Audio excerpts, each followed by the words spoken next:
until he gets married. Because once he's 20 years old and you're not married, people have to his bone will swell. Why? Because that was the problem with Hirud. And Rabbi says, I'm better than my friends. I got married when I was 16. And imagine if I would have gotten married when I was 14, I wouldn't have any fear of pain. And I would say, Gira Beta the Satan, arrows in the eye of the Satan, Oisai. Have a wonderful day.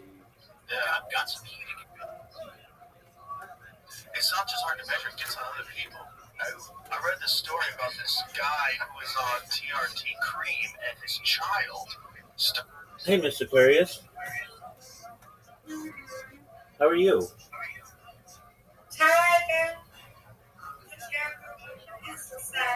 Kiddushin Daf Lamed. How's everybody doing? Nail place? Well, it was good. They ain't doing it but nail. They ain't doing it but glue it. He glued it. And then did I show you? I didn't show you what it looked like. No. It's not bleeding. It's not bleeding, but it was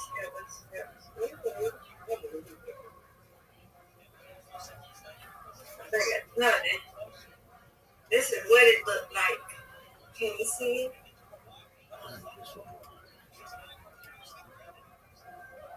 Oh, yeah. Definitely. And then he went up and glued it and then took color shop and put this for us and then we hurt it back, glue on it and then put color shop. Very nice. Is it better? Does it feel better now? Yeah, it don't really hurt now because I put this burn on it and stuff, so it should be better. I just gotta stay be careful until it grows. Yeah. You still can see it. You still can see. Oh God, what I do with my phone? You still can see it a little, or whatever. But let's see. You gotta prop it up. Let me show it. Just show you.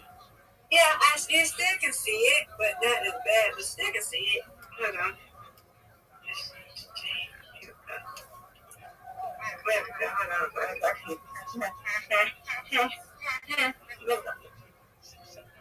You can see a little bit of it.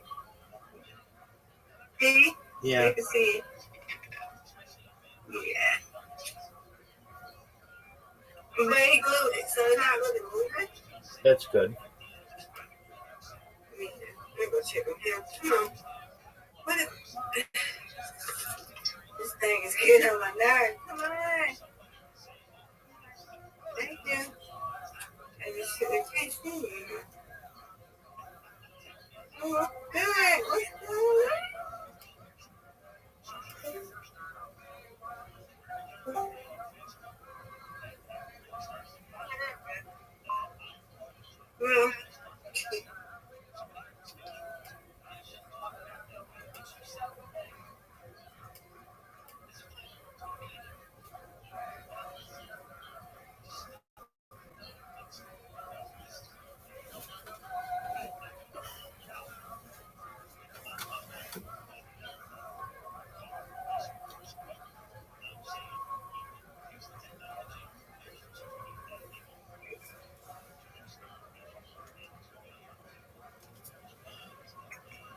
Well, I don't know. What's wrong with this thing? Why is it not doing?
get hungry.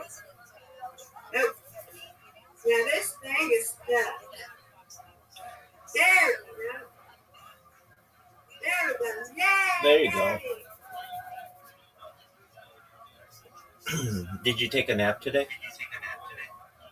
No, I gotta go get a nap in a minute. I had to get the granddad downstairs. How was that? Get a nap. It's nap? He's doing great. We get a bath. We're getting a bath right now. All right. Yeah. How was your day? Oh, I was up late. My friend from Australia was here, and my friend from Canada. And yeah, Zoot and Riser. And we played games all night, and just, we like each other, so we spend a lot of time together. And then the night before, my friend from Canada, Riser, he and I were up till like 7 in the morning, so it just throws my hours off. It absolutely it throws my hours off. I mean, it's okay.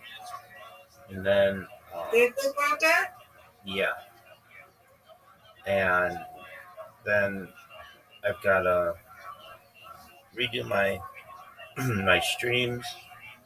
I've got to pray. I've got to build robots, and then my day kind of starts. You got to redo your stream? What you mean you got to redo it? Well, I just have to restart it. So every 12 hours I have to restart it so that it saves the footage online. Hey, how has TikTok been? I don't know why. I just ain't been. I got to get on there and do some more. Just been busy and stuff, so I got to do some more today. Yes, I got 65 hours. That's good. That's moving up. Mm-hmm. Slowly. But I'm going to start these people that keep coming in my inbox talking about, hey, hello, and don't want nothing, and then they don't have nothing on their profile, and they keep talking about, hey, or something, I'm looking for da-da-da-da. To say something repeating, I don't follow it and I block them because I don't need that in my life. Word, girl. I understand. Annoying, it's annoying, yeah.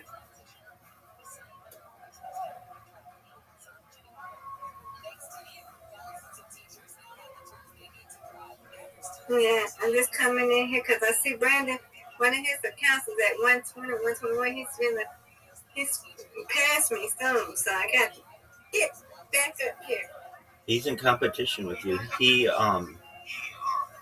yesterday wanted me to check, and I checked for him. You're technically in hours number 2, in experience you're number 1. What's the difference? Your guess is as good as mine. I think it's how much you talk while you're in the stream. Like you're more. I'm not sure though. And then but he spends a lot of time in here. He's gonna be tough to beat. His because he's always in here and he's got multiple accounts. So, but he still only has like half as much time as you do. It's okay. If they do, it's okay. That's all right. You have more than I do. I'm trying to be making it. Well, you can only do so much. Yeah, I work. Right, but the thing is, he had a period of time where he was gone for a few weeks, so you can make it up that way too. Yeah. So it's a nice little competition. He and I watched we watched a football game yesterday, and then we watched a baseball game, really late baseball game. And he's a nice person.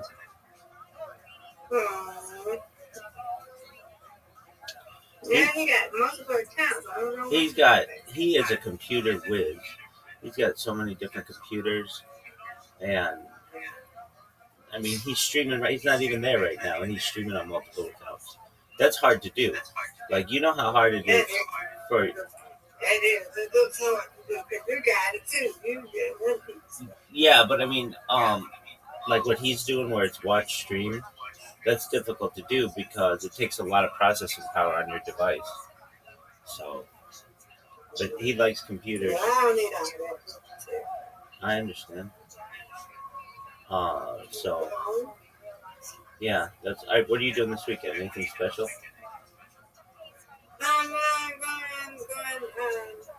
My first best friend and my other friend, we're going to kind of ball fest, I think. It's gonna have Silk, the group Silk, if you heard them. Rabbi group Silk. Yeah, I've heard of them. Her name Chrissy Michelle, and then somebody we know, she's local, but she's got an EP out. Her name is Erica Dawson. She's gonna be there, so we're gonna go check them out from 2 to 7. And then make sure I have me a mask on now. And then Sunday, I'm going to go find some dresses with my second best friend who's getting married next year. Okay. Why specifically are you wearing a mask tomorrow? Because all them people. Okay. But nothing in particular, just because of all the people. Right. I gotcha. I just got over that COVID. I'm not trying to. Then my granddad's nurse just had COVID, and she was in the hospital. And it's a big. Remember I told you when I first got when I got the COVID that there was another virus COVID coming up, and it is here. Yeah. There's a sore throat, one that feel like grapes. His nurse had it, and she was out, and then she went back to the hospital because something about her heart, her high blood pressure, something her heart or something. So I'm not playing with that. I'm not. I'm not gonna get sick. And then, my first best friend, she works with at the school. She's been going all over these events. I'm not gonna be getting sick. God forbid we'll be not getting sick. I got you. She a teacher? Yeah. She was. She was a librarian. She's a librarian assistant. Oh, okay. That seems like a cool job. Yeah. I'm obviously not going to get sick. I just cannot. I got you. Very well. Nope. I got to have a mask on. So what is it called? The N something mask? What's it say? N95. Yeah. Are you going to... Do you think other people have masks on? I don't know that. I'm just worrying about me, protecting myself. Because my aunt was saying that my granddad's nurse had a mask on. But she asked me, mask? She said, yeah. She had a mask on, she still got it. So, okay. You need to get the N85 or some mask or something like that. So, I don't know if it's from the mask. I don't know. Okay. But I'm just like, I got by me, but I don't want to get it. I don't want to get it. I've got you. Is it hot? Is it hot out here? Yeah. I don't know what the temperature is. Let me check. Let me see what this temperature say. It is 83, yeah. All right. Then you are a soldier wearing that mask in that kind of temperature. That's... No, you're talking about tomorrow. Tomorrow will be 80. What's it going to be? Oh, yeah, it's going to be 83 tomorrow. Okay. That's well, better. But I don't want to be around people that I just don't know. You know what I'm saying? Right. You don't know people be sneezing and stuff like that. You just don't know. Absolutely. Yeah, you don't want to get sick. That happened. Who did it? What happened? Who did it? Brandon.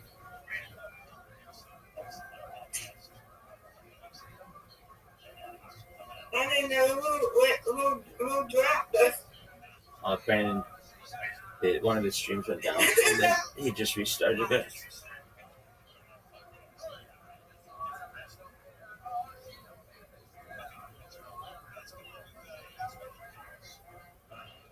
You looking at people? I'm looking at my bots, yeah. So yesterday, welcome. Oh, it's Brandon. Okay, so yesterday, how you living, fool? What's good, son? You watching the Cubs game? Oh, not right now. No, I will when I have some time. Brandon is our sports expert. Brandon gets every game from everywhere in the world. He's Hey, amazing. Brandon. Hello. So I'm a sports expertise. I was a big sports guy. yeah, he loves sports. So he does really well with it. You got a lot of. I want one. I want another. I just be saying that. Don't mind me. That's okay. It's a pain. That's what it is. It's a pain. Yeah, don't you have another? Did you sleep in here last night, Mr. Aquarius? Huh? Did you sleep in here last night? I do. I did sleep in here at night. Yeah. It's the first time I see a camera on. Oh, yeah. I don't put my camera on like that. But I was doing my exercises. And he wasn't in here. So I was like, oh, I just wait. Because I don't see him. So he got it. He'll come back. So I just left it up and did my exercises. Because I need to do my exercises. And then do it before I left. Yeah. The Cubs are winning right now. Rabbi. Oh, okay. What's the score?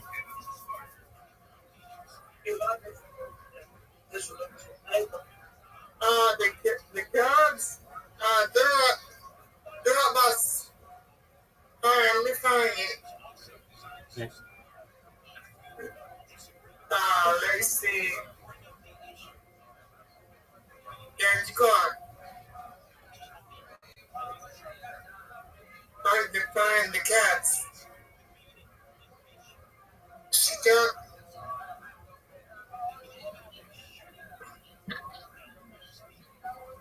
Cats. And I'm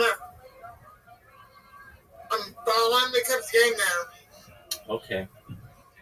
I'm sure I could probably find it. It's just so. It is. Dun, dun, dun, dun. There you go. I'm looking. Wow, he's got three. He's got 3 different lives going. That is. I've never known anybody to have that many lives going. Brandon, that's a record. Oh, okay. It's well, this is the Cubs are up 6-4. Yeah. Wow, Brandon, Go Cubs. Brandon, you have more computing power than anybody I know. Yeah. I'm a technology sound. Yeah, you are, big dog.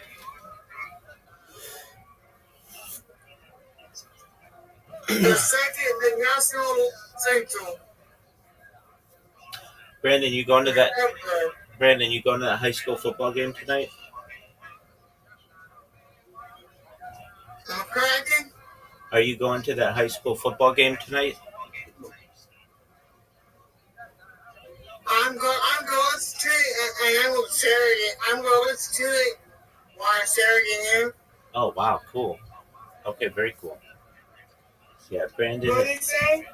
He's going to go to it, but he's going to share it in here. Oh, okay.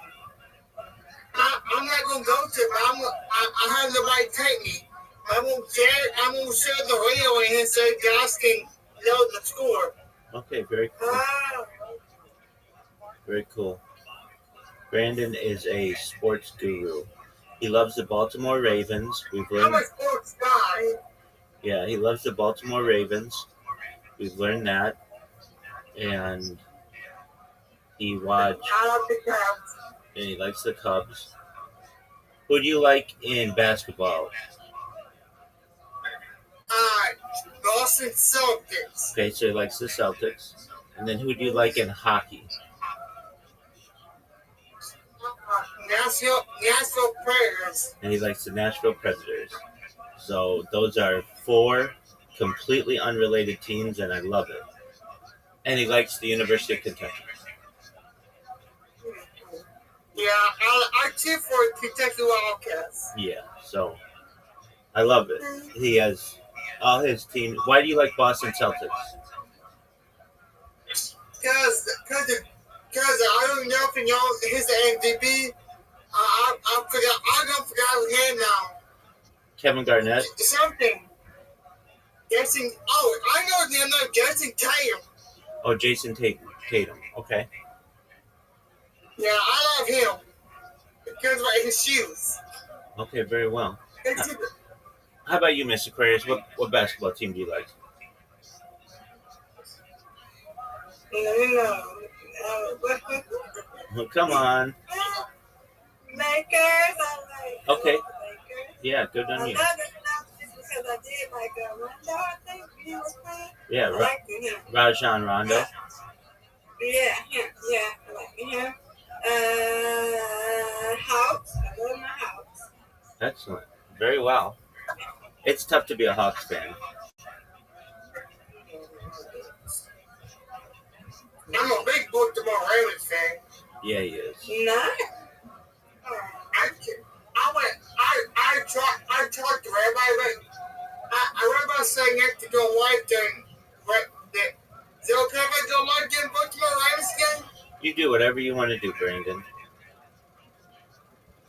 Yeah. Absolutely. I'm going to go live game Baltimore Ravens game. Oh my God, he got 1, 2, 3. He got 3, 4. He got 3 and 4. I try to go live. I'm trying to go live during a Baltimore Ravens game. You do whatever makes you happy, big dog. I don't feel welcome here in this Discord. Well, you're very welcome. So I'm like,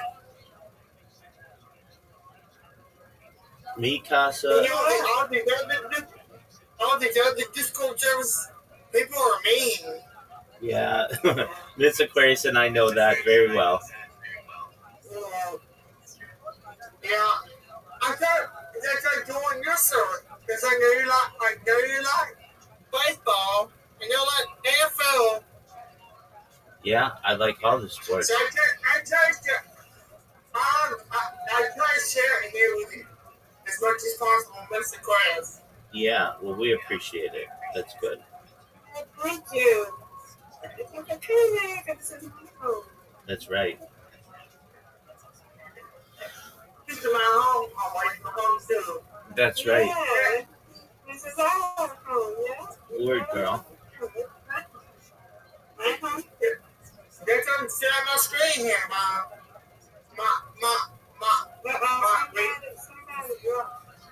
He just took out one of his streams. I'm watching the Cubs and a game show going on right now on my other camp, on my other big Alexander. I got a game show going on that account, and I got on this account now. I got the Cubs game on. Yeah, he likes game shows a lot too.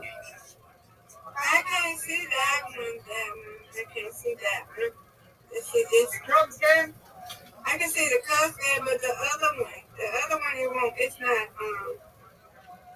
It's not loaded for me. It's not loaded for you? No. Let me see if it looks. Not the Cubs game. The other one. Is it loaded for you, Rabbi? I'm checking. They were talking, but I don't see it. Oh, yeah, I got it. Never mind. It's on there. It just took a bit. I see it. Brandon's got it. No doubt. Yeah.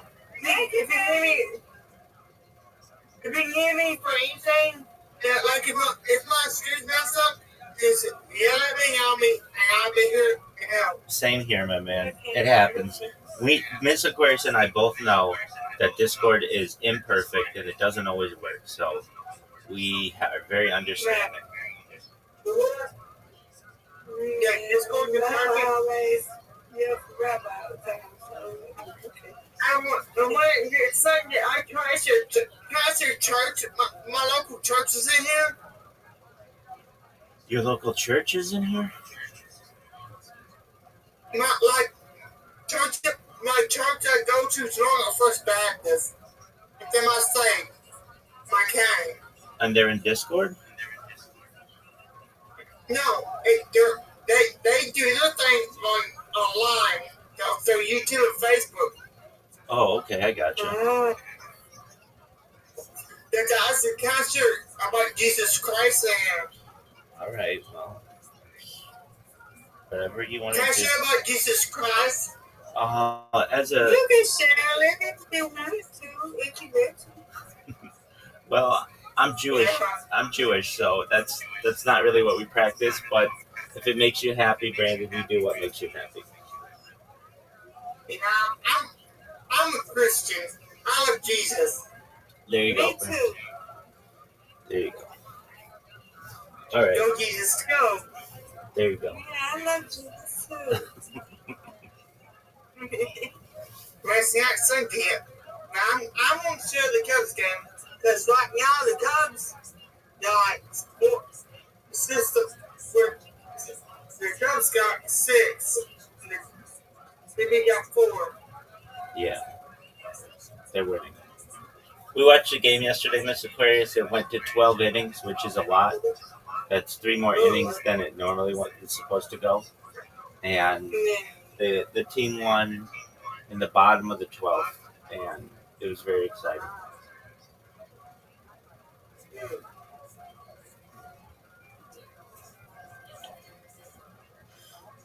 All right, Miss Aquarius. All right, Brandon. I'm going to go do my activities. I'm here if you guys need me. I know, Miss Aquarius, you might be taking a nap soon. So enjoy that, my friend. Yeah, I'm ready to get out the shower so I can eat with him and then we're going to go to our thing. There you go. I'm not doing nothing on my other phone. I'm not going to other Discord servers and stuff. I understand. And then What the Discord servers you in? Huh? What the Discord servers you in? I got a chill bar, but they're crazy. Some of them crazy. We don't want to go in there. So then I go to where Rabbi at when I go to take a nap. But they're crazy. We don't want to be with them. Then he's got one that's called the camp. The camp? Yeah. If you like the what is it, karaoke? Yeah, karaoke. That's correct. Yeah. Karaoke, Yeah. I saw you in. I think I saw you in social. Is it socializing or carry? Socialize, you might have seen me in there. The Rabbi. Yes, you be in there. I'll be in there. Yeah. And sometimes I have a scan. If you hear the buses stop around my local area, I have a scanner to pick up the school buses. Wow.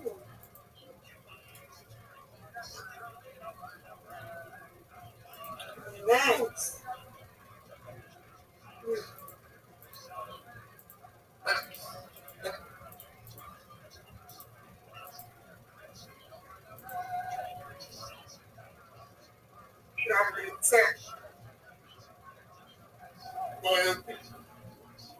You got a dog, Brandon?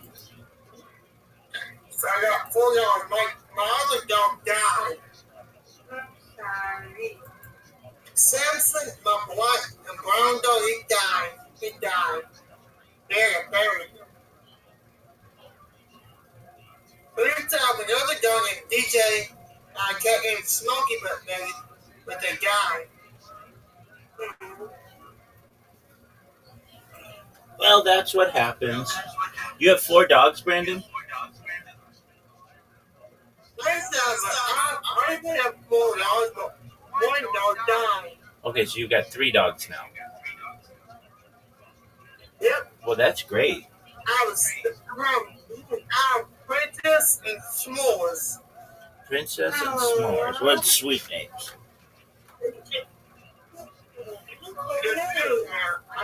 I used to have 3, but I do now. Right. I have a cat named Juju too. Juju. I love that name. Yeah, we're adopting him. Oh, very cool. That's very nice of you. I love adopting animals. I can tell you're a sweetheart. What I told you what it takes to be a good animal sailor.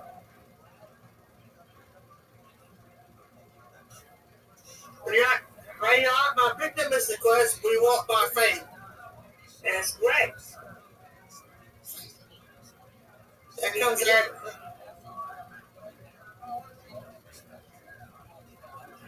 Cubs game is commercial break right now. The game is in commercial break. Okay, big dog. You watching the Cubs game, Mr. Class? I don't look so much, but I'm gonna watch it down in a minute. I gotta get food in my belly now. I'm going to popcorn. Yeah. I can eat.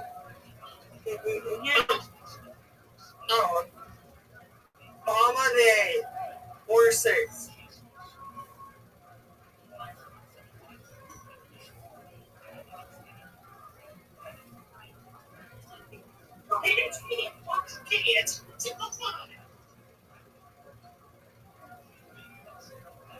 Oh, yeah, he's here. Good. We can go eat. Then he drive him walking.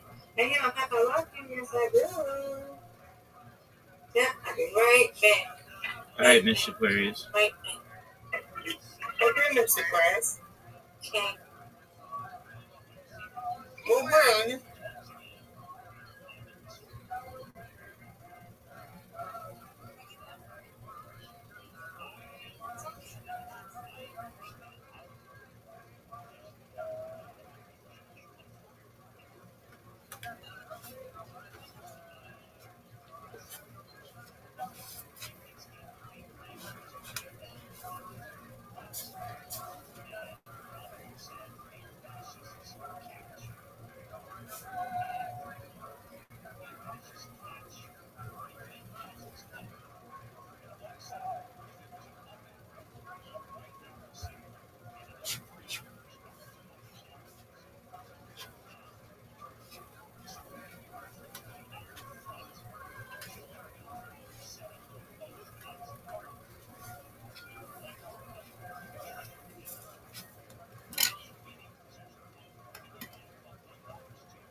all those years.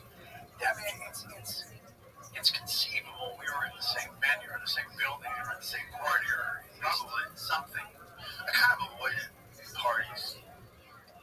I avoid basically everything. I avoided parties. I avoided premieres. Anything where there was a red carpet. And, like, even if I was in a movie, I wouldn't go on the red carpet. I'd go to the back door. Seriously? Yeah, I don't like it. I don't like all that fucking look over here, look over here. That is just too fake for me. It just, whatever allergy I have to that flares. And I'm like, I'm going through the back door. Fuck this. Yeah, no, I don't blame you. I don't blame you. They stopped showing me where the back door was because I support a similar entrance thing. It's just too weird. But it's look over here, look over here. It's that thing. Something happens in that moment. Yeah. And I think it's like it brings you as close to possibly sterilization as you can get without surgery. I think it's bad for you. Yeah. I think it's legit. I think it's like radiation. Yeah. Like you can take a little bit of it, but you don't want to be working an X-ray machine your whole life. No. And there's always that one lady that keeps calling you back to her. Charlie. Right. Far left. Yeah. You've looked at her like 7 times already, and then I'm not thinking again. If it took me this many takes to get a scene right, nobody would ever hire me. You wouldn't get past the first day. Well, they want to get a million pictures just to get that perfect one. There's a little bit of side eye to you, just a little something, right? A little purse of the lips, a little something. That's the one. Yeah, that's the one. Yeah. But then they choose. Which one do they always choose? The one that's an absolute dog shit. Yeah, the one with the mouth open. Exactly. Yeah. What I really don't like is the people who like it. Not that I don't like them, is that I don't want to ever see that in myself. And so when I'd be around them, I would just go, I gotta get out of here. Right. Right. Yeah. The trappings. Yeah. I mean, is there, because it feels like that system's been in place for over 100 years, right? Is there another way to do it? Probably not. Now people like it. Photographers like it, the press likes it. It's a big thing. There's a lot of people. There's a lot of lights flashing. It seems legit. Right. Yeah. I just, I can never feel relaxed when everybody's yelling. Right. That's totally unnatural. It's completely unnatural. The only way that would be happening in real life is if, like, you were on trial. Like you were being paraded in front of a bunch of people. It's him. There he is. Look over here. It's odd. It's very odd. Yeah. It's a form of purple walking. A little bit of a purple walk, and just a little bit of a mental illness exhibition. Right. Yeah. I just had it for the first time. Like last Thursday. The first time ever? No, for the first time in like a long time, like maybe over a decade. At the Netflix premiere. Yeah. It was kind of cool. Like the first, 34 seconds. I was like, okay, I remember this. And then it was like, I fucking remember this. Wow. Damn. And then just beating right on my floor. And it's just, I can feel myself start to sweat. Miss Aquarius, that's an absolutely stunning painting behind you. No, it's the background. Oh, okay, well, it's beautiful. It's a tapestry. It's my, now I used to, remember I touched the screen when you meet me? So I did a zodiac option. I was in a zodiac option, so this is my Aquarius background. Oh, is that real, or is that just on the computer? No, this is real, baby. So I got two. That's beautiful. Thank you. You're welcome. Tapestry. Mm-hmm. That's absolutely gorgeous. Thank you. No, I was in a zodiac option. I gotcha. You love Aquarius. Are you on the Aquarius subreddit? They got one? Yeah, I got to represent the signs. I got to represent my sign. I love my sign. I know you do. Do you get guys who come up to you and ask you your sign? But everybody asks me, oh, what's your name? Aquarius? Oh, why ain't your name Aquarius? They be on here saying, hey, why ain't your name Aquarius? You would have been the house. I said, this is my son.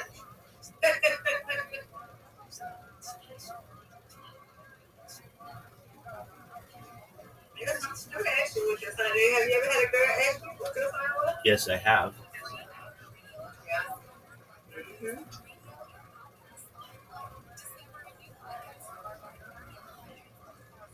It's becoming more and more popular. Yeah. People want to make sure they're compatible with other people. Yeah. So, Miss Aquarius, I build bots, and it's like fishing. It's like I work really hard, and I never know if they're going to work because it's a numbers game. It's like I build these bots and send out messages to 10,000 people, and maybe 3 of them will read it. You know how it is because you get them all the time. I'm not paying attention to that. That's too much to read, all that other garbage. And I get that. So yesterday, I was just, sometimes I sit in here and I'll be like, it'll be quiet, and I'll just be like, I could spam these people and keep doing it and keep doing it and keep doing it. But at a certain point, they know who I am and they don't care about my Discord. And I get that. So I am like, you know what? I'm going to try Twitch. I'm going to try to build a bot on Twitch and see how that goes. And Miss Aquarius, I built this bot, and within 3 hours, I had somebody in here, which is like life changing for me. That's like really, really, really fast. And I was just thrilled. And that's big. We're approaching 2,000 people in this Discord, and I'm really proud of that because it's so hard to get people in your Discord. It is so hard. Firstly, not a lot of people use Discord, like in comparison to like all of the internet. It's just there's some people like, yeah, I have a Facebook, but I don't do anything else or whatever. So to get people to get a Discord is really hard.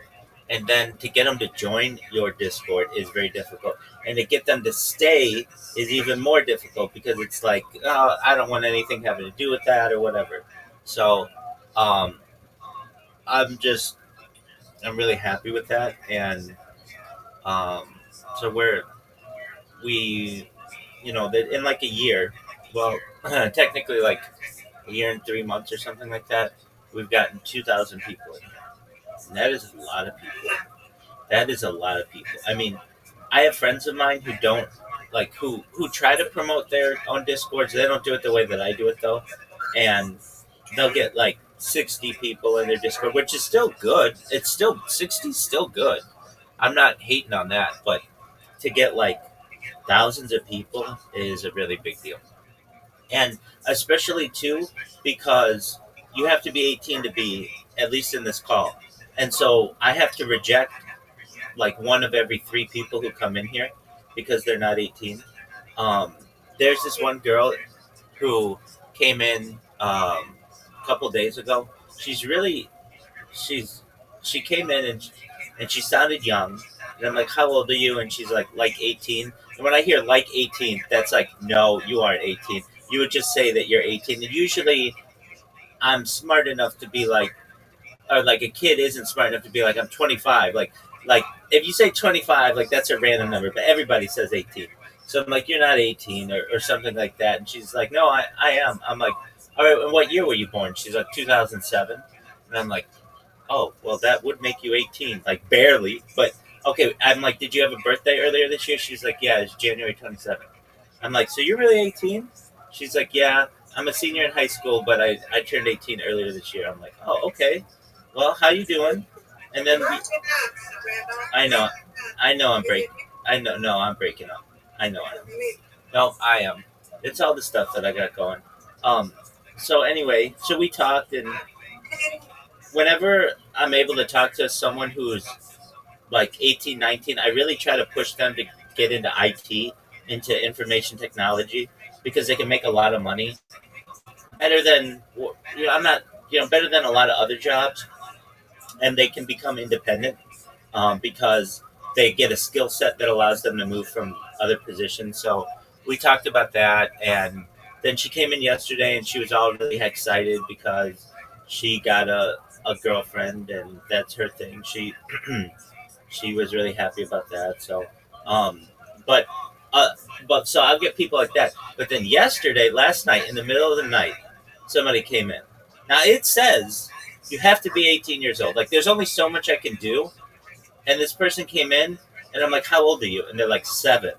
I'm like, "You're 7 years old? Oh, baby, you got to get out of here! Like, you cannot be in here. Who's giving you an iPad at 7 years old? And how are you able to? How are you able to maneuver Discord?"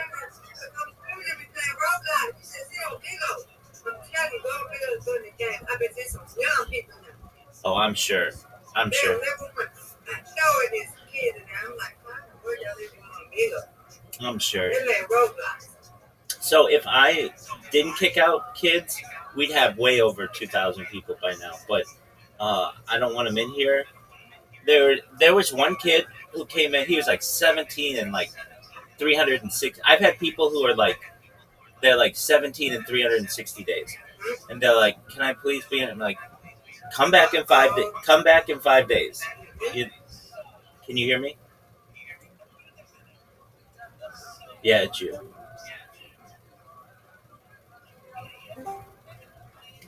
Can you hear me now?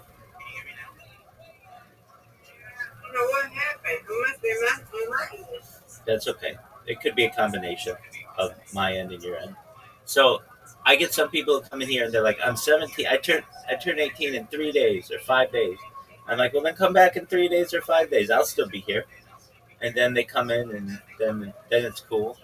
Um, but yeah, it's just so hard to get people in your Discord. Ms. Aquarius, of anything that I do online, getting people to come to to stay in your Discord is the hardest because, well, I don't know how other people do it. Like basically, I'm always in here, so there's always something to do. I'll talk with you.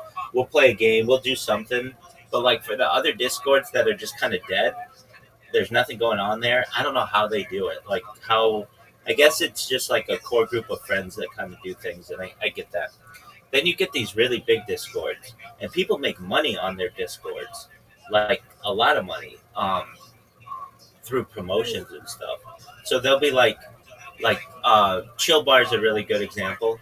When you join Chill Bar, you'll get a bunch of invitations to join other Discords as well, and people pay them to be on that list, so they get more and more people. Anyway, Discord's just a,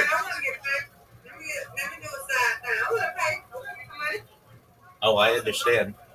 It it's not easy though. Meaning like you need a big. I know I know you are. Boy, I love Miss Aquarius. Boy, do I love that tapestry. It is beautiful. Yeah, I've got my projector though. That's what I use. At least back here for the cameras that are this way.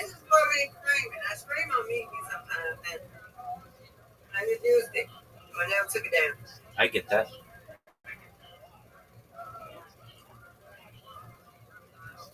Yeah, it's beautiful. What up, big dog? You sound like I ain't playing with him. What'd you say? I'm on the Discord and I ain't playing with him. Oh, you're in Aiden's planet? Yeah, I'm in the vicinity with you. Oh, tight. Very cool. I'm waving to you. Yeah. Uh, Man, I'm also in the socialized vicinity with you. You're amazing, man. Brandon is Throwing your name on the socialized vicinity. excellent. Brandon is a technological guru. He knows what is going on. He is good. You do what you need to do. Okay, you do that. I've got to say some quick prayers. I'm here though.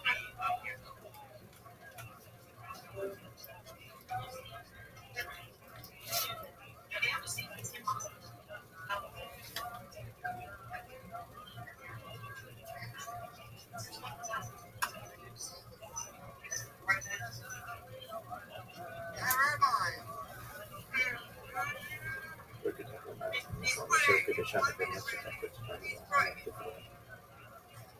Okay.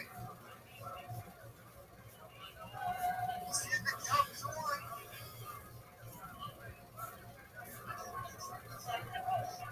I fix the course to the temp.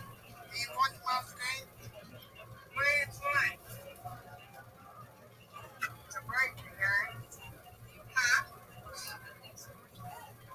The one that's got the Pokemon. Alright.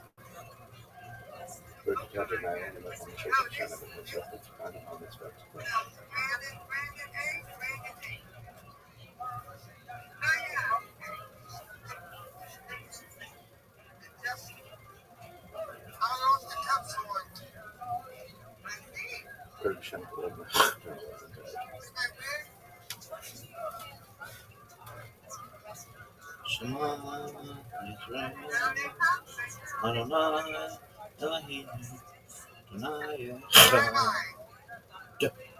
Echad. Well, I can tell that one.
There you go. He's back. Yes, ma'am. That's right. What's going on?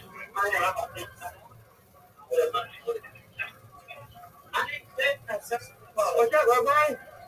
Just living the dream, dog. Every day's a holiday, every meal's a feast. What's good in your neck of the woods? The Cubs, over time, the Cubs won. Oh, it's over? Yeah. Wow. Okay, very well. I bet you were really happy in 2016 when they won.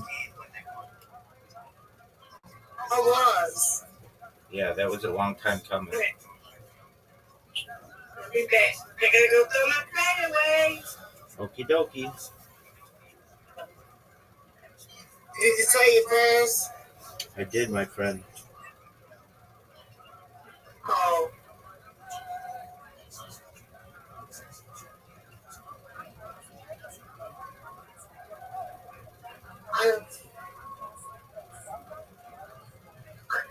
The news is going on my streaming PC. I saw that. Right now, no, on MLB show. No.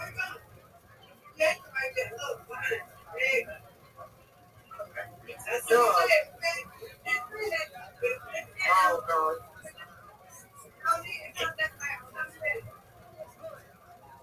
The Cubs won.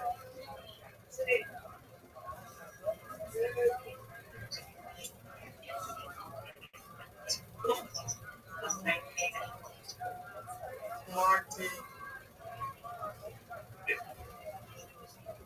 You want to Marty? What's that?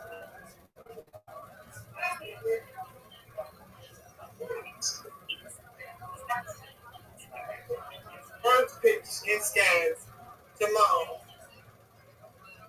The game's at 12 p.m. What's up, Marcy? What?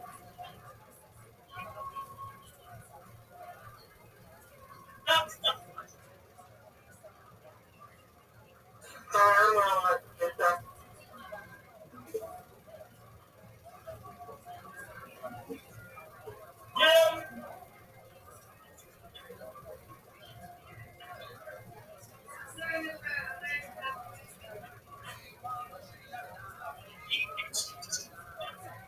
It might be one.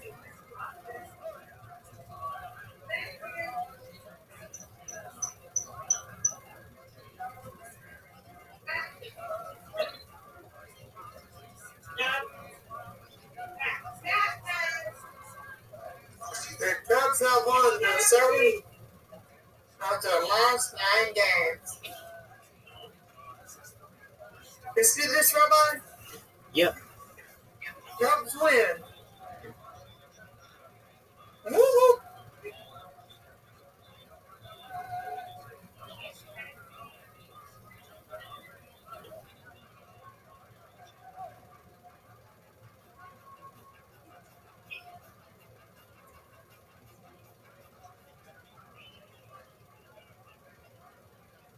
And get the right habit.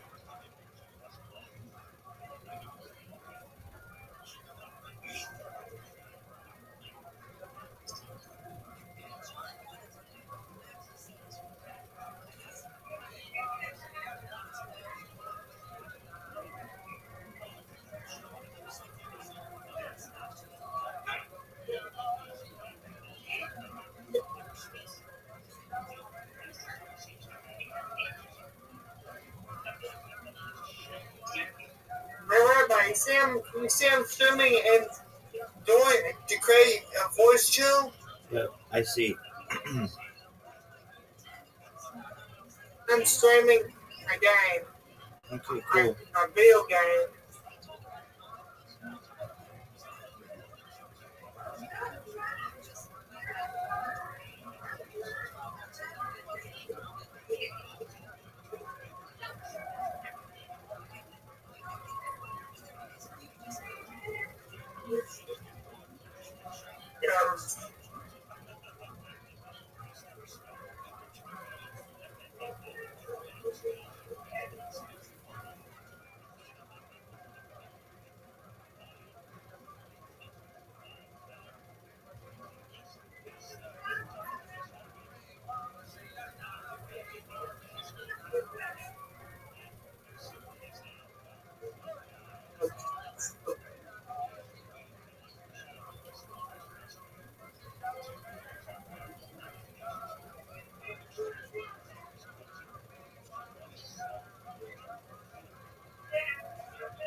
Okay, I'm back for a minute.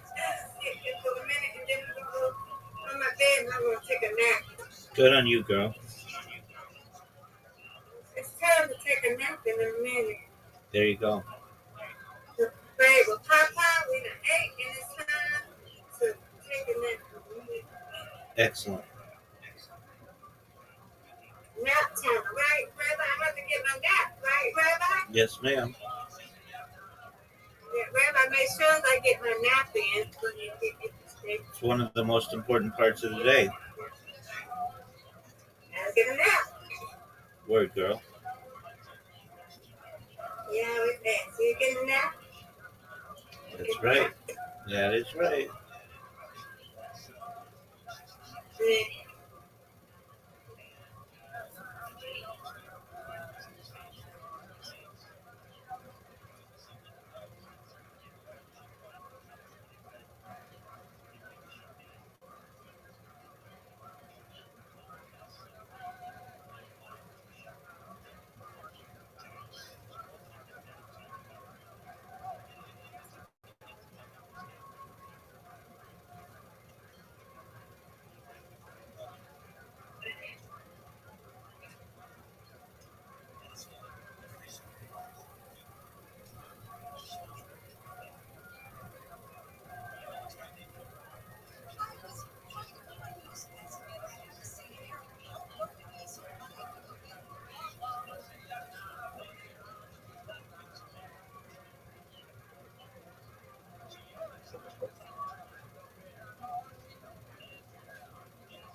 What you doing, Mr. Chorus? Well, I'm playing a game, get ready to take a nap. And a little bit. And an egg play with my granddaddy. And I'm taking a nap in the minute. Me too. I'm taking a nap too. It's nap time. Nap time. Hey, you got two cameras. This is me. Wait a minute.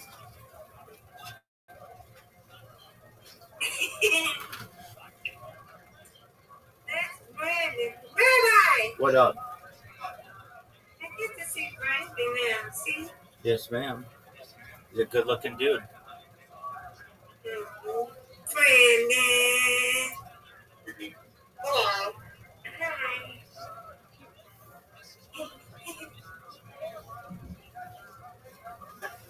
Those are all the Cubs won.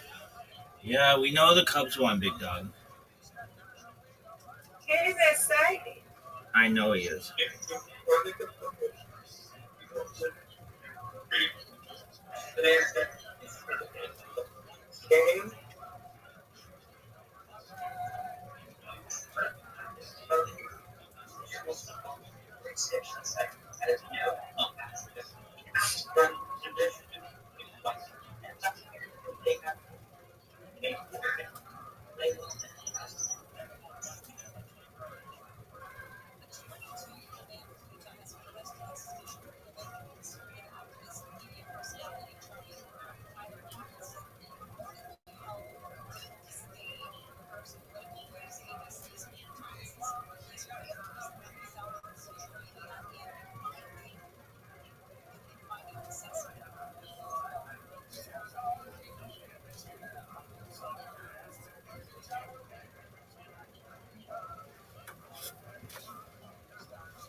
Mm.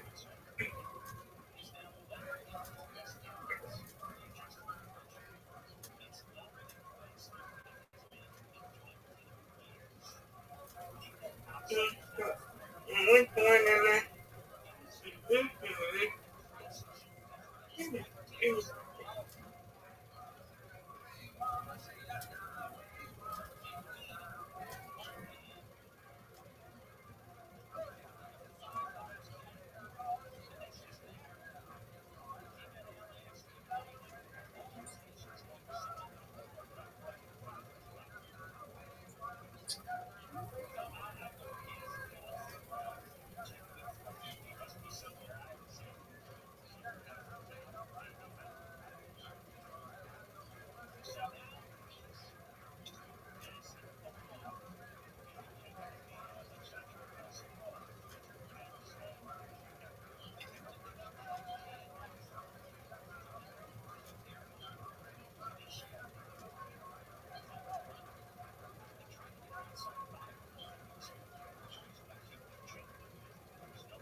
Pardon me.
What happened?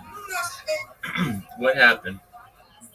I almost fell. What happened?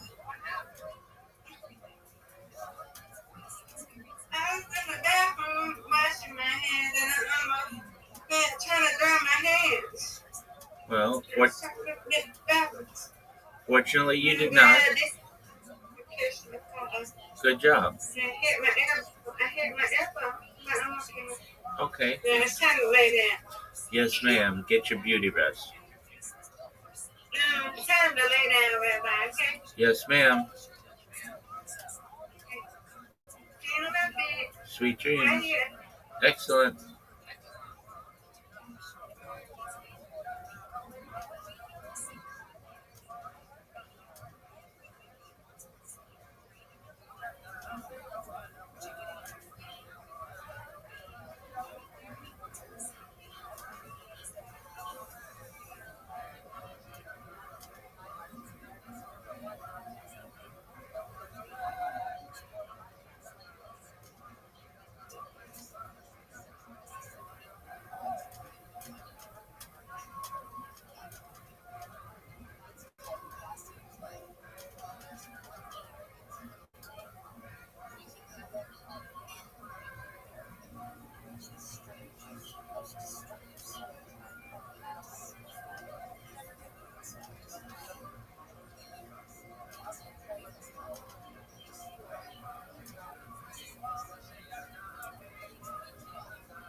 Welcome to the 8-minute daf. Try to do the synopsis of daf in under 8 minutes. Gemara tells us that there's a very specific age where a child could understand and accept chinuch from his parents.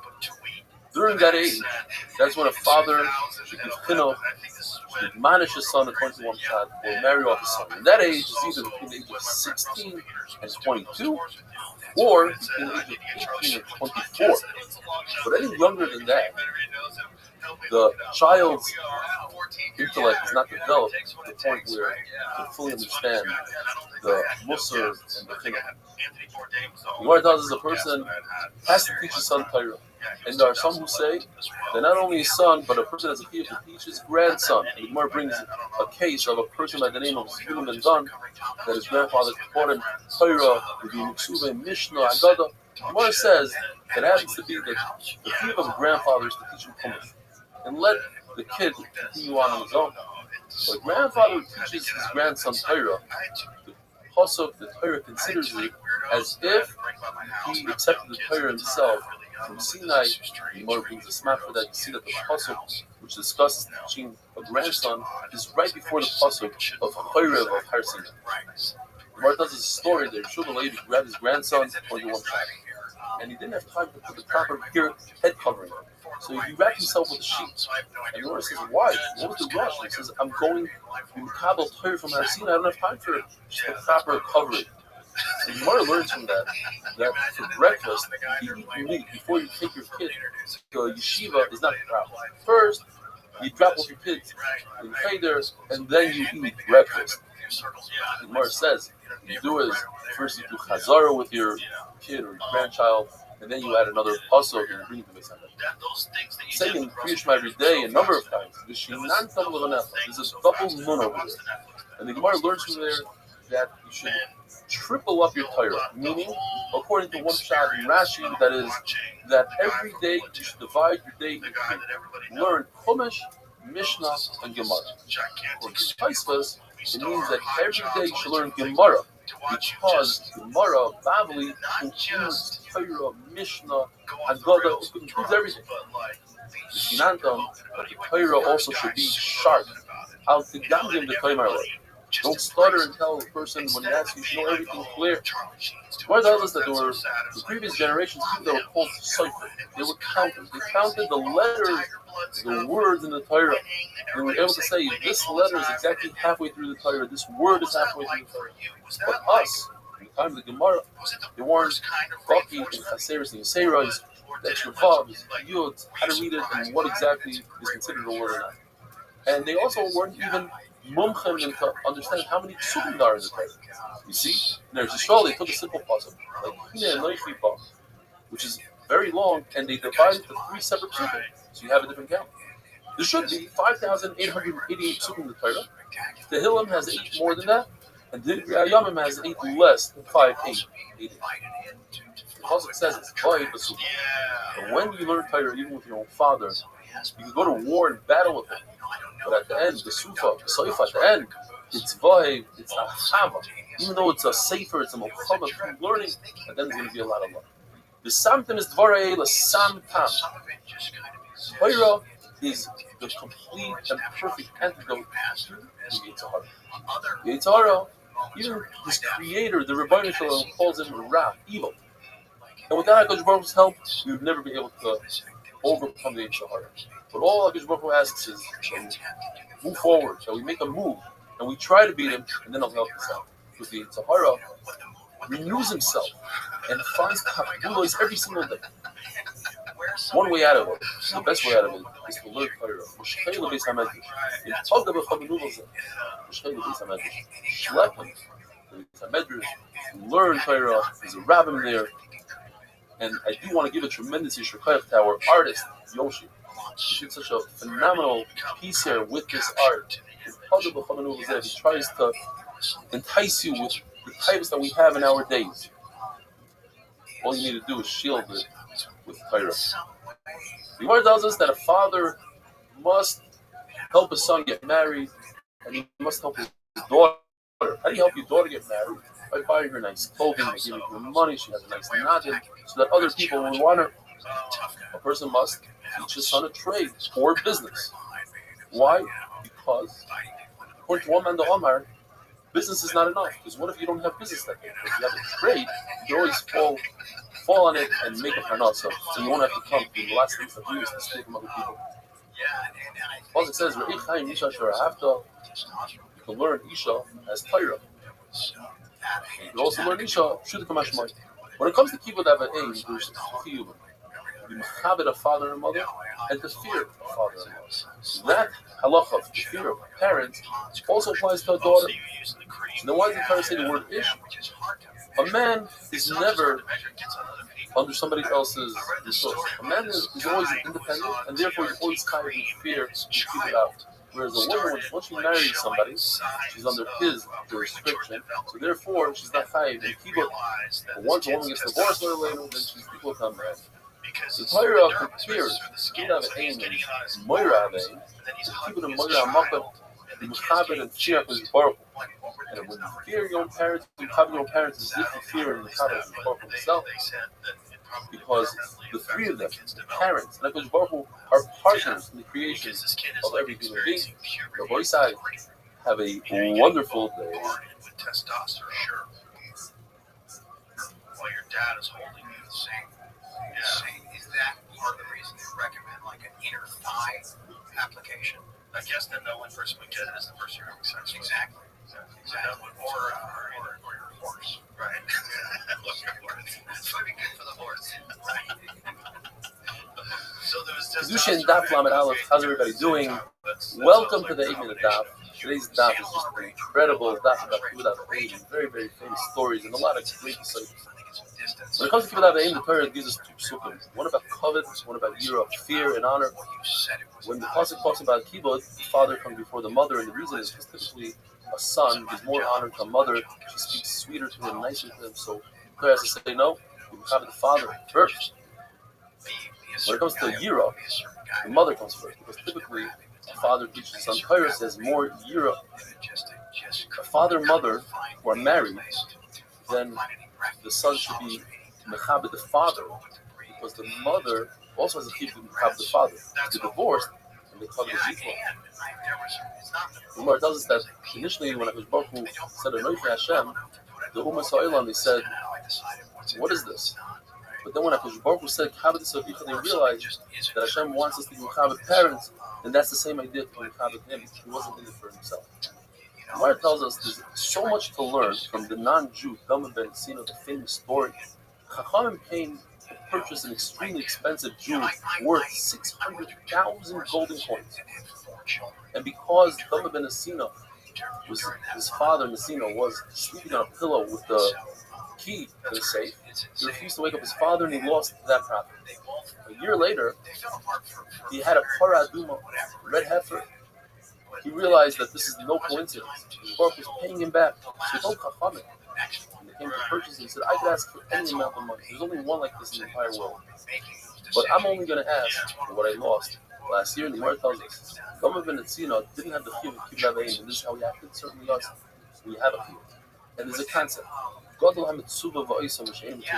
person who's commanded, who has a chiyuv to do a mitzvah, his sachar is greater than a person that doesn't have the chiyuv. Because the pressure to do the mitzvah actually prevents him from doing mitzvahs. So we that have that chiyuv, we have a bigger mitzvah, and we have a bigger obligation to be mekayim Kibbutz Avayim. Rabbi Yosef, who later on in his life became blind, he was upset with this because he thought that he'd get more schar because he's not a mitzvah relation. And then he realized that he gets less schar. He said, I would make a big yontif for Rabbanan if they're able to switch around the halacha a little bit. Rabbi Yosef, when he heard his mother coming from a distance, he would stand up. He said, I'm standing up for the Shekhinah. Why does a person could feed his father a very expensive bird, but it takes him out of Olam Hazeh, it takes him out of Olam Haba? And the reason is because when he gave it to his father said, how do you afford it? Says Rashi. He says, keep on eating. Don't bother with it. And that kind of, those words, they take away from the mitzvah. On the flip side, if he tells his father, here, deal with this, do some hard work. I want you to work on the rechaim, on the milk. So somebody standing on the side would say, wait, that's not Kibbutz Avein. In fact, it is. In this case, because what you didn't see is that the soldiers came to take the father, and he said, I'll go instead of you. You dad, you do the rechaim. Yo! Oh, man. Avini had 5 sons who were smuchim, the old Balaam. Yet when Avini's father came to the door, Avini ran, he wouldn't allow his sons to do Kibbutz Avein. He wanted to do it. One time, his father said, give me a cup of water. By the time he got back, his father fell asleep. He stood over him in a bent position, full of fear and covet, waiting for his father to get up. And that's when Rabbi gave him a beautiful shot. In Mizmor La'asa, Rashi explains, it shouldn't be a Mizmor that it's a mitzvah. It's not a song. It's a hymn. It's a Tisha B'Av. Yet, Rashi says unbelievable. Sometimes when things are destroyed, it's a yontif. Hashem is saying, I'm thinking of my kingdom on wood and stones and not on a human being.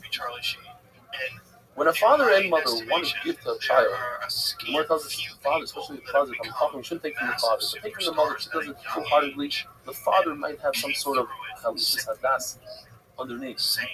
The Gemara tells us an incredible story about Karfin. His mother, when she wanted to get into bed, he would go on all 4 and let her step on him as a step stool.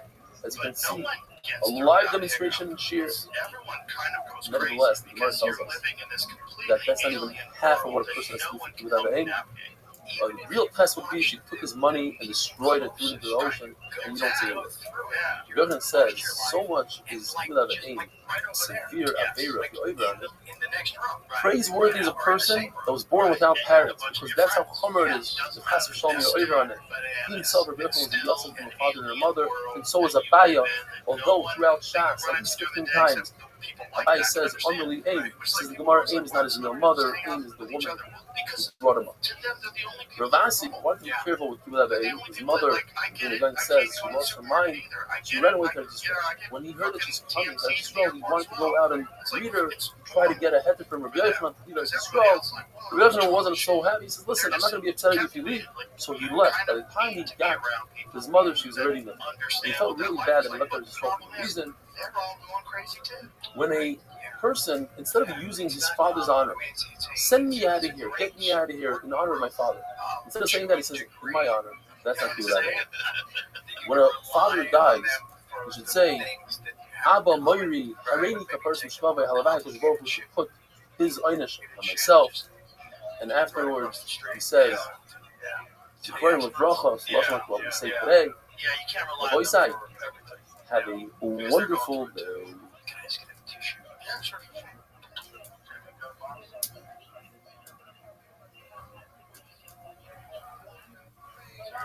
No worries. Get sweaty? Is it hot in here? Turn the AC on. You know, I'll tell you exactly what happened. I lost that phone, and I tried to cover it, and I realized he's not buying this, and then I started sweating. And I started fucking sweating. Kiddushin Daf Lamed Beis. How's everybody doing? Just say you lost your thought. The halacha is like the mandama that says that when you do Kibbutz Avein, you don't have to use your own money, use your parents' money. However, if you have to stop working in order to do Kibbutz Avein, you must do so even though it's going to cost you at the end. It's preventing yourself from gaining money. If your father decides to throw his own wallet and waste money, throw the wallet into the ocean, even if you're the Yerush, you're going to inherit this, you're not allowed to say anything. Rav Huna, he was Michael, his own covet to his son, and he tested him by ripping his clothing on the seam. He wanted to see if his son is going to be upset, leave it pass. The Gemara tells us that you're permitted to give your own son Meiser Ani, that's the Meiser, 10% of what's left over from your produce that you give to some Meisers. On years 3 and 6, you give it to the Ani. So if your son is poor, you're permitted to give him from the Meiser Ani. But to your own father, son's father, you're not allowed to give him unless he has nothing else. Because Zila Mill said it's not nice to give your father Meiser Ani. When a father makes a mistake in halacha, you have to tell him, there's a pasuk in the Torah that says this and this. And he'll understand by himself that he made a mistake. Halacha is like that if you have two things in front of you, you have a mitzvah of, let's say, burying a man, you have to do that aim. If it's a mitzvah that can be done to somebody else, let's say going for Rabbi, let somebody else do that mitzvah, and you can do that aim. Otherwise, the other mitzvah is first, because you and your father, you both fulfill that mitzvah. The halacha is a father is moichel on his covet. It's a good mitzvah. You can be moichel on his covet. Rava agrees that even a Talmud Chacham, because the Talmud Chacham, the Torah is considered his own Torah. Yes, it says in the pasuk that it's Hashem's Torah, but it says in the pasuk also, the second pasuk in Torah, your own Torah you shall learn day and night. So therefore, I can take that Torah, as long as it's not a bush of the Torah, and I could be my call on my Torah. Yeah, Rav himself, when his son got married, he went around the wedding and he was pouring everybody l'chaim, and he was upset. He was makbid on the Amiroyim that didn't stand up for him. Yes, he belittled himself and he was saying, "I don't want covet," but he expected them to show at least the hint of covet by standing up slightly off their chair, just to show that they're makbid on his godless. The machlokes by the Nasi of Klal Yisrael, the head of Klal Yisrael, the head of the Sanhedrin. Machlokes is whether you learn from Avraham Avinu that Avraham Avinu is a human being. He went and he put himself down by feeding the malachim, which he didn't know they were malachim. They looked like Arab. Or did we learn from the Baruch Hu himself, who every single day sets our table, gives us sustenance, and he's putting himself down, Kaviyah. So, according to everybody, a king is not allowed to be Muslim on his covet, but a Nasi is Muslim on his covet. A king, it says, you have to have fear of a king, so he's not allowed to be Muslim on his covet. The sugya of standing up for Zakh, if you save it properly, according to Tanakama, since it doesn't say Pakum Vadarta twice, so it's mashma, it's one, there's one. He's a Zakim, and a Chacham. He's an older person, and also Talmud Chacham. According to Yesh Agidi, since it doesn't say Mipnei Save a Zakim, it's mashma that he's also Yonik and a Chacham. In other words, even a younger person who's a Chacham doesn't have to stand up. According to Isi Ben Yehuda, Seva means every old person. So we have a 3 million machlokes. In other words, a person who's not a Chacham, who just happens to be an older person over 70, according to Isi, you're going to stand up for him. Rabbi Isai, have a wonderful day. That guy, and it's like sometimes it's as high as like 60% that they're just wrong. Yeah, and then they'll convince themselves that they're right because they've already said it. So then the ego gets involved, and then it's just traumatic events leave you. You're in a high state of anxiety. You're not thinking clearly. You're freaked out. Kiddushin Daf Lamed Gimel. How's everybody doing? Welcome to the 8-minute Daf. Today is Erev Rosh Hashanah. I'd like to take this opportunity to give everybody a bracha. It should be a year of simchas, of health, gizun, nachas from our children, shalom bayis, and also bereva. A year of getting close to Rebbeinu Shalom, a year of learning Torah, not missing a day of Torah. And I really hope you have it in your heart, down from me on Rosh Hashanah, to have Arichas Yom and be able to continue giving shiur. As we were discussing yesterday, the 3 shittas when it comes to standing up for Talmud Chacham, an older person, we'll make it simpler. The Torah says the word Seva and the word Zakim. So according to Tanakama, you need both. You need that the person should be an older person over 70 and also Talmud Chacham, otherwise you don't have to stand up for him. So if you have a young Talmud Chacham, you don't stand up for him. Yosef Agnew says, no, you're independent. If he's old, even if he's not a Talmud Chacham, you stand up for him. And if he's a Talmud Chacham, even if he's not old, you stand up for him. Yosef Ben Yehuda says a tremendous chiddush.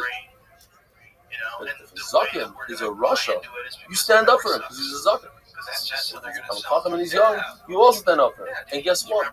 The Gemara Paskins like Yosef Ben Yehuda, you stand up for a Rasha. The Gemara says this comparison between Hidur and just like Hidur doesn't have to start a kiss, you don't have to come out of pocket. So too, when it comes to Kima, in other words, you don't have to stop work when a couple walks by. because we learn from people. A person who's actually working doesn't stand up for Talmud Chacham, but he does stand up for those who are coming to Yerushalayim with their first fruit to be Purim, and he asks how they're doing, because Chaviva mitzvah b'shaita, when you do a mitzvah, you're more chashiv than the Talmud Chacham. Another pshat the Gemara says, we don't want to discourage those who are bringing the Purim to Yerushalayim. We want them to come next year and have a great feeling, so let them feel good. Rashi says the Nachmani can keep pshatim is, what if the person is very chashiv? He's going to come next year anyway. So you don't have to just say shalom aleichem to him and everything. But if the pshat is, it's a mitzvah, it's more chashiv, then you do it. In a Beis HaKisei, Beis HaMerech, it's the bathroom or bathhouse, you don't stand up. But the outer rooms that people are clothed in, you do stand up for Talmud Chacham. The rest is a whole story. Shimon was in the Beis HaMerech, and he stand up for him. There's no raya, says the Gemara, exactly where he was standing. It's possible he was standing in the inside room, and his father said maybe they were thinking of learning. Rabbi, the Rabbi said maybe they're thinking of learning. Because what he meant is, if somebody is very involved in learning all day, even when he goes to the Beis HaMerech, sometimes he can't control his mind, and he's thinking and learning. Torah says, Hakum, be erased. You should have fear about his Baruch. His Baruch knows what's going on in your mind. So don't play games. Don't close your eyes as the Talmud Chacham is coming into your field, into the Dalet Amos, and as he comes to the Dalet Amos, oops, I don't see him. My eyes are closed. Hashem knows that you're playing a game, and don't try to get it out of it. You stand up for your rabbi, move up, your permanent Rebbe, when he's within Dalet Amos, and the Av Bezdin, as far as your eye could see. You sit down after Dalet Amos. When it comes to Nasi, you have to wait until he sits down. It says, Boyu Ahoyel.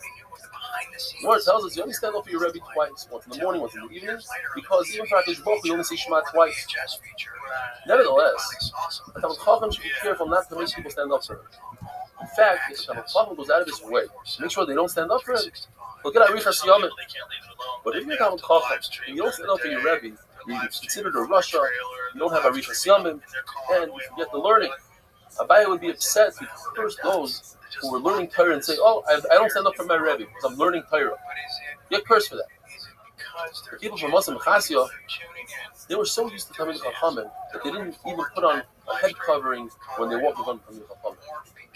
Rabbi Yochanan would give honor and stand up for a non-Jew because elderly non-Jews went through a lot in his life and realized the nisim that his Baruch did for him. Abaye would give an old man his hand, Rabbi would send the shliach, or Nachman would send his officers. And Nachman said, if not for my Torah, I would be just another Nachman in the marketplace. So therefore, it doesn't befit somebody that learns Torah to help the non-Jew. I'll let my officers help. And one has a suffix. If the son is the father's Rebbe, does the son stand up for the father? Does the father stand up for the son? Why does it suffer? In fact, Shmuel told his Talmud, Rabbi Yehuda, you should stand up for your father. But on the other side, his father's Rabbi Cheskel, he's big tzaddik, or maybe even Shmuel stood up for him. Maybe everybody should stand up for him. The Gemara says that a Talmud Chacham is on an animal. There's two ways to look at it. You can say the Talmud Chacham is sitting. If you look at it as the animal standing, does he have a halacha as somebody sitting? A halacha as somebody walking, and then you have to stand up. So the Gemara says that somebody that's on an animal is like he's standing. You see this halacha by Evan Amadas, the Evan of a Mitzvah that has tzaras on it. Is mekame b'oil. If it's in a room or under a tree, everything under the tree becomes tummy. But that's only if the person holding the stone is sitting. Like a Mitzvah who's sitting. Pasuk says you have to be in a sitting position. So therefore, you see the idea that even though the person is standing, that the stone is considered standing. If the person is sitting, the stone is considered. So too, the person is on an animal, it goes by the animal. So the animal standing, the person is considered standing. We all stand up for Sefer Torah. Why? Because we look at Talmud Chacham, the Talmud Chacham that learns from the Sefer Torah, you stand up for him, you stand up for Sefer Torah. Rabbi side, have a wonderful day and an unbelievable year. Sorry. But it was a different kind of world, you know? Yeah, it much on the lines of your dad's, maybe. Yeah. You know, and that was a very different kind of warm-up as well. Yeah, apocalypse from here to, you know, boots on the ground. This script, like, you know,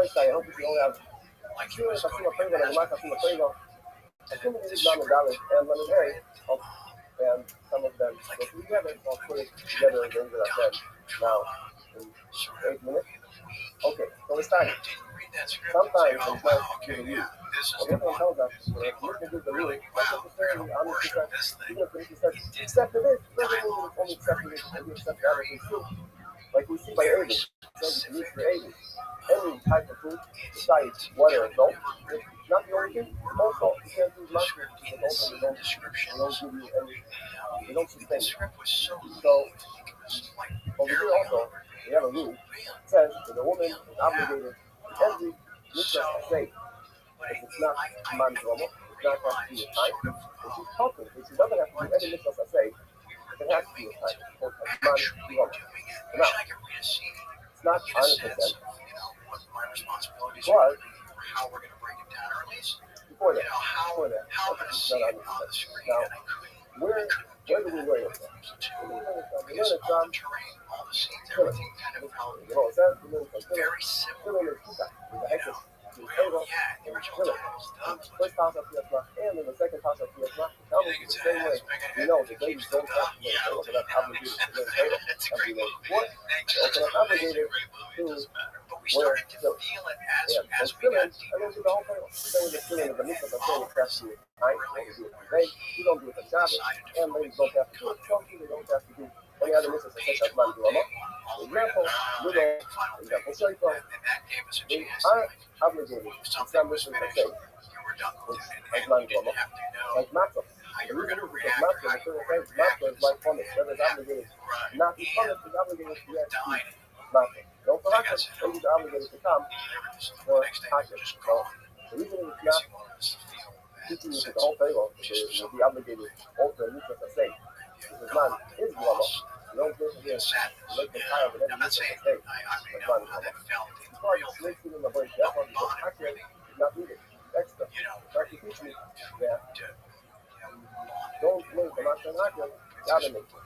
Now, there is an opinion that says that you do learn from making in the break that. But in his opinion, it's only this way of learning. Because by Jewish, the Hakas, when you have a Hakas, you don't feel you're not, but everything else, you feel whatever, like feeling is what you say. It's not normal. Also, whatever, it's not like feeling, the point that I've made, that's what we have to say. They know the students, they have a time, they like, sometimes they don't feel forward. Then feeling from mitzvah say, not as much so, and the man doesn't have a problem. He says, I don't make you a break yet, so every time you go from not make us obligated.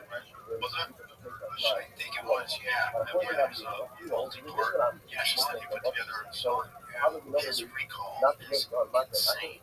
It's insane. In a conversation with him, he's pulling up dates. He's got no clue. I mean, how old is obligated to do it, and that whole thing doesn't say that's not normal. That's not like the buying says ladies are not obligated to make us involved. The obligation of the husband to look after you. That's when we find the mitzvah by Almana, if you're supporting an Almana, the obligation to open and church is happening in the past. Now, the mitzvah of Tefillin is man drama to it. Man drama. And the mitzvah of Tefillin is also man drama. And both of them, they are both in the Tefillin, both of them in the past.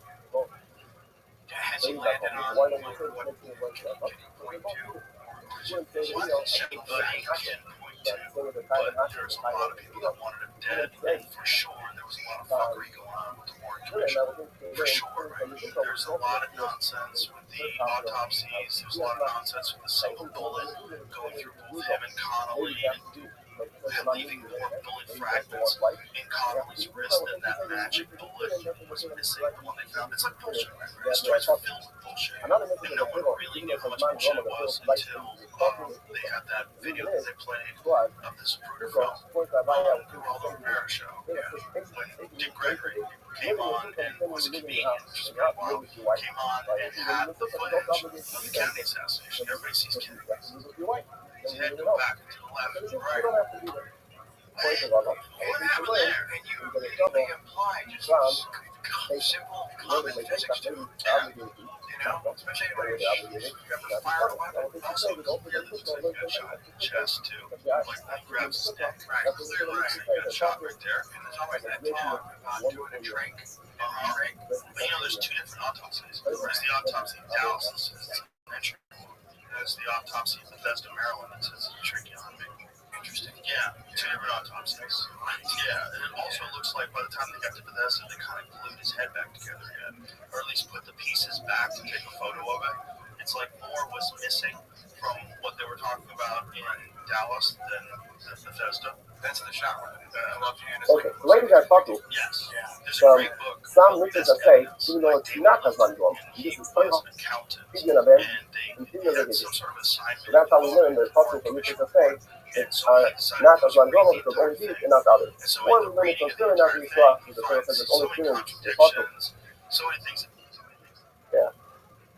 things Or that we don't learn it make from any feeling sense, that that he starts becoming feeling, obsessed. I need to And then say he as finds man out how many drama. people And the Torah says witnesses to they're the talking, meaning assassination it's every end up witches will dying say which are mysteriously. not as It's man drama, off the charts. like all the time, they are obligated to do. Now, according to Rabbi All those people that were hanging interesting thing. around like He a holds giant two of the video ton of ladies them are obligated. died in car You know, accidents, okay, weird so now you have one fucking mitzvah, the train tower. which is Bowers, not as right? man drama, but they're chayav. Now you have another mitzvah that everyone agrees to. Is moiro avay, kudavo hey, presentation that's not as man drama, and ladies are also obligated in that mitzvah. So now, people are not married. So now, they have two mitzvahs, I say, which are not as man drama, but they're obligated, so why isn't that making a bunch of don't teach it anywhere else? That's what the Gemara is telling me, that they're both needed.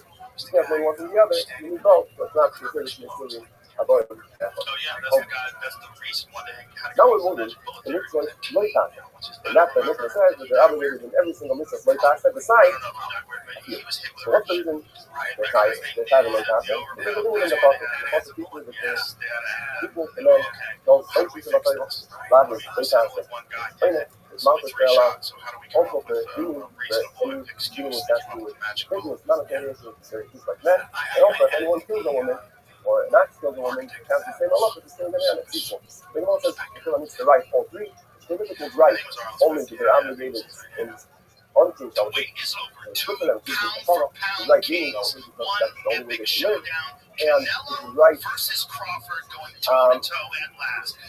Nisa, I would think this the Torah is passing as right. That's why. From the opening bell to the judge's So final it's call, there, DraftKings has like you the man, covered that's why I with need odds it. on knockouts, The lady total like the rounds, bottom, method the of player victory, and focus on what he's never been in a fight before. Easy. Open the app, look for something So yeah, simple there's like a lot who of will people win, that and make your pick. the layer have it. And it's Not not just the fight layer. night. That's Football what is it's on done. tap this Now Sunday she's also too. focused on One app, Hashkafa all Salon. the action. The New players customers or this Hashkafa month's field Salon bet with $5 to nice, get picking up beer. $200 And the in reason is bonus because bets when the instantly chaos alert when is you sign up today. DraftKings Sportsbook is the doesn't have a home beer, for or fight fans it's a and layer football several. Sundays. You have the word chaos. Download You the need to get a several. DraftKings Now, Sportsbook you app wouldn't have and the word use chaos, the you still code have a ROGAN. chaos. That's Then code you would use it to ROGAN get a several to get different halacha. $200 in bonus bets Only the when way you bet I just think you are $5. saving the beer. You're In not allowed to save a partnership beer with only with a knife, DraftKings, and the not crown with is yours. something that's pulled it out or scissors. You're allowed to take the beer with scissors or something that's pulled out there. So that's why the Torah wrote the word chaos extra to teach me that it's a full Zera Shabbat. They don't think that the Bnei Ahavim, which says by Tumah, goes only on the Tumah, it also goes on shaving, which is in the same possible. The Gemara says that we find a place, a place that says that if a lady or a studies have a beard, it's considered a beard. So what is it talking about? It's obviously not talking about the issue of shaving because she's allowed to shave it in whatever way she wants. The Gemara answers it's talking about Tumas Negoin. There's a difference in halacha between Tuma of a Nega, which is any other place in the body, and on the head, where there's hair. So if she has a beard, it's considered like she has a beard to Tumas Negoin, that she has this unique halacha for a place with hair. Have a good bench deal. Love us in the flavor. And then somehow another Dick Gregory got it. Was it ever released with missing frames? Wasn't there the jump cut when he goes behind the sign and then it jumps because they take out the fatal head hit at some maybe tried to sell that? Perhaps they probably did at one point in time. Kiddushin Daf Lamed Vav. How's everybody doing? Welcome to the 8-minute Daf. As you mark us in the Toiva, Guti Ben Shior, sitting here on Tzon Gedalia. Hope it's a meeting that's fast for everybody. There's an Isser Doiraisa of Karcha, which is if a person out of pain, losing a close relative or somebody that they know, rips out their hair from their head, they're over on the Isser Karcha. He was probably the Isi comes up with a big tradition. He says this Isser doesn't apply to women. Why does he say that? So you have a three-way machlokes. But those who say because it says in the pasuk the word banim, and banim refers to sons and not daughters. The fact that the Torah says Am Kodesh, the entire nation, holy nation, is referring to another Isser called Gedida. Gedida and Srita are very similar. According to Isi, they're the same.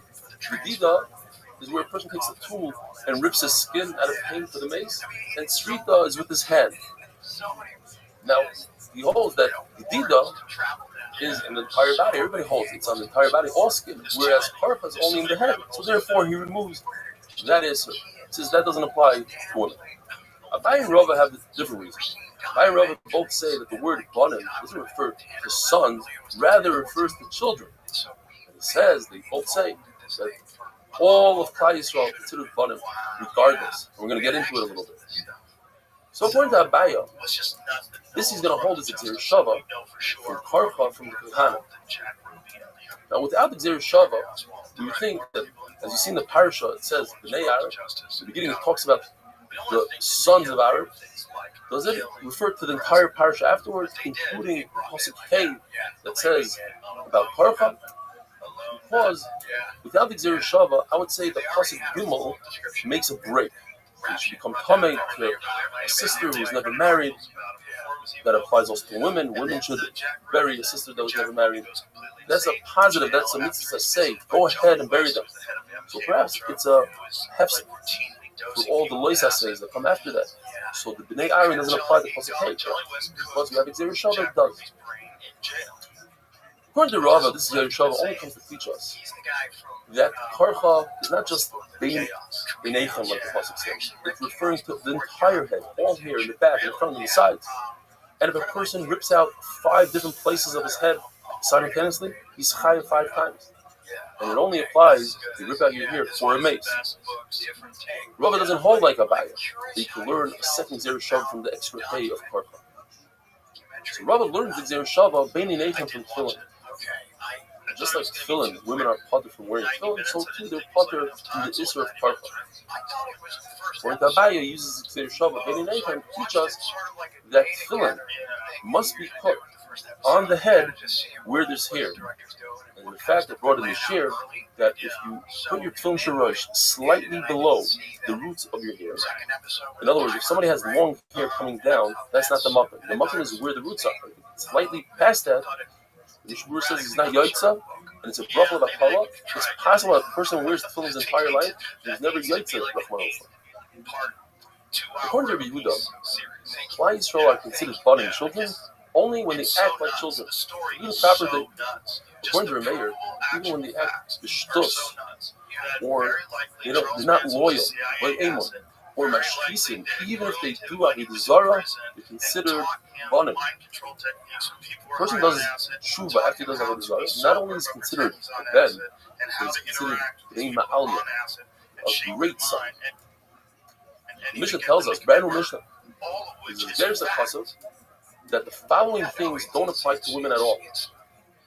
These are avodas in the Beis Hamikdash. First one is smicha, where when you bring a carbon, you lean your entire body weight on the carbon. You see psukim that doesn't apply to women. Shnufa, take a mincha, and you shake it like a lulav.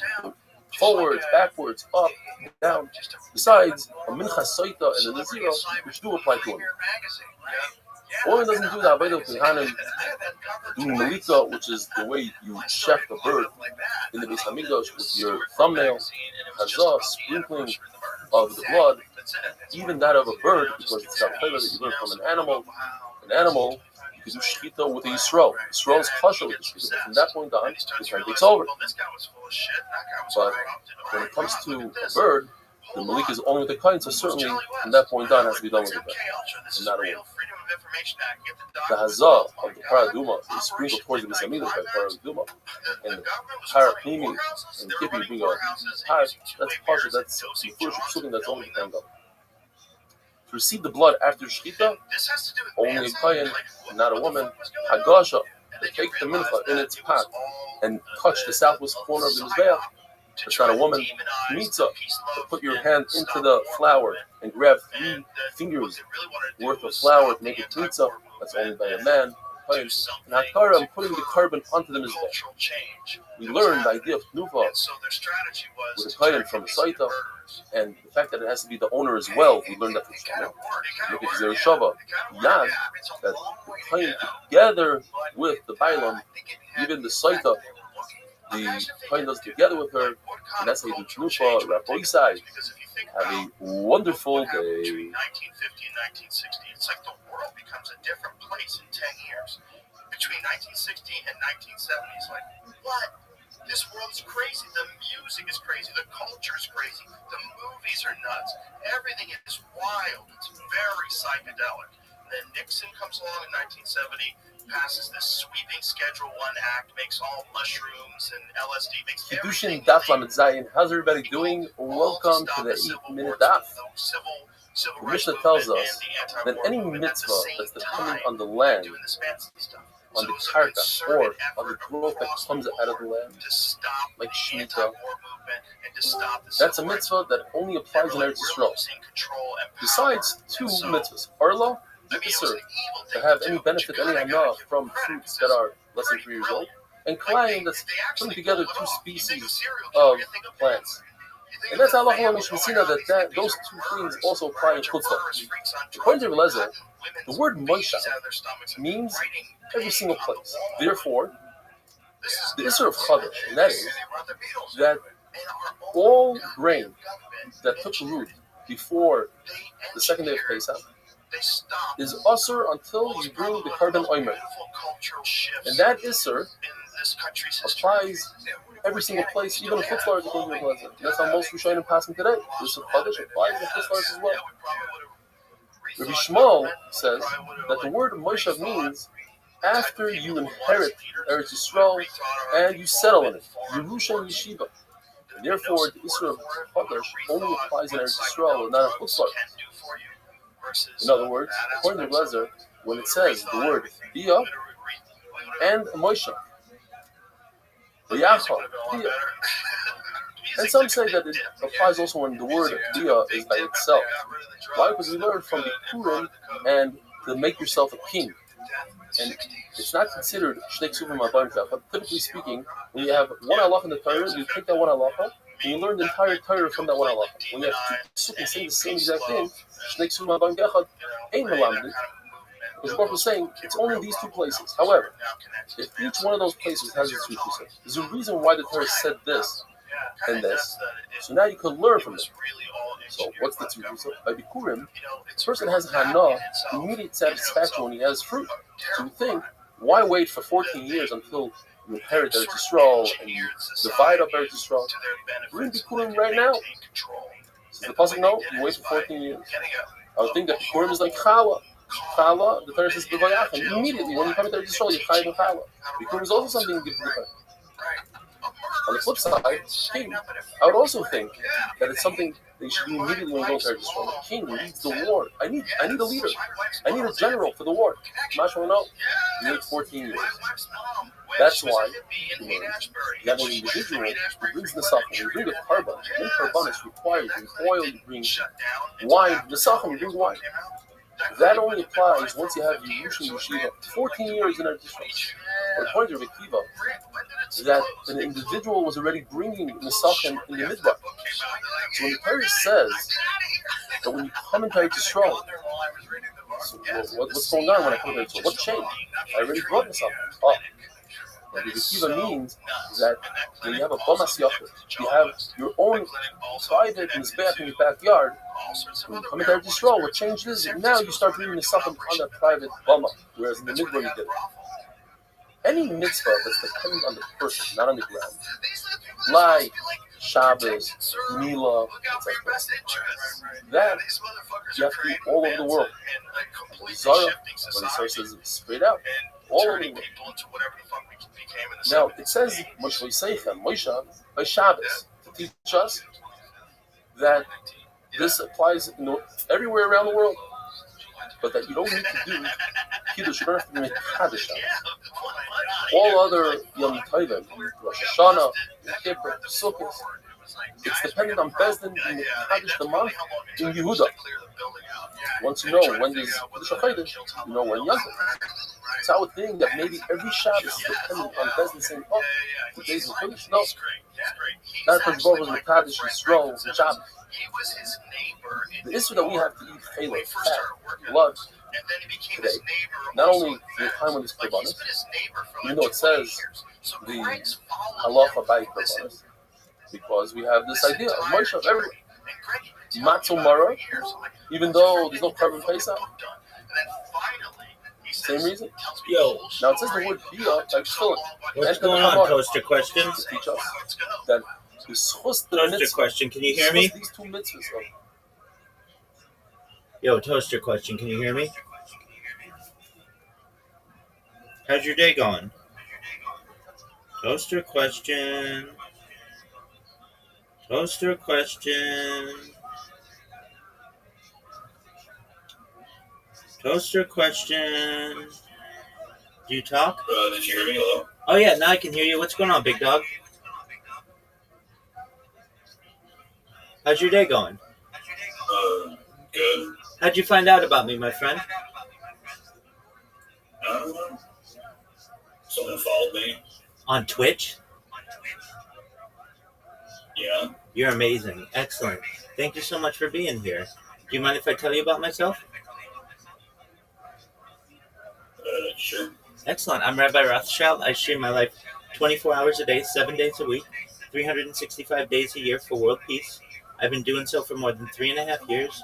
Going back to the pandemic, we've seen the death of a queen, the birth of AI, the coronation of a king, and everything in between. Toaster question. Have you ever seen the movie The Truman Show or the television show Big Brother? I've seen the Truman Show, yeah. Excellent. Well, that's what I do.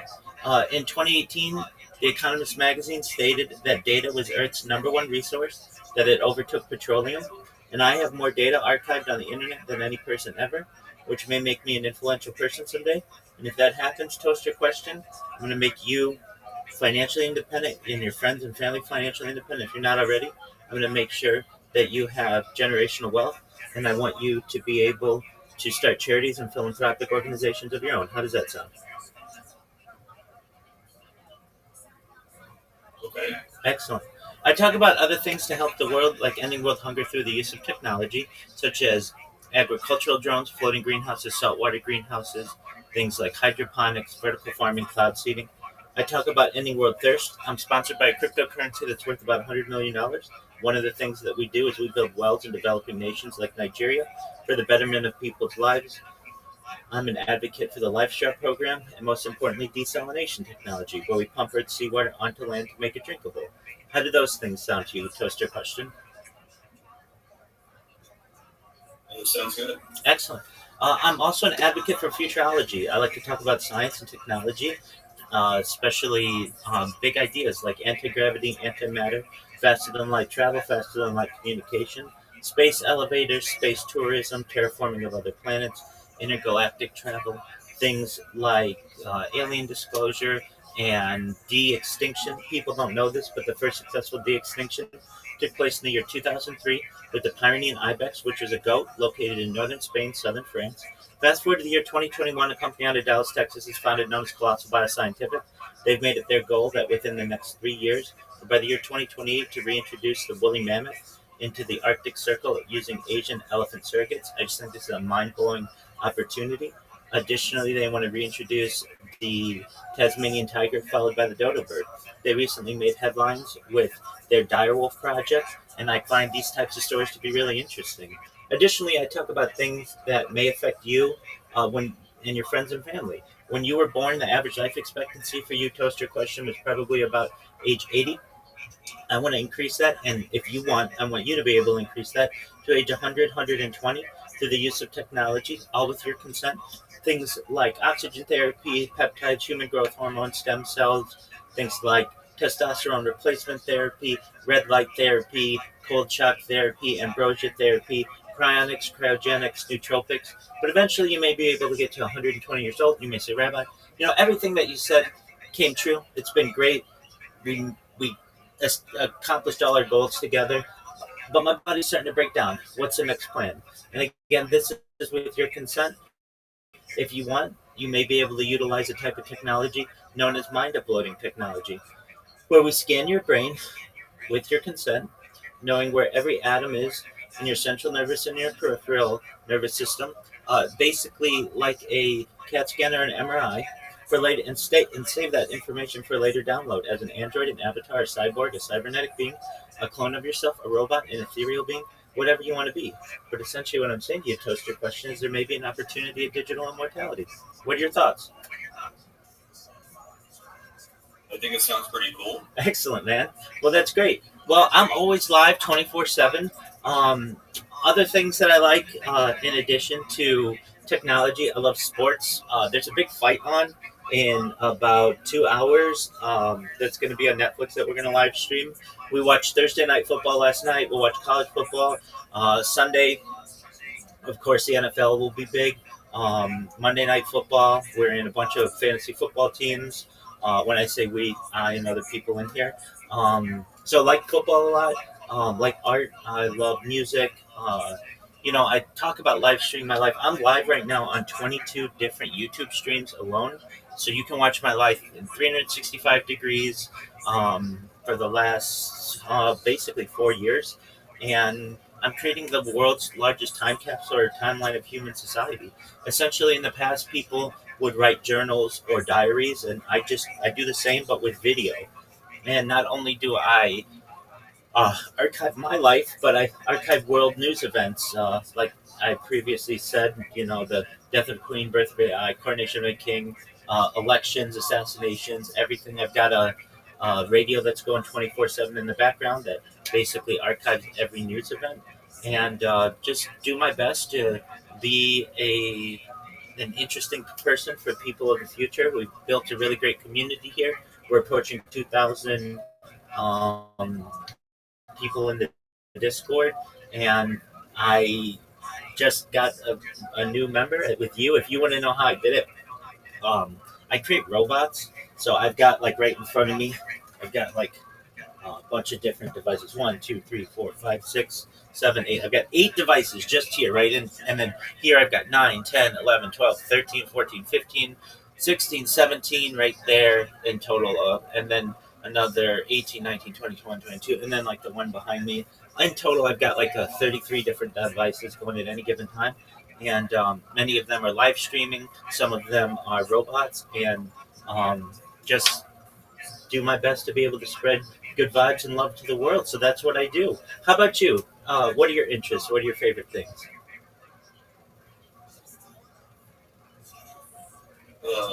Exploring ARGs.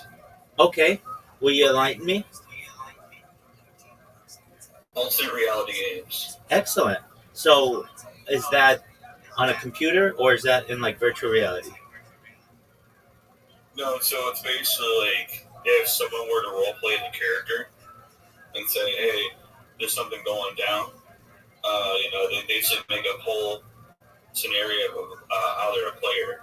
Like they're basically like a Dungeons and Dragons campaign online, but with no given context. Okay. Very cool. Is this a new thing or has this been around for a while? Been around a long time. You know what Worlds.com is? Enlighten me. I think I've heard of it. Worlds.com is an old 3D online platform. It's still hosted by a billionaire. So yeah. Excellent. It's a pretty interesting story. I think you should look into it. Oh, definitely. I'll go there right now. That's amazing. All right, so Worlds.com. I have heard of this, especially because it just had such a simple username, simple domain name. Okay, so I go to it and it says browser working, Cloudflare working, host error. Let's see. It's likely not up officially anymore, but there's a way to download like what's called Worlds.com 3D. Okay. It's basically a platform that's like there's a lot of different caveats going on with it. Okay. Yeah. And so, are you a streamer on Twitch? Okay, here and there. So if I may ask, did you get an email from me, or did you get a notification in Twitch, or what alerted you to me? I found one of your accounts. I think it was Discord, Google Roth, Discord 03. Yeah, exactly. Roth filed. Discord. Yeah, exactly. And did that follow you, and it gave you a notification, or did it email you? Yeah, I did. Okay, it emailed you. Mhm. Okay, excellent. Well, that tells me it's working. That's wonderful. Um, so, just to give you an idea of the amount of social media that I have over 100 YouTube accounts, 20 of which are live right now. I've got over 200 Instagram accounts, over 500 Twitch accounts, over 1,000 TikTok accounts, over 2,000 Twitter accounts, over 5,000 Blue Sky accounts, and over 10,000 Kick accounts. I have more social media than any person ever. So it's like a treasure trove for people who want to go down the rabbit hole of what I've done over the course of the last 4 years on the internet. But more than anything, I'm about peace. I'm about positivity. I want to be a positive influence on everyone with whom I interact, either IRL in real life or on the internet.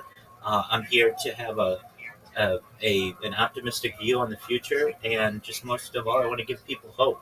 So you should know you don't have to stay. You can go do whatever you want to do. But if you ever need anybody, I'm here for you.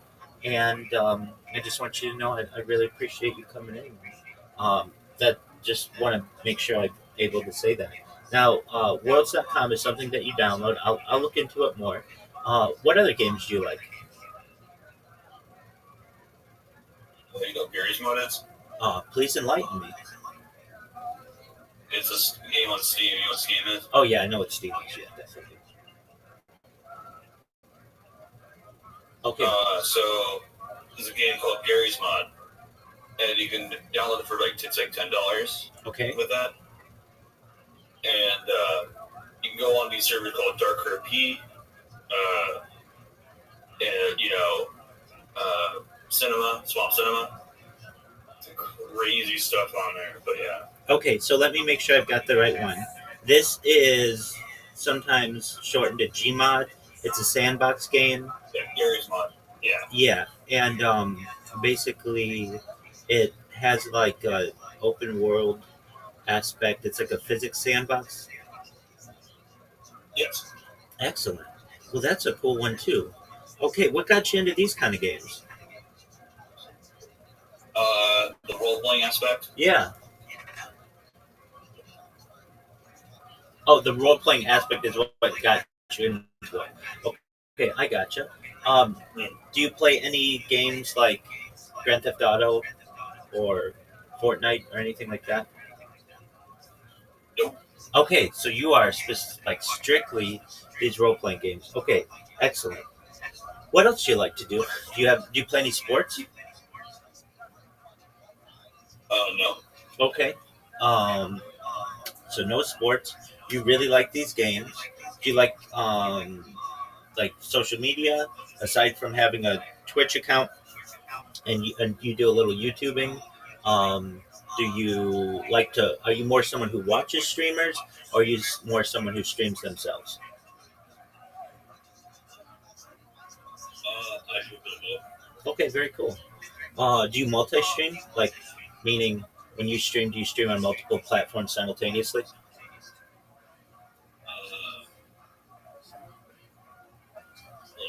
Take your time, my man.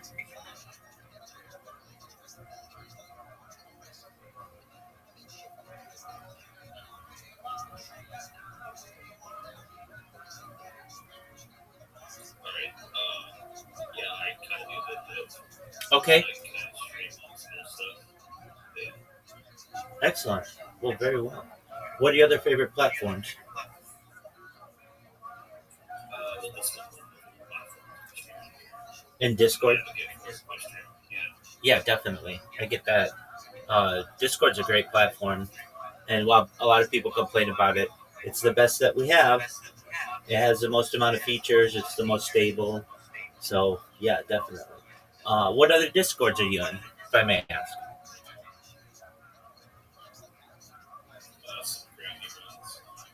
Okay, you don't have to name them, but um, are you in similar? Um, did you call it ARM, alternate reality ARGs? ARG. Yeah, are you in other ARG discords? Broadly. Okay. No. Yeah, no, I understand. I think you can have up to, with a normal account, like 99 or 100 different discords, and it's easy to lose track of what ones you're in. Okay, so um, do you have other ARG communities of which you're a member, or like friends who are in the ARG community? Kind of. Okay. More or less. Good example of the ARG is probably going to be what's the Commons Online ARG before. So the communities in there that can be effectively an ARG. And also around the game. And Oh. also what rules and like what consequences. Okay. Um, and you may have never heard of this, but it was big maybe 15 years ago, somewhat. There was something called Second Life. Have you ever heard of Second Life? Yeah. Is that an ARG? Technically, yeah. Okay. All right. I'm just It's like some of the communities can do that. yeah. Okay. Very cool. All right. Would I don't know. This is the. Would this be considered an ARG? The Sims. Kind of. Okay. In the ARGs of which you're a member that you like to play, though, is it more? It's probably less realism, like The Sims and Second Life and stuff. And probably is it more fantasy? Yeah. Okay, very cool. Do you like any board games? Yeah. Chess. Oh, amazing. Okay, well, we play chess in here, and so you'll be able to pick up some games if you want, or I'll play with you when I get some time. Every night in here, some of the members that we have like a big group that comes in at night. So, like right now, it's kind of like midday or so, or getting into the evening for some people. But at night, people come in and we play every night. We do these mini games. So we'll play bowling. Then there are a bunch of other mini games that we play, including chess, checkers, four like uh, Connect Four, dice. We'll play things like uh, pick. What is it called? Charades kind of deal. We'll play games like mini golf, table soccer, archery, darts. Um, what else do they have? Poker. We played poker last night, and so I get some people from all over the world, and our hours are all kind of different, and they keep me up all really late at night, especially the people in Australia. But we have a good time. So if you like mini games and stuff like that, you can generally find people in here who are willing to play something with you. Um, Aside from mini games and such, I've done IRL streaming. I've streamed as far north as Santa Barbara, as far south as San Diego, as far west as the Pacific Ocean, as far east as the desert and mountains. I've streamed in Beverly Hills, in downtown Los Angeles, at Disneyland, basically everywhere in Southern California. Um, but it is easiest for me to maintain my connectivity and all of the devices that I have. Basically, just being near a Wi-Fi router. But I have on the stream done quite a bit of IRL streaming. Other things that we like to do in here: watch movies, television shows. What kind of television shows or movies do you like? The bull. Okay. Consider that. Well, that was, and I may be wrong, but wasn't that like a reality show from years ago? Yeah. Excellent. Yeah. So that's the one where one of the people is a mole, and they like basically all the other people are trying to guess who it is, and they vote on him, something like that. Yeah. Excellent. Okay. Do you like the mole? Any other reality television that you like? Clue. Oh, okay. The Excellent. movie. Yeah, the movie from the 80s. Is that right? Yeah. Okay, excellent. A great movie. It is it's a classic. It's not even a cult classic. It's a classic, and it had a wonderful cast, like of really big actors. So that's excellent. Um, Any other television shows that you like? Do you like The Office, Parks and Recreation, anything like that? I've seen parts of Parks and Regulation. Yeah. Okay, excellent. The reason why I mentioned that is The Office is like a spin-off that just started. It's called The Paper, and we watched some of those episodes in here, and it's so far so good. So that's on Peacock. If you're not a big sports fan, that's totally fine. But we are, I know, like Brandon streams everything, and he'll stream anything you want. If there's ever a sports game, any kind of sports that you want, we watched earlier today, baseball game. Last night we had Thursday night football. Um, so I know you don't play sports. Do you watch any sports?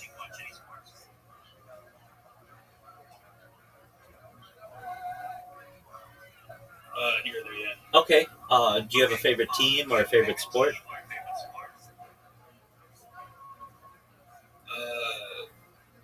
Sometimes I watch the Green Bay Packers. Oh, we just watched them last night. They have an amazing defense this year and offense. They're looking maybe like the strongest team out of the NFC. They look amazing. So you should be proud of them. They look really, really good. Their quarterback Jordan Love looked amazing. Their running back Justin, I forget what his name is. He was amazing, and then their tight end last night had just a huge night. So, and then they got a defense that is really, really good. They just got like one of the best players in the league from Dallas. So, um, gotta be psyched about that. And they are 2-0. They beat the Detroit Lions the first week, and then they beat the Washington Commanders the second week. So definitely, so they're looking strong. All right, so you're a Packers fan to some extent. Um, we've watched, let's see here, 3 Super Bowls in here, 3 Olympic games. Do you like the Olympics at all? Yeah. I'm going to see the World Cup Championship in Wisconsin. 100%, yeah. I'd like, if I'm at least popular enough from streaming, I'd like to live stream because they're going to have some games in Los Angeles, so I'd like to do that. If I'm unable to do that, I'm going to stream the whole thing, every single game. I streamed the Women's World Cup like 2 years ago, and it was amazing. It took place in New Zealand and um, Australia, so all the games were like in the middle of the night, and I got so into it. Toaster question: I would never in a million years thought I'd be so into women's soccer, but I was. And then earlier that year, I streamed the Men's World Cup. So, are you a soccer fan? Yeah. Okay, excellent. Are you? Do you have like a favorite Premier League team? Team USA. Okay, excellent. Yeah. So hopefully they do well this year and they can make it into the World Cup. Um, they're one day. You mark my words, Toaster.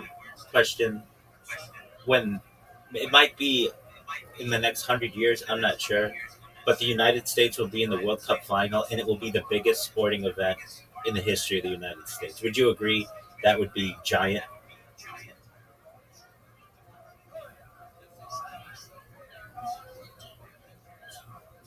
Feel free to disagree too if you don't think it would be that big. Yeah, it's something like when you. Well, I don't remember what you said. I'm sorry. Oh, absolutely, that's fine. So if the United States men's team made it to a World Cup final, it would be like the biggest sporting event in United States history. It would be really big.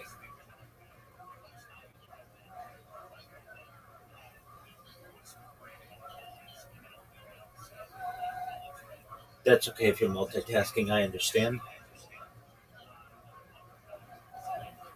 You do you.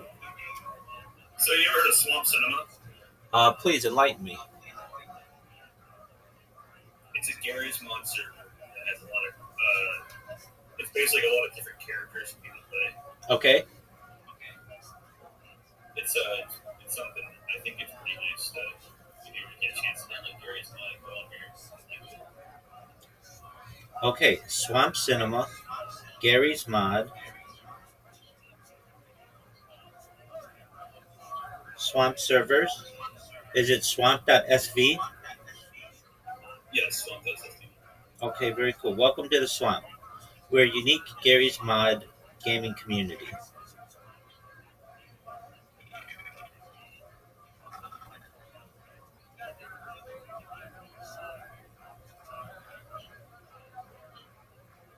Alright, I'm gonna have to get in here one of these days and check it out.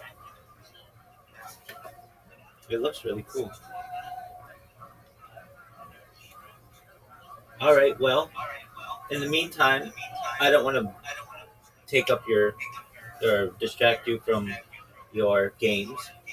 Feel free to play them in here. Feel free to stream them if you want, or just to be with like-minded individuals. You're always welcome here. I was in the middle of listening to Joe Rogan's interview with Charlie Sheen, so if you hear that in the background, that's what's going on. And just really want you to know how much I appreciate meeting you, Toaster Questions. There's a lot of Joe Rogan fans on Swamp Film. I think they'll get along with it pretty well. Excellent, excellent. After I do a little bit more programming on my bots, when I get some time, I'm going to take a look. Are you a Joe Rogan fan? I watch him here and there, so I can't say I'm a fan. Okay, I understand. But you know who I'm referencing. There's some people who don't even know who he is, so excellent. Yeah. All right, very well. Well, enjoy, my friend, and I'm always here if you need me, okay?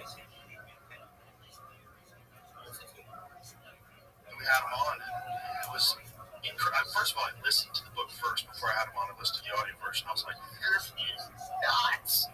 This is nuts. If this is all true, this is fucking insane. And it's all true. So they really did engineer a murderous cult of hippies. And almost used the clinic as a casting couch, as an audition process for which girls they felt most vulnerable. Yep, vulnerable. Yeah, crazy. Yeah, crazy. The CIA was doing that. It's just, I know they were supposed to just operate on foreign soil. I know they were, but sometimes things get messy. But it's like you talk to like your average boomer who just watches cable news and reads the newspaper. They never believe this in a million years. And they'll hear us talking about it and they can, come on, guys. No, you're right. Come on. But they also will never read the book. No, never read the book. And then when things get proven, they never apologize. Imagine that. Never apologize for your baseless conspiracy theories that all turned out to be true. Yeah. Because, conspiracies are fucking real, okay? This conspiracy theory pejorative that they really started foisting on the American public during the Kennedy assassination was for that very reason. They wanted to make it ridiculous. That's when the term was coined. That's when the term became popularized, and apparently the term existed before that. We researched this, right? Didn't we Google the original term of conspiracy theorists? It's quite a bit earlier, but it was never like a thing in the public zeitgeist. It became a thing during the Kennedy assassination because a lot of people were questioning it. Because it looked weird. Everything they did, even the people that hadn't seen the Zapruder film, everything just seemed off. It seemed off. And there was rumblings amongst people that were there. The big one was the shots from the grassy knoll. Many people talked about gunshots. And that one photo where there's like 15 people pointing to the same spot. You see smoke near where the bushes are, and it's not a good photo, but it's good enough. Right? You go, it's just it was too uniform.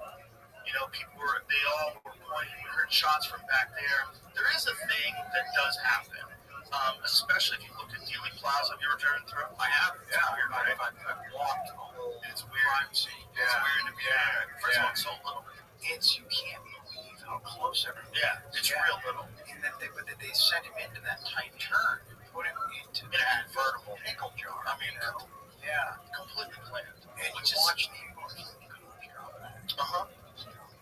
which is there's something I read. Did you ever read The Man Who Killed Kennedy? I think it's Jim Walker. Yes. Yeah. Did you ever have him on? No, I didn't. Oh, okay. Did he pass? I think so. Yeah. He wrote Sci Spies, which was involved about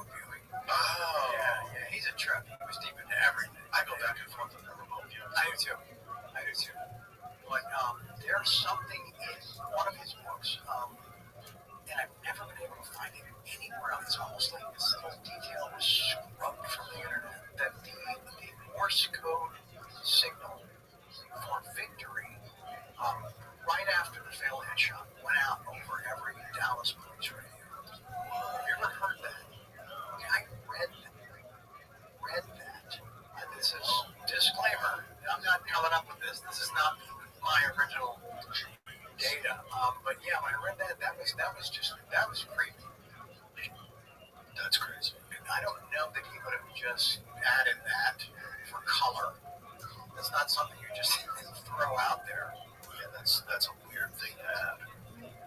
Victor, well, a lot of people hated Kennedy back then. It's hard for us to reconcile now, today, because we think of him as like one of our greatest presidents. Of course, because he got murdered. We always love him after they get shot. Sure. But when he was alive, this was like half the country fucking hated him. And then there was the Bay of Pigs disaster, where we lost a lot of people because Kennedy didn't give him air support. He wasn't told about the invasion until like last moment, and air support was crucial to its success. He denied air support. A bunch of people died that weren't going to die. Right. And so those guys on the ground. My friend Evan has a theory. My friend Evan owned Black Rifle Coffee. Was a ranger himself. I met him. He's the best. I love him, dude. I love him. But he said, like, those guys, those are hard-nosed killers. And if they think that they lost their brothers because this fucking piece of shit didn't give them the air support that they deserve, it was Kennedy's idea, and you tell them that you want to get that guy killed, like, oh, fucking sign me up. Those guys would do it. He's like, those would be the type of guys you would have do something like that, and they would probably tell you this would be a perfect place to do it. Right. Tight little turn. Yeah. Anybody who says, by the way, because conspiracies everybody gets binary on this one way or another. I believe this or that. Anybody who says that Lee Harvey Oswald couldn't make that shot has never shot a rifle. You're full of shit. If the rifle's on, it was not that far. I'm not saying he can do it 100 times out of 100, right? But the possibility of him having that rifle ready, he's got a scope, he's got a rest. The car comes into view, you roll the sight onto his back, you squeeze off around, and you get a headshot in there. That's 100% possible. Sure, I just don't buy it. Right. I don't think he acted alone. If he did do it, he might have done it. He might have shot at him. He might have even hit him once. There was other people.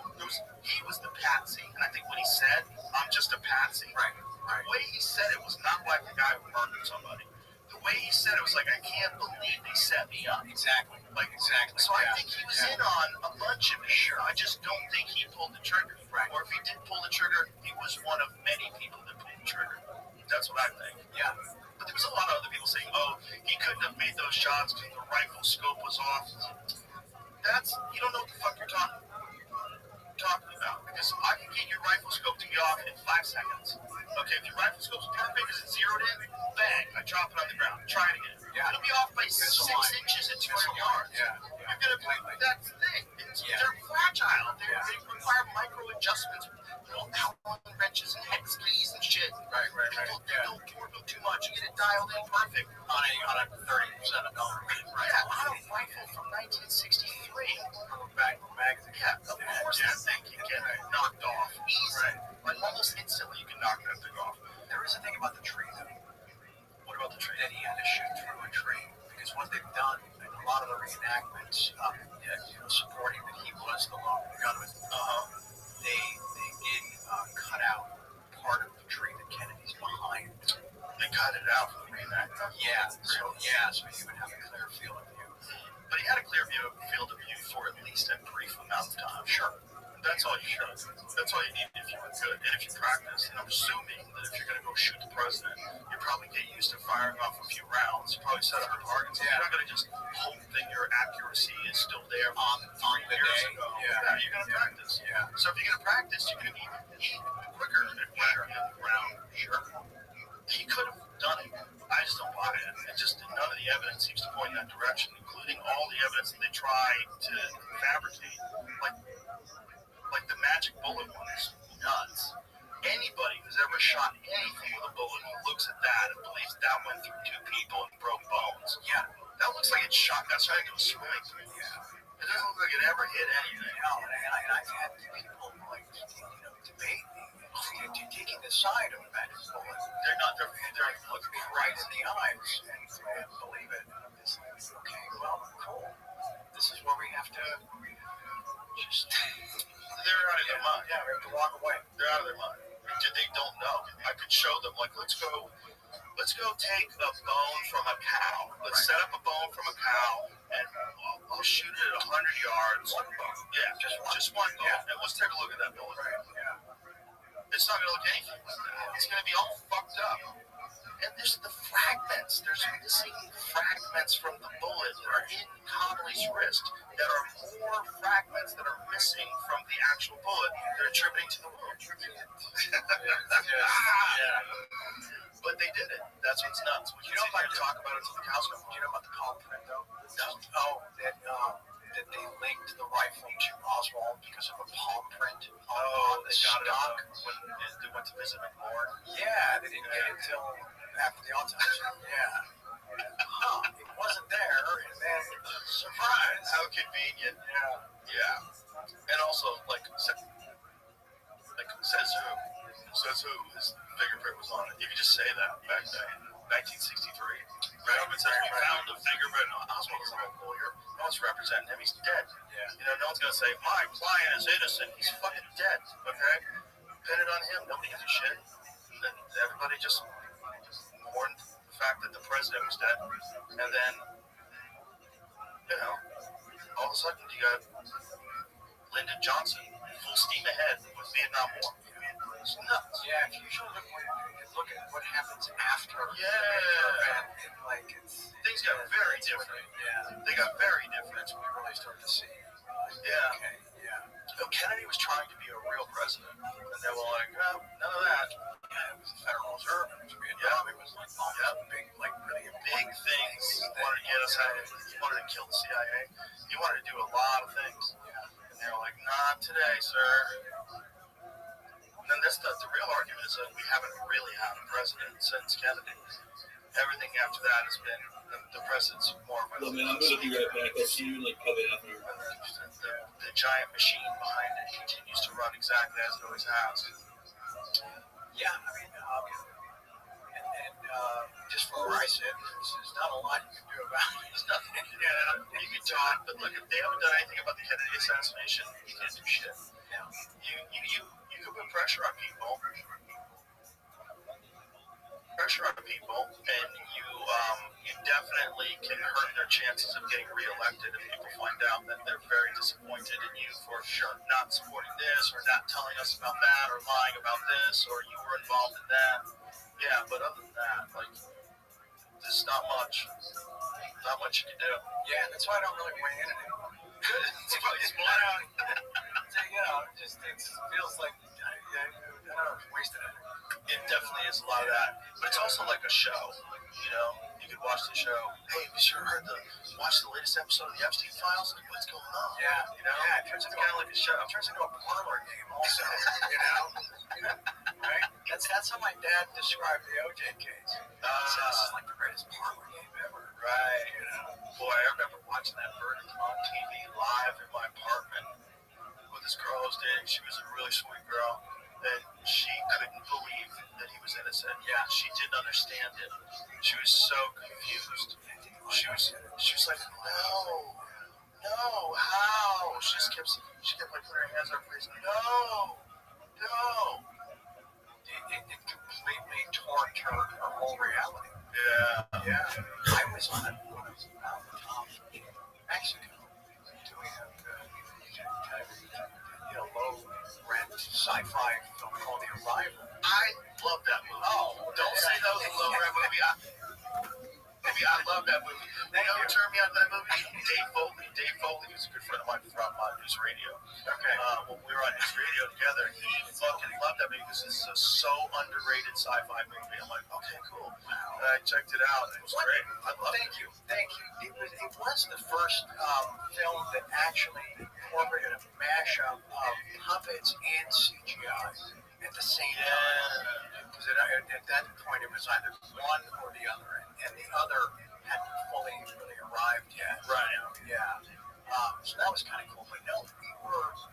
I was so hoping for the day off to be back at the hotel because everybody knew the night before that the verdict was coming, right? So we had to shoot this scene, and there was a prop man, and this is '95, right? the only cell phone. It had like half a bar, and it's starting to rain. And he's got his ear, and his buddy's got his phone in LA up to the TV, and they're about to read the verdict.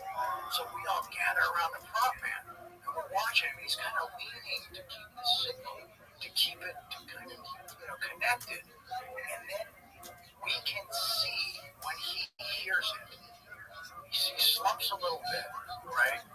Takes the phone from his ear and slams it into the mud. And he screams, that motherfucker got away with murder.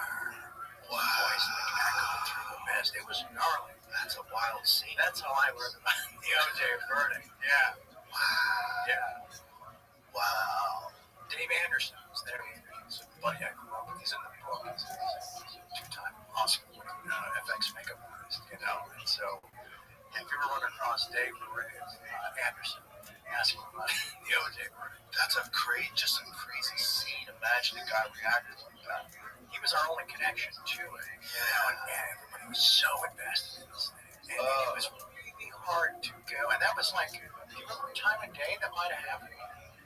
Kind of late morning, sort of. Or was it? Yeah, don't remember at all. We still had a pretty sizable day to shoot. It was really hard to regain focus. Yeah. Feel like what we were doing still mattered. Yeah. Because there was a giant, there was like a murmur in the universe at that point. Yeah. Like something, it felt like something had been taken from us. Yeah. Yes, it really is. Did you see the last or the most recent O.J. documentary? No. It's murder, mayhem, and blood. I think he's got 3. Murder, mayhem, and blood. Lines. Something way off at that time. No, it's actually. But it's the latest O.J. documentary? Well, I guess Manhunt will be the latest. This is the one that is before that. And it's broken down at the crime scene by two expert veteran recreationists. Yeah. It's incredible. Do you watch any O.J. stuff? No. When it comes out? No, I try not to. Because it's just weird. Okay. Do you think there was something else there? No, I think he killed his wife. Yeah. And he killed Ron Goldman. He got away with it. Yeah. And it's just nuts. It's just, it's weird to watch him on like naked gun. You're like, that guy? Yeah. That guy murdered his wife with a knife. Like, what? Yeah. And he got away with it. And he's just golfing. Yeah, it was the follow-up part that didn't really support anything about what he had claimed. Remember when he was a rapper?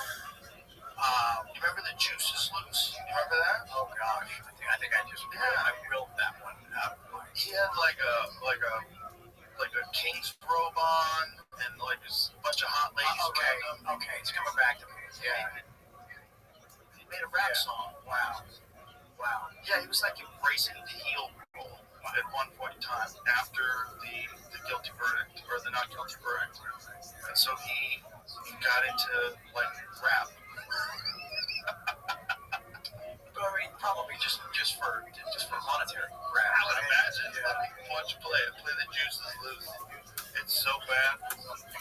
Is it off of YouTube? That would be hilarious. It's part of a TV show again. I saw another clip. Oh, that's right. It's like a prank show. He was trying to prank people. It's like prank-free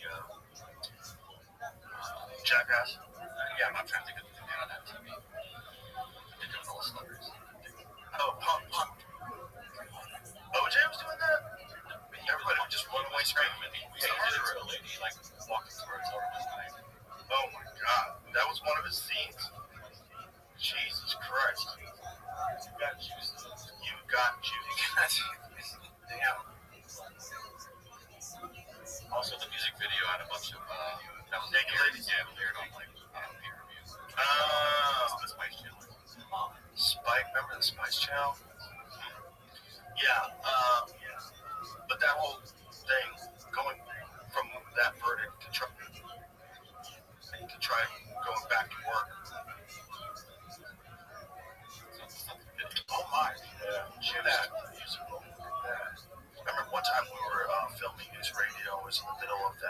Hollywood shootout. You remember that? I do. Yeah. We were watching it live on TV while trying to do a sitcom. We were like, we probably should take some time off here. There's a fucking war going on in the middle of North Hollywood. Wow. Yeah, I think that involved a lot of cocaine and steroids too.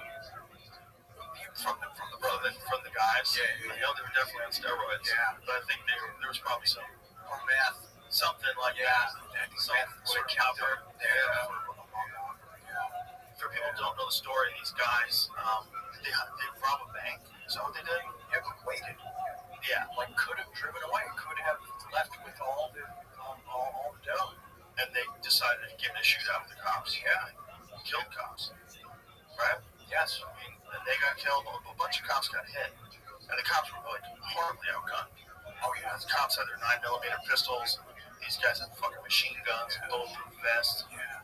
Kevlar helmets. They had face masks. Yeah. And do you support that when the dude finally kills himself, that it was a simultaneous sniper shot at the same time? I never even looked into that. Is that one of the conspiracies? That's one thing that they claim.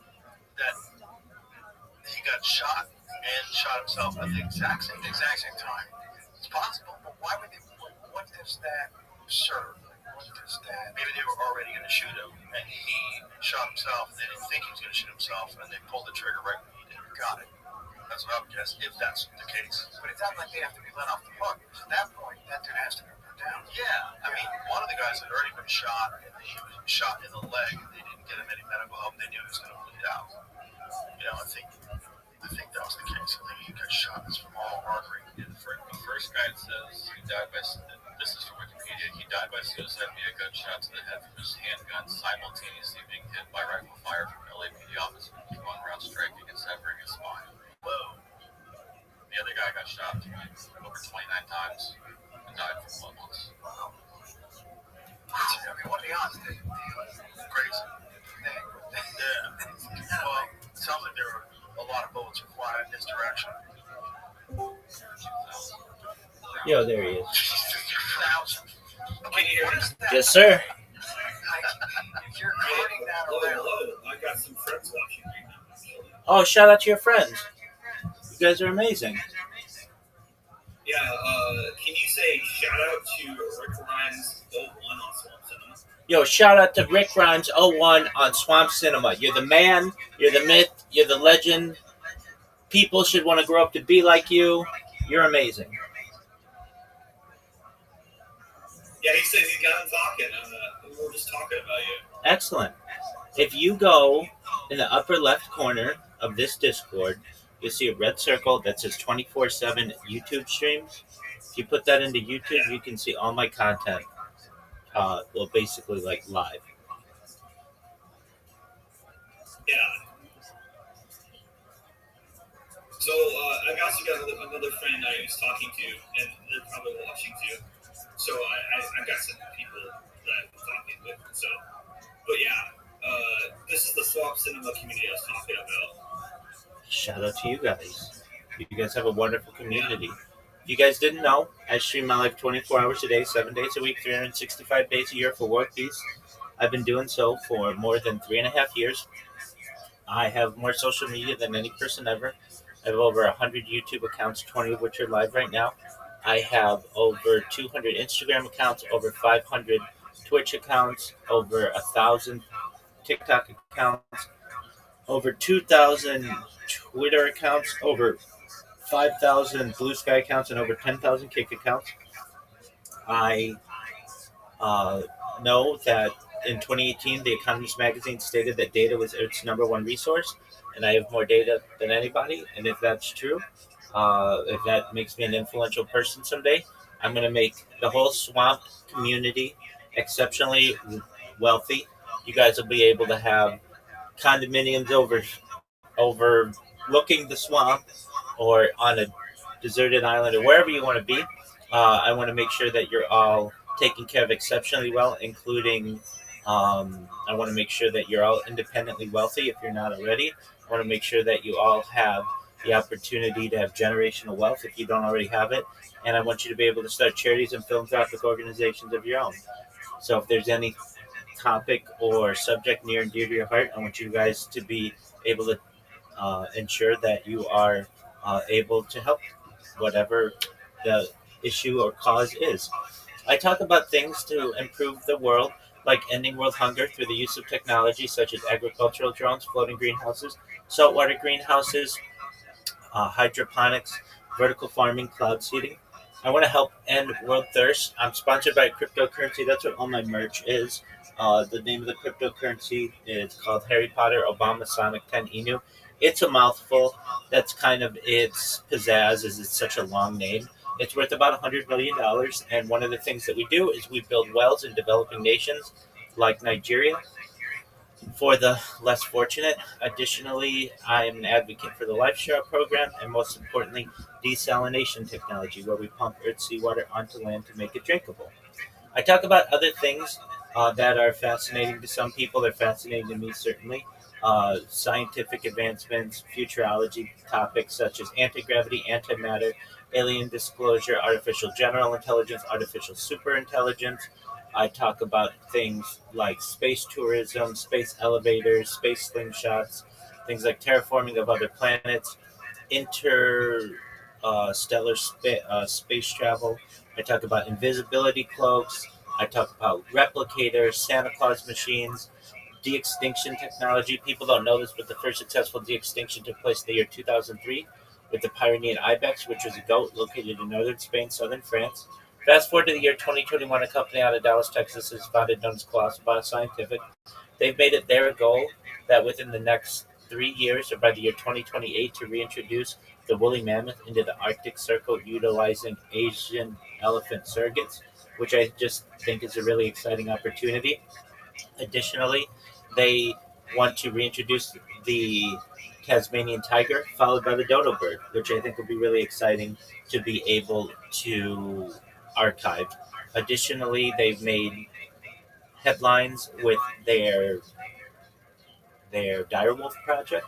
I'm also an advocate for life extension technology. So this is all with your consent, but anybody watching this right now, especially in the Swamp TV community, you guys should know that I want to make sure that you are able to live longer if you want. So when you all were born, the average life expectancy for you was probably about age 80. I'm going to increase that to age 100, 120 through the use of technology, such as nootropics, things like peptides, human growth hormone, stem cells, oxygen therapy, red light therapy, testosterone replacement therapy, things like ambrosia therapy, cold shock therapy, cryogenics. But eventually you may get to be 120 years old. You may say, Rabbi, it's been a really great run. Everything that you said took place. We made the swamp community one of the biggest gaming communities on earth, and everybody who became a member didn't just become a millionaire nor a billionaire, but trillionaires. Well, our bodies are starting to break down. What's the next plan? And this is if you want. Again, this is with your consent. Consent's really big.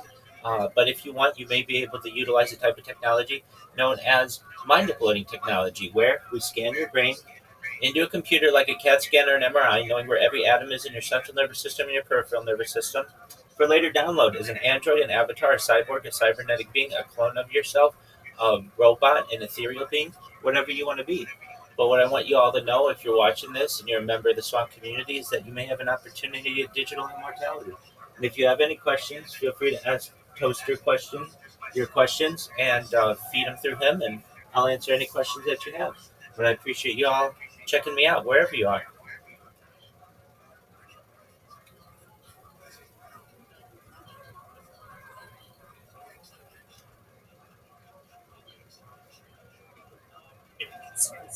My game's starting to see. Give me 1 second, guys.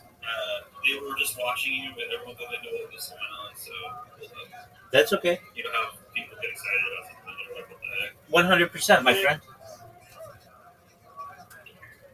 They're all telling me to put you back on. They're really enjoying your content. Yeah, sure. I will do my spiel again. No problem at all. You let me know when they're ready.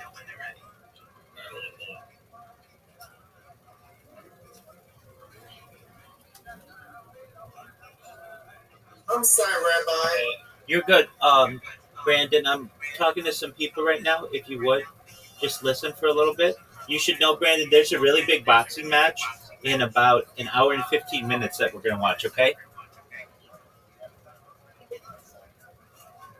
Do you stream? Yeah, he streams. Yep.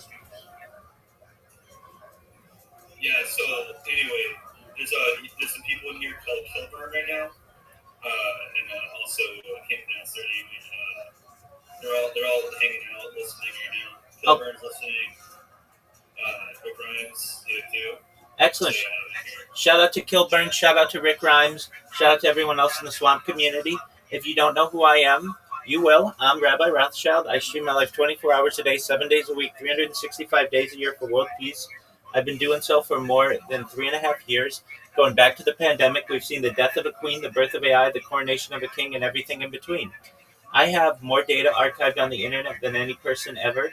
And according to The Economist magazine, data is Earth's #1 resource, which may make me an influential person someday. And if that happens, I'm going to make you, including Rick Grimes and everybody else in the Swamp community, exceptionally wealthy. I want to make sure that you have independent wealth, that you have generational wealth, your friends, your family, and I want to make sure that you're able to start charities and philanthropic organizations of your own. I talk about some things to improve the world, like ending world hunger through the use of technology, such as agricultural drones, floating greenhouses, saltwater greenhouses, vertical farming, hydroponics, cloud seeding. I'm an advocate for ending world thirst. I'm sponsored by cryptocurrency. That's what all my merch is. It's worth about $100 million, and one of the things that we do is we build wells in developing nations like Nigeria for the betterment of the people's lives there. I'm also an advocate for life straws and, most importantly, desalination technology, where we pump Earth's seawater onto land and make it drinkable. I'm an advocate for all kinds of futurism.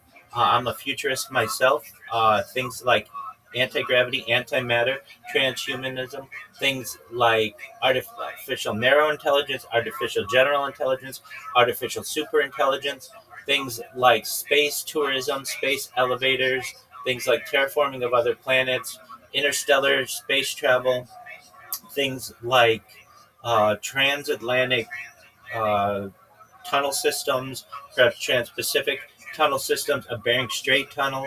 I'm an advocate for nuclear power, nuclear fission, nuclear fusion. We talk about things like quantum computing and artificial gravity. We talk about things like cryptocurrency and de-extinction.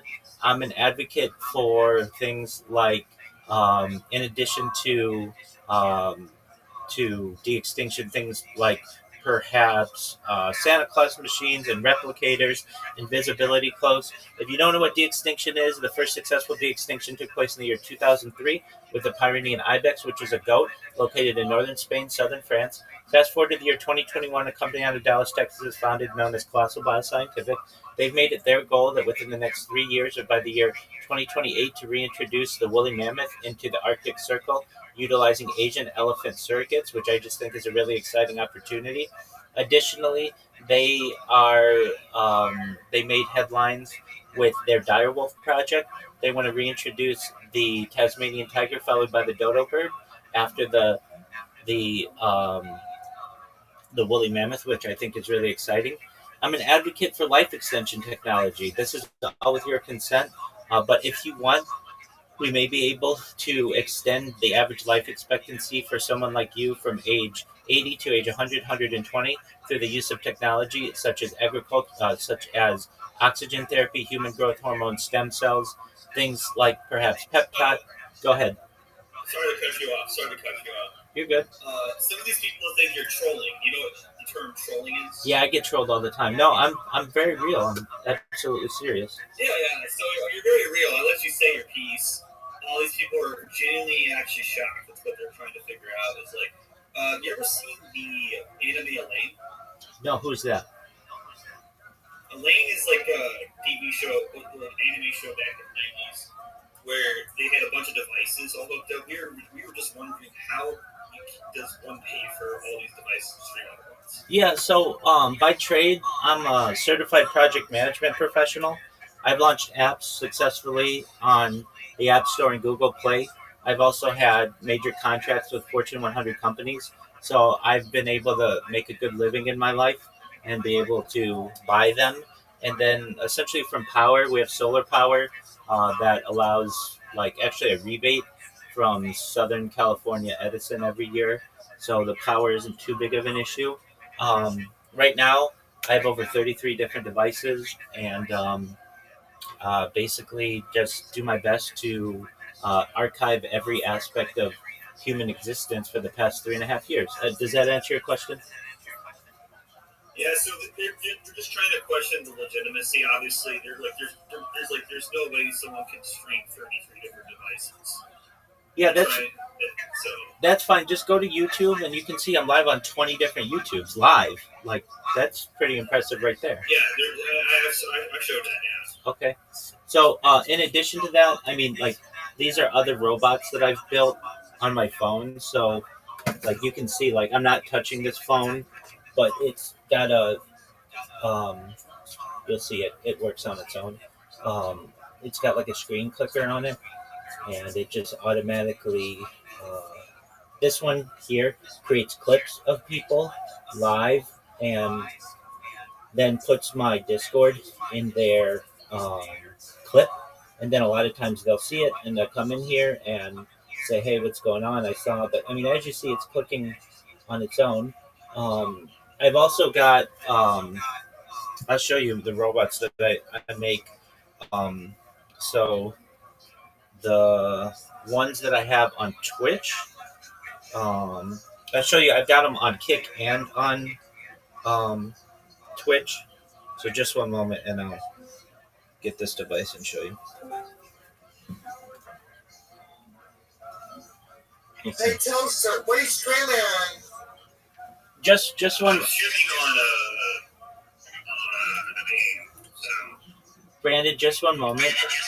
I'm gonna tell these guys some stuff. So if you can, just be quiet for a little bit, and then you can talk as much as you want. All right, so here I am. We're gonna flip over here. This device is creating a Kick account. Sometimes Kick runs into an issue where it doesn't allow you to create an account immediately. There's an error that shows up. So it's got to go through the terms and conditions. You can see this pink cursor right here, and that's what actually scrolls for me. And it will now scroll down all the terms and terms of service, and then go all the way to the bottom, which it's doing. And then it will press the I accept button. And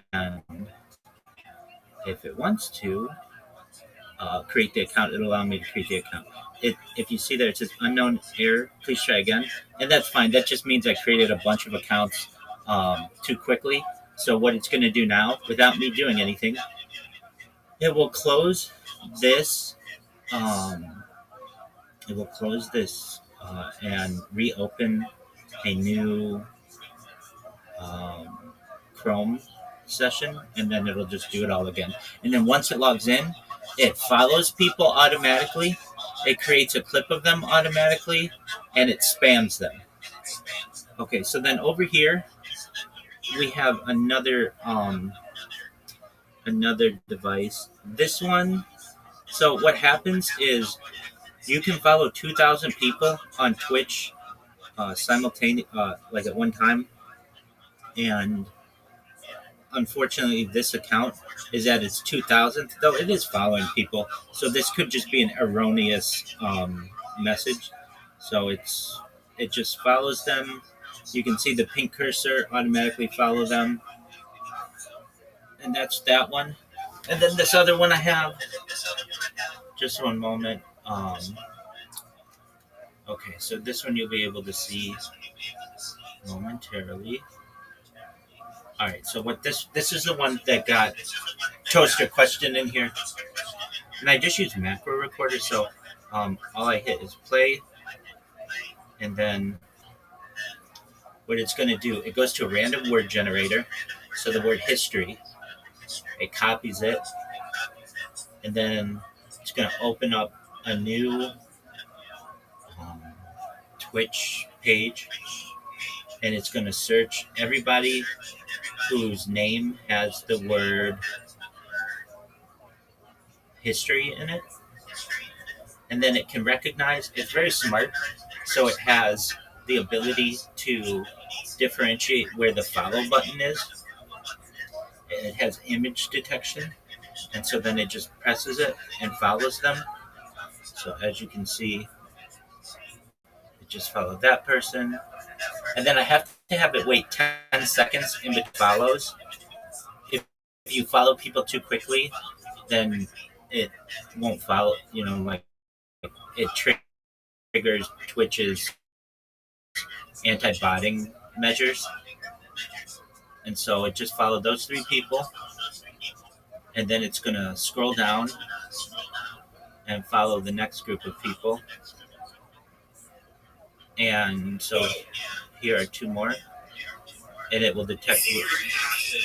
What we're talking about and stuff, and you want to share. Have you actually ever been on an interview with people? Yeah, absolutely. You can see my interviews. They're located on YouTube. There's a section of this Discord. If you go down, it says interviews, and you'll be able to find the interviews that I have there. And then I also have done interviews on podcasts, and I've been on a handful of podcasts, and then also Kick creators have interviewed me. So if you you can even just you click on the chat below. If you just go to search in this Discord and type in interviews, and then go to the chat.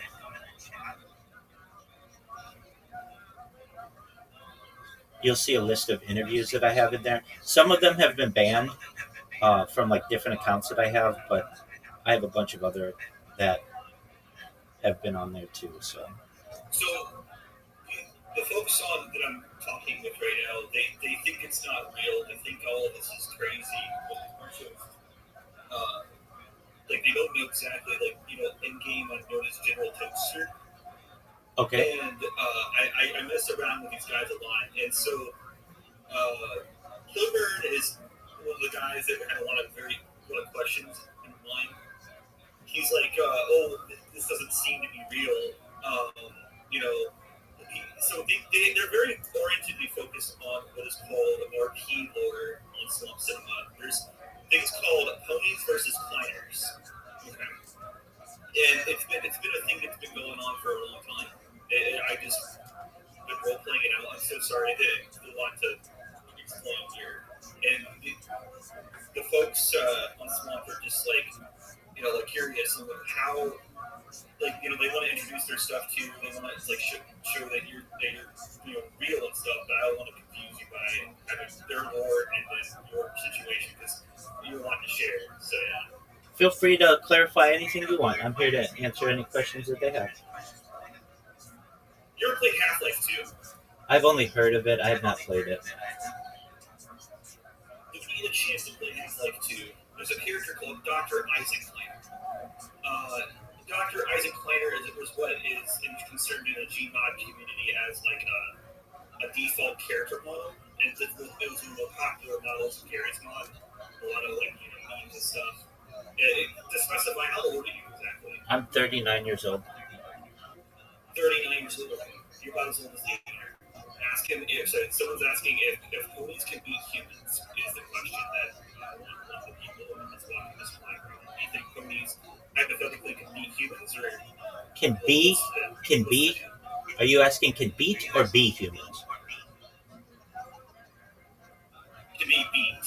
Can they beat humans? It's a lore like My Little Pony is. I know what bronies are. Yeah, I know what My Little Ponies is. Yeah. Yes. So let me stream this to you so it makes more sense to you. I'm not trying to troll you right now.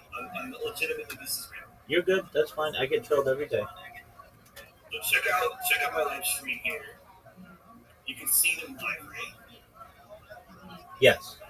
Alright, this is legitimate. This is what I was talking about. This is Kilburn. This is your crimes. Okay. And all this other stuff. So that's what I'm talking about. I'm not actually making these people up. These are legitimately people here. So yeah. Do you hear that they think they're trolling? I mean, that's fine. They can think of whatever they want. Yeah, exactly. So what made you, like, you've been doing this since 2018? No, not 2018, since 2021. 2021, okay. So you've been doing this for about 4 to 5 years. I'm closing in on my 4-year anniversary this fall. Okay. So are you wanting to do this so it continues for the rest of your life? Or That's correct. Yeah. I'd like to document my life as long as I live. In better form, I'd like to use like a first-person view, like have like meta glasses that live stream.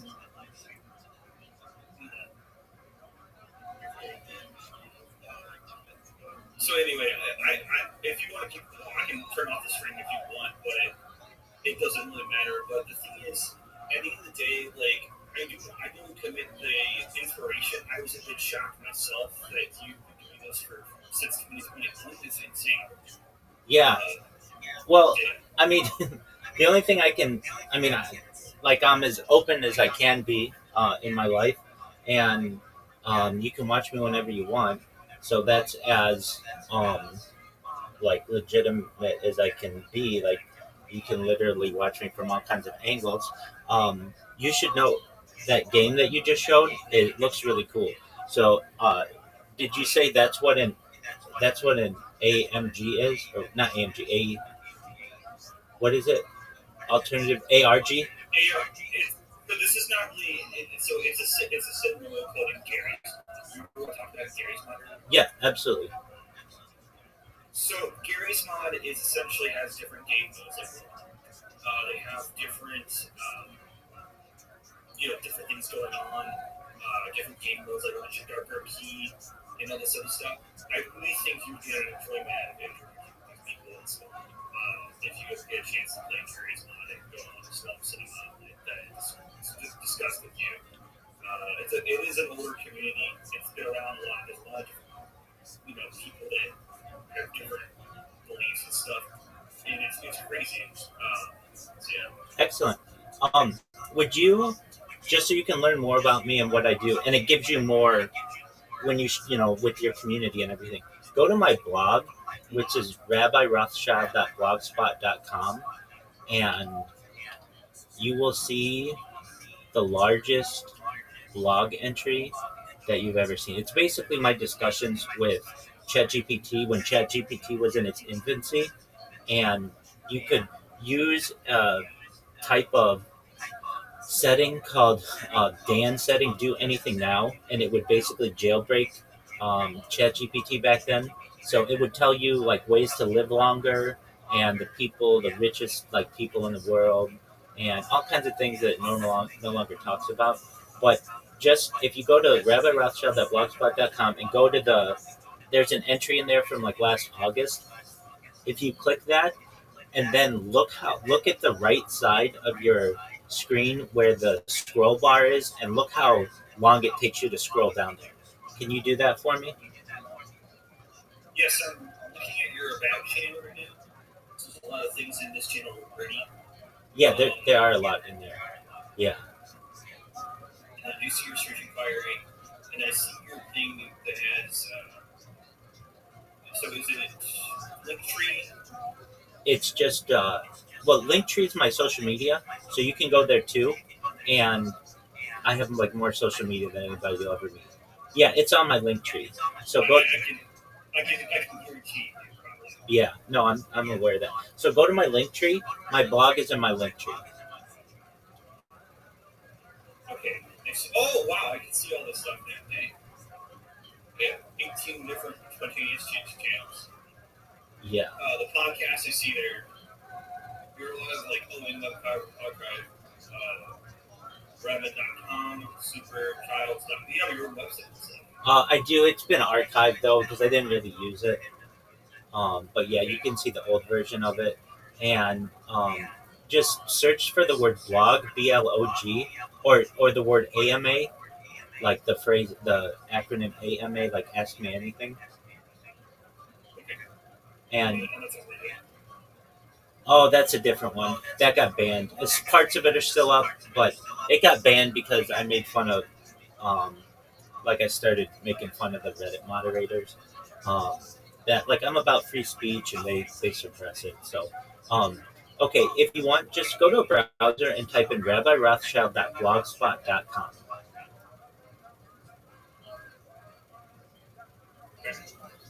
And then it should be like I'll do it alongside you so I can see what you're basically saying. Excellent. Now there is a blog entry from like last August at the bottom. Just click on the picture of my face, and now look at your scroll. Like when you scroll down, and look how long it takes you to scroll down through the thing. That's a lot, It is a huge amount of data. So these are just things that I think are really interesting. Like like what? Types of future technology, like microcurrent devices and things like ultrasonic electrostimulation, um, things um, like what are the worst ways to die? What are the best ways to die? Just like on every kind of topic, you can just see what I've gone through with ChatGPT and what it would answer. And like basically, there are things on different types of nutrition, different types of movies, things on um, different, just like anything. I mean, it's just like its own archive of myself as well. So if you kind of want to peer into what I think is interesting with technology, take a look at that. Um, and like whether we live in a simulation, all of those kind of questions that I've been asked. This is like basically when I've had different conversations with ChatGPT. This is um, these are things that I would review. One of my favorite subjects that we haven't really discussed, but I want to make sure to emphasize it. I'm really into alien disclosure, so extraterrestrial. I don't know if you're aware, um, or like if that's. I'm a big fan of Area 51's conspiracy theories. Oh, excellent, excellent. So you know who Bob Lazar is? I do not know what Bob Lazar is. If I do, I might as well burst into the thing. That's okay. That's okay. So Bob Lazar is the reason why we know about Area 51. He was the whistleblower who worked at Area S4 specifically in the late 1980s and went on KLAS, which is Las Vegas. Um, He went on Las Vegas television under like a shadow, like blacked out, and talked about what he did at Area 51. And that before that, no one had really heard of it. And then we would eventually get to like the year 2012 or so when President Obama declassified it. But yeah, I'm all about that and what is going on there. So, like if you're not aware, Bob Lazar's done interviews with Joe Rogan, and they're fascinating. He talks about extraterrestrial technology, anti-gravity, element 115. If you weren't aware, like how do these crafts travel so quickly with all the power that they get? It uses an element known as element 115, which at the time when Bob Lazar talked about this, it had not yet been discovered on Earth, at least not in a declassified form. But eventually, in the early 2000s, students at the University of Moscow were eventually able to harness it, and just for a brief period of time, but actually showed that it was a real radioactive element. And it's been named Unpentium, which is like 115. It's also known as Moscovium because it was discovered at the University of Moscow. So that's really fascinating to me. Uh, People's accounts of alien abduction is really interesting to me. So those are some things that I like. I like to listen to those stories. I'm also someone who thinks we're seated here on Earth, perhaps by an alien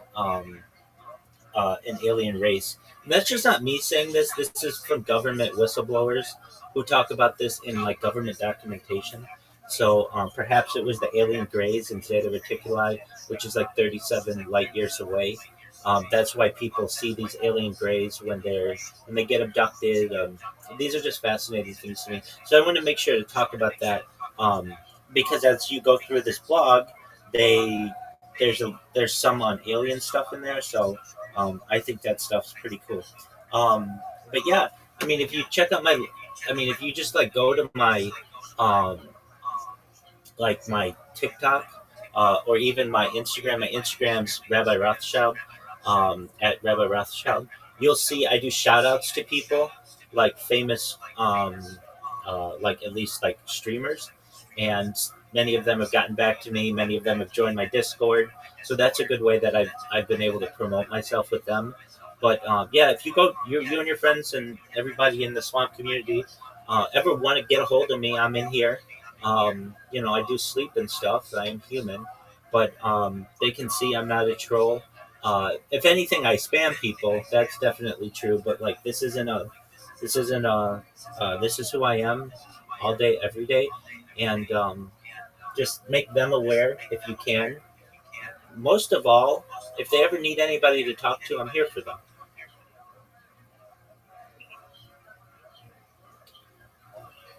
So yeah, I'm just impressed. I'm impressed with the work. I thank you for your impromptu interview, essentially. absolutely, my friend. I tend to hate people involved in this, but yeah, it's good. Keep doing what you're doing. Excellent. Regardless of disagreements or agreements, people will see this eventually. That's phenomenal. And yeah. That's what I want to happen. I mean, people already watching this already. Like, there's a guy, if I'm a single person watching this in private right now, in like different zones of different theaters in this one that I need a preference. There are a lot of crazy things that do go on in this one, like here and there. And so, yeah, like, we don't know exactly what that is or isn't happening at all once. There's going to be a lot of crazy things that just happen. So, yeah, people tend to judge one another for, actions and stuff sometimes, and I do believe think that you should do that. It also does a thing called forgiveness too. So 100%. Forgiveness is very important, and I feel that everybody deserves a second chance.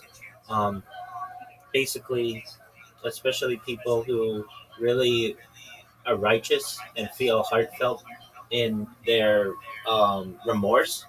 Definitely, people deserve a second chance. So, shout out to anybody, whether you're watching this in 2025 or 3025 or anywhere in between or after. I'm someone who believes everybody deserves a second chance. So, no issues at all. I'm always open to doing interviews or whatever you want, and I'm just going to continue working on my robots, listening to Joe Rogan. And in about 48 minutes, there's a really big boxing match. If you guys want to watch it, we'll be watching that. So, yeah, just kind of a countdown until then, okay? yeah, Excellent. Very well, my I friend. figured to ask because I thought you had boxing that you were watched. But yeah, Absolutely. Well, Toaster question, you made my day. I really mean that. You never know who you're going to meet on the internet, especially you never know who you're going to meet when you create robots like I do. And I know I'm an overwhelming amount of for anyone to be able to discern. And if I were in your or your friend's shoes, I would be like, wait, so you mean you've been live on the internet 24/7 for the last like 4 years? And like, yeah. And you just don't do it from one angle, you do it from a bunch of angles, yeah. And data is Earth's number one resource. This is like a real like Truman Show. I'm like, yeah. Man, you have like all this social media, like more than we've ever been able to see of any person. Yeah. Basically, it will take like teams of people or like entire universities to go through what I've done in the future. And I'm excited about that. Basically, the internet is still kind of in its last days of being the wild, wild west. before it gets really highly regulated and you're not able to stream as much as you want, or there are data caps and all kinds of stuff like that. And so I'm taking advantage of it as best I can. Excellent. Well, you're the man, Toaster Question. Thank you again. I appreciate it. But yeah, by all means, hope to see you one day. I mean, I'm believing by the game for you to get on here. So okay. Experience the wildness of this game. You know, I may take you up on that. Okay, so I can't play it right now, but perhaps in the future, I'll drop you a message and I'll have you walk me through it. How about that? Absolutely. Excellent. You're always welcome in here, as are your friends. Get your friends in here. They can ask me any questions that they want. And don't you be a stranger either, okay? I want you back in here often, okay? Yeah. Excellent. I will see if my friends are interested. There is a couple of them watching still. Excellent. Currently, there's one that's watching on my friend's server. But yeah, I'm just enamored by the curiosity and all the work that's put into this. Yeah, thank you. And I can't imagine you having to look at it, having to pay your internet bill live on the live stream. It has to be something. Yeah, it's pretty big. I'll tell you, if they ever want to just go to my Discord, an easy way to remember it is discord.me/rabbi. Discord.me/rabbi. That'll give you the link, and they'll be able to join on their own. Yeah, exactly. I already have some folks already know how to access you already. I'm not entirely sure if, there's a couple people watching right now, probably 3 on the side of Set Theater. And, I'm shocked that you're in a situation today. Like I said, life brings you all kinds of random things.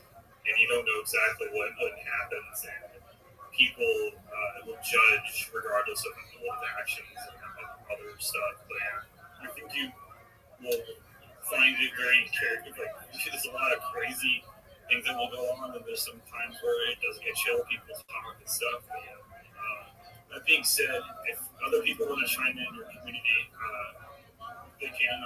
So I'm trying to take away from our time as well. But I do really appreciate you taking the time and to even explain this, because Absolutely, Toaster Question. You're the man. You brought a really big smile on my face. I mean that you made my day, and I'm going to keep on keeping on. You do the same, and come back whenever, or stay for as long as you want, or come back whenever you want. You're always welcome here, okay? And so are your friends. All right, sounds good. Peace, man. I'll try to see you and get some friends here soon. That'd be beautiful. Take care, my friend. Thank you so much. Right. Take care. Shout out to the Swamp community. Shout out to Toaster Question. You guys are amazing. I really mean that. If you think I don't mean that, I really do. You guys are really cool.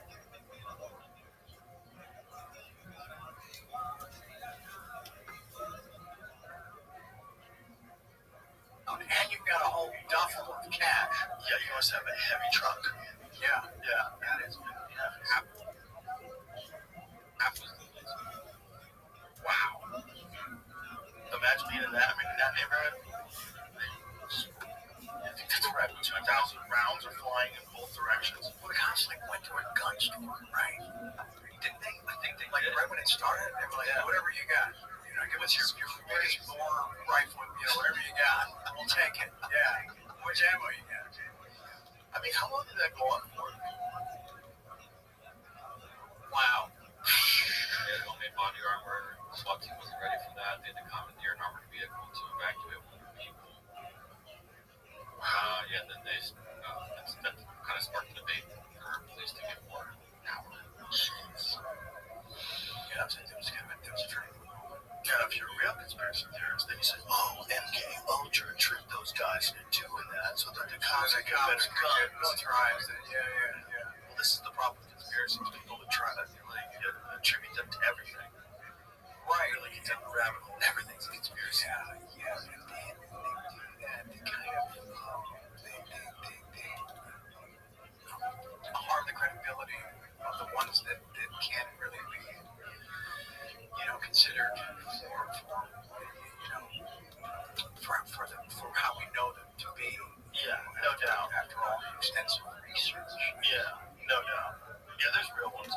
that's also part of the reason why, some really silly conspiracy theories get pushed. I think they get pushed by bots. I think they get pushed by paid accounts to water down the real ones. Yeah, to make them look stupid. And they'll attach a really stupid conspiracy to one that's legitimate. Right. And then it discredits the legitimate one.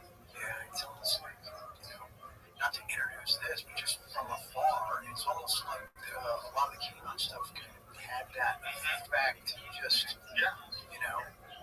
I didn't dig deep into that, and only know just basic talking points about it. But one thing I did see that felt like a constant was that there was always, anytime they mentioned something that was just completely screwy, it was followed up with the ones that we believe to be real. Right. It's just kind of this big, just put them all in the same.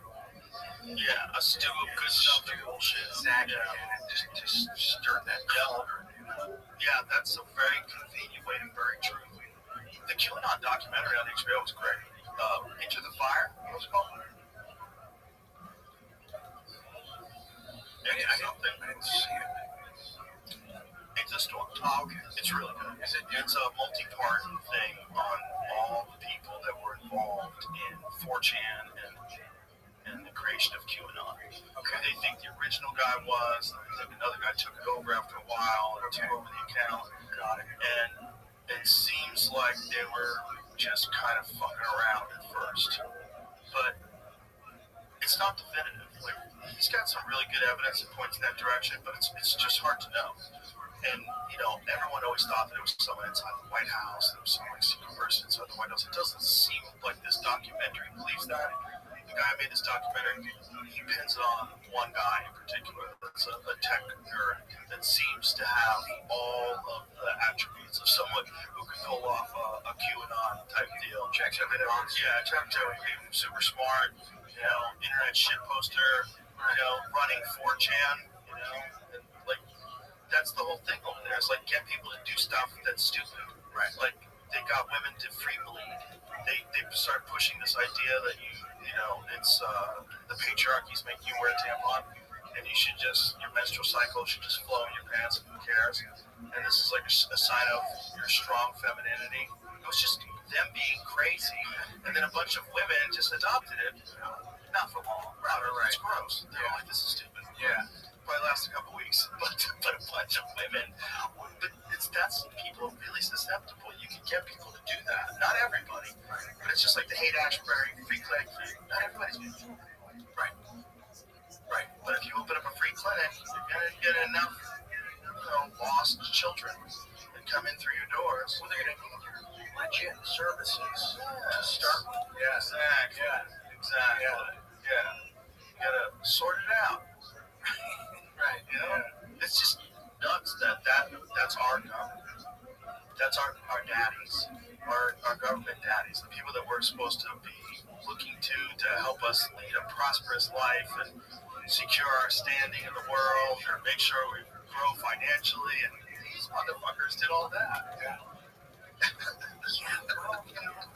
Ultimate power, right? Yeah. In any form. Well, they bring it back to stardom. Like, that's a weird power to get somebody. Especially when you're 21 years old. Stardom. Yeah, it's a weird power. Weird amount of freedom. Weird amount of people expecting you to be kind of wild. Sure. Yeah, and again, that thing you talked about, when you watch it happen to others, and suddenly it's you. It's a lot more. It's a lot more intoxicating. And then I would always think, okay, so how were they able to control it? Why didn't I see them enjoying it at this level? And it wasn't about, I'm going to show them the way they should have been doing it. It was just about, hey guys, okay, cool. No, it finally made its way over here, and it can go to 11, and not burn the whole house down. When it was still fun, when it was still creative and productive on some level, because it wasn't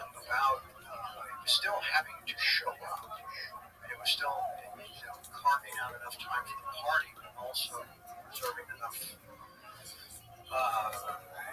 energy for the job. Right. That's the balance. And some people pull it off. Some people, they're really disciplined and they pull off the work and then they pull off the party. Right. And I was able to maintain that for a long time. And even when it was laying down, like those early rehabs, there was always there was a job like the day I got out. Scripts showing up in rehab. And it's like they want you to get well, kid. They want you to get better. But as soon as you're out of here, we got some good stuff for you to look at. There's also, unfortunately, a romantic notion of a guy getting out of rehab. Interesting. Right. Interesting. How many cop shows start with a guy who's down in the dumps, putting a pizza in a blender for breakfast? You know what I mean? Like really, at his lowest of low points. Right. Drinking, and then maybe his daughter cries, and he throws the bottles into the trash can. It's like, I'm done. Now he's back. And there's a romantic thing of getting your shit together. Sure. Yeah. Charlie's back, better than ever. Yeah. Yeah. It's everybody's rooting for you. Yeah. And they're expecting the guy to deliver. Yeah, with passion now. Real life experience. Yeah. Drug addict. Exactly. Yeah. Look at Robert Downey Jr. now. Right. Yeah. Right. People love that. They love that. But the same thing was happening to Downey when he was in rehab, or maybe when he was even in the bed. When people were bringing him, I think they brought him out in a meal when he was still in jail. And I think he still got high after that. And my dad would always be like yelling on the television. It's like, stop rewarding this behavior. Stop rewarding it. Let him sit in those consequences. Not out of judgment or out of punishment, just out of love, To help him get his shit together. Yeah. You keep letting them fuck up over and over again, they'll continue to fuck up. Yeah. But if there's always a carrot the day you walk out, something to chase. And a soft landing. Yeah. That's what was really interesting about this, this decade-long timeout that I got put into, which, at some point the punishment has to sort of fit the crime, right? It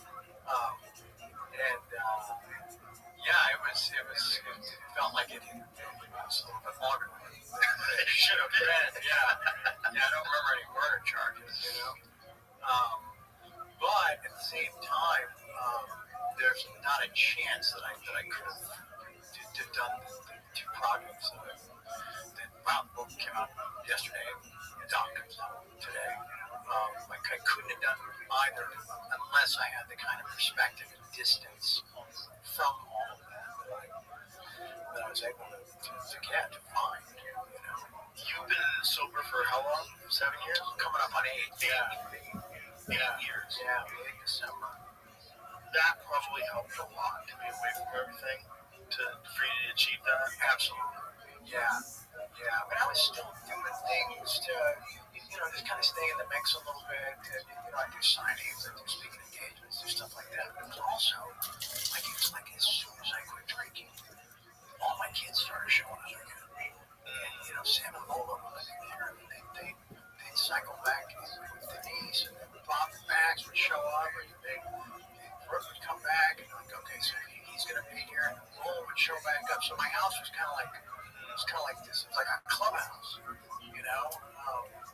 I write in the book that my vacancies for those children always hangs facing out, So it was, being called to a much more responsible and complicated set of responsibilities and order, and just having to do stuff that they didn't care about, writing of a show or response to a movie or any of the popularity or IMDb,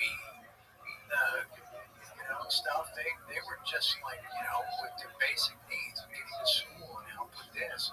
So it was really cool to suddenly just be that's the only stuff that mattered to the people that mattered the most.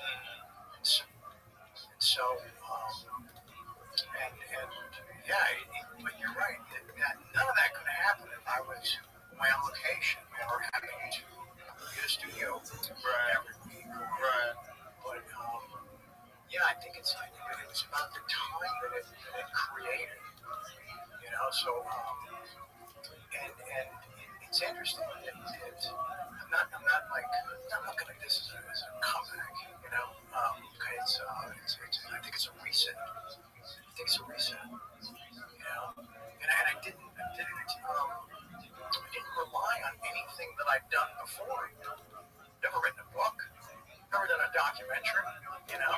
But to come back with two projects that everybody seems to be really excited about. The documentary's very entertaining. Awesome. It's very entertaining. It's really well done. Like the way it's put together. It's just the stories are fucking bananas. It's so bananas. It's the whole thing was just so nuts. But you know, like I said, everybody loves the story of someone getting their shit together, and that's a great accomplishment. Being sober for almost 8 years, it really is. Thank you. Yeah. And you know, it's people are going to yell at me because how I deal with that with the AA and the book, and that's fine. I just speak to my personal experiences. I'm not. How do you deal with it? Then I tried it for a long time. For a combined 21 years, and just decided that I had to give this a go on my own. So you just do it completely on your own. You don't have any person you call or any. There's people that are sober that I still talk to. Right. You don't have a sponsor or something. I don't. I know it does help some people. Of course, and that's why I don't want to say that it's. I'm not recommending that this is right. Well, you're just saying your truth. This is how you do it. I had a very good friend who's an alcoholic who quit one day. He crashed his car, ran for the cops on foot, got arrested, and then he's like, "What am I doing with my life? I'm done." And he quit it. Like that day. Yeah. Never had a drink again. I knew him for 20 years. It happens. It can happen. Yeah. But I think that I do have the experience of all of that time in and around the rooms, you know, and that's not to say that I don't still remember a couple of nuggets, a couple of things that still stuck with me that I still thought still see as valuable, right? You know, but there's a line in the book that it's hard to ask for help when somebody else has raised your hand for you. You know, intervention, right? Into a thing, right. All you're doing is just counting the days. Yeah, that's the part of the documentary too, with the first intervention when you got brought into a room and everybody's sitting there waiting for you. You thought it was a party. Well, yeah, that was a little suspicious because it's 9 a.m. Why is Dad having a 9 a.m. birthday party? Right. Unless we're going to Magic Mountain, right? That's usually the time you leave. Right. That's usually for a 7-year-old, right? Right. Yeah, no, that was wild. That is something that I can still see as it happened on the day. Really? Turning that corner in the hallway into my parents' living room. Like, my brain is still trying to turn it into a birthday party.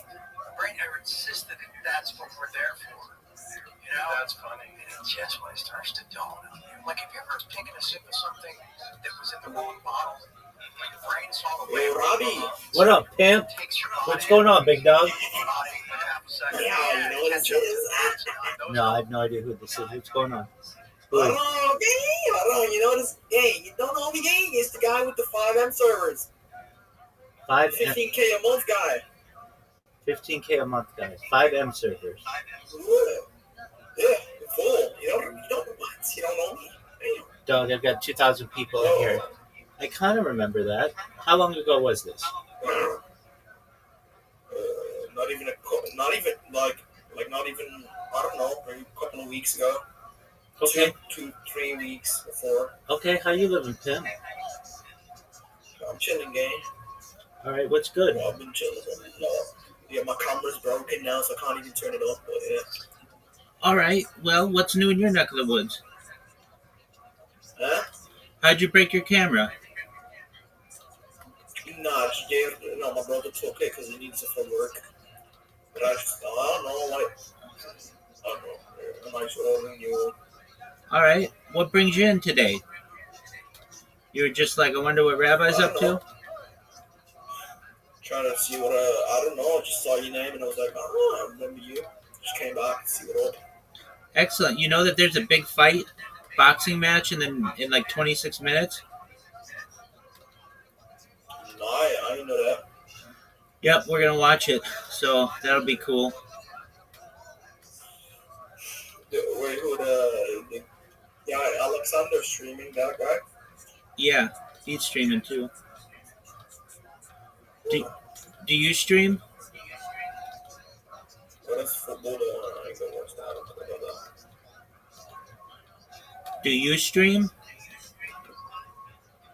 No, not really. Why not? Can't be asked. Waste of time, I guess. Why is it a waste of time? I don't know. Should I earn off streaming?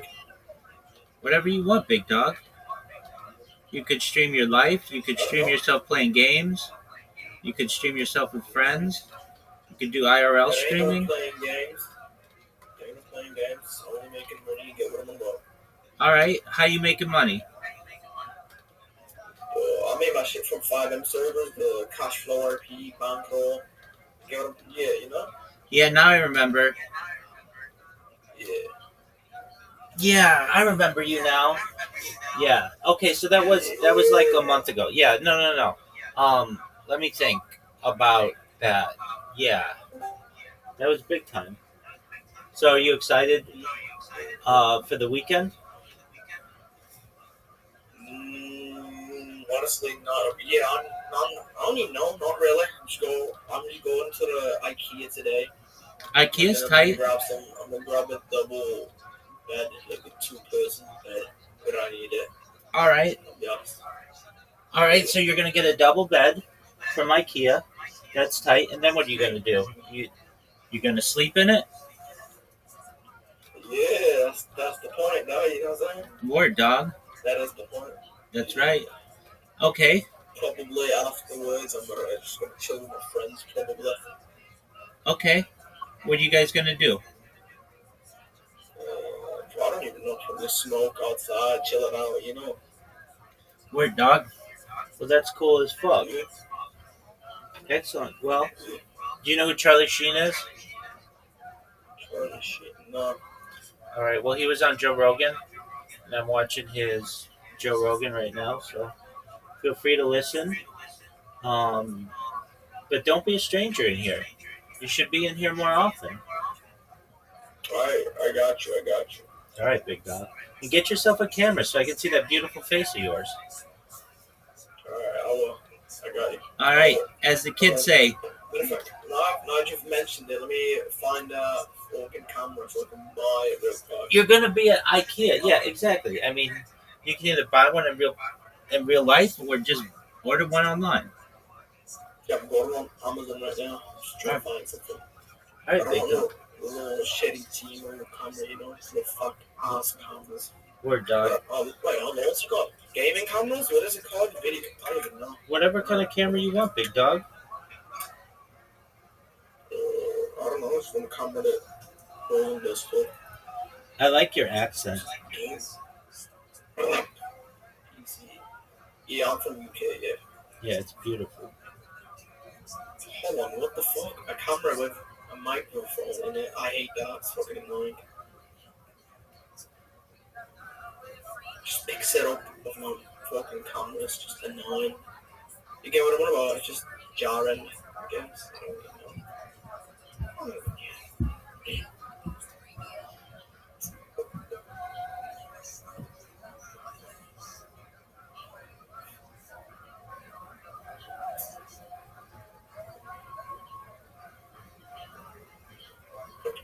don't know. I've got 65 to spend on a camera then. I'm not going further than that, Dog, you have... I'm trying to get it. That's easy money. I mean, you can buy a camera for like $30. But if you...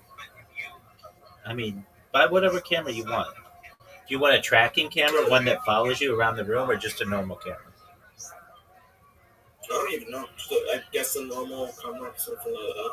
All right, well, get yourself like a Logitech. Yeah.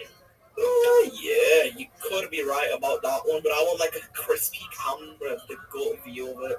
It's like a great camera, like a really good one that has like some of them like shitty. You just have like all of these little poppings on it. And I just want something that's like a 4K great camera that just picks everything up. Word, dog. Yeah, that's what I want to know. Get what I'm saying? Yeah, I didn't even know.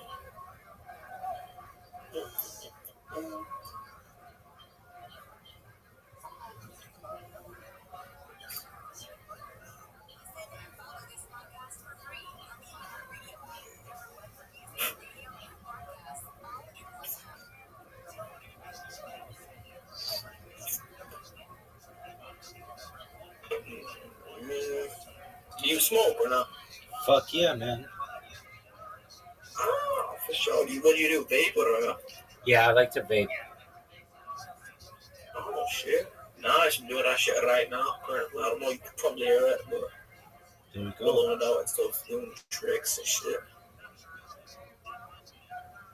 Oh, this is a sick camera though.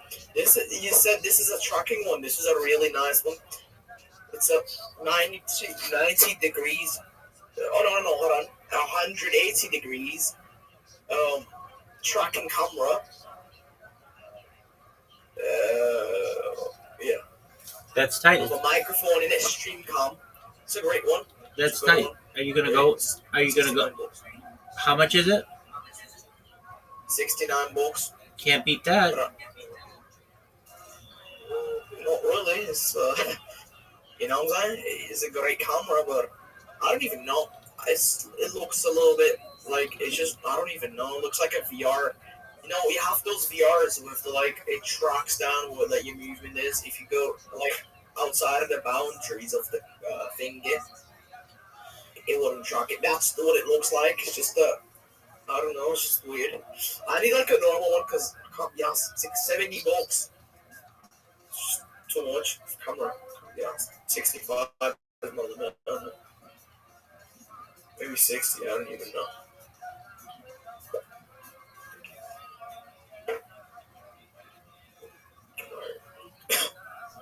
Also nice blue raspberry. That's a good one. Which flavor is blue raspberry? Yeah, blues are really good cameras. Oh no, I was talking about my vape. Oh, It's a okay. blue raspberry. I got blue. Hold on, I got a Mr. Blue, strawberry Red Bull, blue sour ras, and a blue ras, and I got a watermelon ice. Just got 5 vapes. Wow. You're up. Yeah, I've had 7, but I sold them to a friend because he just kept soaking off. You know what I'm saying? He just kept saying, so annoying. Keep fucking crying about a freaking vape. Just can't be bothered about it. Just gave him 2 of them, $30. There you go, big dog. I gave him a sell as low sale, a really quick sale. Yeah, yeah. Nah, I don't even know. Amazon has stinky cameras. Shit. Fucking cameras, I don't even know. Let me search on YouTube for like streamers. You get what I'm on about? They just got the best cameras. I don't know why. They just have.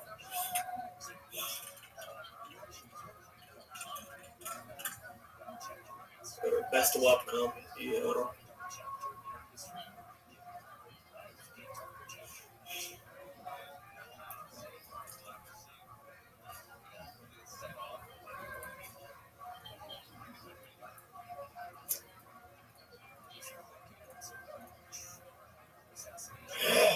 You know, people DM me for no reason. Fuck off at my fucking DMs, you get what I'm saying? It's just annoying. Word, dog. No, I get DMs so much. No match. No, it's no match. Yeah. I have a story about that. I probably should tell. But yeah, So that one didn't work. It didn't work that way. You had to do it on your own. It worked for a year. Then, like as is in the doc, I'm in Cage's house, and on the anniversary, on the 1 year, find a beer in his fridge. I'm like, well, that's there for a reason. Wait a minute. What is that? What? $170 for a camera? Yeah, you fucking suck my dad's shit camera, right? That's a lot of fucking money. That ain't happening for me. That is a no-go for me. $170? The fuck do you think this is? No, that is crazy. Did you hear what I said? $100 Yep. 70. It's a goddamn... Bro, like, what? Mate, that's a lot of money for a camera. I'm not doing that. Can't be caught doing that shit. I'm making sure it's you. What's this dumbass fucking update? Of course it's fucking me, right? I'm logging on my fucking account. Dumbass ammo. Yeah, see? Getting the code. That is how it should be. Getting the code, verifying. Freaks. What the fuck out of here? Don't put shit in. There's never a time when you can't get it, Yo, what are those stars on your finger? What are you talking about? The stars on your over camera, your over account. Lower red stars. Oh, is there? that Satanist stars or that like Jewish stars? Judaism. Judaism. Huh? Judaism. You want to smoke a joint in front of someone that might work. What is that? You want to have a drink in front of someone. It's the star, David. But so, I knew the way my body was starting to react and the way I was starting to feel. I couldn't feel it how I used to, even at like really like powerful doses. Sure. Bullshit. You get what I'm on about? What $170 fucking dollars can't be asked about. The thing I relied on is now is the fuck do you think it was? our relationship is now different.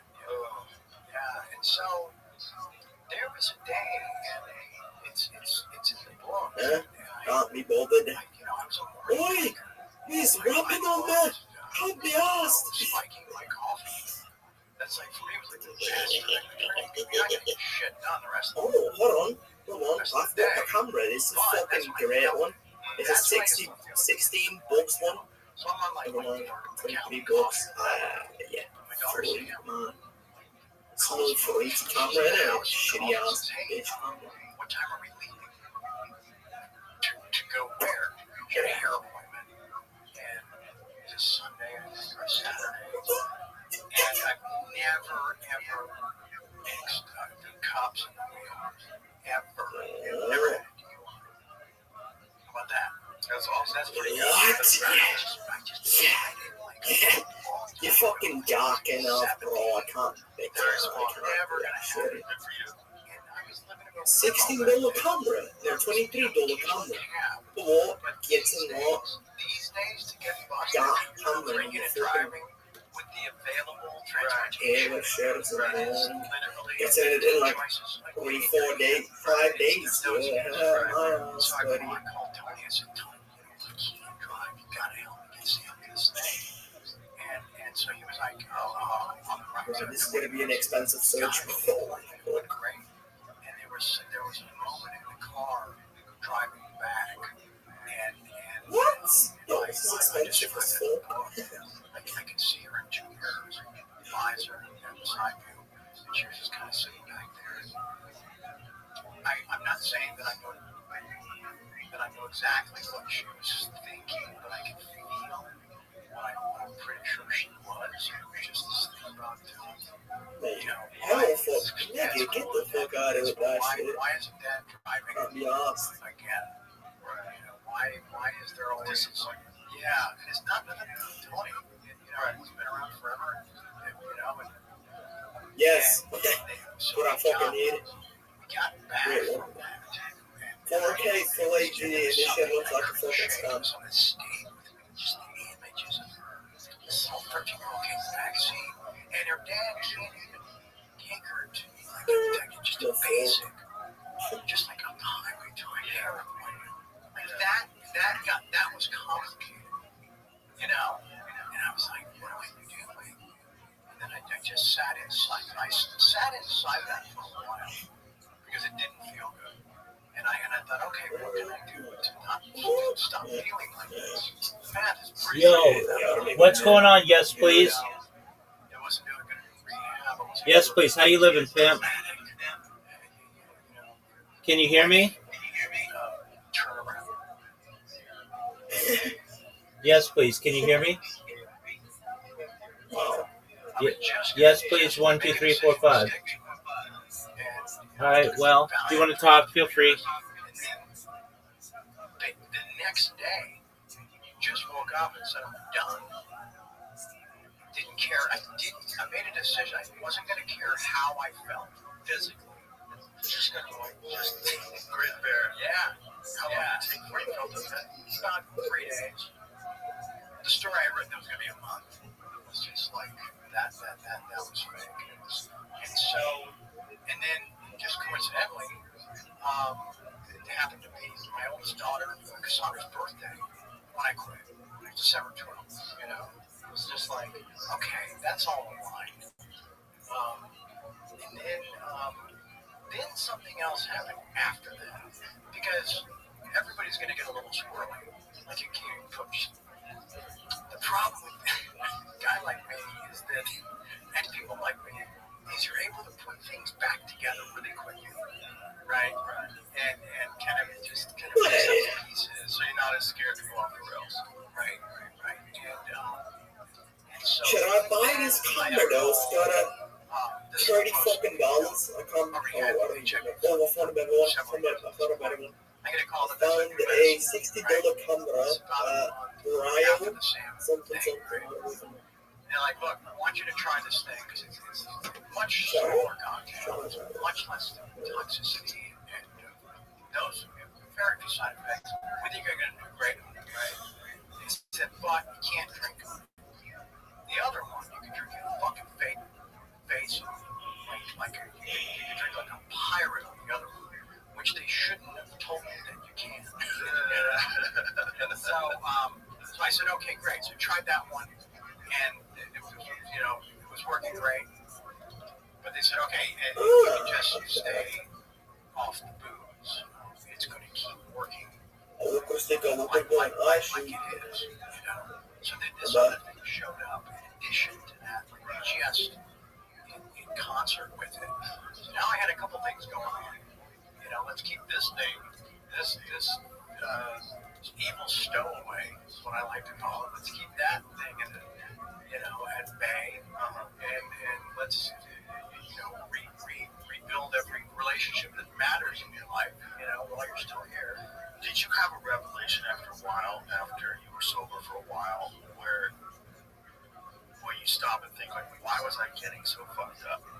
Like, what was I trying to avoid, or what was I trying to enhance, or what was the purpose? Like, what bothered me so much that I couldn't be sober? Interesting. Yeah. I think it was more of a void earlier, earlier in life, like avoid the pressures of family, and fears of commitment, relationship, or being exposed to fucking fraud at some point, and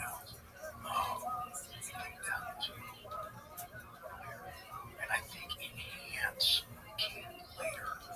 That trying to just make situations just feel more exciting, cooler, sexier. You know what I'm saying? Yeah. But it's interesting that you presented both sides of that. Avoid, enhance. Yeah. I relate to both. Yeah, I think that's a good thing to tell people too, because everybody wants to hear the drug story. Like Bill Hicks had a great joke about nobody ever hears great drug stories. Right? You only hear the bad ones. And It is true. But the reason why people do it is because it's fun. Like, it can ruin your life, but it's also really fun. That's why people do it. Sure. It's important for people to know because you don't want them to think you're lying to them. You know, and for them to hear you sober and happy and go, okay, that's possible. You can get there. Because this guy's admitting what getting high was.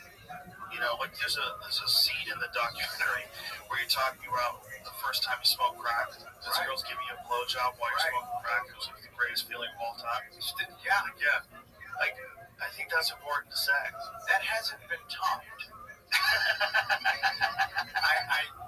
I shouldn't say that. I don't care. Yeah, that hasn't been topped. Have you ever heard Hunter Biden talk about crack? I haven't. He was on that Channel 5 show, and he gives this ode to crack that made me want to immediately go smoke crack. Seriously. Yeah, because Hunter Biden's a very smart guy. I don't think people think of him that way because of the laptop thing, but he's very intelligent and very articulate. So when he's explaining like the effects of crack and how different it is, and how incredible it is, the euphoria of it, it's like he's literally saying he's like getting the itch while he's sitting there sober, you know, just working on his sobriety, trying to keep it together after all the publicly shamed, right, being out of control, and talking about crack like a lover that he lost in a drowning accident. It's crazy. I get that. That makes sense. I bet you do. There's a moment in the doc. You know, I tell the Sandy story.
Lion Jew. Explain something. The way living in this room is definitely over.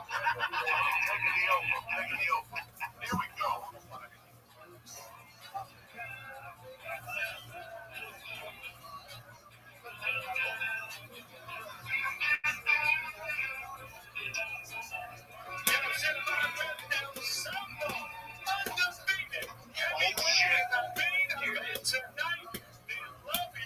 This is Joe Perry with the good Translator here, but I want you to tell that camera. I want you to tell Arnold Adams, what are you going to do tonight?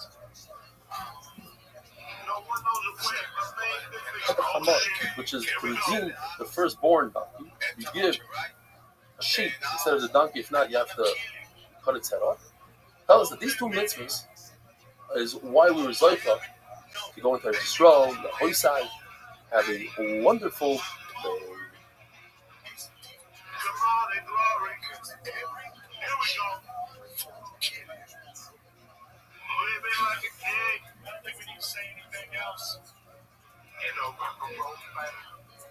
Leonardo Pertomo, tonight in the main event. And now let's go to your Kedushin Daf Lamed Ches, how's everybody doing? Welcome to the 8 Minute Daf.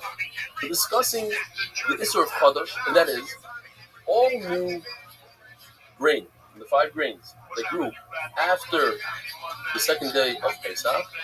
It even took root after the second day of Pesach. Is also to eat, even in our days, even in Kutzlaret, until you bring the Omer on the second day of Pesach. Once you bring the Omer on the second day of Pesach, then it becomes mutter. If we can't bring the Omer, we don't have a December. So the second day of Pesach is mat. Where's the man the Omar that this Issur only started? Once Klal Yisrael was in Eretz Yisrael, 14 years after the Yerusha and Yeshiva. So why did they wait until the second day of Pesach to eat from the new crop? The answer is because they had plenty of mun. The mun lasted them all the way from Zayin Adar, which was the last day that the Omer fell. That was the day that Moshe Rabbeinu was lifted. The mun only came from the Sukkos of Moshe Rabbeinu. So they had this mun from Zayin Adar all the way till Pes Zayin Nisan. Moshe Rabbeinu was lifted with Tzei Eretz Canaan, without his mother. And Pes Zayin Nisan, Klal Yisrael obviously was already in Eretz Yisrael, There's a total of 40 years that Klal Yisrael had lost, because we're going to take into consideration the udos that they took out of Mitzrayim that had the flavor of Tzimah. Moshe Rabbeinu states, I'm 120 ben Esmi, May of Esmi Shana America Hayoim. I'm 120 years old today. That's the exact day he was born on. That's the exact day he was lifted. Because it was Baruch fills the years of Tzadikim to keep these natural years. According to Shimon Bar Yochai, he says there are 3 mitzvahs that take place everywhere there is Chodesh, Arla, and Klal. It says the word Moshe if Chodesh, which is the easier Issur, you could bring a carbon Omer and it becomes mutter. You're allowed to feed the Omer even before you bring the carbon Omer. You're allowed to feed that wheat, that grain to your animal. So certainly Klalim and Arla, which they are also bahana, you can't feed it to your animal, and they never have a heter when they're also. So certainly they should be also Kutzlaret as well. Arla, by the way, its Issur is not an Issur Oila. In other words, after 3 years, this tree becomes mutter according to Rabbi. Rabbi Shimon Bar Yochai's son, Rabbi Elazar, he argued on his father. And he says, Chodesh is mutter v'chutzlaret, just like all the other mitzvahs that the minhag, Klal Yisrael only started keeping it after they came to Eretz Yisrael. There's an exception to the rule, says Rabbi Elazar Bar Shimon. 2 halachas. The halacha of Hashmadas Ksavim, if you loan somebody money and Shemitah comes, he doesn't have to pay you back. Even according to Rabbi, that it only applies in a time where there's Shmitas Karka. And Shiluach HaVadim, you have to send off your slave. If you have a Jewish slave, you send them off by Yovel. Even though that the minute of your own night, only in a time when there is a Yovel in Eretz Yisrael. There's a Mishnah that says, anonymously, that Chodesh is Asur Mid'Oraisa, and we learn that Arla is a halacha l'Moshe Sinai, although there are those who argue and they say that Arla is not halacha l'Moshe Sinai, rather it's something that Klal Yisrael accepted the Klal. Lying is the Rabbanon. According to the Mandamar about Arla, they'll hold both Chaim and Arla the Rabbanon. Therefore, when you have a suffix, is this Arla? Is this flying? The suffix in Eretz Yisrael is also. It's like in Syria, it's mutter. Chutz La'aretz gets even better. When it comes to Arla, as long as nobody sees him, the guy picking it, and it's flying, you're not allowed to pick it yourself. The boy side, have a wonderful day.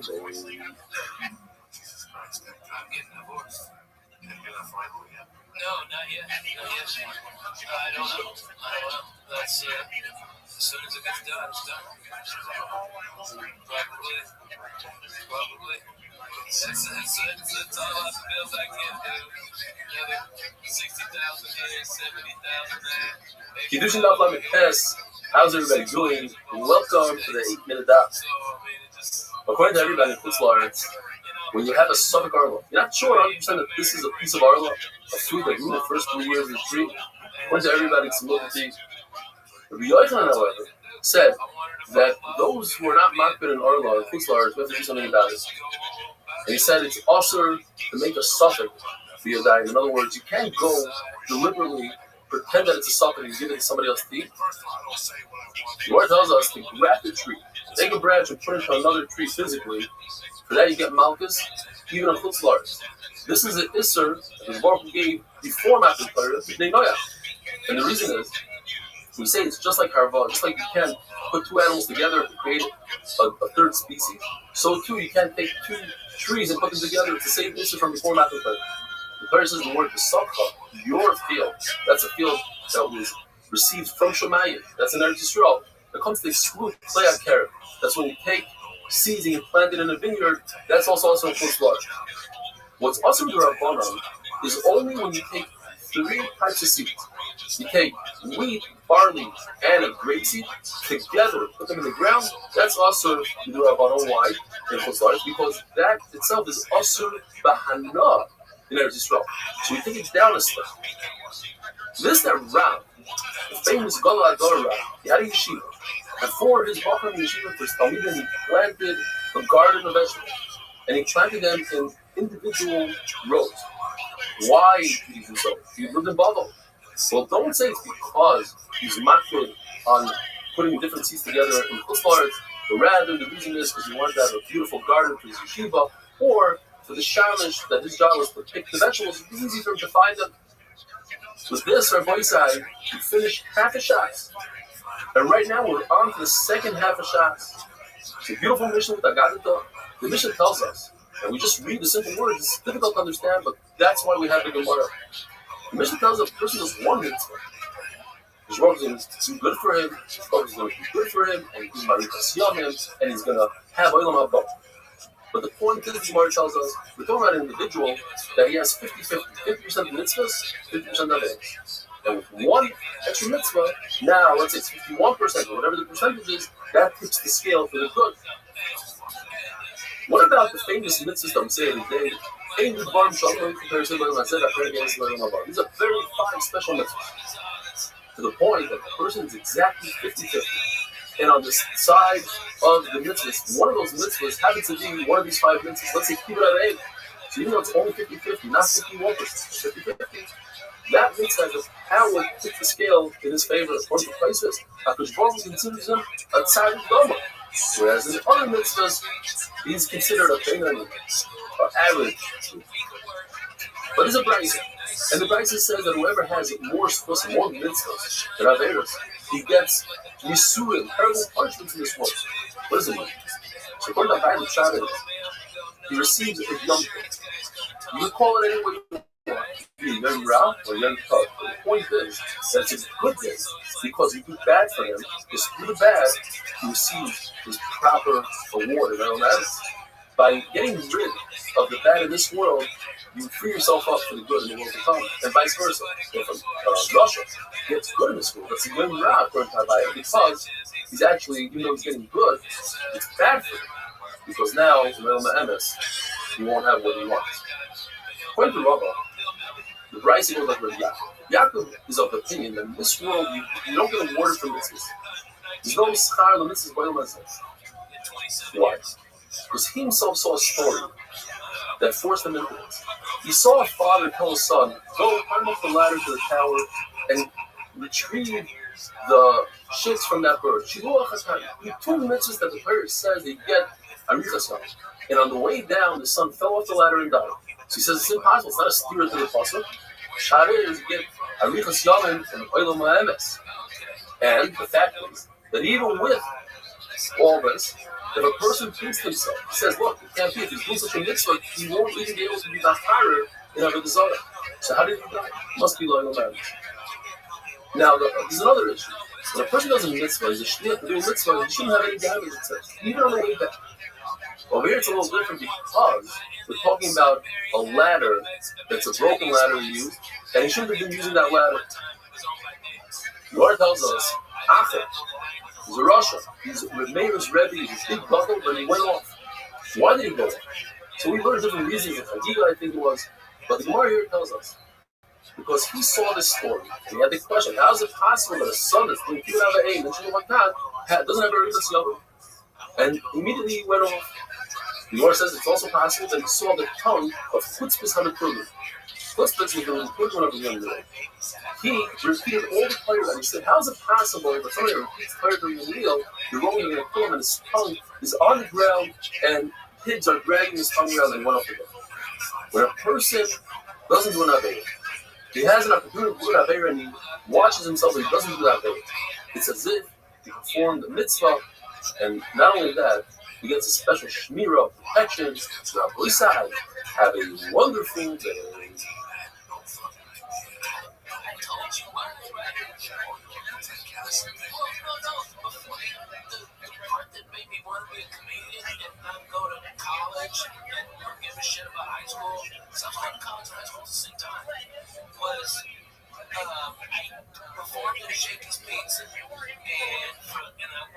Kedushin Dafman, how's everybody doing? Welcome to the 8-minute day.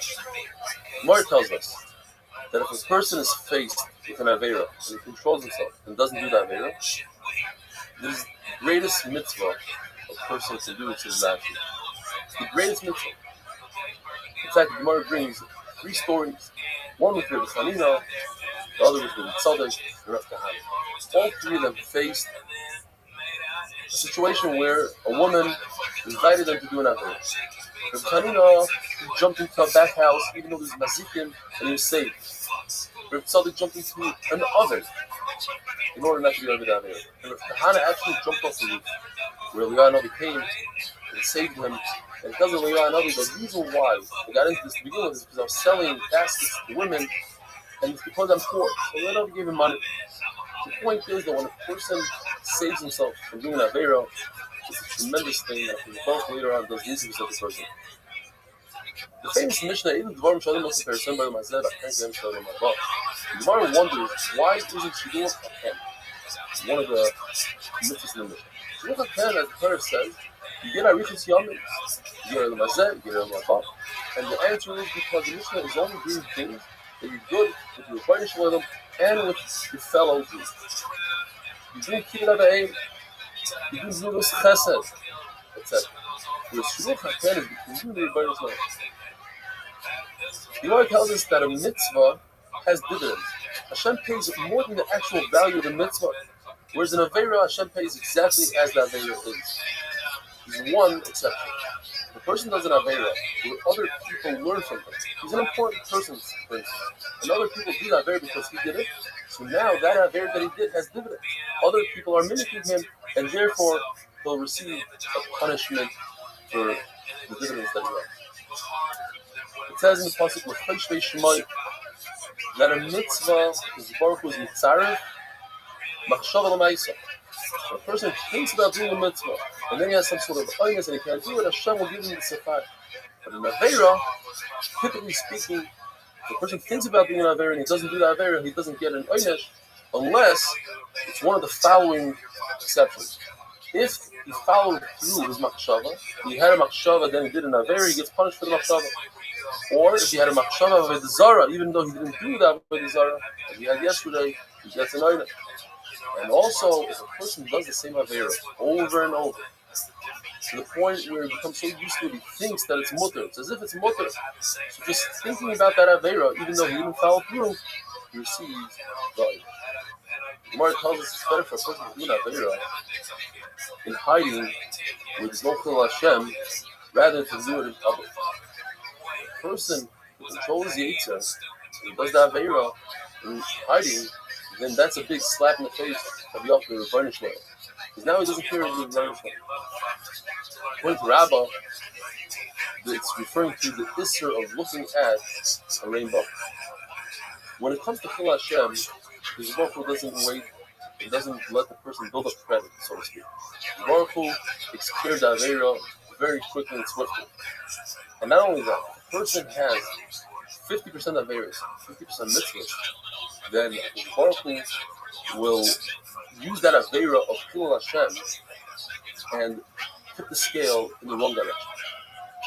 The Lord gives us an eitzah. A person should view himself or the world as if they're 50-50. So anytime he does a mitzvah, he's tipping the scale in his favor, in the world's favor.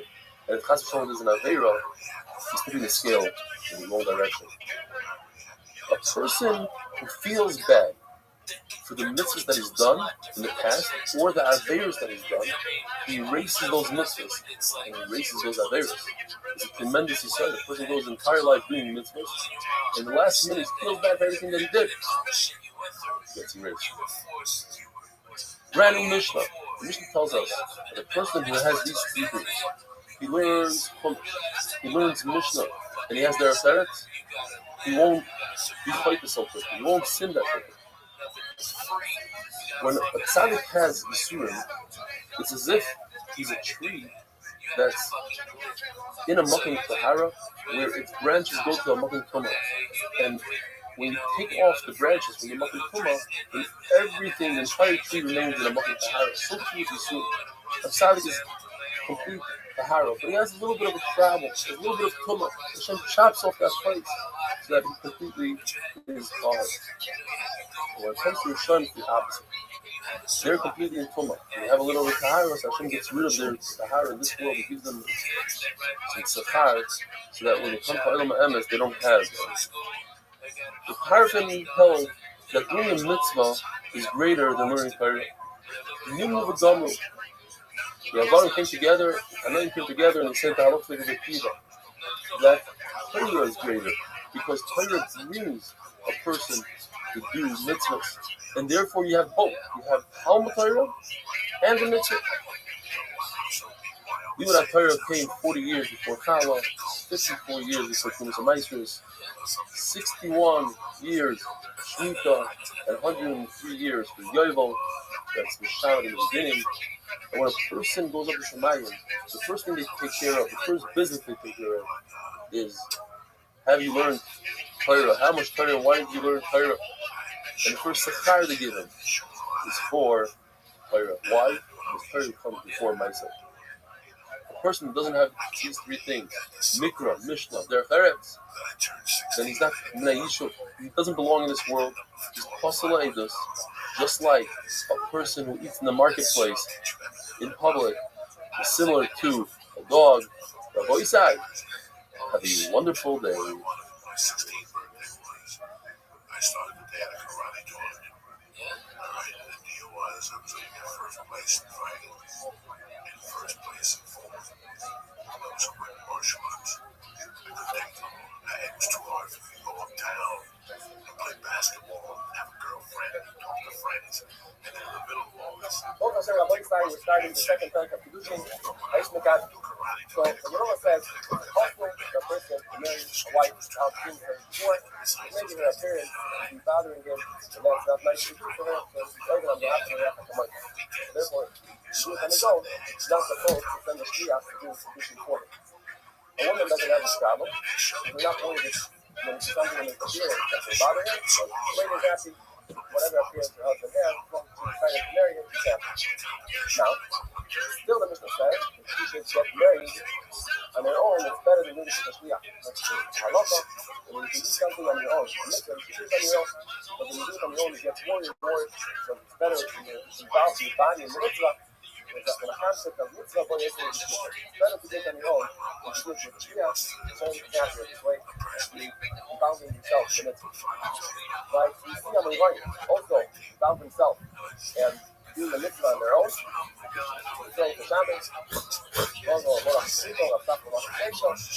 Now, when you involve yourself in the prayer stuff of the Shabbos, you go to a service, or busy people, they do the mitzvah on their own.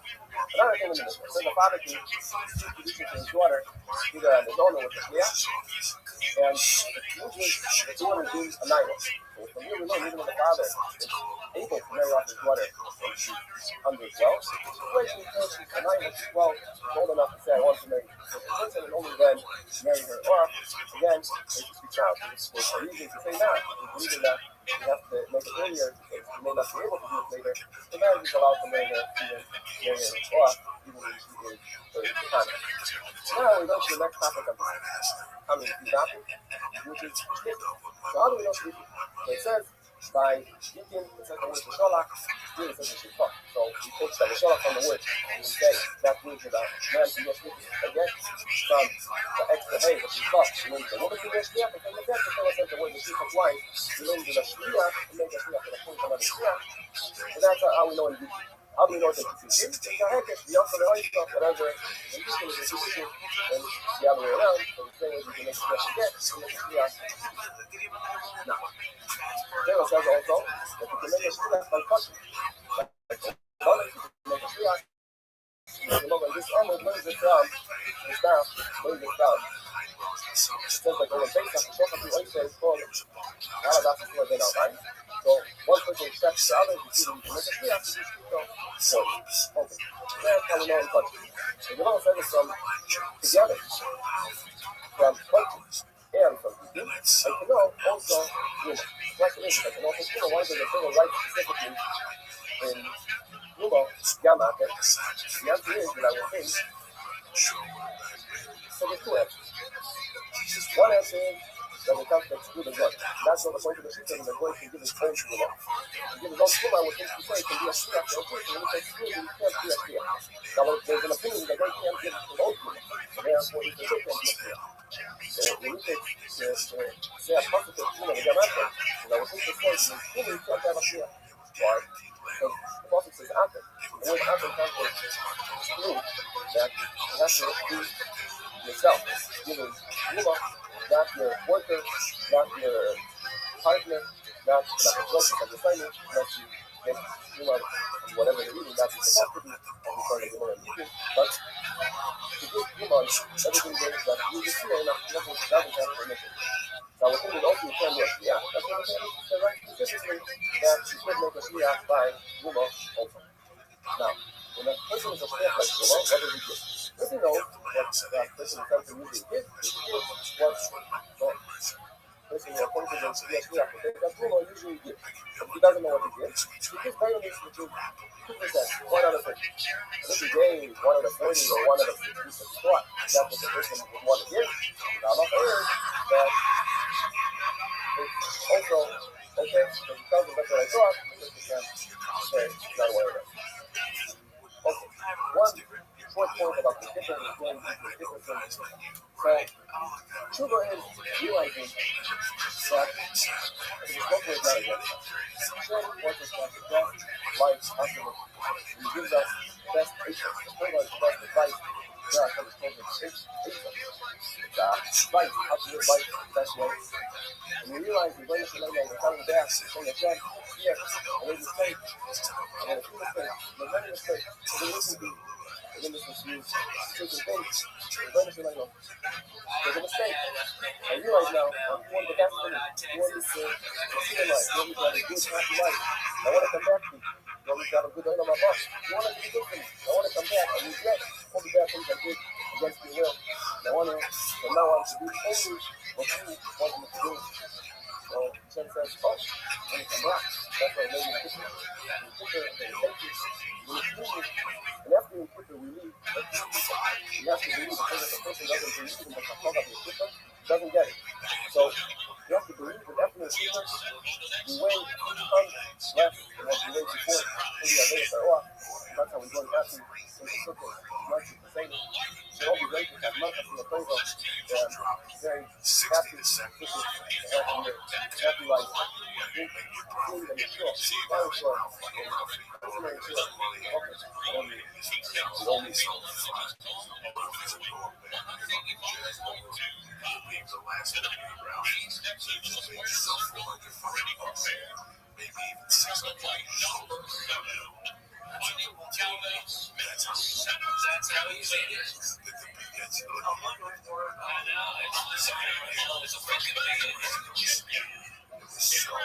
Kiddushin Dafman Bays, how's everybody doing? Welcome to the 8 Minute Daf.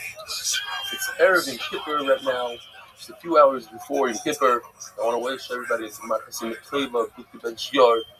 a year of health, of nachas, parnasa, and all the best things, a year full of Torah. We're in the middle of a sugya of shlichus. Shliach shalom k'moisa.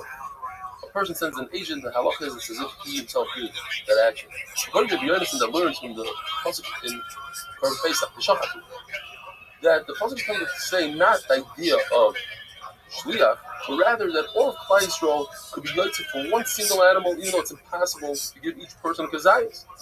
So how does he know the idea of shlichus when it comes to korbanos? That he's not a shutuf with the other korbanos. He learns it from the Yitchulahem. It says it twice by Korban Pesach the idea of shlichus, and we know throughout Shas.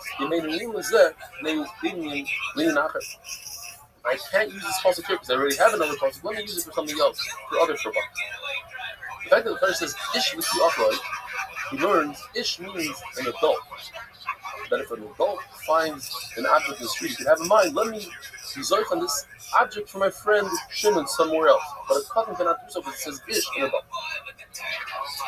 The pasuk says the nasi echad mimata, that from each shevet they appointed the nasi, a prince, take care of the Yerusha, the Chalukas Haaretz. And the Gemara learns from here that Bezdin can appoint an apotropos for these sons. So let's say there's 3 brothers and also father of Rahman al-Islam. Then Bezdin appoints an apotropos for each one of the 3 boys to divide up the inheritance, the Yerusha. Even though they intend for the good of that child that they're representing, nevertheless it's possible that it won't turn out so good.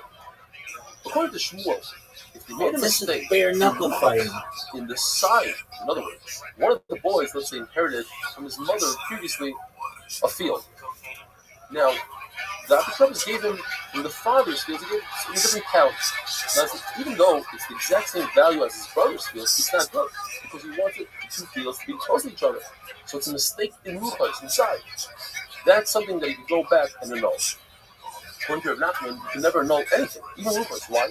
Because of the idea of improving my koyach bezin yafas. What power are you giving Bezin? Bezin has to have power that whatever they do, regardless if it's a mistake or not, it's a good division. Yet, if they made a mistake in value, they gave another person. So let's say the case was, you have someone that borrowed money, and Bezin said he has to pay back, and he runs away. Bezin can take the loiva's property, sell it off, and pay the lender.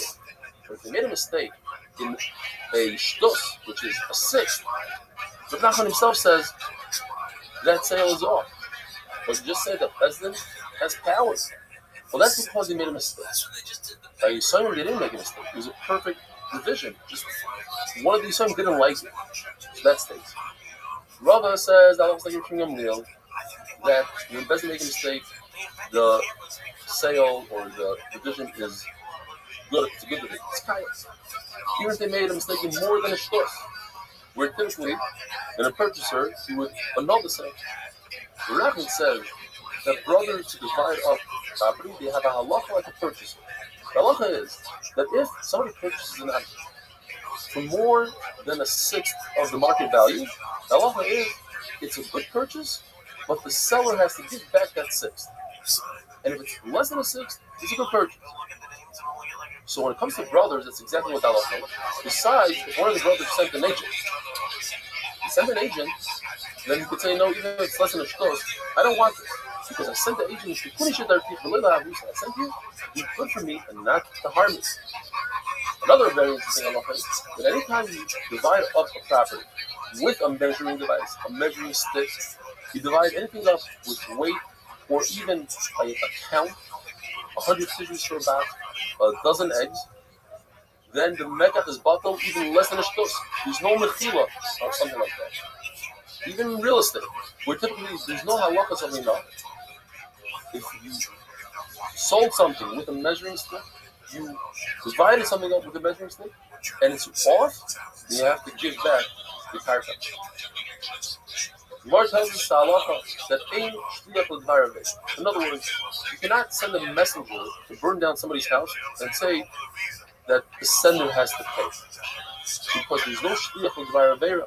There's a concept. Divrei harav, divrei talmud, divrei mishayim. When you're faced with a dilemma, Baruch Hu said to do one thing, but somebody else told me to do the other thing. Of course, you're going to listen to Baruch Hu. Therefore, the person doing the act that's wrong, he has to pay, not the sender. But there is an exception to the rule. There's a number of exceptions to the rule.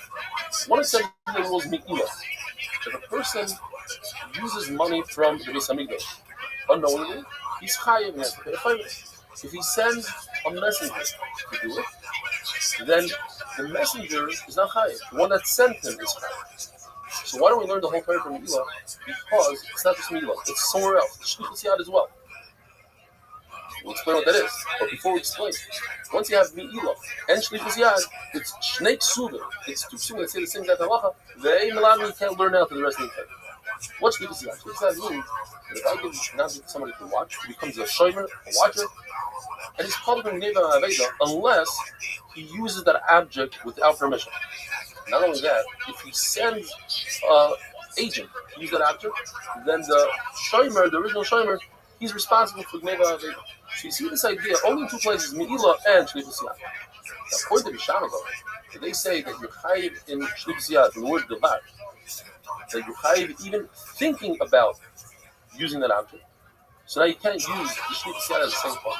So they learn something here, and that is, if a person steals an animal, and he goes ahead and he shuts the animal, or he sells the animal, he's chayiv 4 times that animal, or 5 times the animal, depending if it's a sheep or not. But if he sends somebody to shech or to sell for him, he's chayiv, not the shoichet or the seller, and that's the second pasuk. But ein melamdim. Rabbi say, have a wonderful day, have a very meaningful Yom Kippur. Be'ezer Hashem will see you after Yom Kippur.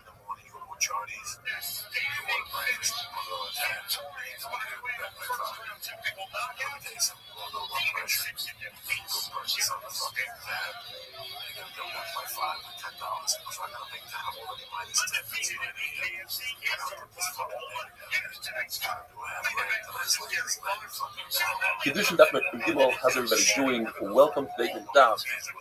Just yesterday we had Yom Kippur, have a good year. Rabbi say, we're in the middle of a sugya of Shluch Shalom to Moisai. I appoint a shliach, an agent. He just fits right in as if I did it. The Gemara says, typically speaking, I cannot send somebody to do an aver for me. But there are exceptions to the rule. And one of them is mi'ila that we said yesterday. And today we're talking about tvicha u'mechira. And that is, if a person steals a sheep or an ox, and then he goes ahead after he steals it and he sells it, or he shechs it, he's chayiv 4 or 5, depending if it's an ox, it's 5, if it's a sheep, he has to pay 4. The halacha is that a person who sends a shliach, you shech this ox for me, the shaycha doesn't have to pay, the ganav has to pay. Why? Because it's just like mechira. When you sell something, you need a party, 2 parties. You need a purchaser, you need a seller, so too by tvicha. But here's the concept of yesh shliach.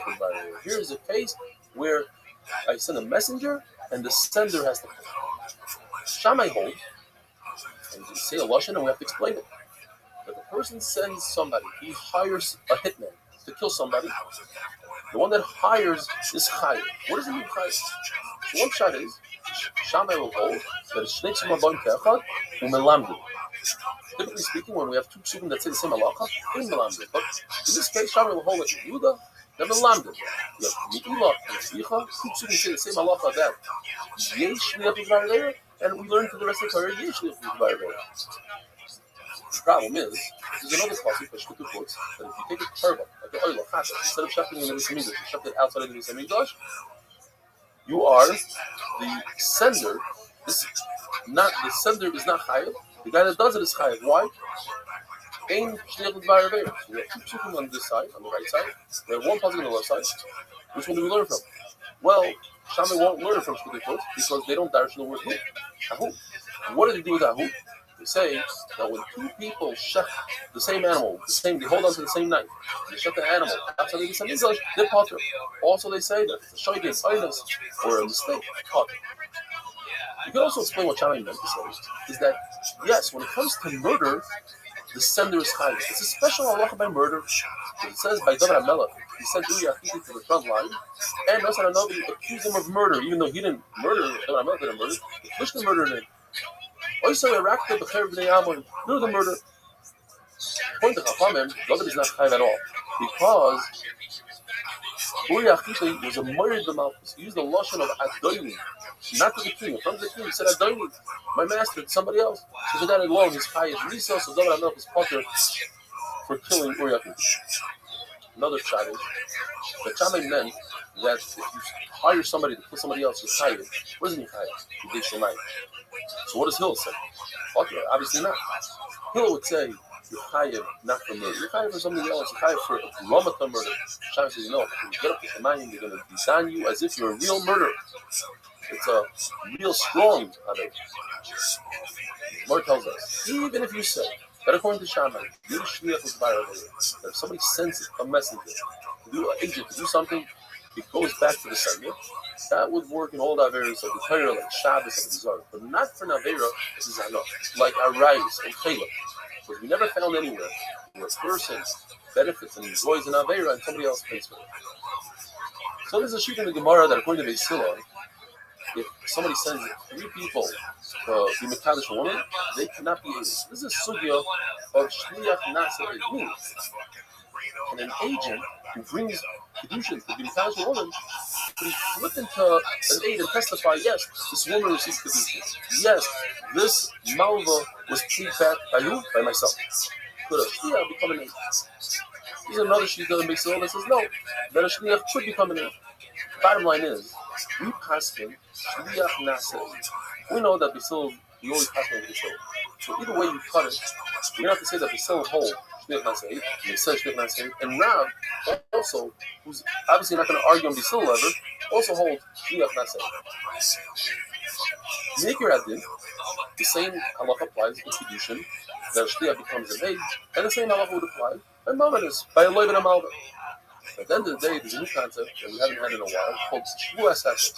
And that is, in addition to the regular Shvuah, when a person is missed a partial claim, he has to make a Shvuah. Even if he denies the entire claim, he has to make a Shvuas Hesed. Therefore, an agent who brings money to a Malva, and he says, and later on testifies that he gave you the Malva, we don't believe him because he's biased. Because if he would say that he gave it back to the Leiva will invoke the Shvuas Hesed. And now, if a person doesn't want to make a Shvuah, he might be a Ganav, but he never wants to make a Shvuah. He'll always say that he gave it to the Malva, and the Malva cannot invoke the Shvuas Hesed. Therefore, he's biased, and now we don't trust him. Derech Hagav, Rashi says this comes from the halacha of Chemdi Alpin Pasuk. And that is, a storekeeper sometimes extends credit. So if an employer tells the store owner, I want you to give my employees credit, that's how I'm going to pay them the salary. The store owner says, I gave them credit. The employees say, we never received it. So each one says to the other one, I have nothing to do with you. The one that owes me is the boss. So they go to the boss, both of them make a shvuah. The store owner and the employees make a shvuah, and the boss has to pay both of them. So that would be the same idea by us, that the agents have to make a shvuah, and at the end of the day, the loiva will have to pay. Chachamim hold by a get of a naira amurasa. And that is, if there's a girl who's either a kana, and even a naira who's between 12 and 12 and a half, and she's only engaged, not completely married, the first stage of marriage, naira amurasa. So, Chacham holds she could receive the get, in addition to her father receiving the get for her. Even though she's in her father's domain, she can still receive a get. The Shokish takes that a step further and says, just like you say, that she can receive a get, she can also receive her Kedushin, because Kedushin and Kedushin are the same. Whatever you do by get, you do by Kedushin, whatever you do by Kedushin, you do by get. According to Rabbi, there's a distinction between Yikon and Kedushin. That by Kedushin, Chacham will agree that only the father can accept the Kedushin. Why? Because this Kedushin takes her out of the father's domain and it doesn't allow the daughter to receive the Kedushin. You know that halacha in the Gemara. And any girl who's that young, who keeps on going back to her husband after a divorce, you can't divorce her. It's Mishal Chol Chazeres. You have to give her a get, and she doesn't come back. If she comes back, it's not a good get. Places hold that if the father is able to prevent it from coming back, that's considered Mishal Chol Chazeres, and it does work. Rabbi side have a wonderful. You're in Spokane. You're like, I go through Spokane 5 fucking times. Man, how good is the fucking crab meat there? I started worrying until I said,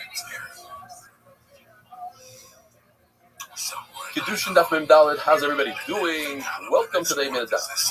So in the middle of a machlokes, the halacha is by get that if your father has a young daughter, and she's married, not only does he receive a get for her, but she can also receive it. And we had a machlokes yesterday between what about Kedushin? Rish Lakish says Kedushin and Gerushin are the same, just like she receives the get. She receives Kedushin, he does the Gerushin says they're different. What if she's engaged? She receives Kedushin, her father receives Kedushin, and then her husband or cousin dies without children. So she becomes a Yavama, she falls Yivam to the other brother. Goes one of the things and wants to give her a ring that's called Maimah, because it only is effective with the Rabbanon by Yavama. For that, you need the consent of the father. But if she's a Naira, very 12 years old, you don't need the consent of the father. Why not? Why is it giving it to you? Because with the Raisa, she's a skuka. Skuka means there's a bond, she's attached to the Yavam somewhat. The Yavam is only finishing it off with this ring. So for that, you don't need the consent of the father. Either is legal, goes by a gift. He argues over Chachamim, like we said before.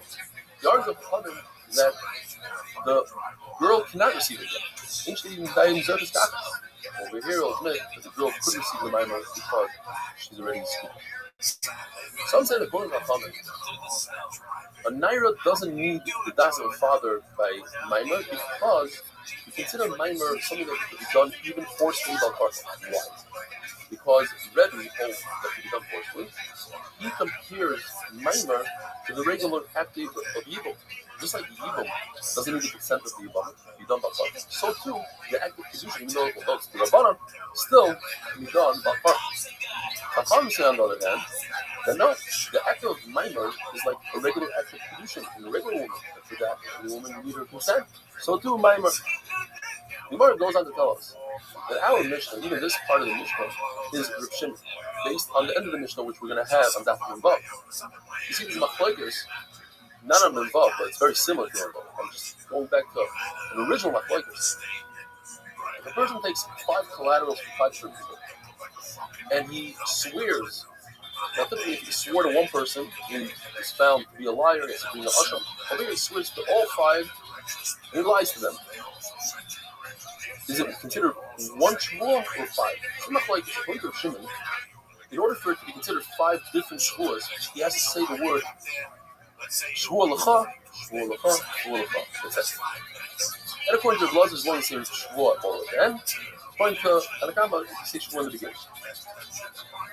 I asked an hour Mishnah. A person tells a woman, I want to be mekadosh you with this fruit, and I want to be mekadosh you with this fruit. So they're not mitzvah. The value of the two of them are not mitzvah because he said a lashon kedushin. So that would seem to be Reb Shimon, and therefore the beginning is also Reb Shimon. The Gemara tells us Reb Shimon, however, also holds of Rabbi Yehuda. Rabbi Yehuda, which you mentioned, holds that a girl cannot receive kedushin by herself. Only the father receives kedushin for her. Now it says in our Mishnah, "Ish mekadosh b'toy Naira." Mashma from our Mishnah, only the ish, only the father can be mekadosh, not the daughter. At the end of the day, the Gemara tells us the halacha is a good way. How do we know this? Because Ravan came out of the Bismarck and he said, in the Bismarck, everybody passing over Israel, and the Shlokish stood up there and he screamed like a crane. And he was screaming, the Yatz of a Haisi, you have to compare Kedushin to Gerushin. Nobody's doing it. In other words, when it comes to Kedushin, only the father receives the Kedushin, not the daughter. Gemara goes on to tell us that when it comes to get, a nara, a girl who's 12 years old with some money, she's like the extension of the father's hand. She's not a chotzer, she's a yad. Why? Because if it's a chotzer, it only works if the person, the girl, would be sleeping, tied up, and you watch him like we have by a slave. And obviously the girl is not seeing those, and therefore she can't accept it as a chotzer. You must see she's accepting the get as a yad.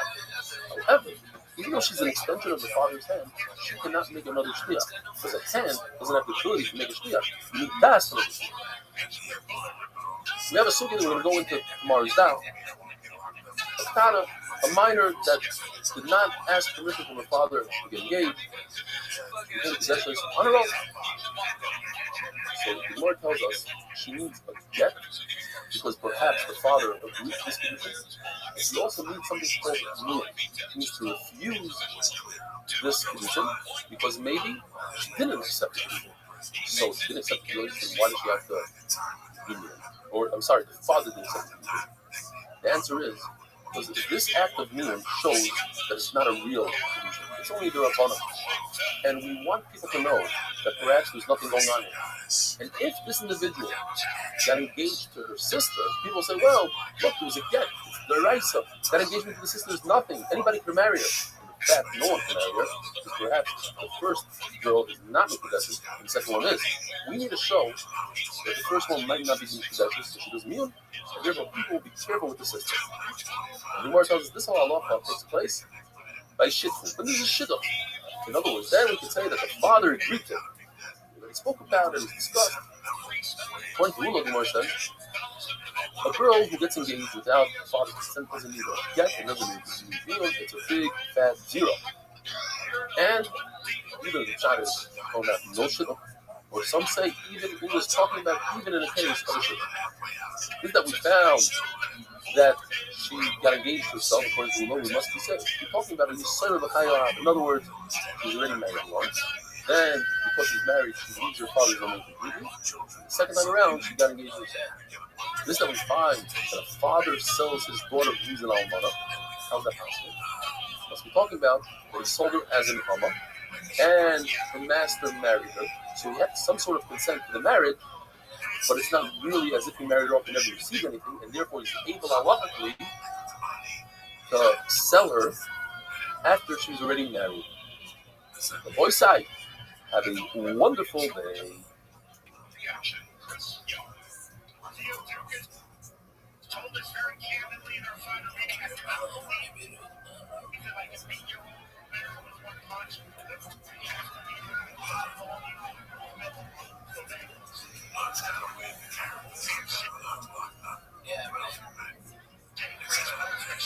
Kiddushin Daf Mem Hey.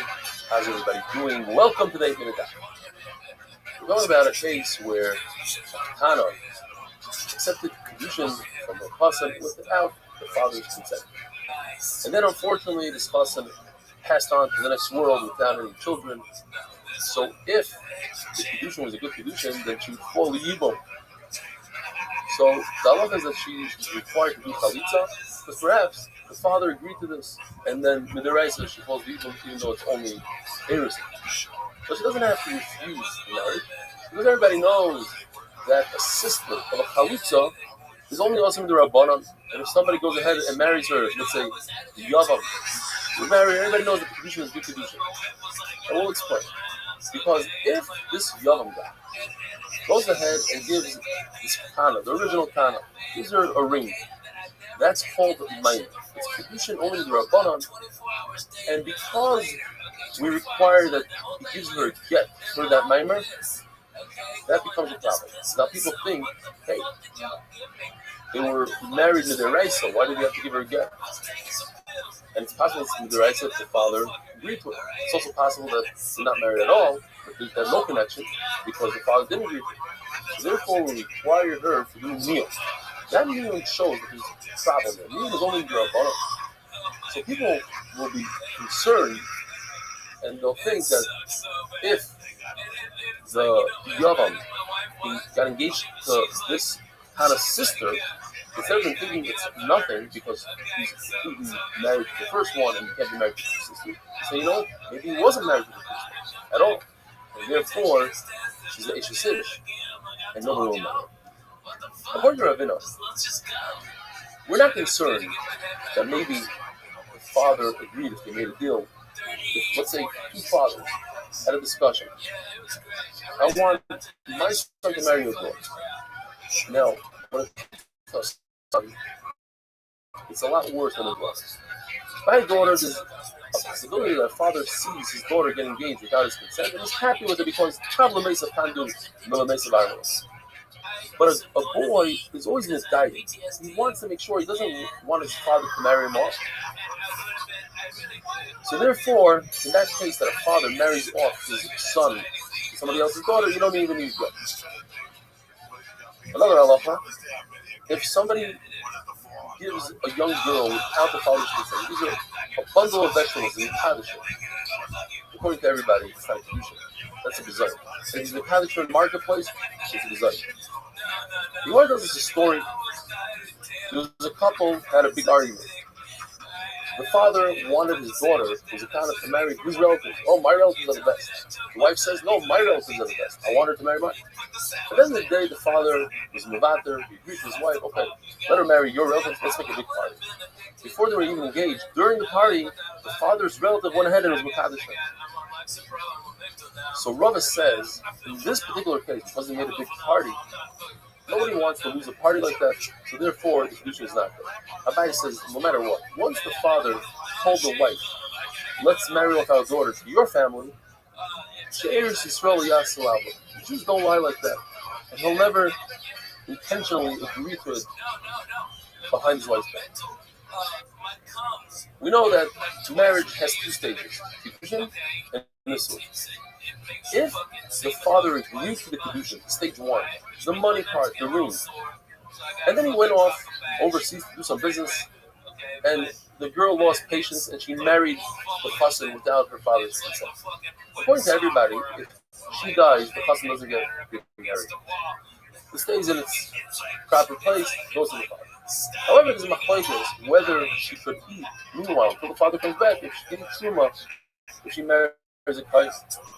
Because in the Raisa, she eats truma anyways once she's engaged. Or perhaps, we have to be concerned that when the father comes back from his business trip, he'll disagree to this marriage, and retroactively she wasn't allowed to eat truma. But if the father is present, and he doesn't say anything, he sees his daughter getting married, according to Rabbi, you don't eat. He doesn't eat truma. Why? Because even though he's quiet, the reason why he's quiet is because he's furious, he's angry. Other man says no, she can eat. Why? The fact that he's quiet shows proves that he's okay with it. But what if even the Kedushin, the first part, was against the father's will? And he's here. He's watching this. Rav Huna says the opposite. Now Rav Huna says she couldn't. Because nobody's going to be quiet through two stages like that. And the reason why he's quiet is because he's master of his cause. It's as if he agrees to the whole thing. And Rabbi Isai, have a wonderful day. They don't have a lot of camaraderie.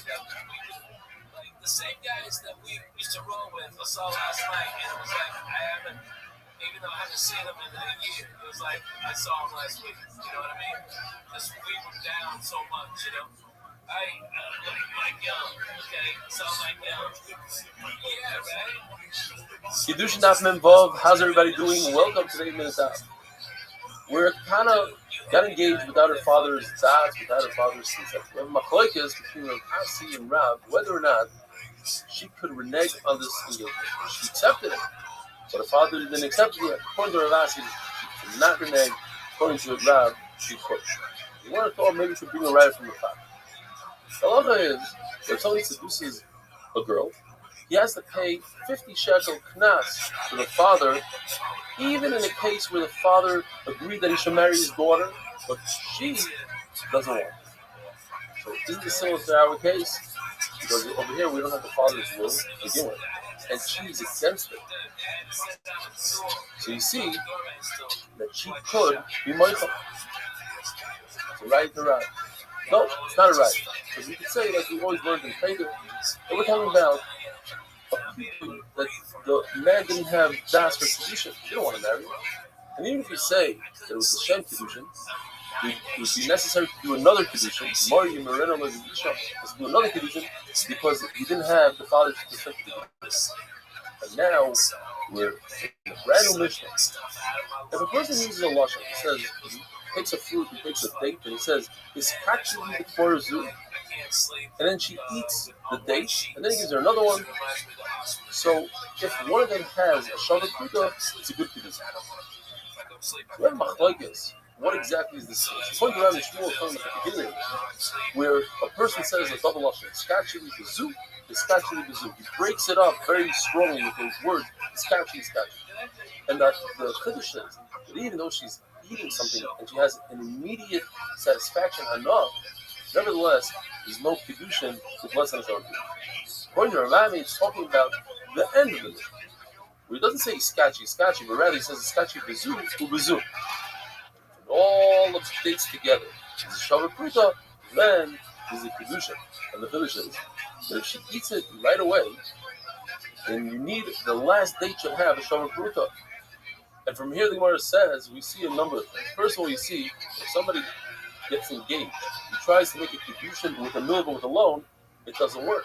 Because over here, you see it doesn't work unless there's a full pruta at the end. You can't use the previous dates because they're already gone, they're consumed, they're a milva, they're a loan. If, in addition to the forgiveness of the loan, there's a pruta, so a guy forgives this woman $1 million, but he gives her one lousy date that's worth a pruta, her das is on the pruta, and it's a good kedusha. What if the kedusha is nachal? What happens to everything he gave her to begin with? All the dates that he gave her, does she have to pay them back? Yes, because if it was matana, it would be a good kedusha here. But obviously, it's only a milva, and that's why she has to give it. If a person does something very bizarre, he goes to his sister, he says, I read the Kiddush, he gives her money. Now, everybody knows you can't get married to your sister. So what is he trying to do it? According to Rab, she has to return the money. Because all he's doing is he's trying to give her together because he wanted her to watch it and he figured if he doesn't say it in a funny way, she won't accept it. According to Shmuel, it's a pure gift, she doesn't have to return it. The reason why he didn't say here's a gift and he said it in a funny lesson, he didn't want to embarrass her. He figured she's not going to accept it.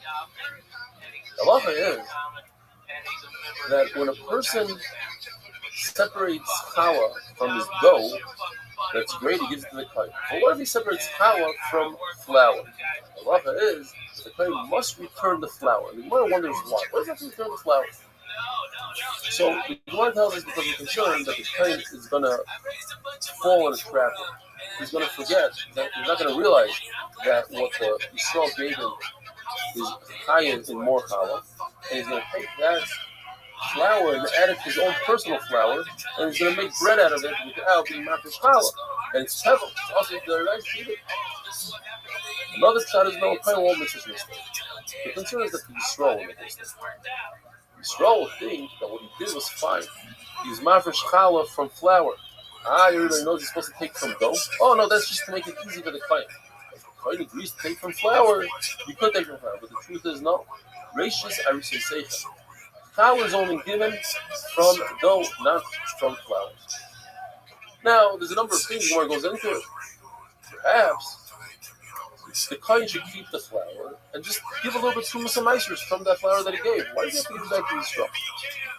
We see something similar when a person takes truma from a pot that has preparation, which is with the rice of chayiv and truma on a pot that doesn't have a hole in the bottom, which is potem and truma with the rice.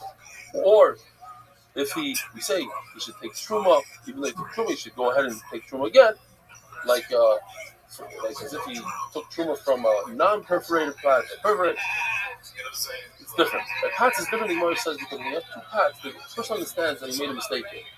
There's a one that's high, one that's low. When it's one bowl of flour, he's going to be lazy. He's not going to want to take truma. In the case of a sour, spoiled watermelon on it, so over there we say Yachzer Yitron, you should take a second truma. But in fact, when the rice, the first truma is a good truma. Rabbi side have a wonderful day and also a beautiful Yom Tov.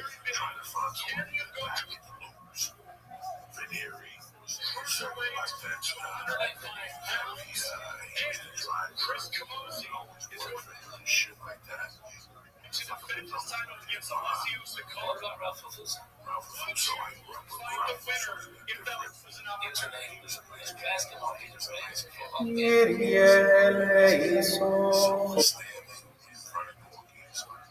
a sad late night. It's 2 in the fucking morning. And there's a commotion outside. We're inside. I'm sorry. And we go outside. And somebody yells at like the guy upstairs in the garage. Your brother's outside. Come on out. Roger, what the fuck? So I walk out there. Stinky walks out. Somebody else. I forget the name. Brother's outside. He's like, nah, I want to see what the hell you're doing. But the little brother left the car right side. He left the car right up in double parked with the hazard. Yeah. I'll never forget he bent to the city was a circus in town. They'll turn the fucking lights up. What's the circus in town? I would say shit's here, and it's always something that tastes across me. I love you to death. Because the last 20 years you waited. You waited this acceptable. Like when you used to go on the road and come back 2 weeks later, yeah, I love you because you got me weed and shit like that. But I really love seeing you because I really missed you.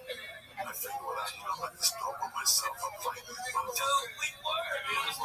And they're fucking apart, man. And it was just a crazy situation. And I would tell you shit. And it's just weird that I can tell you this hospital, PTSD, the fucking, I'm gonna have to be right. I've been doing this about 20 years. Just get a black be looking for it. Yeah, well, it's really fresh. Okay. All right, first of all, build up a tolerance to that weight, okay? Right? You gotta be, never mind. Now, have you been a getaway driver yet? No. You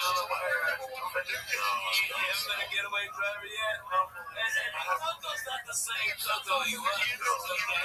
So, and what you get the Bolivian fluid once in a while, you never fucking brought it around me. Right, but nothing disrespectful. You know, like when I first got introduced to put out coke right there, oh my God. But you're always a gentleman. Always a gentleman about it. I wasn't even talking about that. I was just talking about like him torturing you like mental. Oh my God, the torturous. Okay, all right, wait. I broke my fucking hand. I hit a guy at the fucking at the post office because he pushed an old lady down because she couldn't hear the Asian lady. She was an old Russian lady, right? And he couldn't hear the next girl next to me. Okay, and so the Russian lady was standing there, and this douchebag LA guy pushed her, and she fucking snapped her fucking arm. Yeah, right in front of me. So I turned around and hit the guy, and it fucking broke my hand. Okay, and so I go home. I'm fucking talking Joey, and I'm shook up, man. I'm like Coco is like a shark. If he smells blood in the water, if you're upset about something, that's what he's going for. All right. So he called me up. He goes, "Get out of there. Get out of there right now. The police are coming right now. You knocked the guy out. Let's go out the back door. I'm outside in Apple Padre. All right, go out the back door right now." Right? And I ran out the back door thinking like that, and I didn't have my keys. So I walked myself out of the back of the garden. So I had to walk all, and I was, you're fat, you're mad. Okay, you're mad. Like, now I gotta walk around up front. To get in there. I'm hiding, I'm thinking about going down the job once a house, okay? You know what I mean? I used Vegas and I mean, that's crazy. How many getaway drivers I did somewhere until today they have no idea when that. Yeah, I think I'm in that group. Maybe. No. I'm like a getaway, but like I'm fast leaving. No way. Maybe that way. You know what's crazy? Like I remember like 4 months ago.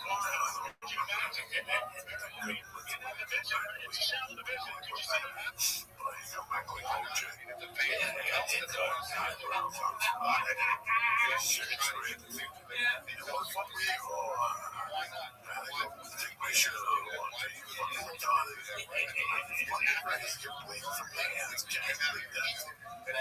tell you, I remember the funniest, one of the funniest mornings. We get up at coffee at like 9 o'clock. And I thought you was gonna be in the house. I thought, he's got a key, just come in, put the lay out on foot down, go to bed, right? Maybe take a shower, go to sleep. Right? We didn't give a shit. Right? And Joey wasn't there. He was about 10 o'clock. And I made breakfast and no cocoa. What happened? So I go over to Gavin Boyd's and there's the king of the zombies having malaria flu like a motherfucker. And then you're setting up just to talk to him, trying. You smell like pussy and coke and booze. Oh my God. Tickets are $7 crazy. Like this eight little shit dogs ran up to you and pissed on your head. That little shit dog. Yeah. You're a fucking asshole. They put that dog in this. I know. It's such a big move.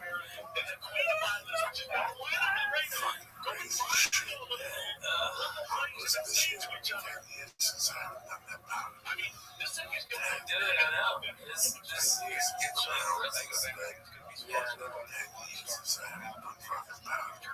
It's so crazy.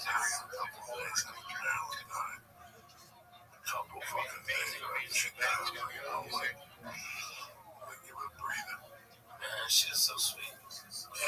She's so sweet. Nobody mentioned Freddie Soto.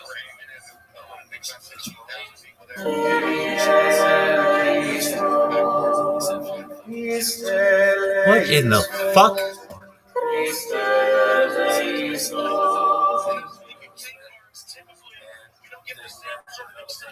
Kedushin Daf Lamed Ches. How's everybody doing? Welcome to the I'm not doing well. We're discussing the Isser of Chodesh, and that is all new grains, the 5 grains that grew after the second day of Pesach. It even took root after the second day of Pesach. Is also to eat.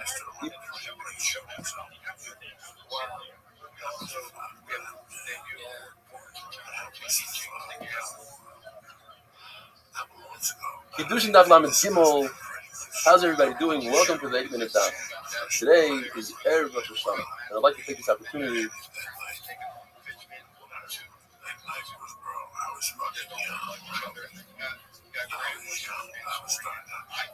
Kedushin Daf Lamed. How's everybody doing? Welcome to the 8-minute Daf. Try to do the synopsis of Daf in under 8 minutes. The Gemara tells us that there's a very specific age where a child could understand and accept chinuch from his parents. During that age, that's when a father should give chinuch, should admonish his son according to one child, or marry off his son. And that age is either between the age of 16 and 22, or between the age of 18 and 24. But any younger than that, the child's intellect is not developed to the point where he could fully understand the musar and the chinuch. The Gemara tells us a person has to teach his son Torah, and there are some who say that not only his son, but a person has a chiyuv to teach his grandson. And the Gemara brings a case of a person by the name of Zebulun ben Dan, that his grandfather taught him Torah, to be Miksuva, Mishnah, Agada. The Gemara says that it happens to be that the chiyuv of a grandfather is to teach him Chumash, and let the kid continue on his own. But a grandfather who teaches his grandson Torah, the pasuk, the Torah considers it as if he accepted the Torah himself from Sinai. And the Gemara brings a smack for that. You see that the pasuk, which discusses teaching a grandson, is right before the pasuk of Chorev of Har Sinai. The Gemara tells us a story that Yeshua ben Levi grabbed his grandson, only one child, and he didn't have time to put the proper head covering on. So he wrapped himself with a sheet. And the Gemara says, why? What was the rush? And he says, I'm going to Kabul Torah from Har Sinai. I don't have time for just the proper covering. And Gemara learns from that for breakfast, to eat meat before you take your kid to yeshiva is not proper. First, you drop off your kids in cheder, and then you eat breakfast. The Gemara says, what you do is, first you do chazara with your kid or your grandchild, and then you add another pasuk and you bring it to the table. Say in Kriyishma every day a number of times, there's a double nun over there. And the Gemara learns from there that you should triple up your Torah, meaning, according to one shot in Rashi, that is, that every day you should divide your day into three. Learn Chumash, Mishnah, and Gemara. According to Tosfos, it means that every day you should learn Gemara, because Gemara, Bavli, includes Torah, Mishnah, Haggadah, it includes everything. Shinantam, that the Torah also should be sharp. Al Tigam the Torah. Don't stutter and tell a person when he asks you should know everything clear. Why tells us that there were the previous generations people that were called Sefer. They were counters. They counted the letters, the words in the Torah. They were able to say this letter is exactly halfway through the Torah, this word is halfway through the Torah. But us, in the time of the Gemara, they weren't Baki and Chaseris and Seirais, the extra vowels, yuds, how to read it, and what exactly is considered a word or not. And they also weren't even mumchim and to understand how many psukim there are in the Torah. You see, in Yisrael they took a simple pasuk, like Hineh Noichi Ba, which is very long, and they divided it to three separate psukim. So you have a different count. There should be 5,888 psukim in the Torah.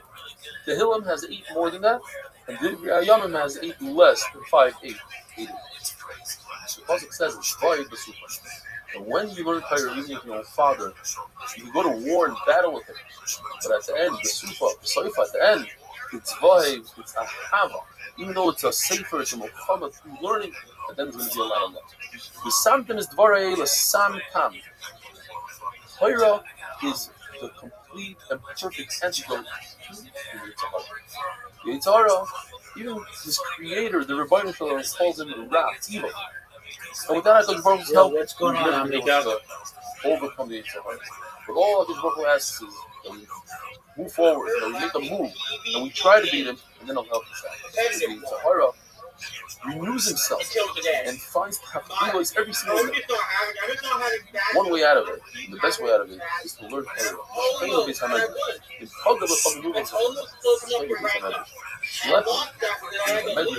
You learn Torah, there's a rabbin there, and I do want to give a tremendous respect to our artist, Yoshi. He did such a phenomenal piece here with this art. Wasn't that some bullshit? He tries to entice you with the types that we have in our days. All you need to do is shield it with Torah. Gemara tells us that a father must help his son get married, and he must help his daughter. How do you help your daughter get married? By buying her All right, well, can you play it now? So that other people will want her. A person must teach his son a trade or business. Why? Because Are you proud of yourself? with one man to Omar, business is not enough. Because what if you don't have business? If you have a trade, you can always fall on it and make it enough. So you won't have to come. The last thing to do is to speak to other people. Also says that each time you touch a hafta, you can learn Isha as Torah. Are you going to play again? When it comes to people that have an aim, there's two things. You have it a father and mother. Oh, yeah, you got to do that. Stretching the board. That halacha, the fear of his parents, also applies to a daughter. So then why does the parents say the word ish? A man is never under somebody else's resource. A man is always independent, and therefore he's always hiding in fear and keep it out. Whereas a woman, once she marries somebody, she's under his jurisdiction, so therefore she's not trying to keep it. So once a woman gets divorced later, then she's people come back. The Torah conspires. People have an aim in Moira have an aim. It's people in Moira Hamachas, you mechabed and fear from Baruch. And when you fear your own parents and mechabed your own parents, it's as if you fear and mechabed Baruch himself. Because the three of them, parents, and Baruch are partners in the creation of every human being. The voice side have a wonderful day. And before this, I think it was on like a 3 or 4 weeks. That's tight. So, that's upstairs. Came into, you didn't have a previous teammates.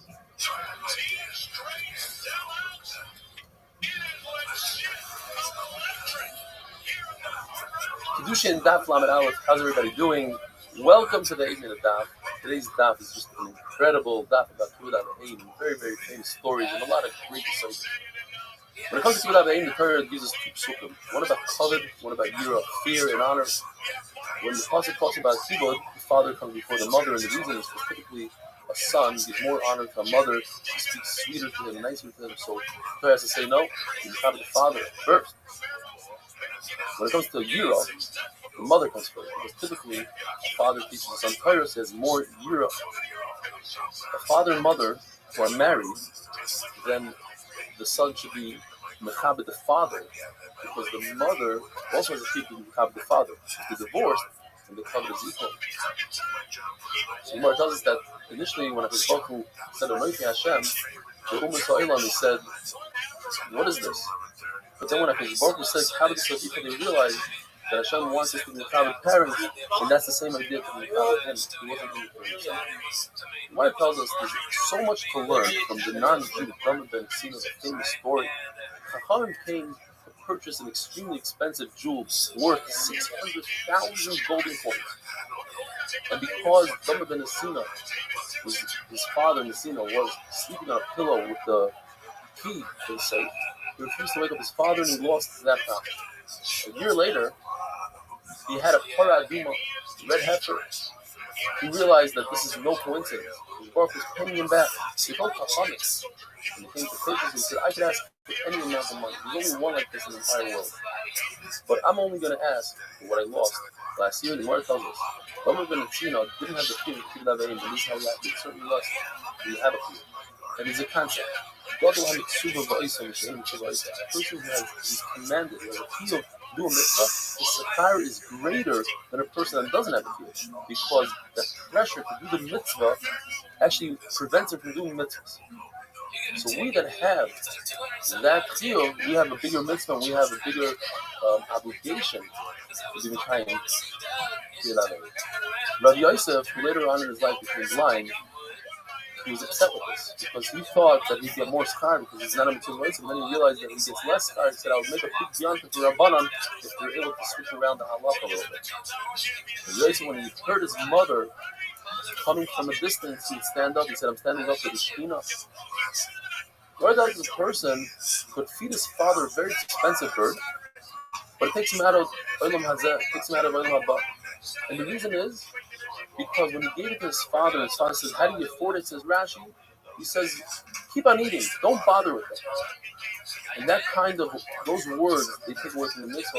On the flip side, if he tells his father, here, deal with this, do some hard work. I want you to work on the rechaim, on the milk.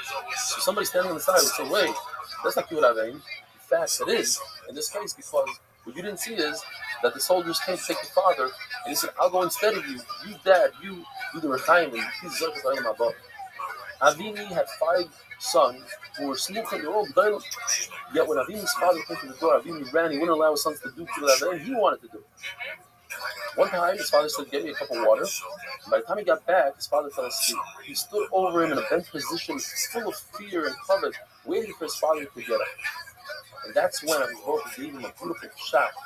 The Mizmor La'asa, as Rashi explains, it shouldn't be a Mizmor that it's a Mizmor Nefesh, it's not a song, it's a kina, it's a tishavah. Yet, Rashi says unbelievable. Sometimes when things are destroyed, it's a yontif, because Hashem is saying, I'm taking on my finger on wood and stones and not on a human being. When a father and mother want to give their child, the Gemara tells us that the father, especially the father, if I'm talking, we shouldn't take from the father. If I take from the mother, she does it full-heartedly, the father might have some sort of kalishas hadas underneath. The Gemara tells us an incredible story about a tarfa. His mother, when she wanted to get into bed, she would go on all 4 and let her step on him as a step stool. As you can see, a live demonstration in sheer. Nevertheless, the Gemara tells us that that's not even half of what a person has to do for Kibbutz Avim. A real test would be if she took his money and destroyed it through the ocean, and you don't see a word. Yochanan says, so much is Kibbutz Avim, severe Aveira, the over on it. Praiseworthy is a person that was born without parents, because that's how hummer it is. The Chas v'Shalom, you're over on it. He himself, a girlfriend, was a yasam from a father and a mother, and so was Abaya, although throughout Shas, at least 15 times, Rabbi says, Omrli Aim. Says the Gemara, Aim is not his real mother. Aim is the woman who brought him up. Ravasi wanted to be careful with Rabbi. His mother, the Rebbe says, she lost her mind. She ran away to Eretz Yisrael. When he heard that she's coming to Eretz Yisrael, he wanted to go out and greet her, try to get a heter from Rabbi Yochanan to eat Eretz Yisrael. Rabbi Yochanan wasn't so happy. He said, listen, I'm not going to be upset at you if you leave. So he left. By the time he got his mother, she was already naked. And he felt really bad that he left Eretz Yisrael for no reason. When a person, instead of using his father's honor, send me out of here, get me out of here in honor of my father. Instead of saying that, he says, in my honor. That's not true either. When a father dies, he should say, Abba Moiri, Hareni Kaparsim Shvabe Halavai, his Baruch should put his einish on myself. And afterwards, he says, Zikronim with Bracha, Lashon what we say today, the voice I have a wonderful day.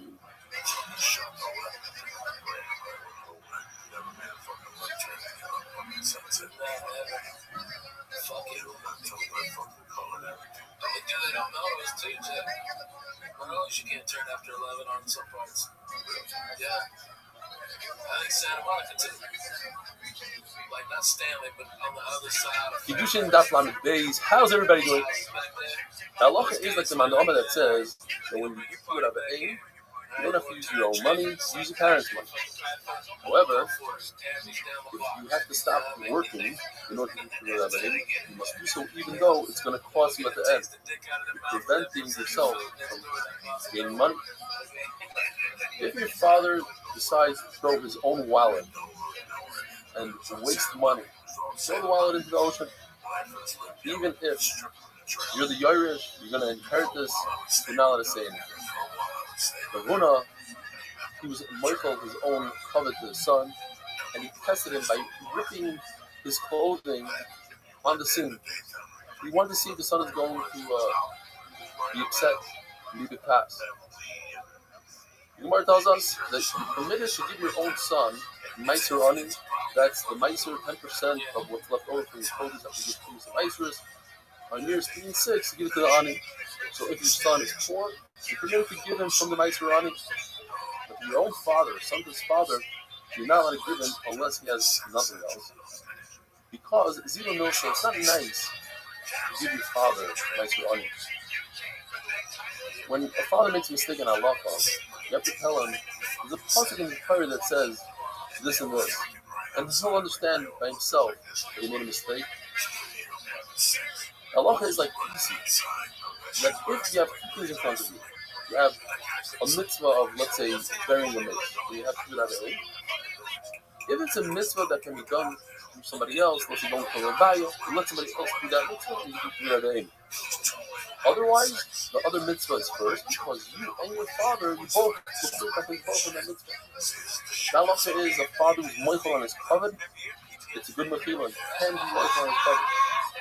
Rava agrees that even a Talmud Chacham, because a Talmud Chacham, the Torah is considered his own Torah.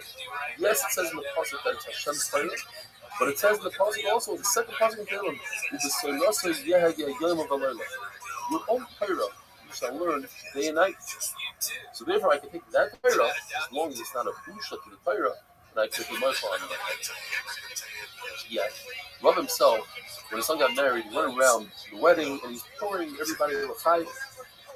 And he was upset, he was mocked on the Amirayim that didn't stand up for him. Yes, he belittled himself and he was saying, I don't want covet, but he expected them to show at least a hint of covet by standing up slightly off their chair, just to show that they're mocked on his godless. The machlokes by the Nasi of Klal Yisrael, the head of Klal Yisrael, the head of the Sanhedrin. Machlokes is whether you learn from Avraham Avinu, that Avraham Avinu was a human being. He went and he put himself down by feeding the malachim, which he didn't know they were malachim. They looked like Arabs. Or did we learn from HaKadosh Baruch Hu himself, who every single day sets our table, gives us sustenance, and he's putting himself down to Kabbalah. So, according to everybody, a king is not allowed to be moichel on his covet, but a nasi is moichel on his covet. A king, it says, you have to have fear of a king, so he's not allowed to be moichel on his covet. The sugya of standing up for Zakah in Sefer Takah According to Tanakama, since it doesn't say Pakum Vadarta twice, so it's Masha, it's one. He's a Zakan, he's a Zakan, and a Chacham. He's an older person and also Talmud Chacham. According to Yisai Gizi, since it doesn't say Mipnei Seva Zakan, it's Masha that he's also a Yonah and a Chacham. In other words, even a younger person who's a Chacham, you have to stand up. According to Sisi Ben Yehuda, Seva means every old person. So we have a 3 million machlokes. In other words, a person who's not a Chacham, who just happens to be an older person over 70s, according to Sisi, we will stand up for him. On both sides, have a wonderful day.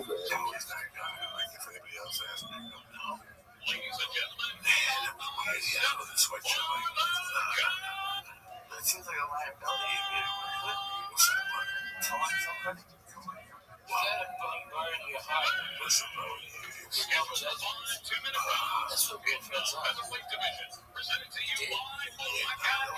Kiddushin Daf Lamed Gimel. How's everybody doing? Welcome to the 8-minute Daf. Today is Erev Rosh Hashanah, and I'd like to take this opportunity to give everybody a bracha.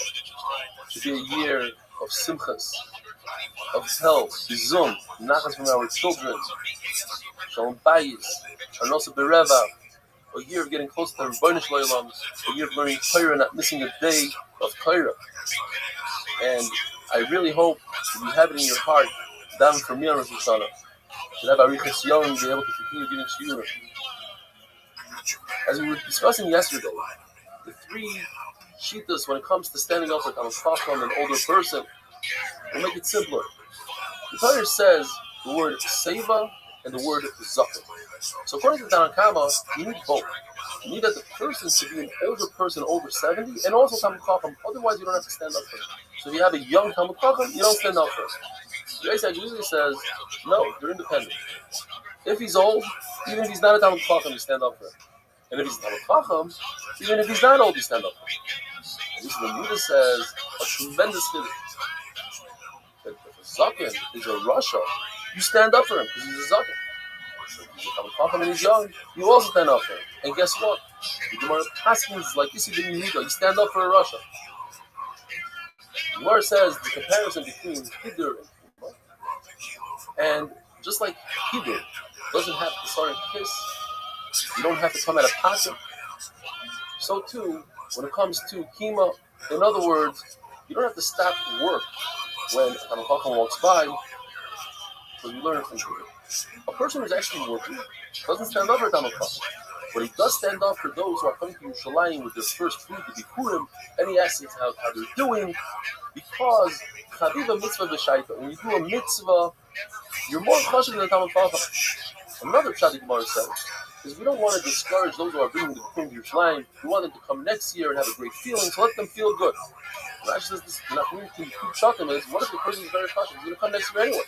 So you don't have to just say Shalom Aleichem to him and everything. But if the shot is that the mitzvah is more chashuv, then you do. In a Beis HaKisei, Beis America, it's the bathroom or bathhouse, you don't stand up.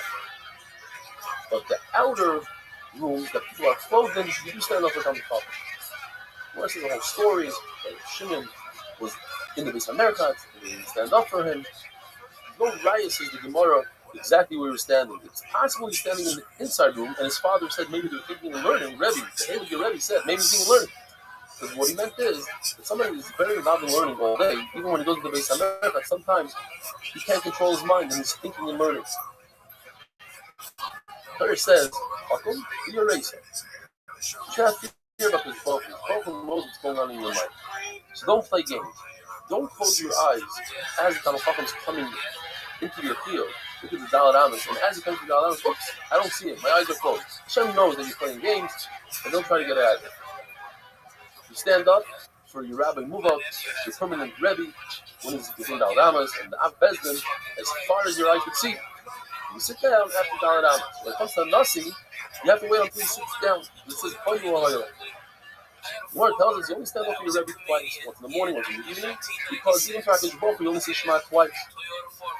Nevertheless, the Talmud Chacham should be careful not to make people stand up for him. In fact, if the Talmud Chacham goes out of his way, make sure they don't stand up for him, he'll get arichas yomim. But if you're a Talmud Chacham and you don't stand up for your Rebbe, you're considered a Russia, you don't have a Arichas Yamim, and you forget to learn it. Abaye would be upset to curse those who were learning Torah and say, oh, I don't stand up for my Rebbe because I'm learning Torah. Get cursed for that. The people from Muslim Chassia, they were so used to coming to Chachamim that they didn't even put on a head covering when they walked in front of Chachamim. The other would give honor and stand up for a non-Jew because all elderly non-Jew went through a lot in his life and realized the nisim of his Baruch did for him. Abaye would give old man his hand, Rabbi would send the shliach, or Nachman would send his officers.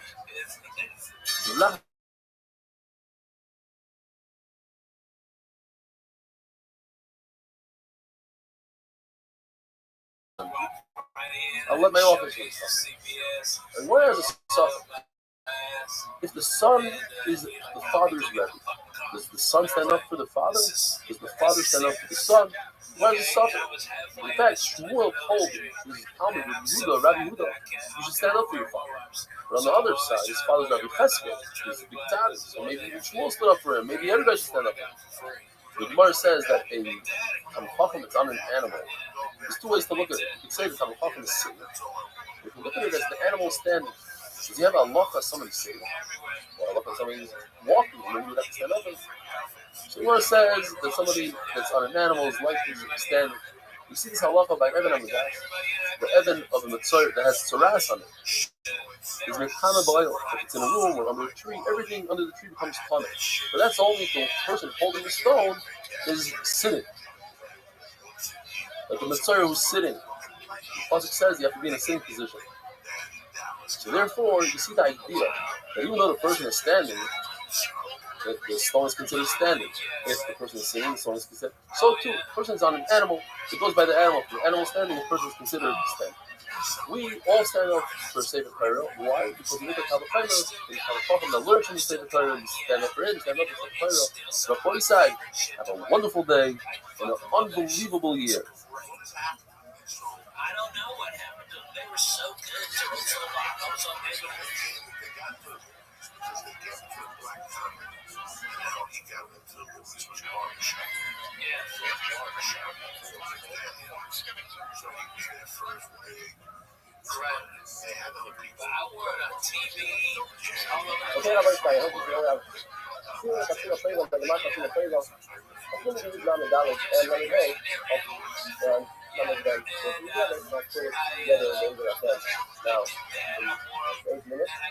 Okay, so we're starting. Sometimes it's not to the news. But every time that you look at the news, not necessarily on the success, even if it's like, expect it, doesn't mean it's only expecting it to expect the other thing too. Like we see by aliens, so it's used for aliens. Any type of fish, decide whether or don't, not the only thing. Also, you can't use nothing because also they don't give you any, they don't keep things.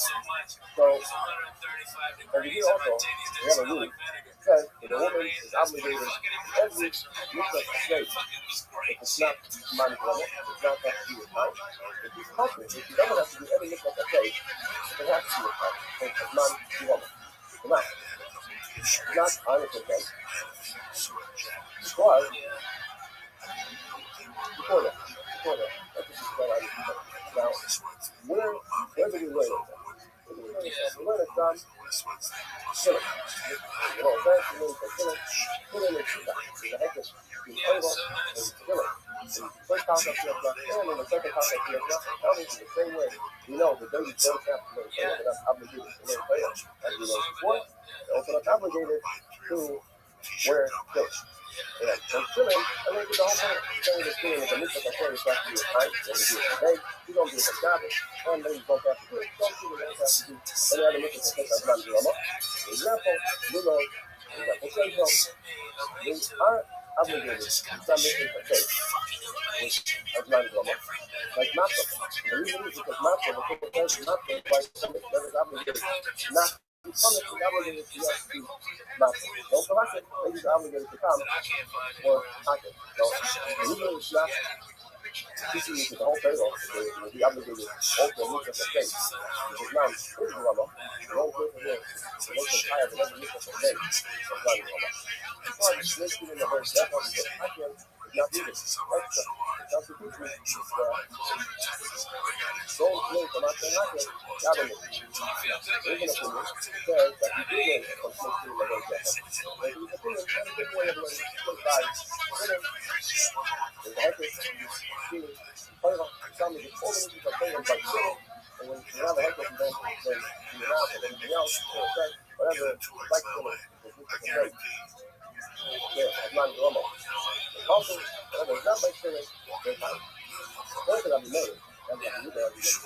They hold the feeling, it's all the time. It's day, it's night, sometimes it's young to soul. And I'm feeling that you can say, it's not like my normal. So, I'll be made by another problem. If you said that I don't be slipping or going to get on, in the end, so you first learn from master and actor to make them obligated to do the things that's not normal.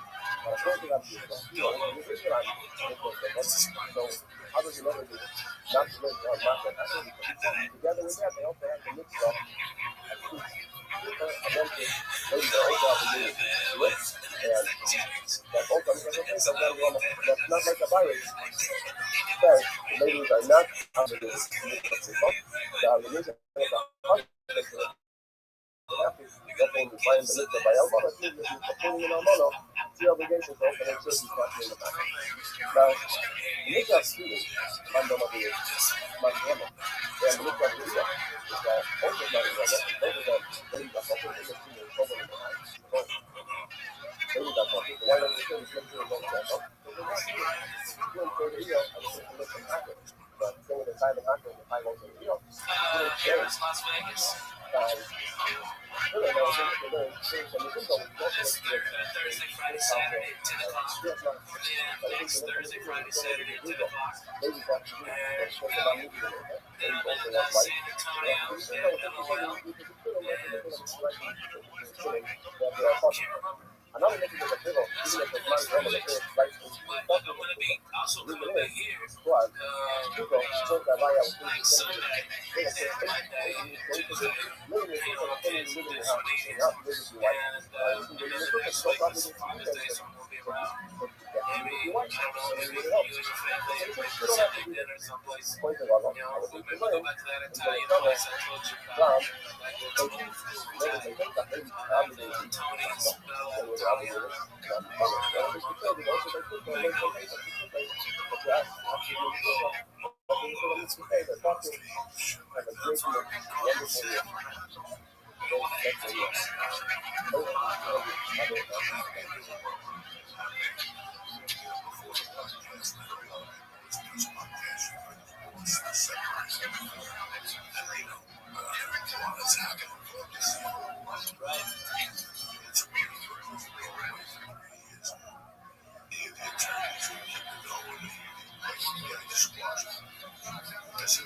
the ladies are talking. Some missions are saying, even though it's not as random, this is kind of speaking of them, and feeling of it. So that's how we learn the talking from missions are saying, they are not as random because only these and not the others. Or we learn it from feeling as we saw in the third sentence, only feeling the apostle. Yeah. Or we learn it from feeling. Yeah. Feeling, a missions are saying as man drama. And the third sentence apostle, meaning that every missions are saying which are not as man drama. They're learning all the time, they are obligated to do. Now, according to this verse, it was an interesting thing. He holds the king of the league, the ladies are obligated. You know? So now you have one mitzvah, which is not as man drama, is their tire. Now he has another mitzvah that everyone agrees to, is Moiva Avae, Shudavo A, which is basically that not as man drama. And ladies are also obligated in that mitzvah. So now, they're not married. So now, that's two mitzvahs, I say, if they're not as man drama, they're obligated, so why isn't that making a bunch of effort? Don't teach this anywhere else. That's what the Gemara is telling you, that they both need it. You can't learn one from the other, you need both, so it's not considered material about the effort. Now we're moving to mitzvahs loitasa. And that's the mitzvah says that they're obligated in every single mitzvah loitasa besides you. So what's the reason they're tied of loitasa? Because there's a rule in the pocket. The pocket people that they're speaking to men, those people of the Rabbi, they can't say. Explainer, with mounted trail on, also for being any dealing with that to do with taking monetary issues to just like men, and also if anyone kills a woman, or an actual woman would have the same Allah, the same man as equal. So you know, says Torah needs to write all three. So if it is right only that they're obligated in unto Talmud, and Switzerland and people to follow, is right meaning that's the only way they can live, and it is right by Musa, I would think that the thing that is passing here before white. That's why it says it's from there, and that answer is like the man, that's what I mean. The lady is also talking, that they are focused on the issue of too much length, so now the issue of the length, and yeah, there's a lot of people going on the focus to lay out, not to lay out. Like the daughter going to stand, now she's also focused on changing your diet, or have something with night, which is like beer, or the evening, because when the chaos away from the class is up on, because tomorrow she doesn't have a beer, or it's a shovel, you have the word chaos, you use it in a shovel. Now, you wouldn't have the word chaos, you still have a beer.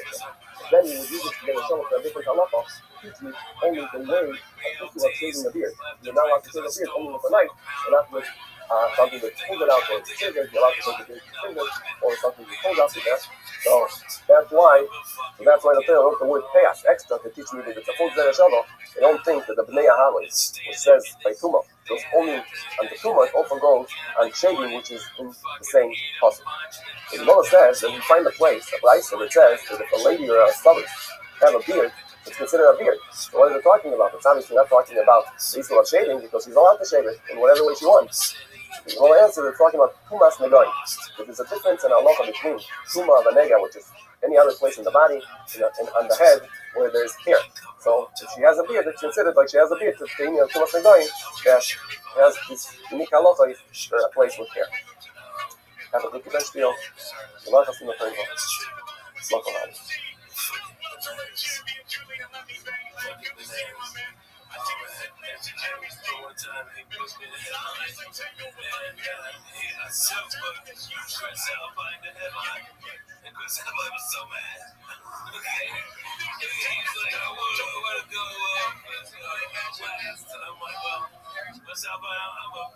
Kiddushin Daf Lamed Vav. How's everybody doing? Welcome to the 8 Minute Daf. Like you might have seen the Toiva, good to Shior, sitting here on Tzim Gedalia. Hope it's a meeting fast for everybody. Is it Isser Doiraisa of Karpa, which is if a person out of pain, losing a close relative or somebody that you know, rips out your hair from your head, you're over on the Isser Karpa. This he comes up with a big picture and says this Isser doesn't apply to women. Why does he say that? So you have a three-way machlokes. For those who say, because it says in the pasuk the word banim, and banim refers to the sons and not daughters. The fact that the Torah says Am Kodesh, the entire nation, holy nation, is referring to another Isra. It's called the Yedida. Yedida and Shrika are very similar. According to Isi, they're the same. Yedida is where a person takes a tool and rips his skin out of pain for the mace, and Shrika is with his hand. Now, he holds that Yedida is an entire body. Everybody holds it. It's on the entire body, all skin, whereas Karpa is only in the head. So therefore, he removes that Isra. Says that doesn't apply to women. Rabbi and Rabbi have a different reason. Rabbi and Rabbi both say that the word banim doesn't refer to sons, rather refers to children. It says, they both say, that all of Klal Yisrael considered banim regardless. We're going to get into it a little bit. So according to Abaya, this is going to hold as a Gzir Shava from Karpa from Hana. Now without the Gzir Shava, you think that, as you see in the parasha, it says, Bnei Aaron, in the beginning it talks about the sons of Aaron. Does it refer to the entire parasha afterwards, including Pasuk Hey, that says about Karcha? Because without the Gzir Shava, I would say that Pasuk Gimel makes a break. It should become Tameh to a sister who was never married. That applies also to women. Women should bury the sisters that was never married. That's a positive, that's a mitzvah say. Go ahead and bury them. So perhaps it's a hefsek for all the loisas things that come after that. So the Bnei Aaron doesn't apply to Pasuk Hey. Because you have a Gzir Shava, it does. According to Rava, this Gzir Shava only comes to teach us that Karcha is not just being in Achem like the Pasuk says. It's referring to the entire head, all here in the back, in the front, and the side. And if a person rips out 5 different places of his head simultaneously, he's chayav 5 times. and it only applies to rip out your hair for a mace. Rabbi doesn't hold like a battle, so you can learn a second zero shove from the extra hay of purple. So Rabbi learns the zero shove of Beni Nation from tefillin. Just like tefillin, women are potter from wearing tefillin, so too there's potter in the issue of purple. According to Abaye, uses the zero shove of Beni Nation to teach us that tefillin must be put on the head where there's hair.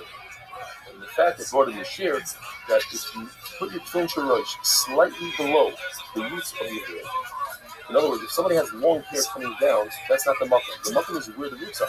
Slightly past that, which Ruth says is not yaitza, and it's a bracha of Akala, it's possible that a person wears tefillin his entire life, he's never yaitza.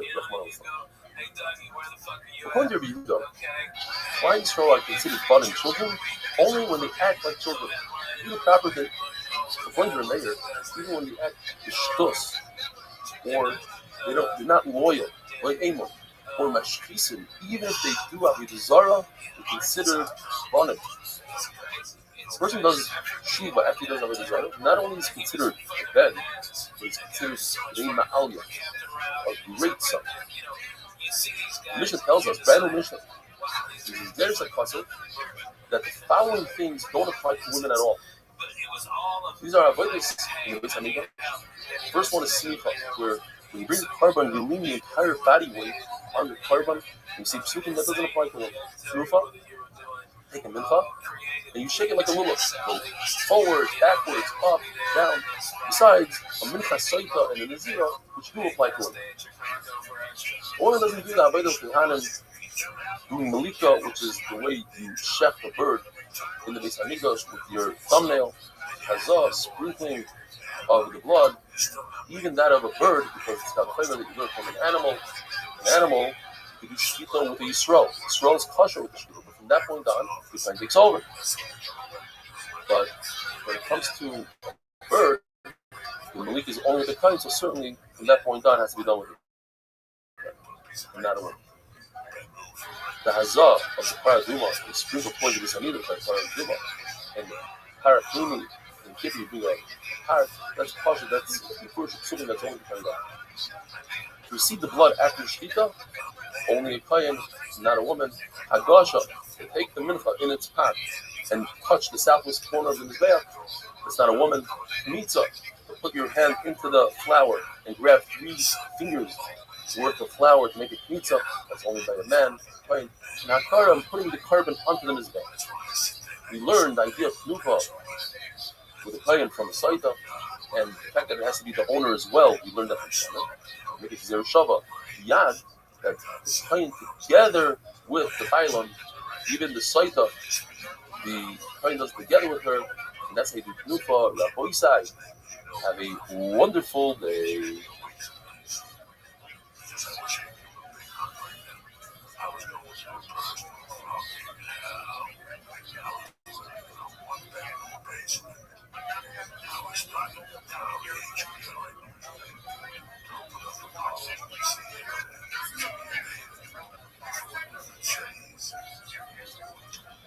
Kiddushin Daf Lamed Zayin. How's everybody doing? Welcome to the 8-minute Daf.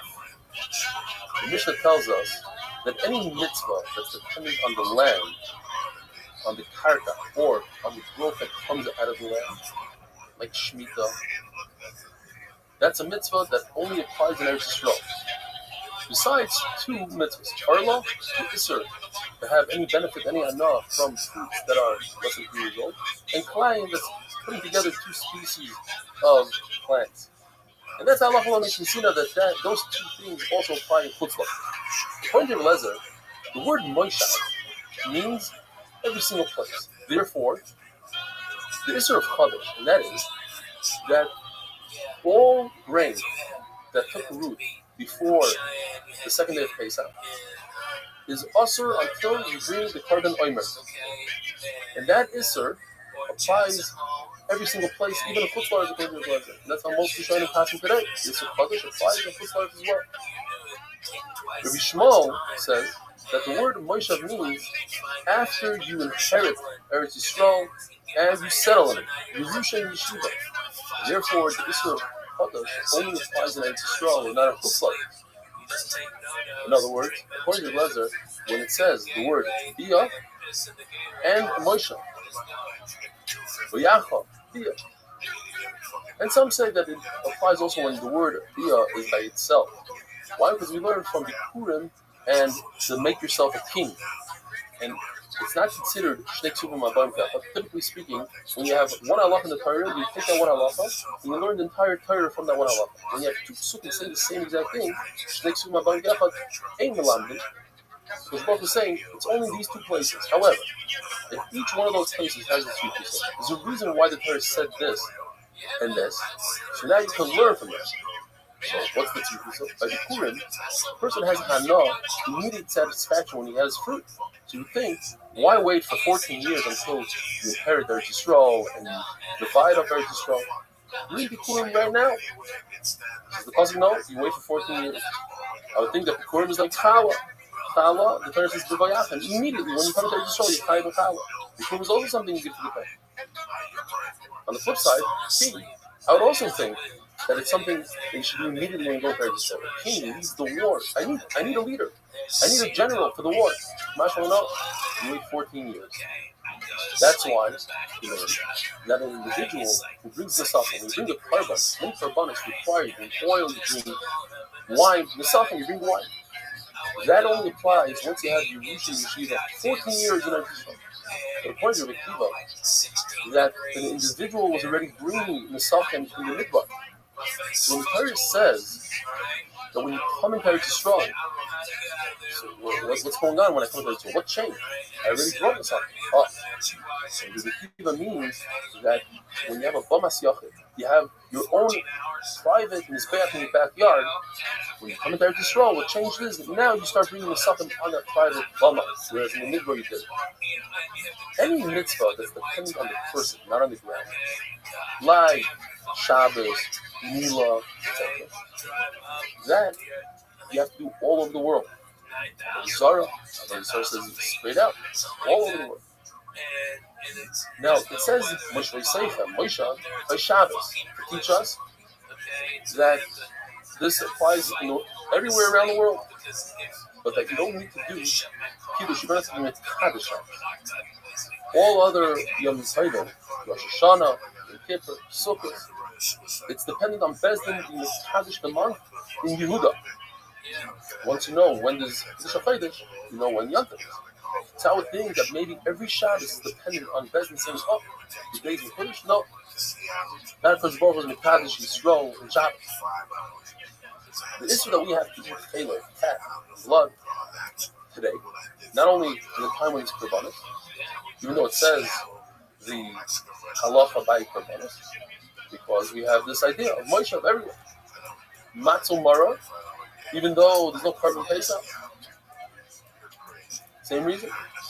Now it says the word Bia like Tefillin and Pedachamar to teach us that b'schus the mitzvah, b'schus these two mitzvahs of Pedachamar, which is to redeem the firstborn donkey, you give a sheep instead of the donkey. If not, you have to cut its head off.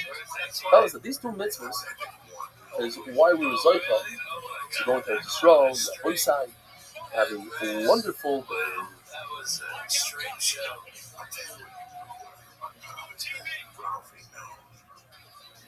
Sometimes things happen. You scratch your head to find something. I was just talking to you, and there used to be another company that used to do comedy right from the start of the day. Kedushin Daf Lamed Ches, how's everybody doing? Welcome to the 8 Minute Daf. We're discussing the Isser of Chodesh, and that is all new grain, the 5 grains that grew after the second day of Pesach, that even took root after the second day of Pesach, is also to eat, even in our days, even in Florida, until you bring the Omer on the second day of Pesach. Once you bring the Omer on the second day of Pesach, then it becomes mutter. If we can't bring the Omer, we don't have a December, so the second day of Pesach is matter. Where did the man the Omar that this year only started? Once Klai rolls in there, just rolls 14 years after the Yerusha and Yeshiva. So why did they wait until the second day of Pesach to eat from the new crop? The answer is because they had plenty of mun. The mun lasted them all the way from Zayin Adar, which was the last day that the Omer fell. That was the day that Moshe Rabbeinu was lifted. The month only came in the Sukkot of Moshe Rabbeinu. So they had this month from Zayin Adar all the way to Ches Zayin Nisan. Moshe Rabbeinu was lifted to say Eretz Canaan, in Arab Ismail, and Ches Zayin Nisan, Yisrael obviously was already in Eretz Yisrael, Eretz Yisrael. So there's a total of 40 years that Yisrael had months, because we're going to take into consideration the Udos that they took out of Mitzrayim that had the flavor of the month. Moshe Rabbeinu states, I'm 120, ben Esim, May of Esim Shana Anoichi Hayoim, I'm 120 years old today. That's the exact day he was born on. That's the exact day there was lifter. Because his Baruch Hu fills the years of Tzaddikim completely mashally. According to Reb Shimon Bar Yochai, he says there are 3 mitzvahs that take place everywhere in the Deraisa: Chodesh, Arla, and Klayim. It says the word Moshe by Chodesh. When we make it have a Klayim. If Chodesh, which is an easier issue, you could bring a carbon oimer and it becomes mutter. You're allowed to feed the oimer even before you bring the carbon oimer. You're allowed to feed that wheat, that grain to your animal. So certainly Klayim and Arla, which they are asur b'hana, you can't feed it to your animal, and they never have a heter when they're asur. So certainly they should be asur of chutzlards as well. Arla, by the way, its isur is not an isur oilim. In other words, after 3 years, this tree becomes mutter according to Rashi. Rabbi Shimon Bar Yochai's son, Rabbi Elazar, he argues on his father, and he says Chodesh is mutter in chutzlards, just like all the other mitzvahs that the minhag Yisrael started keeping it after they came to Eretz Yisrael. There's an exception to the rule, says Rabbi Elazar Reb Shimon. 2 halachas. The halacha of Hashmatas Ksatim. If you loan somebody money and Shemitah comes, he doesn't have to pay you back. Even according to Rabbi, that it only applies in a time where there's Shemitah's karka. And Shiluach HaVadim, if you send off your slave, if you have a Jewish slave, you send them off by Yovel, even though the minhag of we're only noig, only in a time when there is a Yovel in Eretz Yisrael. There's a Mishnah that says, anonymously, the Chodesh is asur mid'oraisa, and we learn that Arla is a halacha l'mishmei Sinai, although there are those who argue and say that Arla is not halacha l'mishmei Sinai, rather it's something that Klal Yisrael accepted upon himself. Lion is the Rabbanim. According to the Mandamar about Arla, they'll hold both Klayim and Arla the Rabbanim. Therefore, when you have a suffix, is this Arla? Is this Klayim? The suffix in Eretz Yisrael is also. That's how it's asking in Syria, it's mutter. In Chutzlar, it gets even better. When it comes to Arla, as long as nobody sees him, the guy picking it. In Klayim, you're not allowed to pick it yourself. The boy side, have a wonderful day.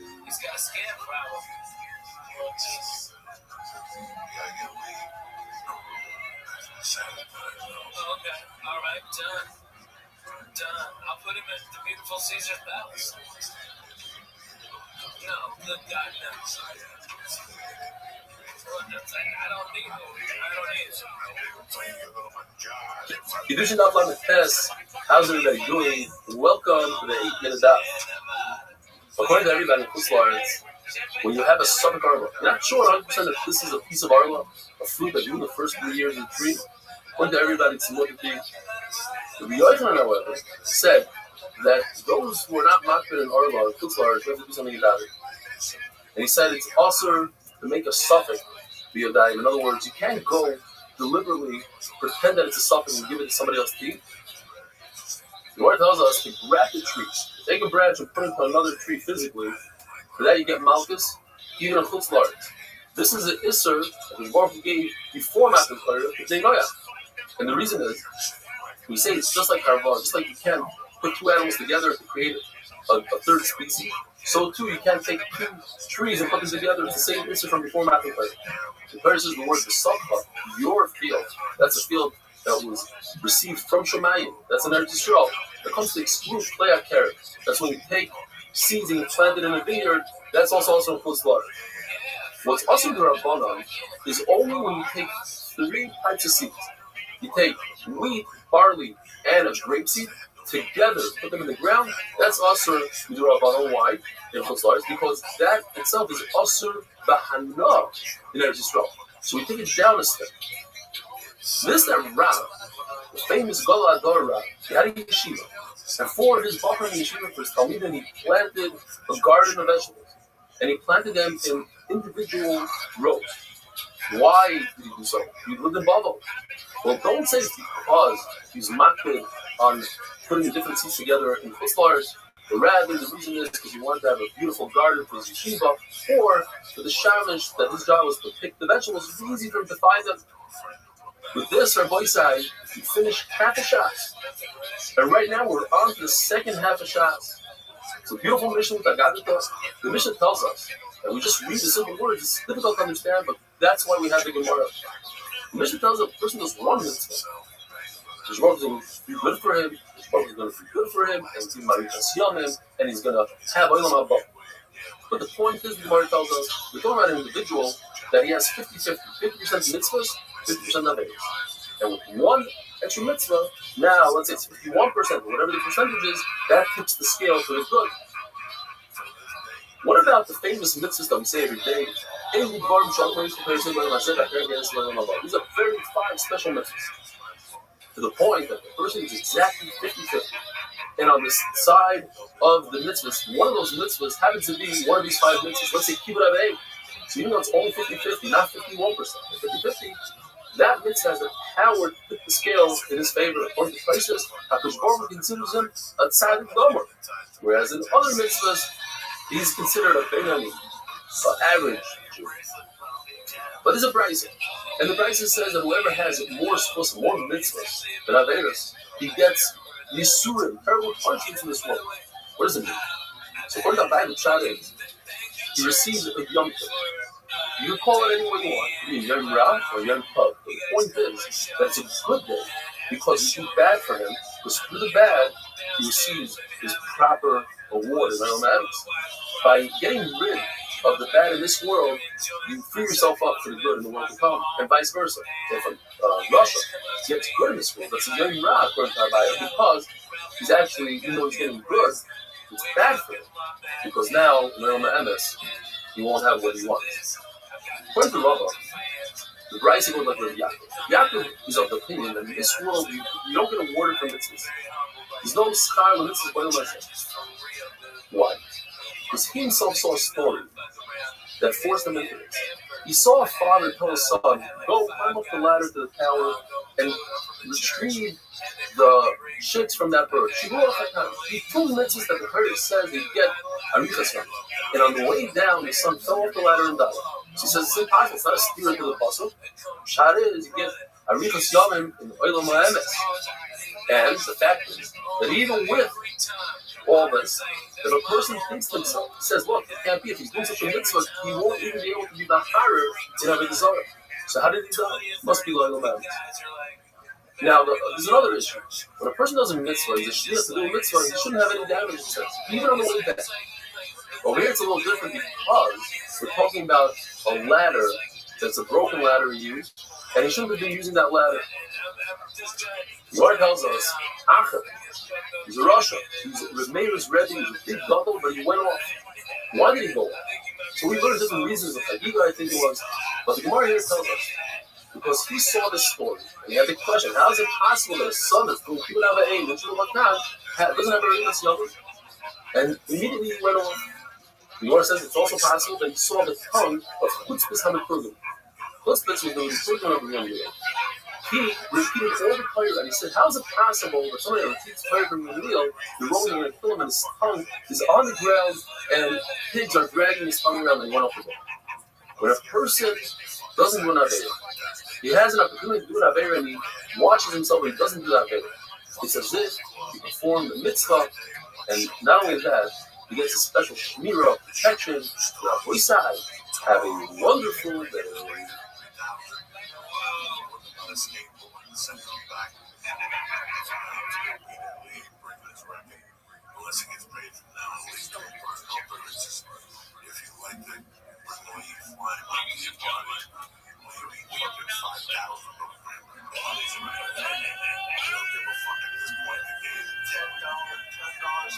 Kedushin Daf Mem, how's everybody doing? Welcome to the 8 Minute Daf. Gemara tells us that if a person is faced with an Avera and he controls himself and doesn't do that Avera, this is the greatest mitzvah a person can do with his actions. The greatest mitzvah. In fact, the Gemara brings 3 stories. One with Rabbi Chanina, the other with Rabbi Tzadok, and Rav Kahana. All three have faced a situation where a woman invited them to do an Avera. So Chanina jumped into a bathhouse even though he was mazikin and he was saved. Rabbi Tzadok jumped into an oven in order not to be able to have it. And Kahana actually jumped off the roof where Eliyahu came and saved him. And because of Eliyahu, the reason why I got into this beginning is because I was selling it was amazing, dog. And it's because I'm poor. So Eliyahu gave him money. The point is that when a person saves himself from doing an Avera, well, things happen. Later on, those nieces of the person. The famous Mishnah, the Gemara wondered, why isn't Shiluach HaKen one of the mitzvahs in the Mishnah? Shiluach HaKen, as the Torah says, you get Arichas Yamin, you get Mazeh, you get Mabah. And the answer is because the Mishnah is only bringing things that you're good with your Rebbeinu Shalom and with your fellow Jews.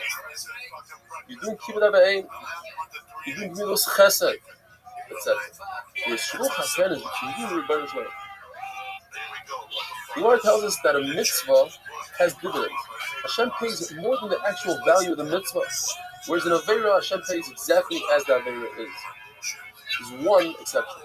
If the person does an Avera where other people learn from him, he's an important person, and other people do that Avera because he did it. So now that Avera that he did has dividends. Other people are mimicking him, and therefore he'll receive a punishment for the dividends that he has.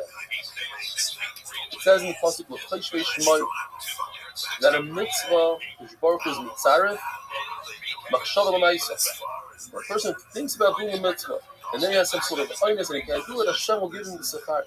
But in Avera, typically speaking, if a person thinks about doing an Avera and he doesn't do the Avera, he doesn't get an oynesh unless it's one of the following exceptions. If he followed through his machshava, he had a machshava, then he did an Avera, he gets punished for the machshava. Or if he had a machshava of a desire, even though he didn't do that with desire, as we had yesterday, he gets an item.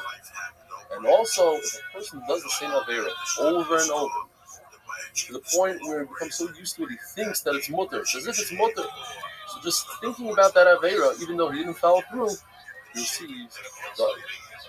The Gemara tells us it's better for a person to do an Avera in hiding with Zochel Hashem rather than to do it in public. A person who controls the Yetzer and does the Avera in hiding, then that's a big slap in the face of Yaakov and Rebbeinu Shalom. Because now he doesn't care of the Rebbeinu Shalom. According to Rabbi, it's referring to the Isser of looking at a rainbow. When it comes to Chil Hashem, his Baruch Hu doesn't wait, and doesn't let the person build up credit, so to speak. Baruch Hu takes care of the Avera very quickly and swiftly. And not only that, if a person has 50% Averas, 50% mitzvahs, then the Baruch Hu will use that Avera of Chil Hashem and tip the scale in the wrong direction. The Lord gives us an answer. A person should view himself or the world as if they're 50-50. So anytime he does a mitzvah, he's tipping the scale in his favor, in the world's favor. And if Chas v'Shalom does an Avera, he's tipping the scale in the wrong direction. A person who feels bad for the mitzvahs that he's done in the past or the Averas that he's done, he erases those mitzvahs and he erases those Averas. It's a tremendous insight. A person goes his entire life doing mitzvahs, and the last minute he feels bad for everything that he did. He gets erased.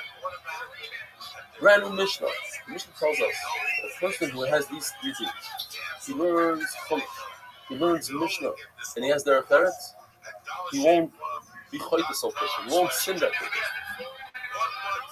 When a tzaddik has Yisurim, it's as if he's a tree that's in a Makom Tahara, where its branches go to a Makom Tumah. And when you take off the branches from the Makom Tumah, then everything, the entire tree remains in a Makkah Tahara. So cute, you see it.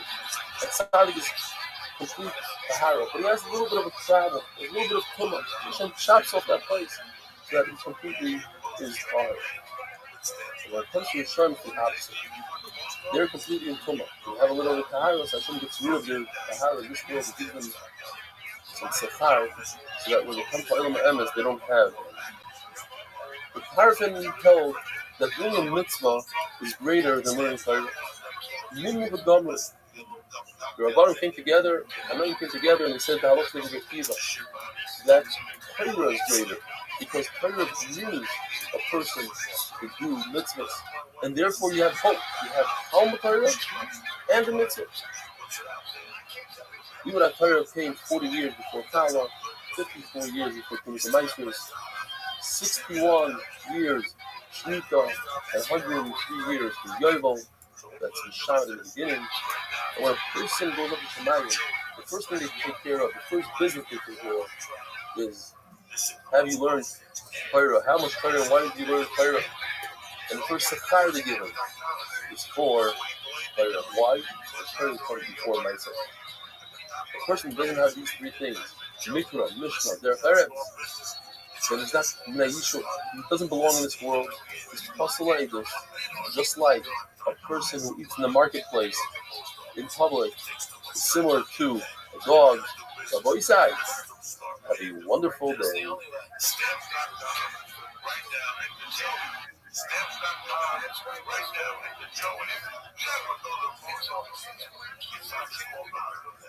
I'll see you motherfuckers Thursday night, the Bray Improv. We'll see you motherfuckers Friday at the show and Saturday at the show. Repeat that. Also, Rabbi Isai is starting the second bank of tradition. So the Roma says, also the person married a wife out soon for the court, maybe her appearance, the father is good, and that's nice to keep her later in the afternoon after the month. Therefore, you can go, not supposed to send the street after being teaching court. A woman doesn't have this problem. She's not worried that when something is appearance that they bother her, and the lady is happy, whatever appearance her husband has, as long as she's trying to marry her, now, still the Mishnah says, she should get married on her own, it's better than doing it for Shia. Halacha, when you can do something on your own, a mission, you do it on your own, but when you do it on your own, you get more reward, it's better involved in the body and the mitzvah, it's like in a concept of mitzvah, but it's better to do it on your own, than to do it for Shia, change chapter, where you combine yourself in the mitzvah. Right, we see on the right, also, involve himself as doing the mitzvah on their own, preparing for Shabbos, luego, bueno, poquito, la tapa, la fecha, la unidad y involve himself as preparing Shabbos for Shabbos, and is pretty different on their own. Another thing in this, there's a father who introduces to his daughter, either on his own or with a Shia, and it uses the daughter being a night. And it's a really name, even though the father is able to marry off his daughter under his love. It's a great thing to know she's a night as well, old enough to say I want to marry. The first thing only then marry her off, and then she's out. So he uses the same that, he's using that, he has to make it earlier, because he may not be able to do it later, and then he's allowed to marry her off, even if now we're going to the next topic on the Kizami, which is this. So other than that, it says by Ezekiel with the Sholah, he was able to talk. So he takes the Sholah from the wood, and he says that means that man can just use it against the extra hay that he thought. He learns the woman to get Shliach, and from the death, the says the word the Shliach wife, he learns the Shliach, he makes the Shliach to the point of another Shliach. So that's how we know in detail. How do we know in Kedushin? The Hekah, Shliach, the Oisa, whatever, in Kedushin, and the other way around, so the same way you can make a Shliach again, you can make a Shliach. Pharaoh says also, you can make a Shliach by touching. Like Obama, you can make a Shliach, and the Gemara, this almost learns it from, the staff learns it from. It says like over Pesach, Shochat to Oisa, it's called Aladas Yisrael Ben Almai. So one person checks for others, you can make a Shliach, you can for you. Okay. That's how we know in Kochi. The Gemara says it from together, from Kochi and from Kutu. I can know also, the question is, I can also see why does the Torah write specifically in There she is. The answer is that I will think. So there's two answers. One answer is Hello. How are you? I'm amazing, man. Thank you for asking. The reason why I'm amazing is I had somebody come into the Discord, another person, and I'm like, how'd you find out about me? And they're like, you followed me on Twitch. I'm like, no way, my bot worked. And they're like, yeah. And they were in here and they invited me. They invited me to their friend server or their game server, and they introduced me to all their friends, and they were really nice, and it was lovely. So I was really happy about that. Yes, good.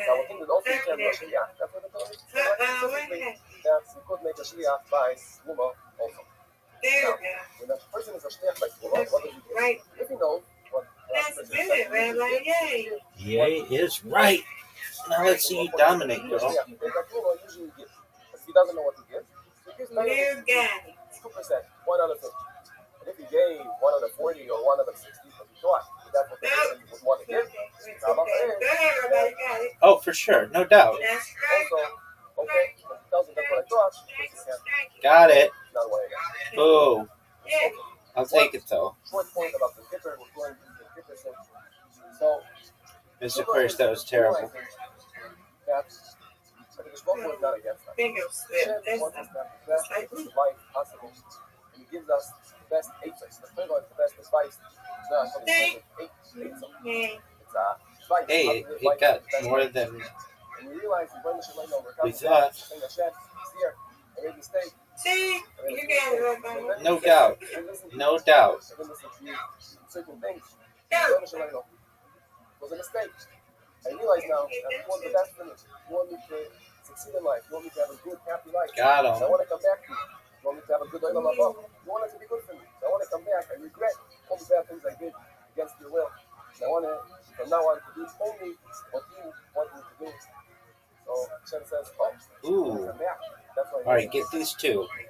Get these two. Get the pin on the right, and it'll knock down the one on the left. You have to believe it. If a person doesn't believe, Eesh. Oh, come on. Come on, it should. we weigh a few tons less than what we weighed before. Are you serious? That was nothing.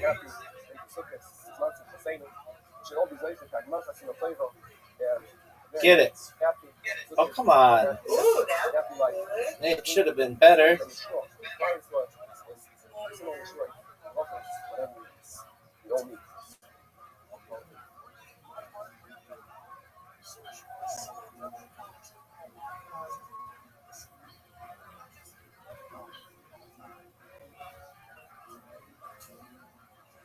Come on, Rabbi. Oh, no doubt. No doubt. You got this. Strike it. Oh, come on. Kiddushin Daf Mem Beis. How's everybody doing? Welcome to the 8-minute Daf. Got it. It's Erev Yom Kippur right Got now. it. Just a few hours before Yom Kippur. I want to wish everybody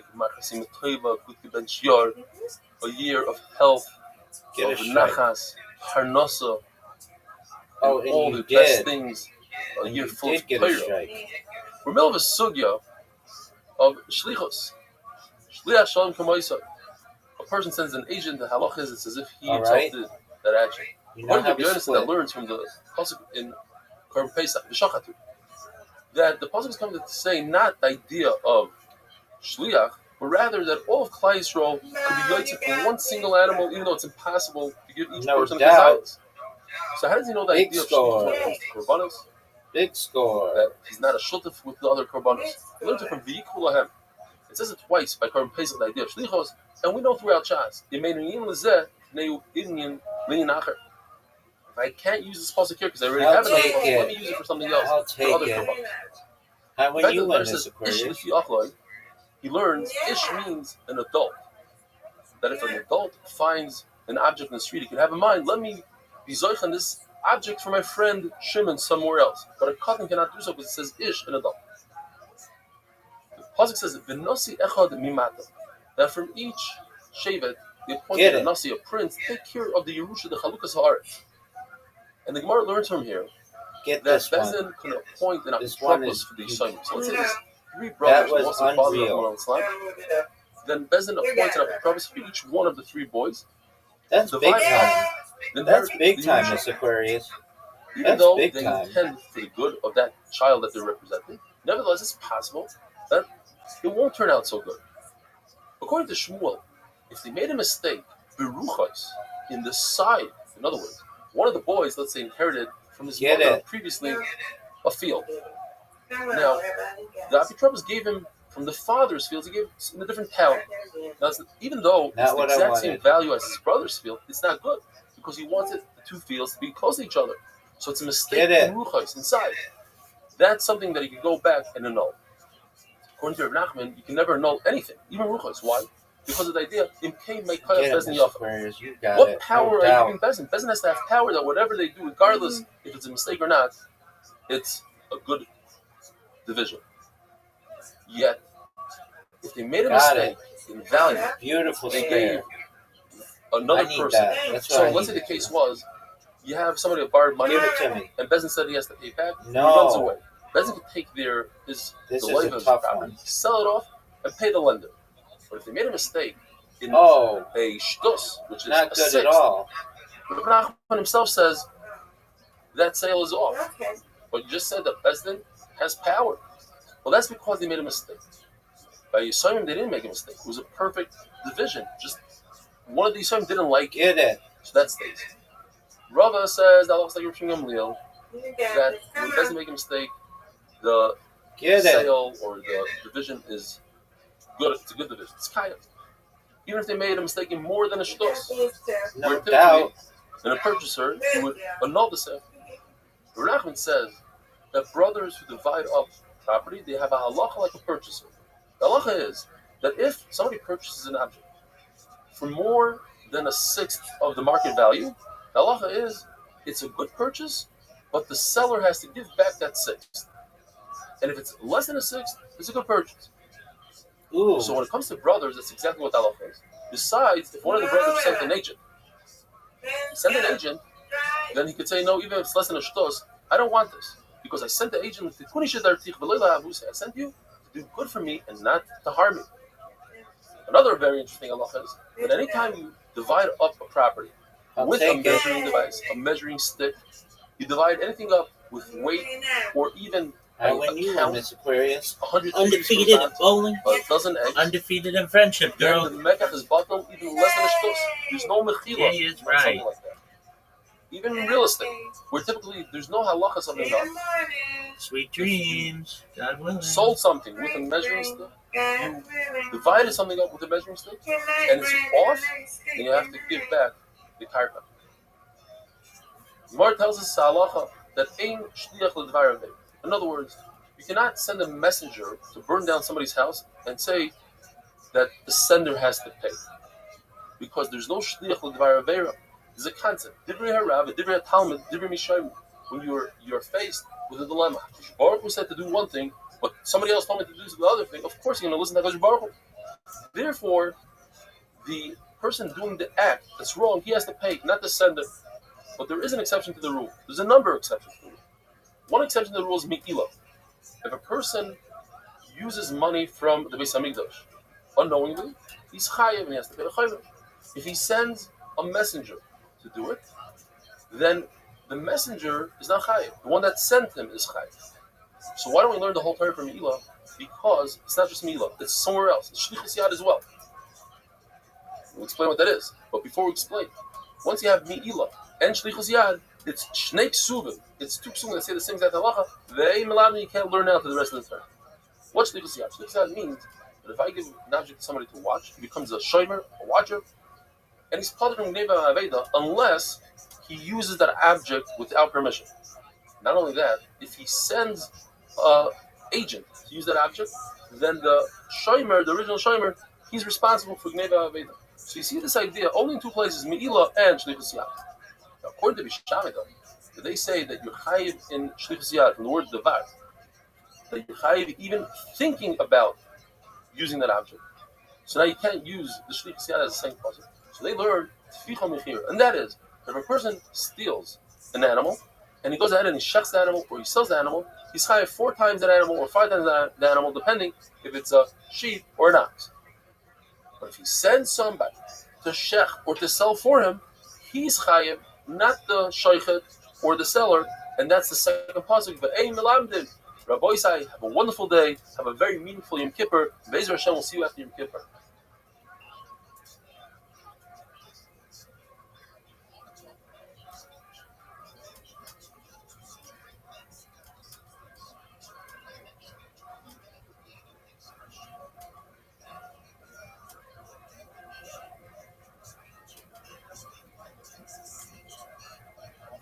Kiddushin Daf Mem Gimel, how's everybody doing? Welcome to the Eight Minute Daf. Just yesterday we had Yom Kippur. Have a givaldik year. Rabbi say we're in the middle of a sugya of Shluch Shalom K'moisai. If I appoint a shliach, an agent, he just fits right in as if I did it. The Gemara says, typically speaking, I cannot send somebody to do an aver for me, but there are exceptions to the rule, and one of them is mi'ilah that we said yesterday, and today we're talking about tvicha u'mechira, and that is if a person steals a sheep or an ox, and then he goes ahead after he steals it and he sells it or he shechs it, he's chayiv 4 or 5, depending if it's an ox, it's 5. If it's a sheep, he has to pay 4. The halacha is that a person who sends a shliach, you shech this ox for me, the shaycha doesn't have to pay. The ganav has to pay. Why? Because it's just like mechira. When you sell something, you need two parties. You need a purchaser, you need a seller. So too by tvicha. But here's the concept of yesh shliach with bar. Here is a case where I send a messenger and the sender has to pay. Shammai holds, and you say a lashon, and we have to explain it. If a person sends somebody, he hires a hitman to kill somebody, the one that hires is chayiv. What does it mean chayiv? So one shot is, Shammai will hold that it's shnei ksuvim habayim ke'echad u'melamdin. Typically speaking, when we have 2 psukim that say the same halacha, ain't melamdin. But in this case, Shammai will hold like Yehuda, they're melamdin.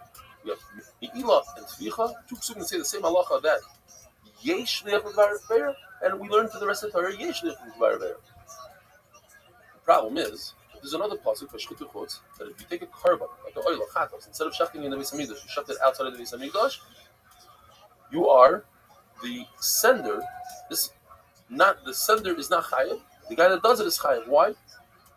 Ein shliach l'dvar aveira. So we have 2 psukim on this side, on the right side. We have 1 pasuk on the left side. Which one do we learn from?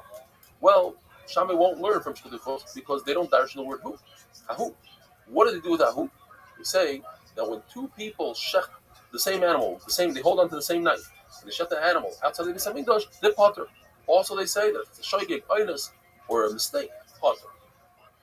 You can also explain what Shammai meant to say, is that, yes, when it comes to murder, the sender is chayiv. It's a special halacha by murder, because it says by he sent Uri Achiti to the front line, and Nosan Hanovi accused him of murder, even though he didn't murder, David didn't murder, the Plishtim murdered him. Through the murder. According to Chachamim, David is not chayiv at all, because Uri Achiti was a moirid b'malchus. He used the lashon of Adoni, not to the king. In front of the king, he said Adoni, my master, to somebody else. So for that alone, he's chayiv misa. So David HaMelech is potter for killing Uri Achiti. Another pshat is that Shammai meant that if you hire somebody to kill somebody else, you're chayiv. What does it mean chayiv? B'dei shomai. So what does Hill say? Potter, obviously not.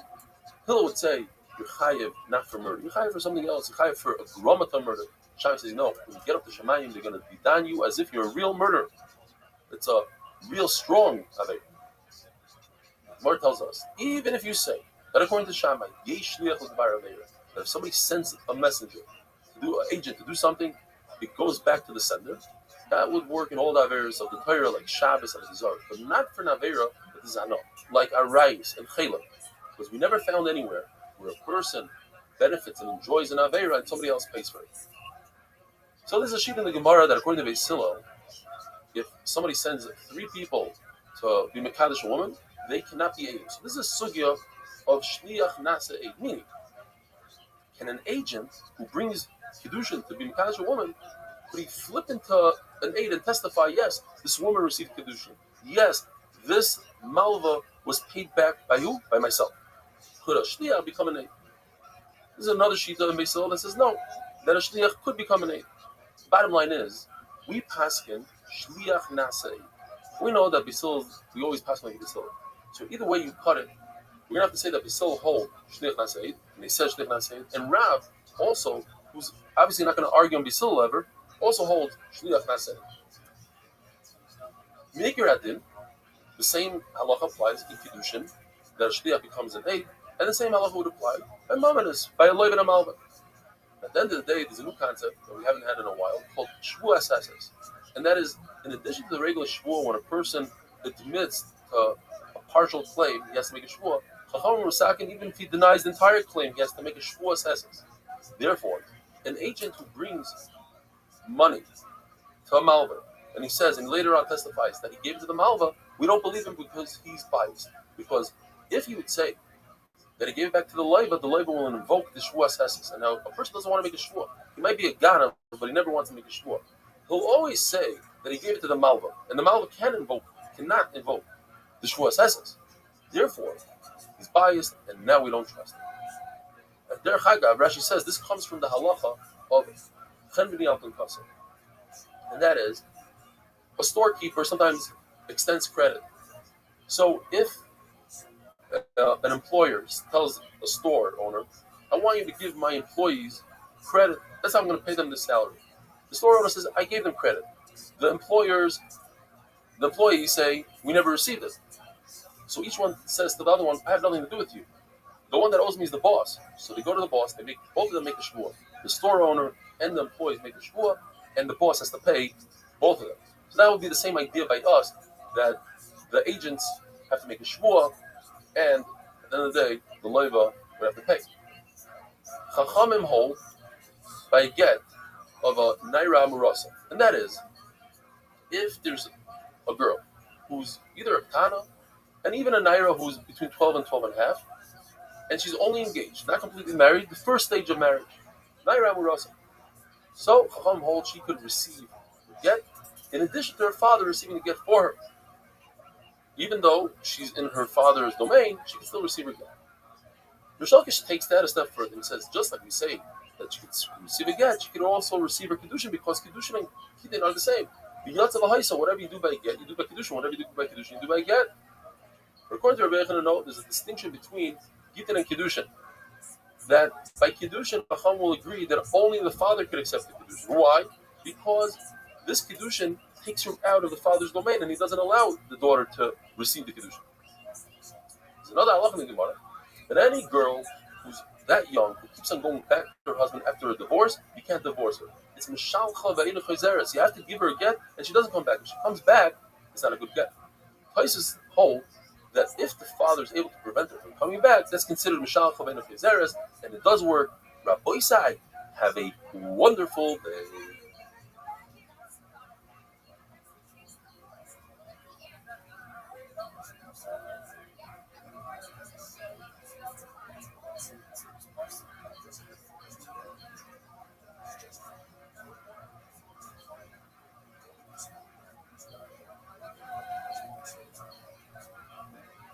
Kiddushin Daf Mem Dalet, how's everybody doing? Welcome to the Eimin Daf. So we're in the middle of a machlokes. The halacha is by get that if your father has a young daughter, and she's married, not only does he receive a get for her, but she could also receive it. And we had a machlokes yesterday between Rish Lakish. What about Kiddushin? Rish Lakish says Kiddushin and Gerushin are the same, just like she receives the get, she receives the Kiddushin, the Yatzav Haisa. Yochanan says they're different. What if she's engaged? She received Kiddushin, her father received Kiddushin, and then her husband or chassan dies without children. So she becomes a Yavama. She falls to Yibam to the other brothers. Goes one of the brothers and wants to give her a ring that's called Maimar, because it only is effective with the Rabbanon by a Yavama. For that, you need the consent of the father. But if she's a Naira, she's already 12 years old, you don't need the consent of the father. Why not? Why is it different than Kiddushin? Because Midaraisa, she's a skuka. Skuka means there's a bond, she's attached to the Yavam somewhat. The Yavam is only finishing it off with this ring. So for that, you don't need the consent of the father. Even Rabbi Yehuda, who holds by a get, he argues on Chachamim, like we said before. He argues on Chachamim that the girl cannot receive a get. Over here, I'll admit that the girl could receive the mimer because she's already scooped up. Some say that according to Chachamim, a naira doesn't need the das of a father by mimer because we consider mimer something that can be done even forcefully by karcha. Why? Because Rabbi holds that it can be done forcefully. He compares mimer to the regular act of yibum. Just like yibum doesn't need the consent of the yibam to be done by karcha, so too the act of kiddushin, even though it's the rabbanan, still can be done by karcha. Chacham say on the other hand that no, the act of mimer is like a regular act of kiddushin in a regular woman, and for that a regular woman need her consent. So too mimer. The Gemara goes on to tell us that our Mishnah, even this part of the Mishnah, is Reb Shimon, based on the end of the Mishnah, which we're going to have on Daf Memvav. You see, this machlokes, not on Memvav, but it's very similar to Memvav. I'm just going back to an original machlokes. If a person takes 5 collaterals from 5 different people, and he swears, now typically if he swore to one person, he is found to be a liar, he has to bring an asham. Over here he swears to all 5, and he lies to them. Is it considered one shvuah or 5? So machlokes, according to Reb Shimon, in order for it to be considered 5 different shvuahs, he has to say the word shvuah lecha, shvuah lecha, shvuah lecha, etc. And according to Reb Lazar, as long as you say shvuah all at the end, according to Hanakama, if you say shvuah in the beginning. By us in our Mishnah, if a person tells a woman, I want to be mekadesh you with this fruit, and I want to be mekadesh you with this fruit, so they're not mitzdaref. The value of the two of them are not mitzdaref because he said a lashon kedushin. So that would seem to be Reb Shimon, and therefore the beginning is also Reb Shimon. The Gemara tells us Reb Shimon, however, also holds of Rabbi Yehuda. Rabbi Yehuda, which we mentioned, holds that a girl, a katana, cannot receive kedushin by herself. Only the father can receive kedushin for her. Now it says in our Mishnah, Ish mekadesh bitoy naira. So it's mashma from our Mishnah that only the father can be mekadesh, not the daughter.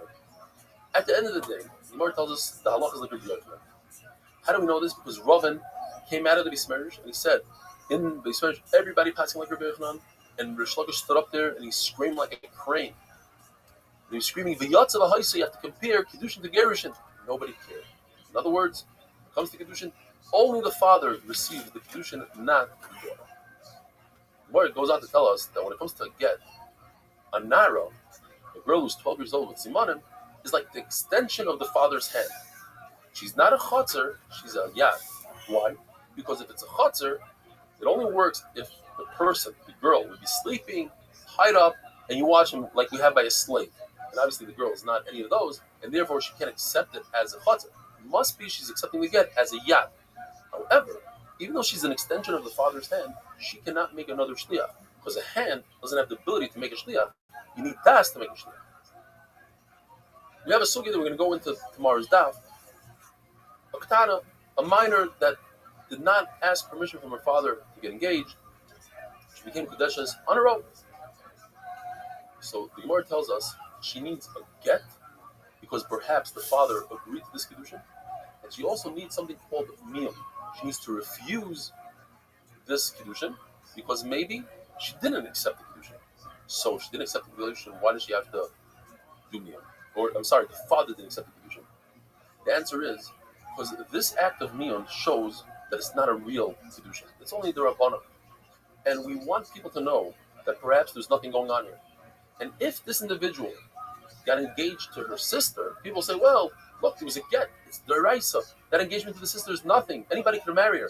And in fact, no one can marry her because perhaps the first girl is not Mekudeshes and the second one is.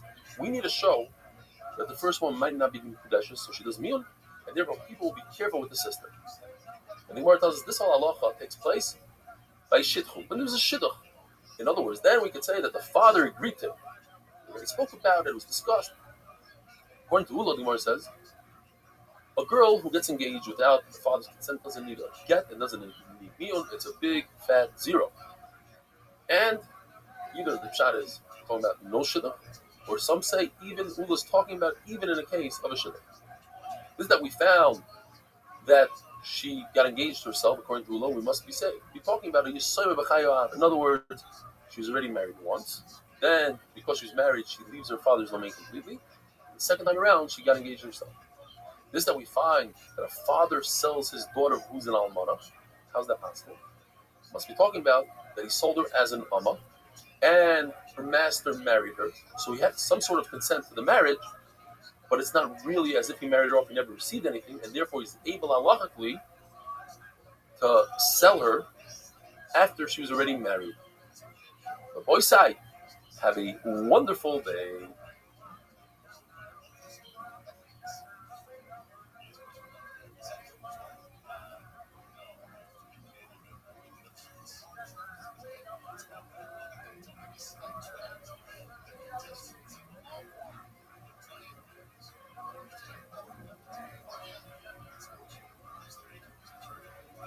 Kiddushin Daf Mem Hey. How's everybody doing? Welcome to the 8 Minute Daf. We're talking about a case where a Ketana accepted Kiddushin from her chassan without the father's consent. And then unfortunately this chassan passed on to the next world without any children. So if the Kiddushin was a good Kiddushin, then she would fall Yibum. So the halacha is that she is required to do chalitza, because perhaps the father agreed to this. And then midaraisa she falls Yibum, even though it's only Erusin. But she doesn't have to refuse the marriage, because everybody knows that a sister of a chalutza is only also in the Rabbanan. And if somebody goes ahead and marries her, let's say the Yavam would marry her, everybody knows that the Kiddushin is good Kiddushin. And we'll explain. Because if this Yavam guy goes ahead and gives this Tana, the original Tana, gives her a ring, that's called Maimer. It's Kiddushin only with the Rabbanan. And because we require that he gives her a get for that Maimer, that becomes a problem. Now people think, hey, they were married midaraisa, why did he have to give her a get? And it's possible it's midaraisa if the father agreed to it. It's also possible that they're not married at all, that they have no connection because the father didn't agree to it. So therefore we require her to do miyun. That miyun shows that there's a problem here. Miyun is only midarabanan. So people will be concerned and they'll think that if the Yavam got engaged to this kind of sister, instead of them thinking it's nothing because he's completely married to the first one and he can't be married to two sisters, say, you know what, maybe he wasn't married to the first one at all. And therefore, she's the Eshesish and nobody will marry her. According to Ravino, we're not concerned that maybe the father agreed if they made a deal. If, let's say, two fathers had a discussion, I want my son to marry your daughter. Now, when it comes to a son, it's a lot worse than a daughter. By a daughter, there's a possibility that a father sees his daughter get engaged without his consent, and he's happy with it because tabla mesav kandu, mila mesav armela. But a boy is always medayik. He wants to make sure he doesn't want his father to marry him off. So therefore, in that case that a father marries off his son to somebody else's daughter, you don't even need to get. Another halacha, if somebody gives a young girl without the father's consent, gives her a bundle of vegetables in Mekadesh, according to everybody, it's not a Kedusha, that's a bezayim. And if he's Mekadesh in a marketplace, it's a bezayim. The Gemara tells us a story. There was a couple who had a big argument. The father wanted his daughter, who was a kind to marry his relatives. Oh, my relatives are the best. The wife says, no, my relatives are the best. I want her to marry mine. At the end of the day, the father was mevater. He agreed to his wife, okay, let her marry your relatives. Let's make a big party. Before they were even engaged, during the party, the father's relative went ahead and was mekadesh her. So Rabbi says, in this particular case, because they made a big party, nobody wants to lose a party like that, so therefore the Kedusha is not good. Rabbi says, no matter what, once the father told the wife, let's marry off our daughter to your family, She'eris Yisrael Yasu Alba. Just don't lie like that. And he'll never intentionally agree to it behind his wife's back. We know that marriage has two stages, Kiddushin and Nisui. If the father agreed to the Kiddushin, to stage one, the money part, the ring, and then he went off overseas to do some business, and the girl lost patience and she married the chassan without her father's consent. according to everybody, if she dies, the chassan doesn't get the inheritance. It stays in its proper place, goes to the father. However, there's a machlokes whether she could eat, meanwhile, until the father comes back, if she can eat truma, if she marries a kain, because midaraisa she eats truma anyways once she's engaged. Or perhaps, we have to be concerned that when the father comes back from his business trip, he'll disagree to this marriage, and retroactively she wasn't allowed to eat truma. But if the father is present, and he doesn't say anything, he sees his daughter getting married, according to Rav Huna, you don't eat. She doesn't eat truma. Why? Because even though he's quiet, the reason why he's quiet is because he's furious, he was angry. Other madam says no, she could eat. Why? The fact that he's quiet proves that he's okay with it. But what if even the kedushin, the first part, was against the father's will, and he's here, he's watching it? Rav Huna says the opposite. Now Rav Huna says she couldn't, because nobody's going to be quiet through two stages like that. And the reason why he's quiet is because he's mafker schos. It's as if he agrees to the whole thing. And Rabbi Isai, have a wonderful day.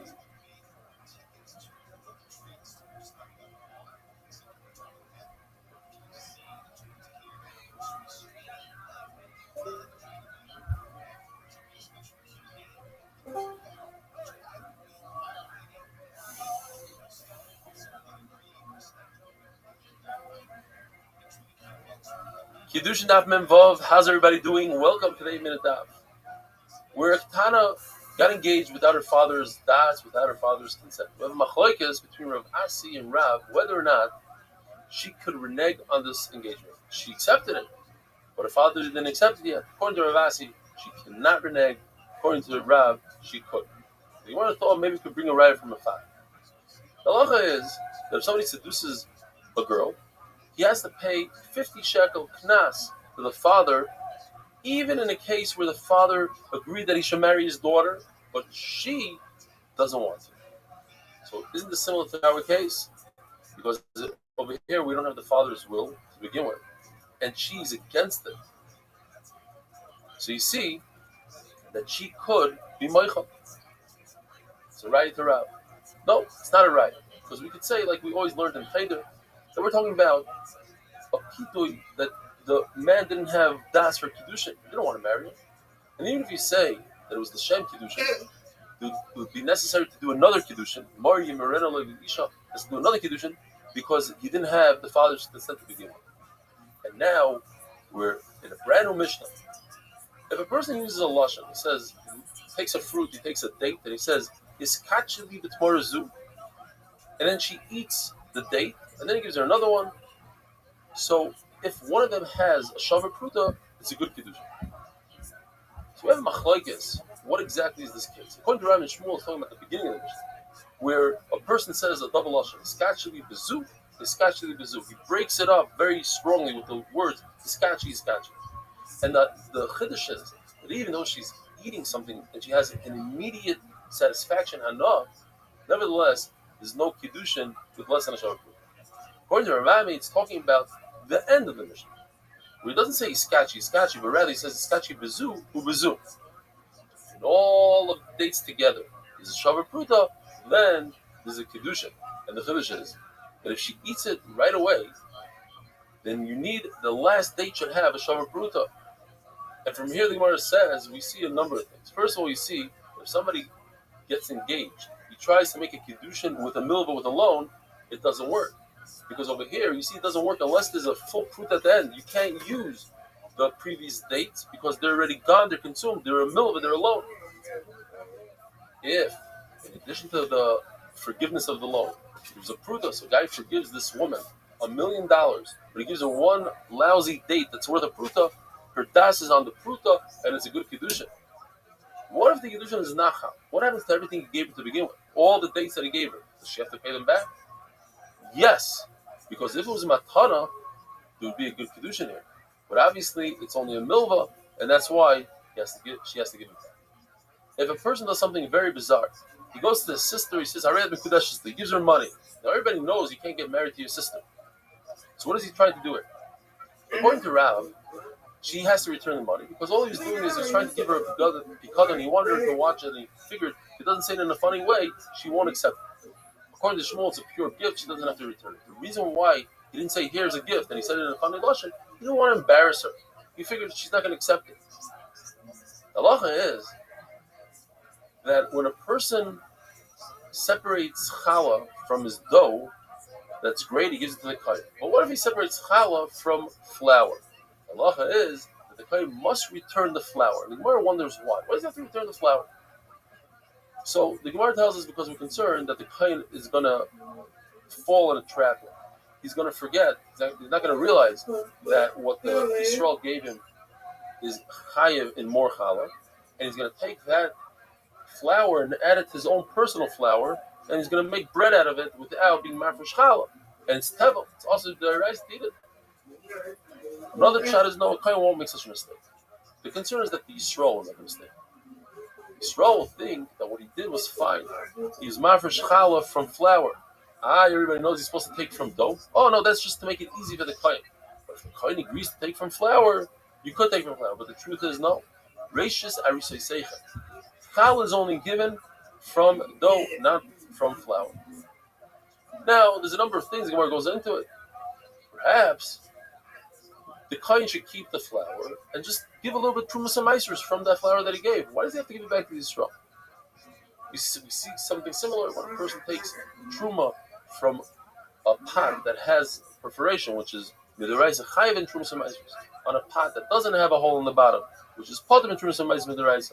Or if we say he should take truma, even though he took truma, he should go ahead and take truma again, like as if he took truma from a non-perforated pot, a perforated. It's different. By pots is different, the Gemara says, because when you have two pots, the person understands that he made a mistake here. There's a one that's high, one that's potter.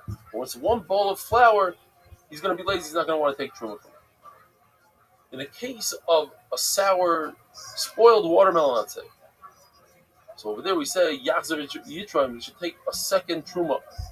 But in fact, when the rice, the first truma was a good truma. Rabbi Sai, have a wonderful day. And also, a beautiful Yontif.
What is this bullshit? Dog, shut the fuck up with this bullshit.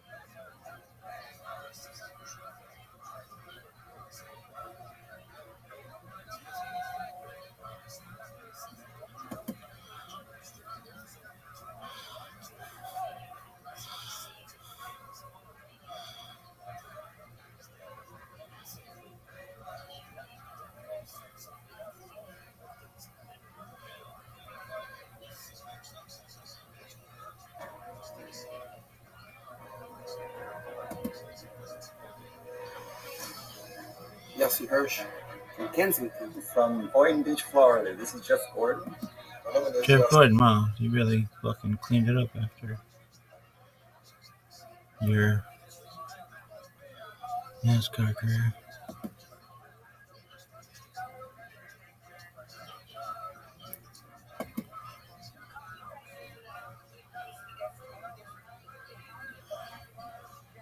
If I hear about this fucking cat and its afterbirth one more fucking time, I'm throwing fists.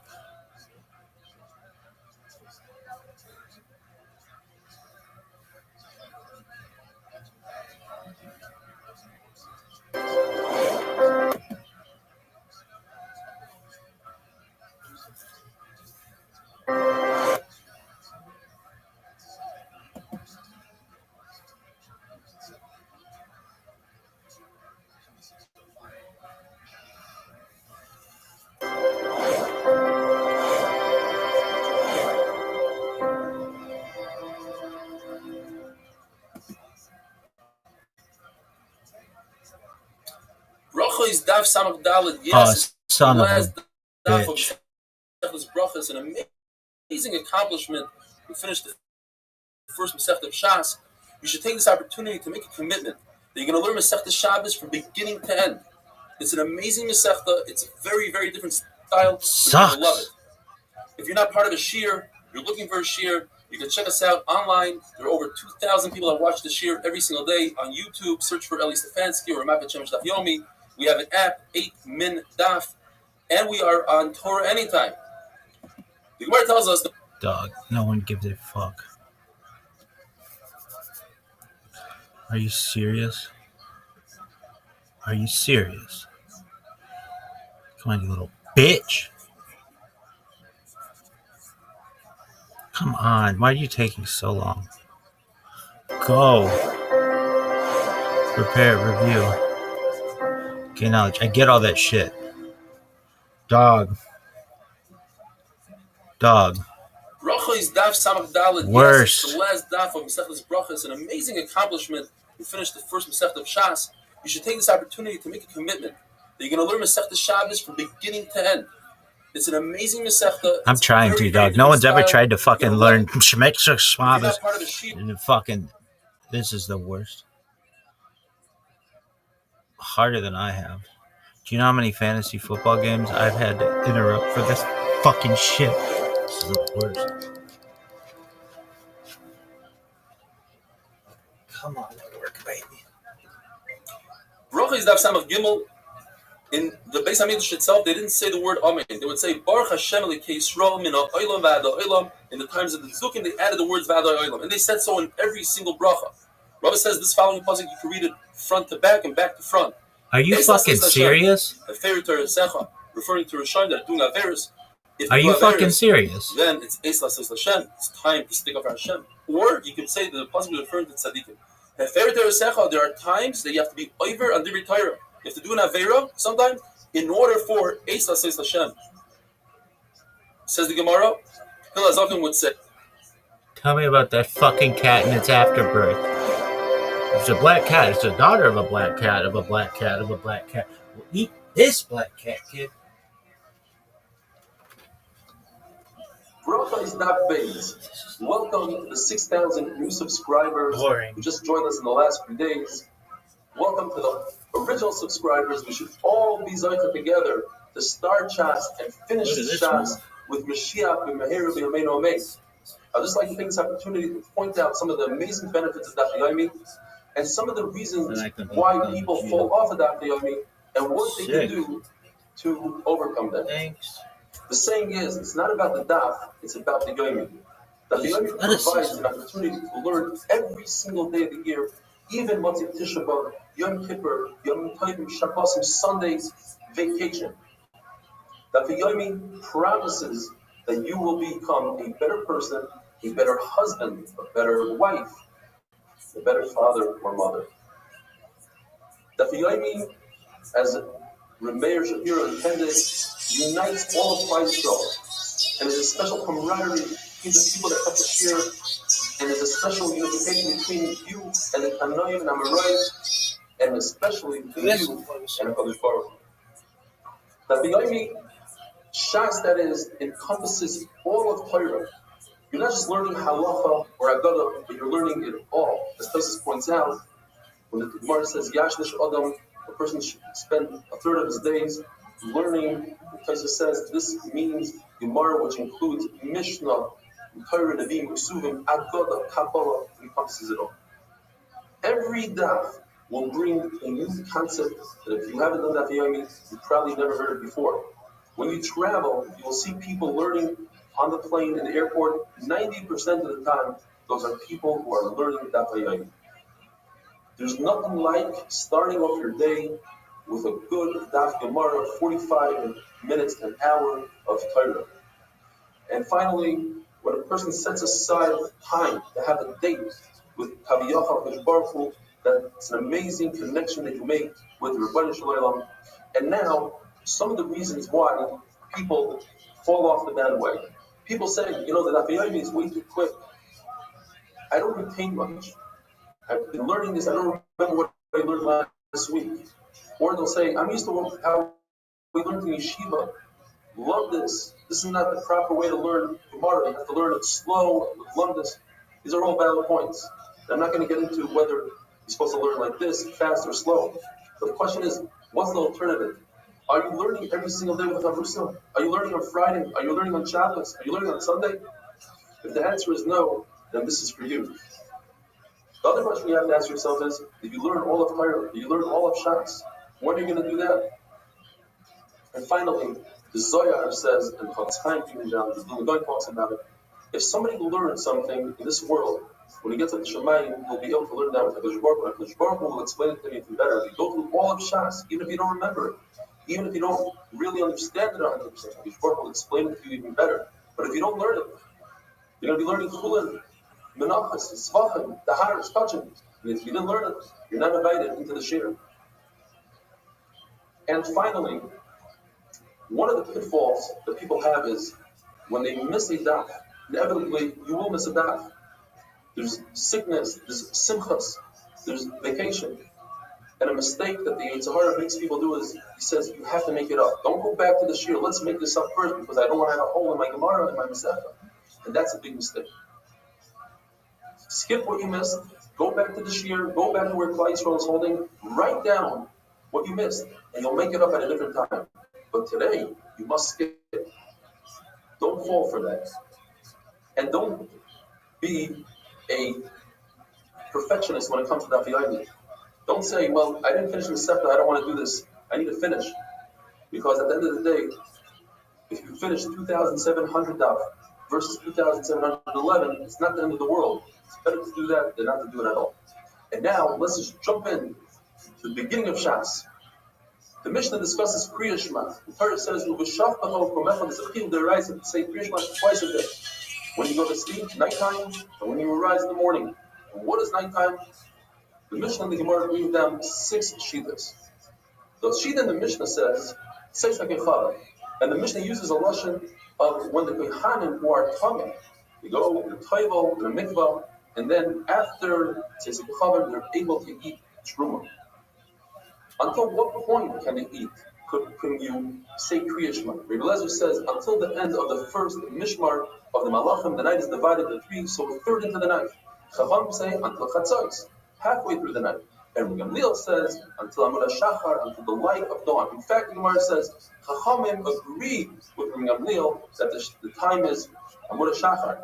But to the Lahar begins Sa'adim and Avera, in order to distance people from an Avera, they made a siyag, they made it together, and they said, you must say Kriya Shema before Chatzot. The same halacha applies to Hekir Chalav and Mevarim, and to, in other words, when Kohanim put the karbanos, the limbs on the Mizbeach, and certain karbanos that are only eaten for one day and a night, such as Chatas and Asham, the shear is until Chatzos, and the real shear is until Amud HaShachar. The reason why our Mishnah starts with Kriya Shema of Ma'ariv and not Kriya Shema of Shachar is 2 reasons in the Gemara, because the Torah says, you go to sleep, and then only afterwards, when you get up. Or, because by Kriya Sa'il it says, Vayi Erev, first the night, and then Vayi Boiker, the day. As we mentioned before, a Kohen can eat Truma after he's toivel, after he says the kechavim, and even before he brings the carbon, because the Torah says, unlike the typical meaning of the pasuk, you think means when the sun comes up, here means when the sun goes down, the Torah, and the Tzeis HaKechavim came the day the light is God. And now we'll go to the 6 shitas that the Gemara brings down. Rabbi Lezer says the time of saying Kriya Shema is Shkia, that's when Shabbos comes in. Rabbi Meir in the first shita is slightly before Tzeis HaKechavim, that's when the Kohanim are Toivel HaMikvah. Yeshua says Tzeis HaKechavim, the middle shita, that's when the Kohanim can eat the Truma. And Tanina says after Tzeis HaKechavim, that's when poor people sit down to eat. And Rabbi Meir in the second shita says when you eat Friday night, that's slightly after that. And Rav Acha says this is the latest man. It's when people sit down to eat a weekday meal at night, have a wonderful day. We should be zoifah to finish Shas together. Amen.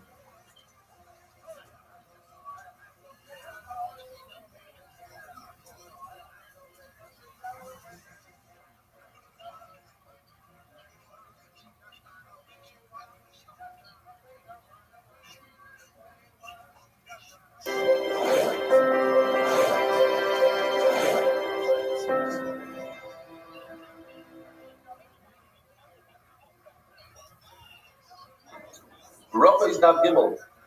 Tremendous mazel tov to every single one of you who started Shas. You should be zoifah to stay on board, stick it out, and finish Shas Be'ezer Hashem. Welcome to the over 1,500 new subscribers in the last 24 hours. That brings us up to 7,500 new subscribers in the last 4 days, I think it is. Our goal initially was to get to 10,000 new subscribers during the Siyum HaShas. We're almost there. With your help, just send out the link, put it on your status, tell your friends about it. It'll make a tremendous Kiddush Hashem and a big difference.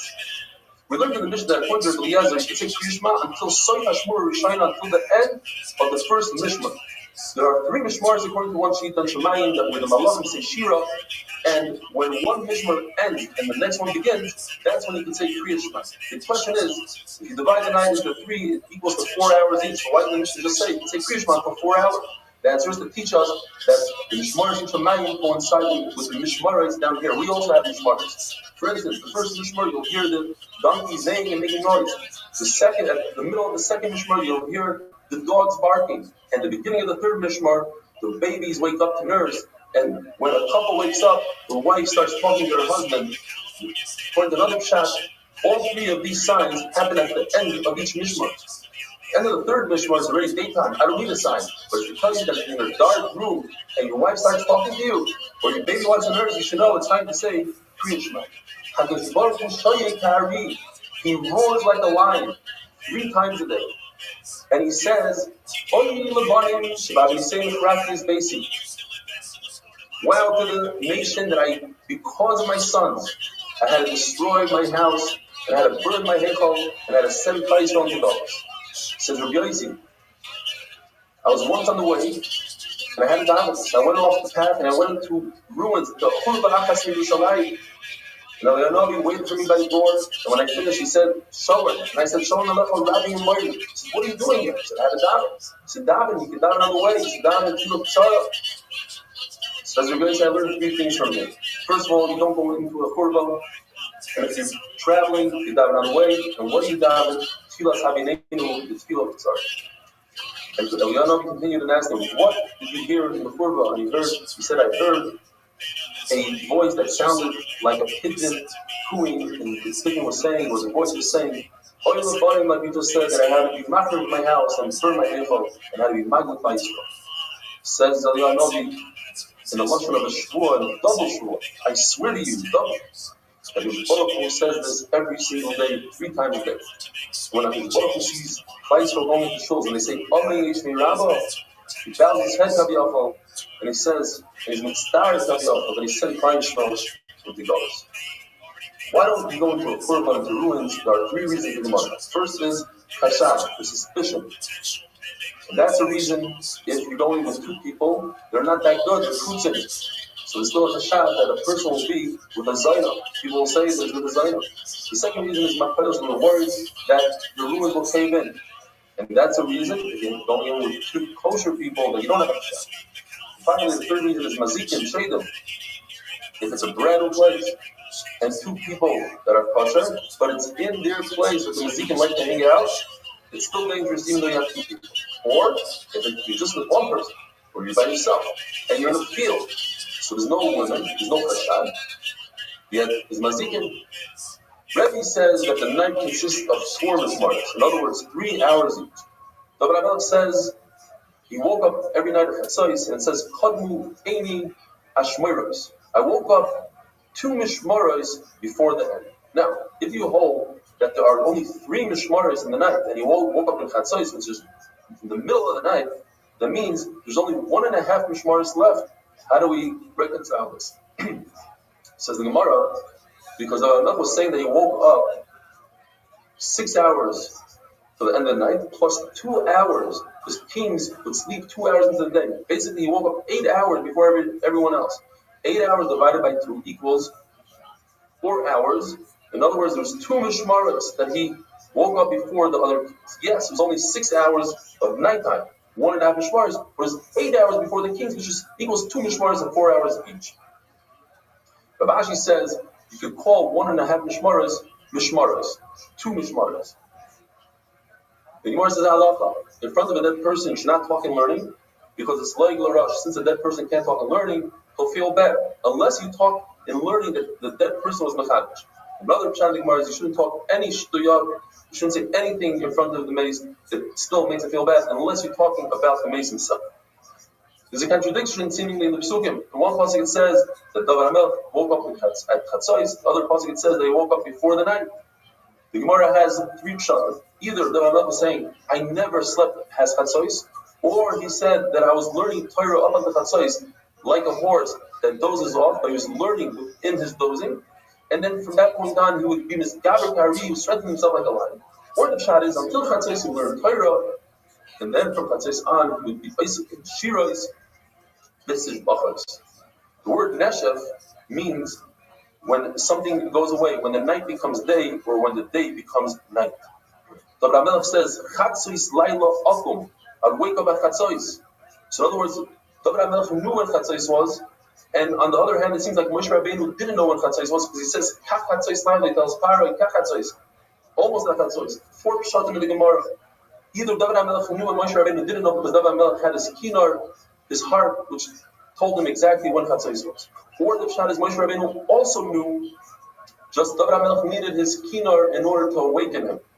Third pshat is Moshe Rabbeinu knew when Chatzos was. He was just worried that people will say Moshe Badoi, he's lying, Moshe Rabbeinu. So that's why he said Kechatzos, so they don't catch him on his word. Or the pshat is that Moshe Rabbeinu on the 13th of Nisan he said Kechatzos, just like now, tomorrow, Kechatzos, tomorrow, Hakadosh Baruch Hu was going to take Klal Yisrael out of Mitzrayim. By Elisa Shach, the Gemara tells us Chachmei Yisrael came into the Melech. It means one time they came in. Every day they would come in by Elisa Shach, but once they came in and they said, we need Paros for Klal Yisrael. So David HaMelech, let them do business with each other. Say Chachamim, it's not enough. They would finance everybody. So he said, go out to war. Says the Gemara, how do you go out to war? You ask Achitophel. In other words, the strategy of war you get from Achitophel. Ne'yovni Yodav means you ask for shus from the Sanhedrin. Av Yasser means you ask the Urim V'Tumim, and Yoav led them to war. Have a wonderful day.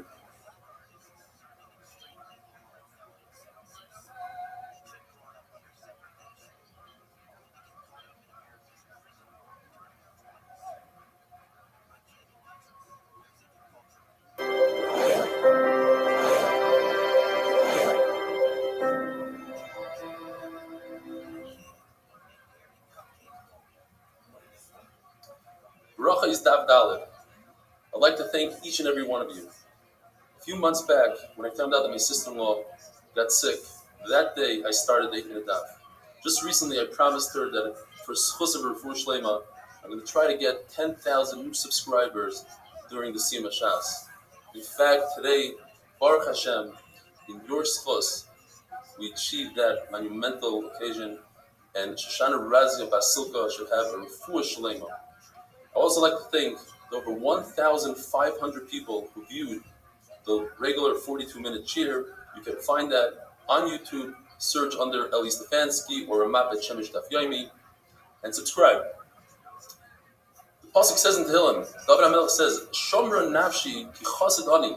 David HaMelech tells HaKadosh Baruch Hu, don't you think I'm a chassid? Two pshatim. Don't you think I'm a chassid compared to the other kings of the world who get up 3 hours into the day and I get up at chatzos? Or the other kings, they sit around with their friends while I act as a local rabbi. I check out afterbirths with my fingers. I get my hands bloody to make sure that women are taught to their husbands.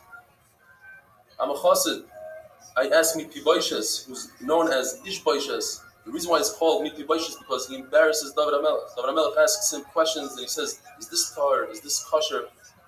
And he embarrasses him by halacha. He's not much better than David in halacha. But David HaMelech got his revenge, so to speak.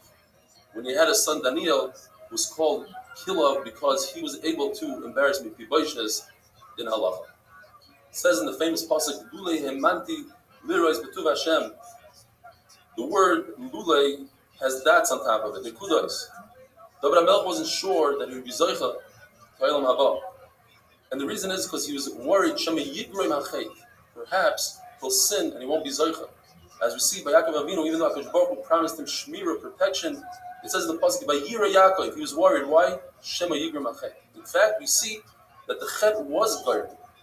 Ezra should have had the same kind of nisim of Kriyas Yamsuf as Klal Yisrael had the first time when they went into Eretz Yisrael. And the reason why he wasn't Zoich is because Garav HaChet. According to Rabbi Eliezer, we know that the Shachbecha means when people go to sleep, the time that they go to bed, which is a 4-hour period from the time it turns dark until the end of Ashmura Rishayna. According to Rabbi Gamliel, the Shachbecha doesn't mean when you go to bed, it means when you are sleeping, which means the entire night all the way till Amud HaShachar. Chachamim agree to Rabbi Gamliel. That's what the word B'Shachbecha means. Though they say that you can only say Kriya Shema to Chatzos, that to distance a person from an Avera. We are concerned that a person will come home from work, a hard day to work on the field, he'll eat a little bit and say, let me take a little nap. And he'll fall asleep for the rest of the night, and that will be Mechayev Misa. Why is the Gemara so strong with its language? It's Chayev Misa. Because sleep is very dangerous. If you try to take a short nap, you can fall asleep for the rest of the night. And another pshat is because we want to tell you, you should know Ma'ariv is not a Rishus, it's obligatory. You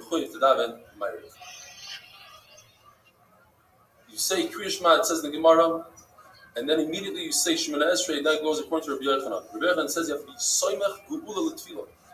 When you mention Yitzias Mitzrayim, you have to say Shemona Esrei immediately.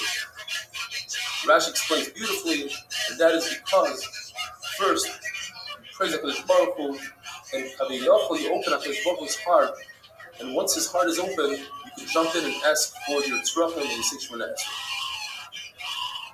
Shmuel Levi says, you don't say Kriya Shema and then Shemona Esrei. The opposite. You say Shemona Esrei and then Kriya Shema. You make a sandwich. When you wake up in the morning, you say Kriya Shema, then Shemona Esrei, and Kriya Shema. In other words, it's Kriya Shema on both sides.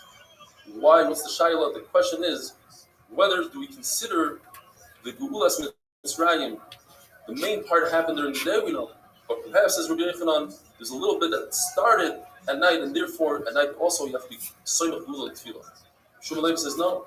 The main thing happened during the day, and that's what we need to concentrate on. Or the question is, the Shachbechov Kumechad is a hekesh between laying down and getting up. According to Rabbi Yochanan, just like when you get up, you have to say Kriya Shema and then Shemona Esrei. So too when you go to sleep, you say Kriya Shema and then Shemona Esrei. Shmuel Levi says there's a hekesh. But what we learn from the hekesh is that when you get up, you say Kriya Shema. In other words, Kriya Shema is closer to the sleep. So at night also, first you say Shemona Esrei, then you say Kriya Shema, so that Kriya Shema should be closer to sleep. If you have to say Kriya Shema and then immediately Shemona Esrei, why is it that during Ma'ariv we have brachas in between Shema and Shemona Esrei? And the answer is once Chachamim were misaken it, it's considered a Gevula Arich. It's a long expression of the Yitzias Mitzrayim, and then for the same reason when we say Hashem's Chosai Tiftach, K'fi Agiti Yosecha, it's a Tefillah Aruka, it's part of Shemona Esrei. Whoever says Ashrei 3 times a day, the famous saying is Muftach Leishu Ben Olam Haba, because Ashrei contains the Seder of Aleph Beis. Every pasuk starts Aleph and the second pasuk Beis Gimel. And the other reason is, it's a combination of these two reasons that contains the famous pasuk of Hoseach Esrodecha Umasbir Al Chayrot. If you notice, Ashrei is missing the pasuk that starts with the nun, because that pasuk talks about how Klal Yisrael falls and doesn't get up. Yet in Eretz Yisrael, they learned that pasuk that Klal Yisrael fell down, but they will get up from the fall. As David HaMelech had in Ruach HaKodesh, and he said right away, the following letter, Samach, Soymech Hashem L'chal HaNoiflim, which Baruch Hu will lift up those who fall. The Gemara tells us that Malach Michal, when he flies, it's non-stop. But Gabriel has a stopover. He makes one stop. So basically he has 2 flights. Eliyahu Navi has 4 flights. In other words, there's 3 stops. The Malach HaMavis has 8 flights, because the Malach HaMavis has 7 stops. We want the person to be able to do tshuva, and we make it harder for the Malach HaMavis to arrive at his destination. Yet, if there's a Magyefa, where many people are dying, then the Malach HaMavis has a direct flight. Shmuel Levi says that there's a mitzvah to say Kriya Shema L'Amita, as we see in the pasuk Rigzu V'Atachto Imru B'Lavchem V'Mishkafchem. When you're laying down, you should say Kriya Shema. However, Talmid Chacham, who constantly repeats his Torah, does Chazaras, or perhaps watches the 8-minute daf, not really. Talmid Chacham like that doesn't have to say Kriya Shema L'Amita. Rabbi says even Talmid Chacham should at least say one pasuk. For instance, B'Yadcha Afke Ruchin V'Yisa Yisi Hashem L'Tem Hashem Teil Emes. Have a wonderful day.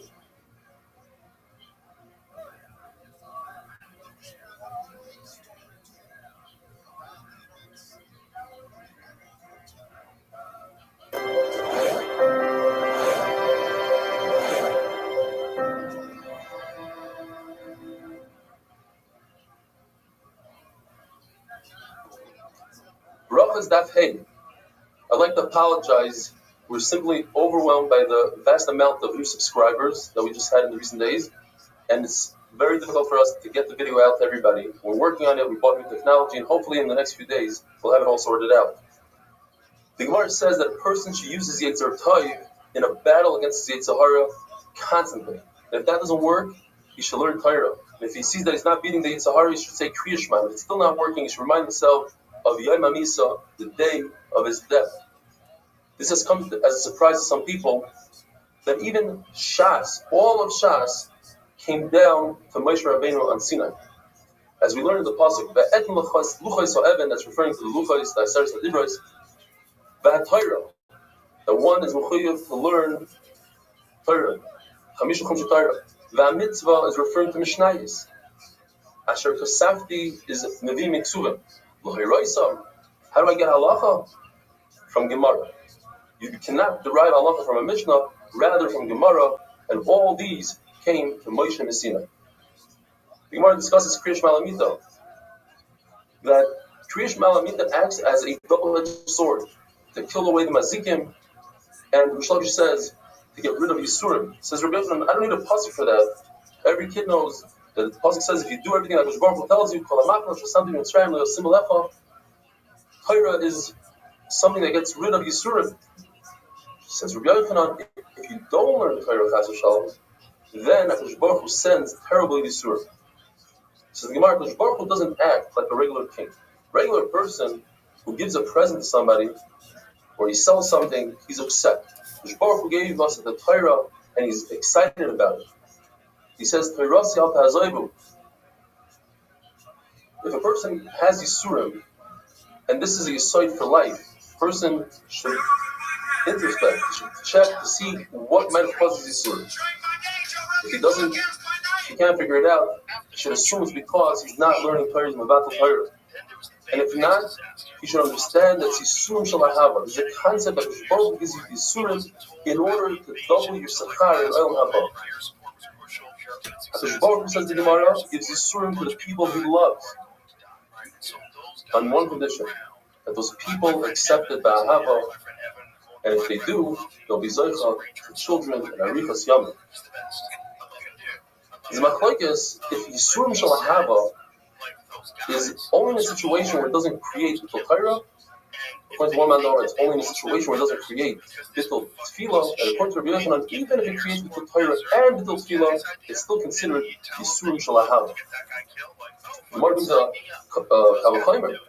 If a slave leaves his master when his master knocks out his tooth or his eye, certainly yisurim, which take hold of the entire body, they should give you a kafaras avanis.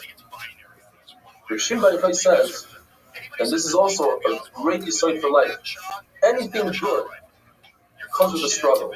The Baruch gave us 3 gifts, and they all came with a struggle. He gave us the Torah, he gave us Eretz Yisrael, and he gave us Olam Haba. If a person is involved in learning, or in Gemilas Chasadim, or Rahman Islam buries his children, says the Gemara, all his averos are forgiven. The Rebbe says, although tzaras is considered a kapara on the mizbeach, yet it's not considered yisurim shel ahava. Those yisurim, the difference is those yisurim come to take away chatoim and averos. Yisurim shel ahava, as we mentioned, means that it comes to double your sechar. You can make a distinction, says the Gemara, perhaps if somebody has tzaras in Eretz Yisrael, where he has a lot of busha, it's very embarrassing, he has to leave the machane, he has to leave the encampment, then that's considered not Yisurim shel ahava, but it's in Chutz La'aretz, in America, in Bavel, if you have tzaras, that's Yisurim shel ahava. Another distinction you can make is if the Yisurim are visible to others, if the tzaras is visible to others, that's not Yisurim shel ahava, but if the tzaras is covered, then it's Yisurim shel ahava.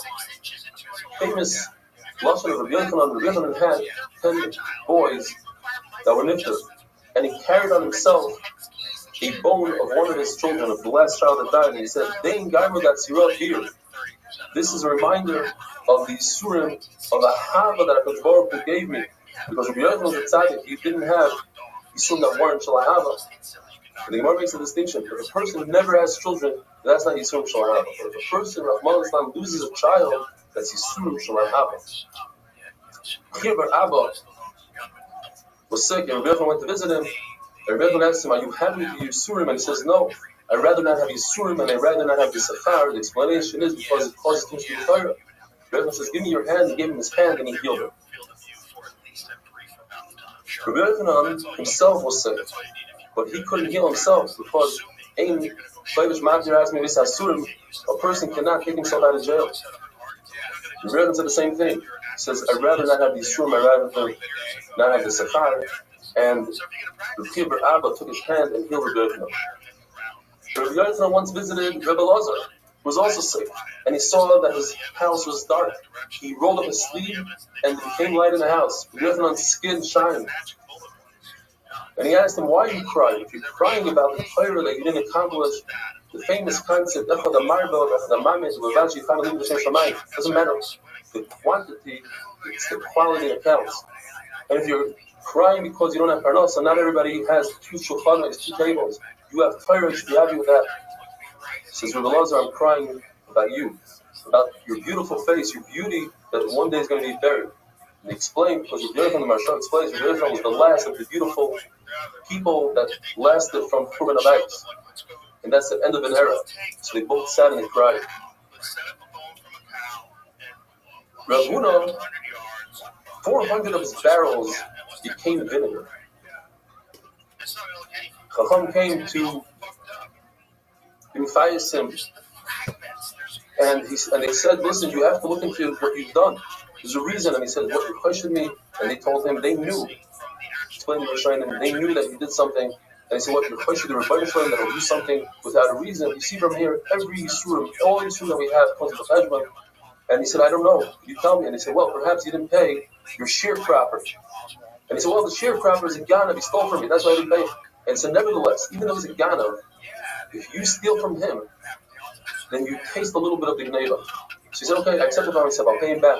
And in fact, either all his 400 barrels became wine, or the price of vinegar became higher than wine. Abba Binyamin davened before he did any malacha and before he ate. And Rashi says a tremendous chiddush. And before he learned Torah, Tosfos says we don't understand what Rashi is saying. Of course, you can learn before davening. You should put your bed between north and south because the Shekhinah is facing east and west. And if you do so, you'll have Banim Scharim, and the wife won't miscarry, have a wonderful day.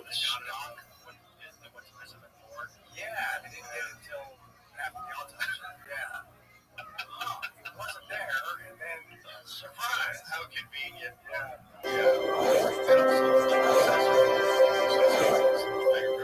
You can just say that. 1963. Racha is Davav. If we had the capacity to see Shadim, we'd be so scared that we wouldn't survive.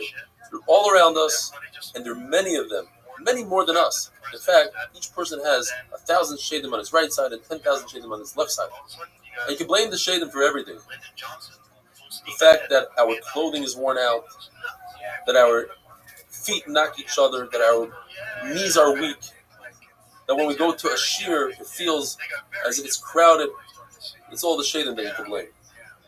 If you want to see evidence of Shadim, you take ashes, you put it by your bed, and in the morning, you can see footprints that look like those of a chicken. If you want to see them, that's kind of dangerous, but you can if you take a black cat, a female black cat, who's the eldest, who's the daughter of another black female eldest cat. You take the afterbirth, you burn it, you put the ashes in your eyes, and then you can see Shadim. Rabbi tried this trick, and it actually damaged him, and Chachamim had to daven for him to be healed. Abba Binyamin continues to say halachas, and he says that tefillah is heard only in a shul. It says l'shmaya el arina vel tefillah. The place that is rina, that is singing, there's where the davening should take place. Yish Baruch Hu is found in a shul, and he comes to where there's a minyan. He actually comes before the minyan gets there.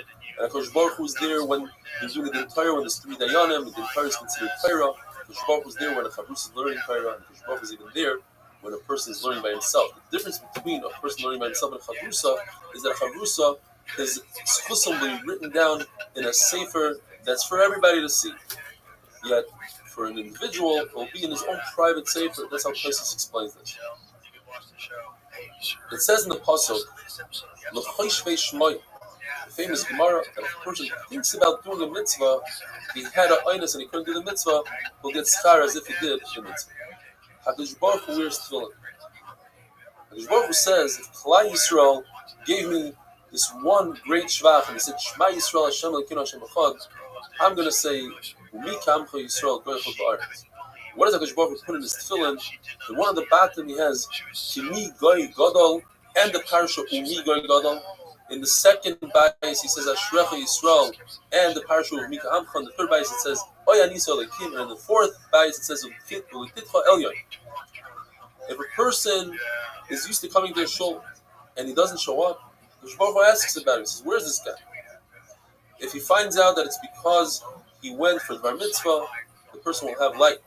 But if he finds out that he went for Dvar Rishus, even to make a parnasa, he won't have light. The Chaim brings this Gemara, and the Chaim says it's impossible for the Baruch Hu tells a person, the Rosh Kaveya, that this is what a person is going to earn this year on Rosh Hashanah.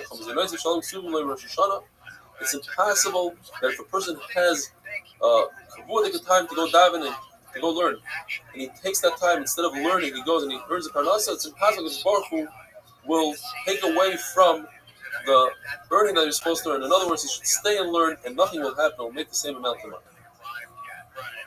Rabbi says if the Baruch Hu comes to a shul and the minyan is not there yet, miyad koyes, he gets upset immediately. The person has a permanent place for his davening, then he's like Avram Avinu, and it says that Avram Be'ezra, Hashem will help him. And when he dies, they say, who's this Ana, who's this Chassid, the child of Avram? When you go towards the shul, you shall run. But when you leave a shul, you don't run, because it looks as if you're running away from shul. In fact, on Shabbos, when it's asked to run, you're allowed to run. It's encouraged to run to shul. The Gemara has a list of things that what we might perceive that you get schar for, it's in fact something else. When you go to shul and listen to speech, you don't really understand the speech, you get the schar, not for listening to the Torah, but rather for walking to shul. The schar for arguing and learning is the schar that you get for the tircha, for the amelos HaTorah that you get from coming up with the svar. The schar that you have going to a Beis Ha'avel to be Menachem Avel is not to talk.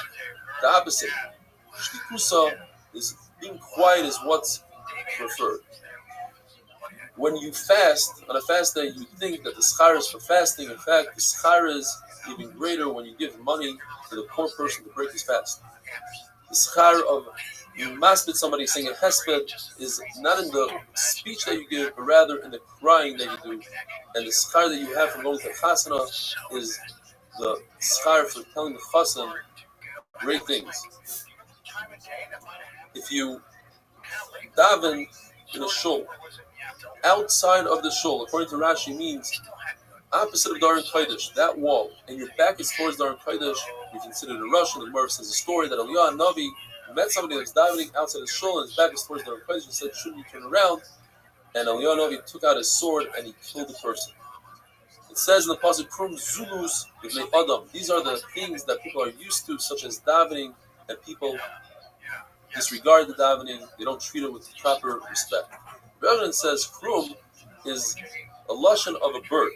When a person is being supported by others, he has a certain busha that his face turns to the color of this bird called Krum. Not only that, he is nidain. We gave him a punishment with eish and mayim, fire and water. The Gemara says you must be careful with all three tefillos. Mincha, you see that Aliyah Navi, he was answered during Mincha. By Ma'ariv it says Mincha Serev, and by Shachris it says Hashem Boiker Tishma Koili.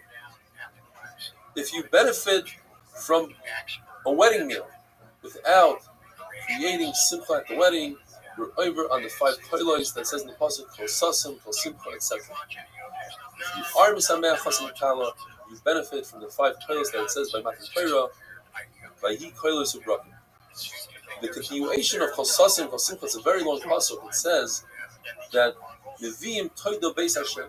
So some say that when you go to a wedding, in Misameach Chasim Kala, it says if you brought a Toido. Or it says if you rebuilt one of the ruins in Yerushalayim, because that's also the continuation of the same pasuk. It says, if your friend says hello to you, you should try to say hello before your friend does. As it says in the pasuk, Baki Shalom B'Rutfeyu, you should seek out peace. Now, if your friend says hello to you and you snub him out, you don't say hello back, you're considered a gazlan. It says in the pasuk, a lashon of Zeilas Anim. You're a poor person, you don't have anything. All you have is the ability to say hello, and somebody stole that ability from you. That other person is a gazlan. Have a wonderful day.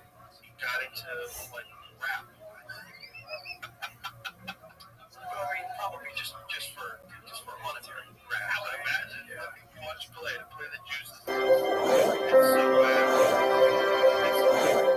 It's an awful.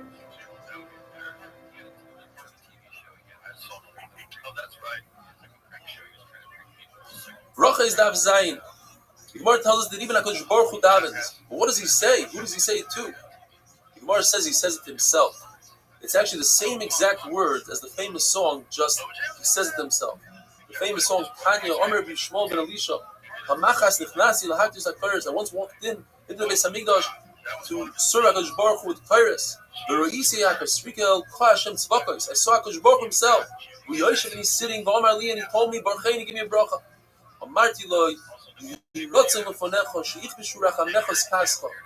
Your mercy should overcome your anger. As the Gemara is going to explain, HaKadosh Baruch Hu gets angry. And your mercy should overcome your midos. You should treat your children with mercy. And he shook his head in agreement. HaKadosh Baruch Hu says it a little differently. He says the same words. He just says,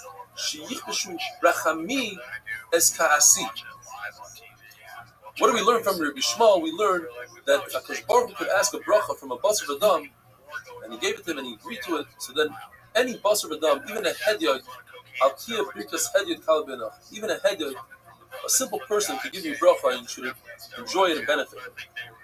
We learn from HaKadosh Baruch Hu that you don't appease a person when he's still angry. Wait until he calms down. HaKadosh Baruch Hu said, wait until I'm not angry anymore.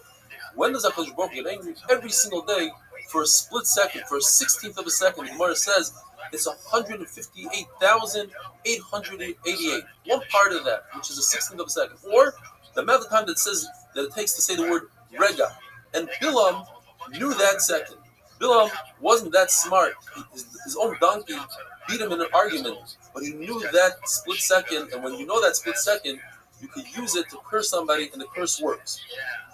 In fact, the Baruch Hu knew that Bilam was about to curse Klal Yisrael, so he didn't get mad those few days. Had he gotten angry those few days, Chas v'shalom, there wouldn't be anything left. The Lord says a story that Yeshua ben Levi was upset at a certain tzduki who was bothering him, so he wanted to kill him. What he did was, he took a chicken and tied it to his bed. There's a simon. When the chicken's comb turns from red to white, that's the time that his Baruch Hu gets upset. And he waited there, and he noticed that he fell asleep, and he realized that's a sign of Shemayim. You're not supposed to do such a thing. It says, "V'racham al kol ma'as." Hakadosh Baruch Hu has rachmanis even on the bad tzdukim. Hakadosh Baruch Hu gets angry when the kings of the world, they take off their crowns and they bow down to the sun. If a person has self-discipline, it comes from within himself. It's not from outside. It's a lot better than if somebody would hit him and give him malchus. It says Rish Lakish, it's better than 100 malchus. It says the Gemara that Moshe Rabbeinu asked for 3 things, and he got all 3 things according to one man Amar. He asked that Klal Yisrael should have Shekhinah. He asked that the Goyim should not have Shekhinah. And he also asked to understand why is it that sometimes Tzaddik V'Raloi, the good guy, is sometimes has a bad life, and sometimes Rasha V'Toivloi, the bad guy has a really good life, supposedly. And he was told that one shot is Tzaddik V'Raloi. We're talking about a Tzaddik that's not a Tzaddik Gomer, but if he was a Tzaddik Gomer, he wouldn't have a bad life. What's the pshat? The Baruch Hu wants to give a person the surim so that the Tzaddik who's not Gomer should be Gomer, should go into Gan Eden. And Rasha V'Toivloi, the Baruch Hu wants to erase all his chusim in this world, give him his schar in this world, so when it comes to the Olam Haba, he shouldn't have Gan Eden. Rabbi Meir says that Moshe Rabbeinu said, I want to see what you look like. HaKadosh Baruch Hu. The Baruch Hu said, listen, when I offered you by the snare, you didn't agree. Now that you want, I'm not interested. It says, the Gemara says, in the Sechar, that Moshe Rabbeinu covered his face, he was Zoich HaMidah Keneged Midah, that his face glowed. The Sechar, that Moshe Rabbeinu was fearful of Hashem, so humans were fearful of him. By Yivrum Yidashas. The Schar, that he didn't look at HaKadosh Baruch Hu, Baruch Hu showed him his Achayra.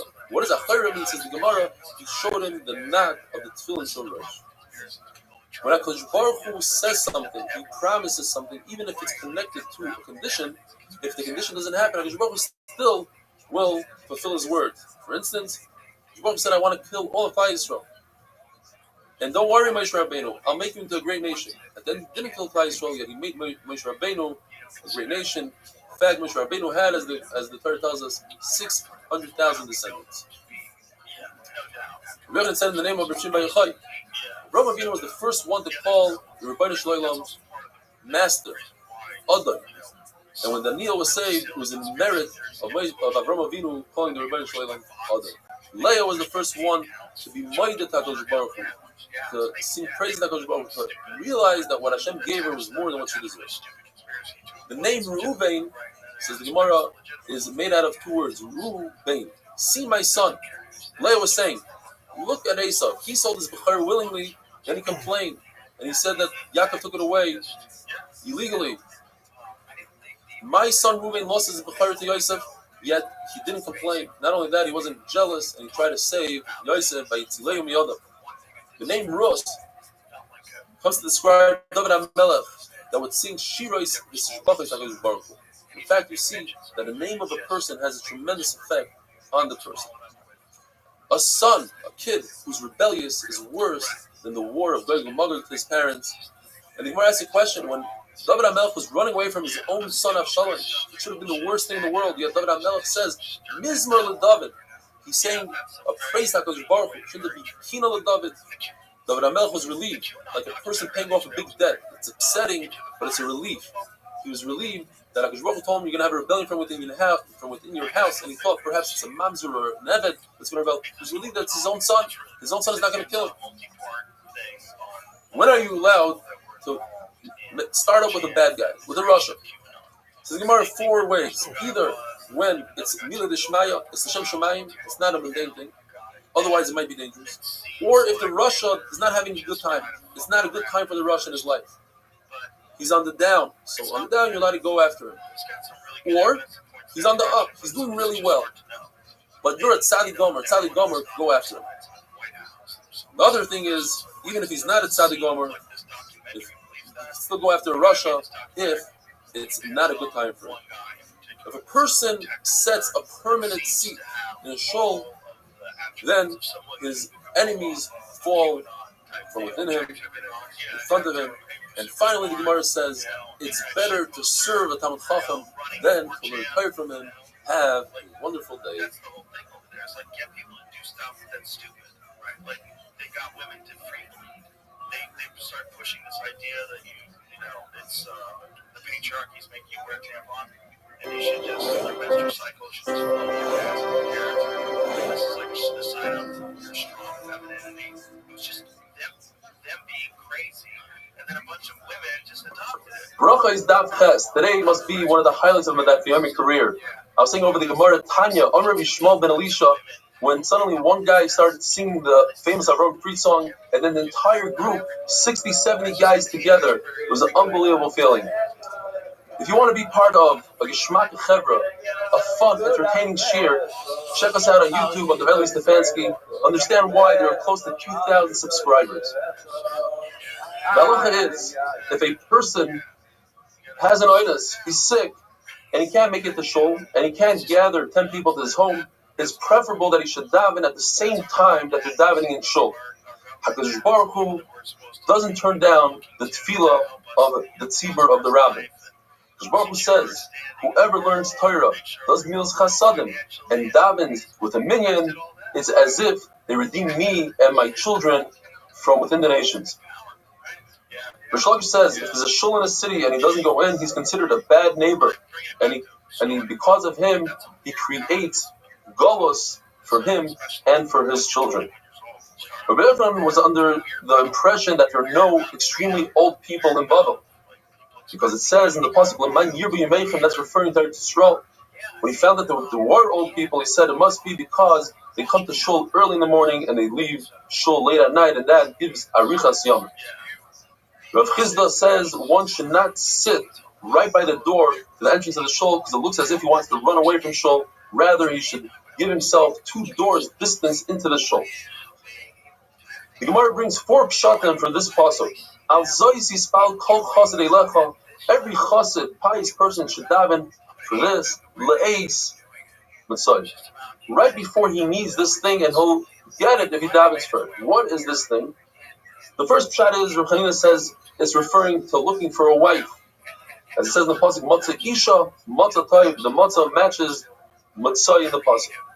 In fact, in Eretz Yisrael, they would ask, matzah or moitze? After you married, now did you find out the woman you married, is she a matzah, matzah isha, matzah toiv, is a good woman, or u'moitzani marmi mavis is a isha? Rav Nosson says it's referring to Torah. You should ask for Torah and you'll receive it. Rabbi Ephraim says you should ask for kvura, for burial. Rabbi Nachman bar Yitzchak says it's talking about death. You should ask for a good death, a pleasant death. In fact, Gemara says there are 903 types of death. The worst one is askara. The best one is Mrs. Nashika, like taking a hair out of milk. Askara is like taking thorns out of wool. It's very difficult. So you should ask for a good misa. Mar Zutra says it's referring to a bathroom. You should find a good bathroom. The Gemara says, in fact, Mar Zutra seems to be the best out of all of them.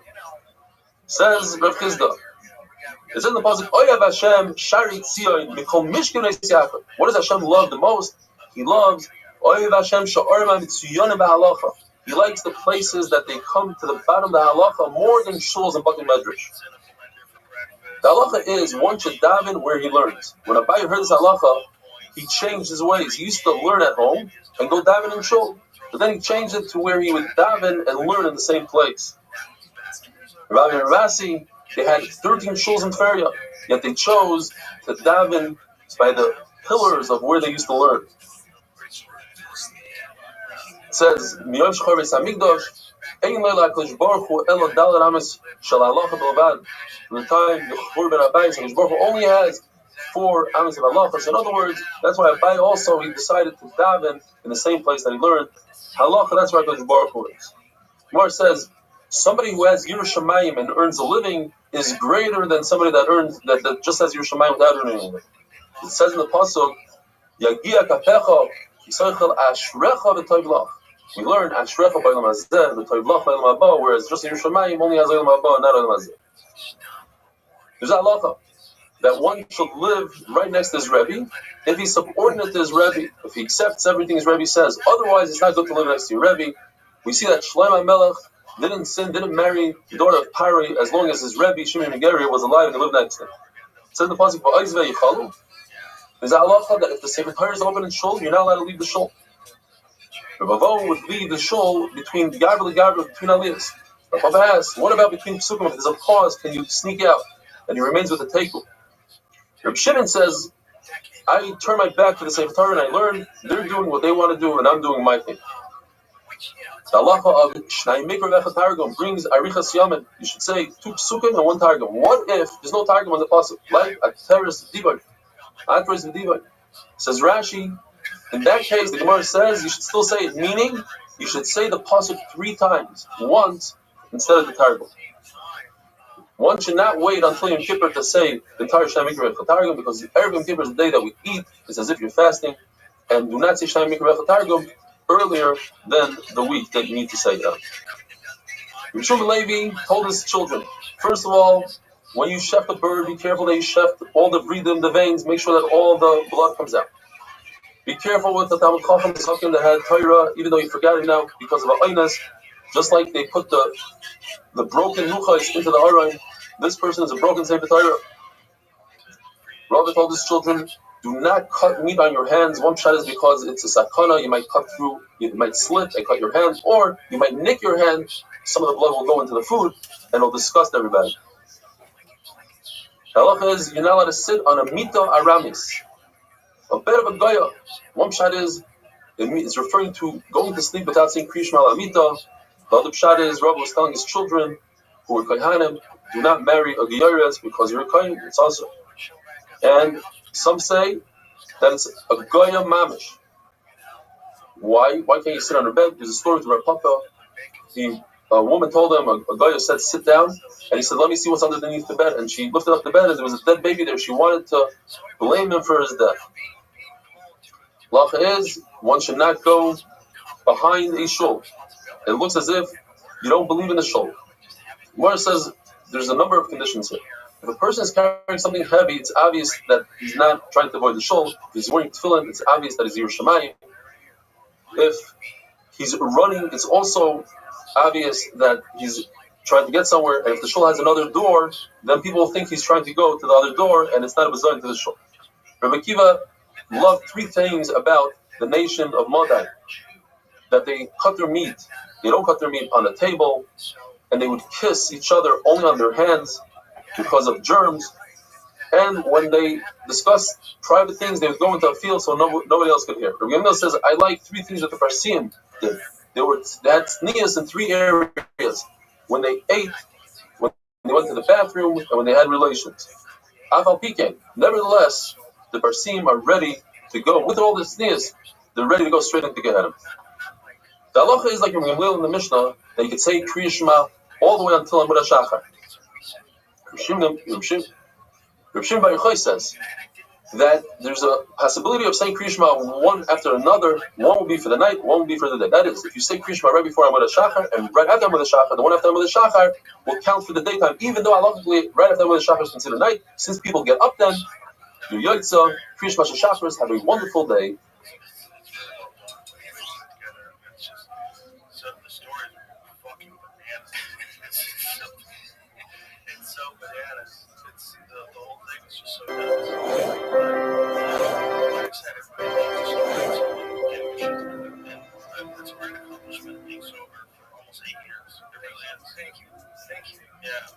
Bracha is Daf Tes. The Gemara tells us a story with 2 Talmidim that came home from a wedding drunk. And they didn't say Kriya Shema. They asked Rabbi Shulman Levi, the father of the Chassan, whether or not they could say Kriya Shema, even though it's the Netzach Ham. Shmuel Levi says, yes, we pass like Rishon Bar Yochai, that in a time of a oinus, like being drunk, you could say Kriya Shema of Ma'ariv all the way till the night. In fact, that's the halacha. You're supposed to say Kriya Shema of Ma'ariv up until Chatzos. If that doesn't work out, you have until Amud HaShachar, and only in the case of an oinus, you go till Netzacham. As in our Mishnah, we had that the sons of Gamliel, they also went to a wedding, but they didn't have a oinus. They didn't come home drunk, and they asked Gamliel if they could say Kriya Shema. He said yes, up until Amud HaShachar, because they weren't sure whether or not Chachamim or the Rabbim argued with their father or not. They knew their father's shita, but they weren't sure if Chachamim agreed. And Rabbi Miller says, yes, Chachamim agree with me. The shir really is up until Amud HaShachar. Chachamim made a takana siyag, say Kriya Shema before Chatzos. Elazar ben Azariah has a Xer Shavah. There's an extra word, hazeh. And he learns out that the time to eat the Korban Pesach is only up until Chatzos, whereas Rabbi Kiva holds the time to eat Korban Pesach is all the way to the morning. Rabbi Kiva learns from the word chipazon. Chipazon, he holds, is the hastiness of Klai Yisrael. When did they leave in hastiness? In the morning, so therefore you can eat the Korban Pesach till the morning. Elazar holds that chipazon is referring to the Mitzrim. They were in a rush to get Klai Yisrael out. The Geula started by Chatzos, by Makas B'chayros. They wanted Klai Yisrael out. In reality, Klai Yisrael only left the following morning. There's a pasuk that seemingly has a three-way contradiction. It says, "Sham tizbach esapasa." When do you shut the Pesach? Ba'erev, which means in the afternoon. Pasuk continues and says, "Kibaya shemesh," as we learned, "Kibaya shemesh," referring to Shkia.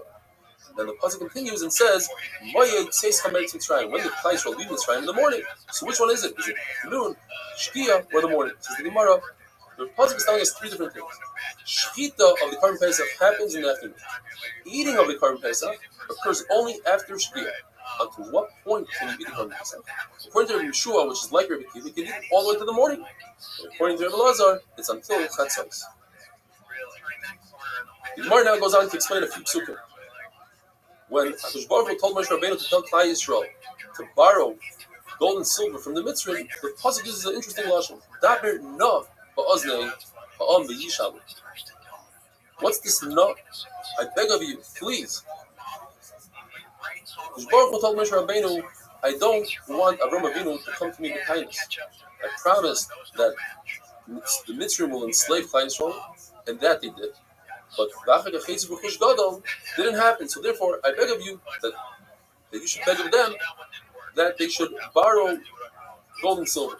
So that Avram Avinu doesn't have kindness. And Klai Yisrael said, we don't want to borrow. We want to leave. If we can leave, why should we wait until tomorrow? Let's leave right now. Vayashilum, with a mem at the end, says Rabbi means that it happened forcefully. What happened forcefully? One shita says that the mitzvah were forced to lend. Another shita says Klai Yisrael didn't want to borrow. They felt that it might be too heavy and they needed to run away from the mitzvah. The mitzvah might give chase. They wanted to go lighter. And therefore, they didn't want to borrow. So the Klai Yisrael was forced. By Natzlus Mitzrayim, says the Gemara, that once Klai Yisrael borrowed from the mitzvah, everything was desolate. It was as if there was a trap for an animal without a bait. Or by Natzlus, like Mitzuda Sayam, just like in the depths of the ocean, there are no fish, so too Mitzrayim had no values left.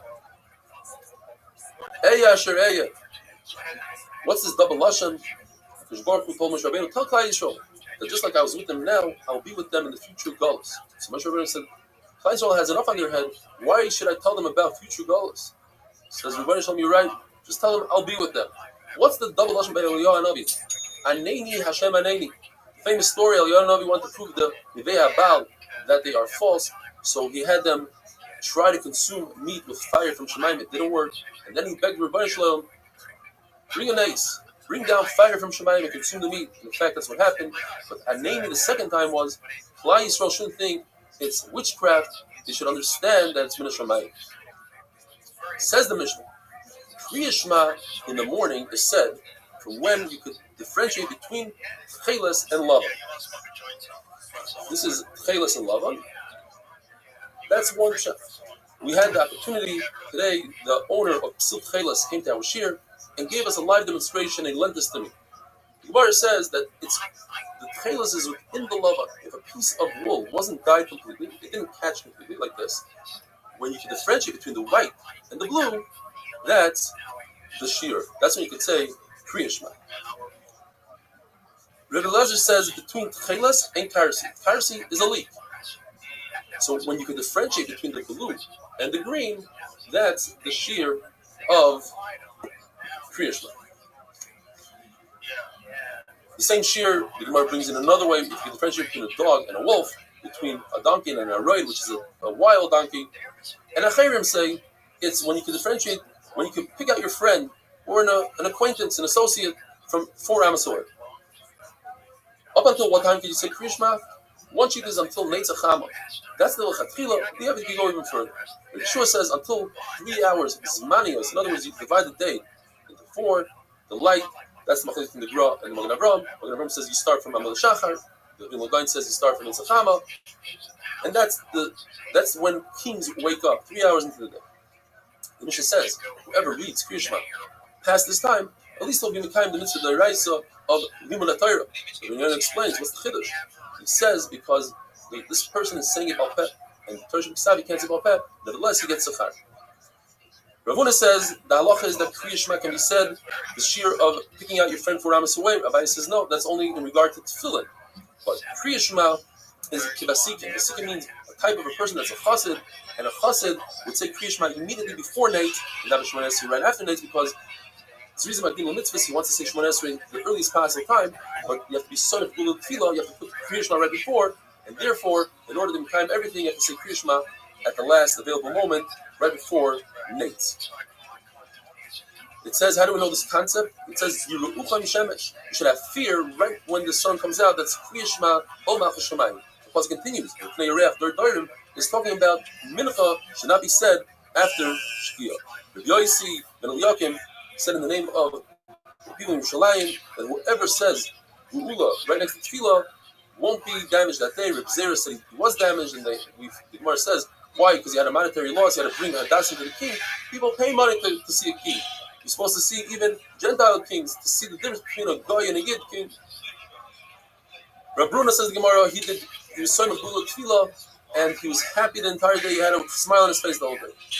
Hashem Spasai Tiftach that we say, Gemara in one shot says that we only say that in Mincha, otherwise it's a hefsi between Geula Tefillah, more like we had in the beginning of the Sefta. But since Chachamim with Peveyad in the Tefillah, it's like part of the Shemona Esrei, like Ashkiveinu, we said it's part of the Gal Yisrael. Shemona Esrei is because of the 18 Tehillim that David HaMelech had that correspond to the 18. Yir L'Rotzain is in Capital Yud Tes in the 90th. That's why we say Yir L'Rotzain after Shemona Esrei and not before. Have a wonderful day.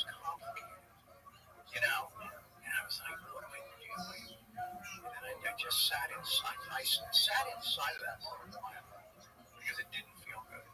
And I thought, okay, what can I do?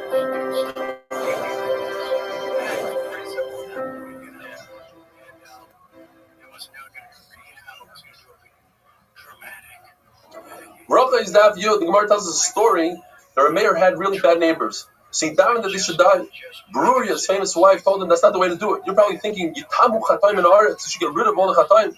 Yes, get rid of the sins, but don't get rid of the sinners. What you should do is daven that they should do tshuva. In fact, he davened that they should do tshuva, and the Rechayz of tshuva. A min once asked Beruria, how does the pasuk make sense in Navi? Rani Akara Shaloi Lada. Because she didn't give birth, she came out in a song, and she said, Shaita. Look at the end of the pasuk. Lost and loved by the Geula, there are going to be many more of Klal Yisrael in Yerushalayim than Edom. In fact, the word Akara is referring to that our children don't go into Gehenna like your children do.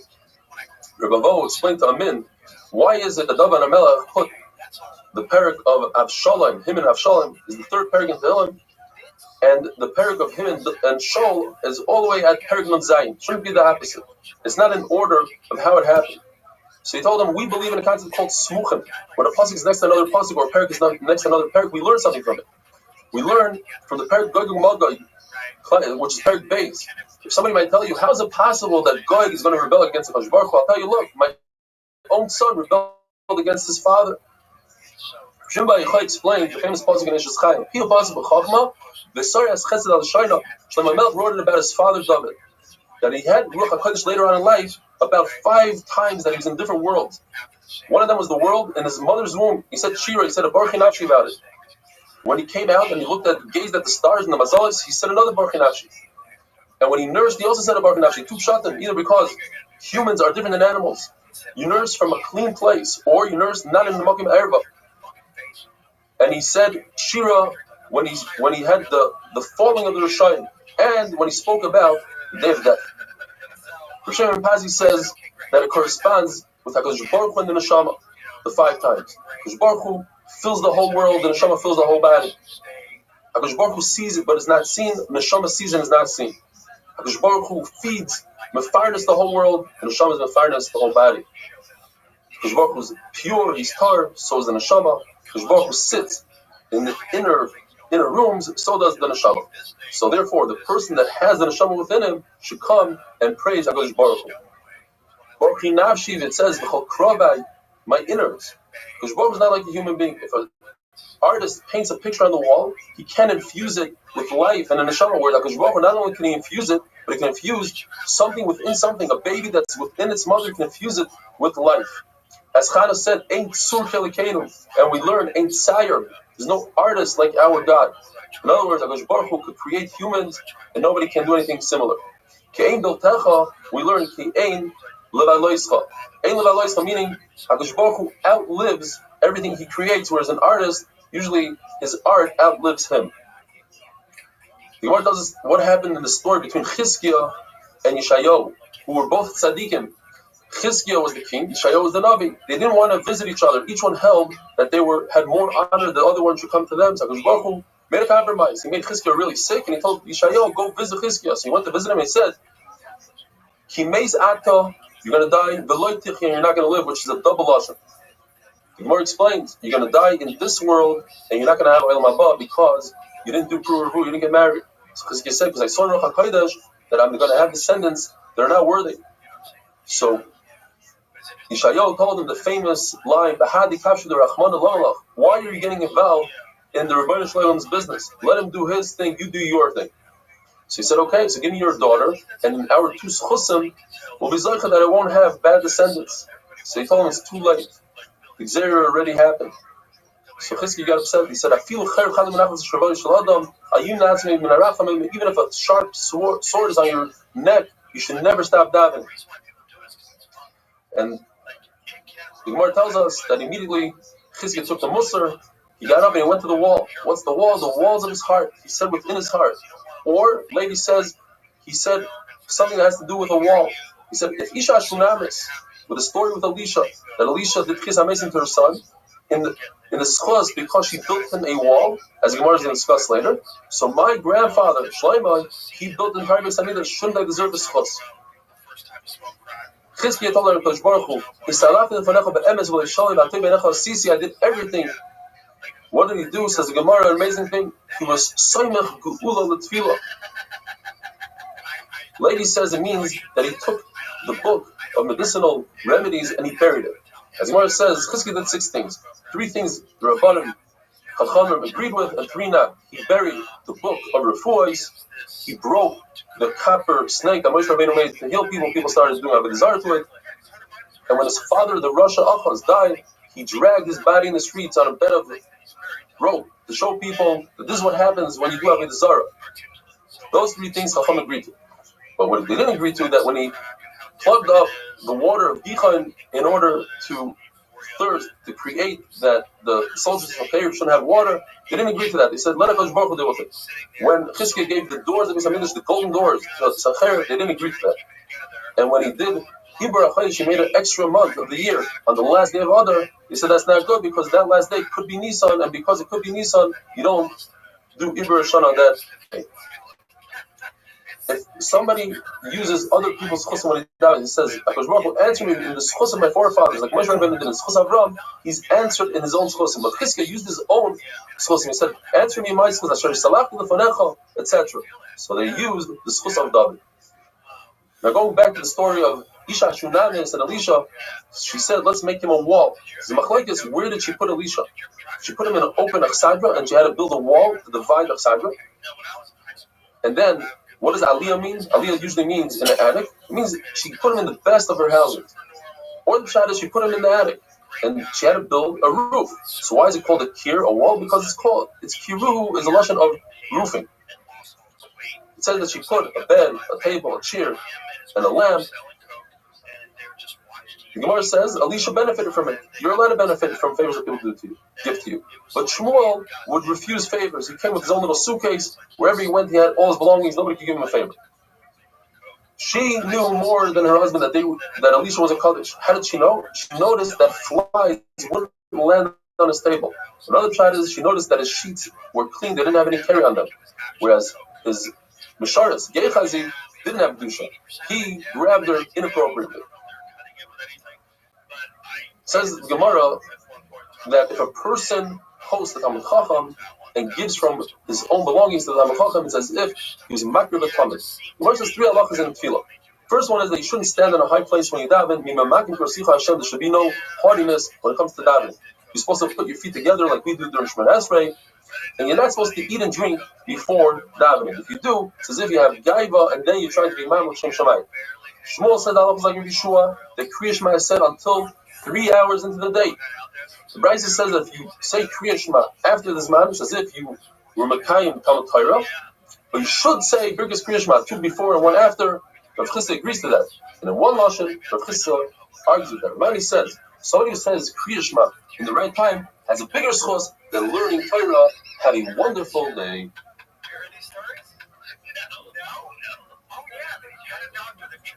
Carried his coat or distributed and only gave him just what he needed.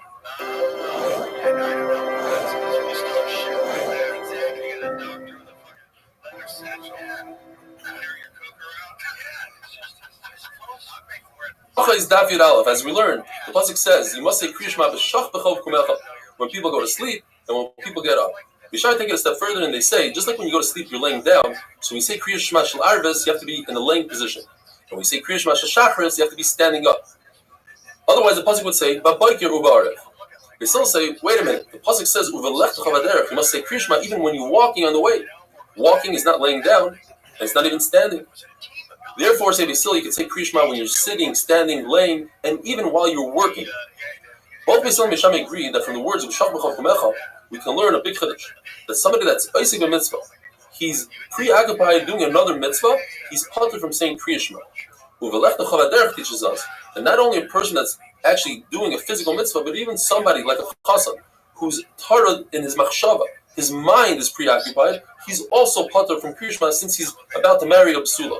If you'd be marrying an almana, he's not occupied and therefore he's chayiv. You need a combination of 2 things. You need to be preoccupied, and it has to be with a mitzvah. So therefore, if somebody's about to lose his ship, it's sinking, that's not enough to give him a tour from saying Kriya Shema because it's not a mitzvah. An Avel who's preoccupied, he just lost a loved one, and he's very bitzar, he's also chayiv in all mitzvahs, besides tefillin, because tefillin say pe'er, and since he has afer on his head and he's in bitzar, he's potter. Even though Beis Hillel used Uvelechtacha v'derech to teach us this concept, that Isaac b'mitzvah you potter, nevertheless they learned the physical words of Uvelechtacha v'derech that it's talking about the person that's walking and not laying down. The Gemara tells a story. Rabbi Shmuel and Rabbi Elazar ben Azariah were together. Rabbi Shmuel was laying down. Rabbi Elazar ben Azariah was standing. When the time came to say Kriya Shema, Rabbi Elazar ben Azariah decided to lay down like Bishamai. And Rabbi Shmuel, who was laying down, jumped up to say.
concert or something?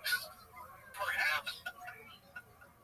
So we're in the elevator. We Puerto Rican, right? And I said, no, I'm Spanish Irish. You know, start a parade or start a war. And it's like, doors open and he just walks out. He just had that on standby. Yeah. Or built it in the moment. Right out of the moment. Yeah. And I was just like, so I can't really ever describe my heritage without hearing his voice, you know. Start a parade or start a war. That's fun. Just like, wow. Just left me with that goal, you know. We have his handwritten notes at our comic club. Yeah, from one of his sideshow appearances, we have his handwritten notes for Ian Tolstoy. He's going to talk about. Okay. It's really cool. Wow. And what do you stick to? Yeah. It's like his jokes, like the punchlines, like accented bold letters. Oh, seriously? He wrote it all darker. Yeah, he was like super organized. Yeah, super organized. Well, he stopped doing stand-up for a long time, and he was selling aluminum siding. And then he made it again when he was much older in life. He came back, and the thing that happened was from the time he stopped doing stand-up to when he went back to having a regular job, he never stopped writing jokes. Like his brain just worked that way. So he was just always writing jokes. So when he came back, wow. Yes, and he just fucking stormed the gates. When he came back, everybody's like, where's this guy been? That's amazing. Yeah. And then he became huge. Back to school, Ronnie Dangerfield, HBO comedy specials. Yeah. So he came back doing stand-up. I think he was in his 40s. Yeah. Got some heat again. That activated the films. Yeah, well, the stand-up, he didn't have any heat before when he quit. You know, he was just like kind of like getting by, doing all right, and got a job, quit. I think he might have quit for 10 years. Yeah, and then the whole time he's writing. And then he's like, fuck it, I gotta do this, and then got back into comedy. I'm not fucking that story up, but I think I'm accurate with that. See if we can find a picture that's true. I'm 90% sure that's true. But I know that he didn't make it until he was in his 40s. And I told this the other day, I want to tell it again. I used to work at Greatwood Center for the Performing Arts, Mansfield, Massachusetts. I was a security guy there. And I was backstage, or by the outside of the backstage. And Ronnie Dangerfield would go on stage completely naked with a bathrobe on. That's what he would wear. And he was wearing a bathrobe backstage with slippers and just walking around. It was like, this guy's wild. And then like, he goes on stage like that. I'm like, shut the fuck up. It was partially closed. It was just, it was closed. Okay, well, let everybody see his dick. God, if you went in the green room, you would see his dick. Because he's sitting there. He just sit there. Wow. He didn't care. He struggled financially for 9 years, one port forming as a singing waiter. Until he was fired before taking a job selling aluminum siding in the mid-50s to support his wife and family. He later quit, so in the 1960s he started reviving his career. Yeah, so somewhere close to 10 years. Still working as a salesman by day. He returned to the stage performing at hotels in the Catskills Mountains, but still finding minimal success. He fell into debt, $20,000 by his own estimate, couldn't get booked. Dangerfield came to realize what he lacked was an image, well-defined, on-stage persona that the audience could relate to, one that would distinguish him from other comics. After being shunned by some premier comedy venues, he returned home where he began developing a character from Nothing Goes Right. Isn't that crazy? Wow. Oh, look at this. During Roy's comeback bid, he was 19, he was Jack Roy.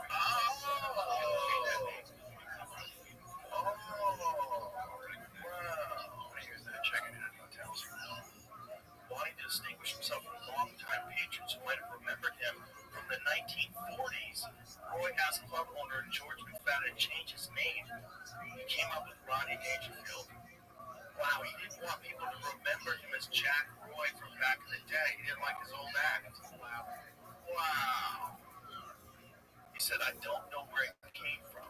McFadden may have taken it from the Jack Benny program on NBC Radio, which first used Rodney Dangerfield as a character's name in 1941. Ricky Nelson also used the pseudonym in a 1962 episode of The Adventures of Ozzie and Harriet. Wow, that's crazy.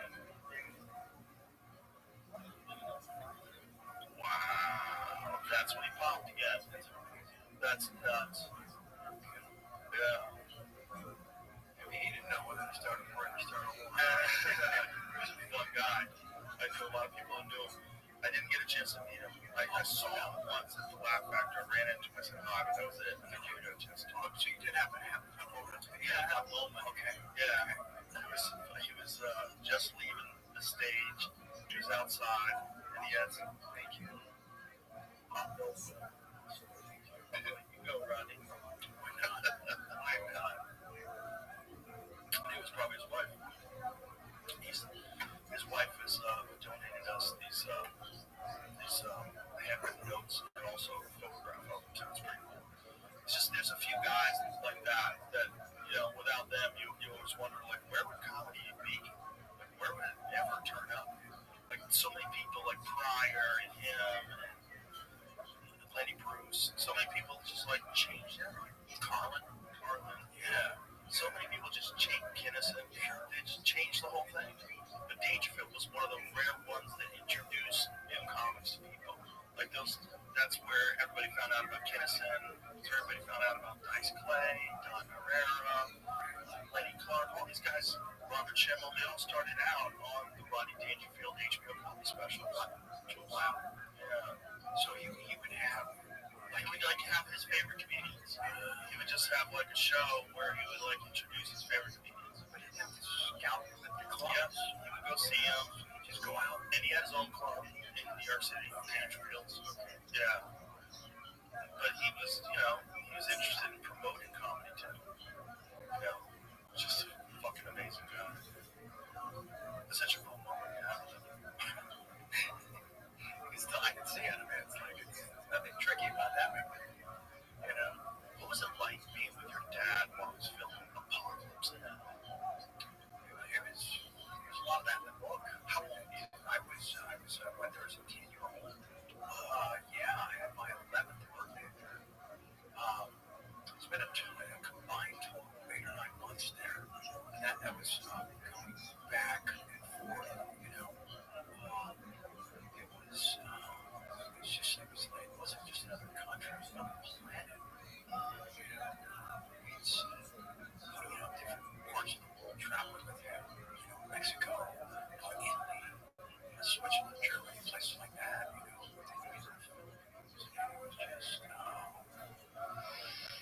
Just got a sense that wow, this is all going on at the same time. And it mellowed. Right. Cool shit. And so you visit places, you get in the middle of it and engage in it's entirely such a surreal reality. And wait a minute, here we can it's about a film. It's about it barely ended like a year ago, right? Yeah, 14 months ago. In Saigon, 75, right? Yeah, it was like right at the tail end of it. And so, yeah, it was we were able to do enough stuff recreationally. There was a lake, you could water ski, fish, you could do those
prosthetics, well, the carnage you see in the movie.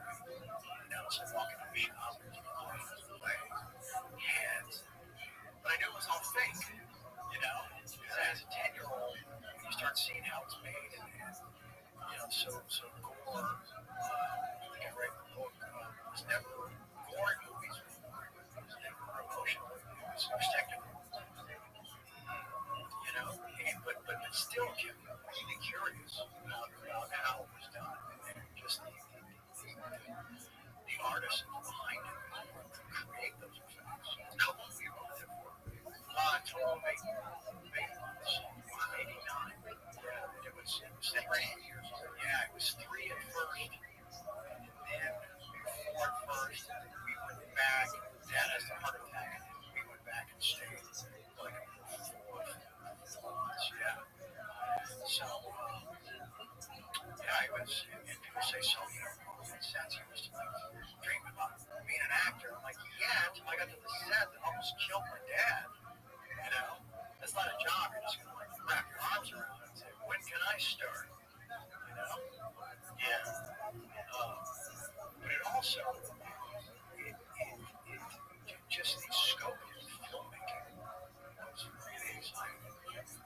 I didn't really understand it as a 10 or 11-year-old. But I knew there was something about it that required a much closer look. I had a very keen interest in just, what would it take to build this, this reality, this fake reality. Oh, wait, the subject is based in reality, but everything else around it is fake. So, that's a very strange experience for a 10-year-old. It is, and it's such a grand scale. Exactly what it becomes, what Apocalypse Now became, right? Because it was like a culturally defining moment. Yeah, I mean, it's a movie that it kind of eclipses all other war movies. It does. It really does. I don't think there's been a film like it before or since. I think that's a true masterpiece. It really is. Yeah. And there's no computers. Nothing generated. It's all had to be there on the day, and when you watch that, when Kilgore takes the beachhead, that chopper assault, just what they committed to, to bring that to the screen is just, it's impossible. And then you see some documentary stuff. It's like those were wrong from the army. And like midday, they had to go fight the rebels somewhere else. And they told Francis, we gotta leave now with the chopper. He's like, I have 18 cameras set up. The whole river is filled with bombs. Where are you going? See you tomorrow. Stuff like that. Yeah. Pretty wild. Yeah. But that must have, like, for you, like, to eventually become an actor in Platoon, that had to be kind of surreal. How does that happen? Right. How does that happen? How does it happen 11 years later? Yeah. Yeah. Or 10. Yeah. Because I did do it at 20. Right. Yeah. So how do I go back to the same country 10 years later? 10 years later, the same subject. Right. Narrate the fucking thing. And then it's elevated to be on par with the one. Yeah. It's that. How does that be films that gets mentioned in the same breath? Right. Apocalypse Now. Right. Yeah. I'm a much bigger fan of Apocalypse than Platoon, and that is primarily about just the scope and the complication and just what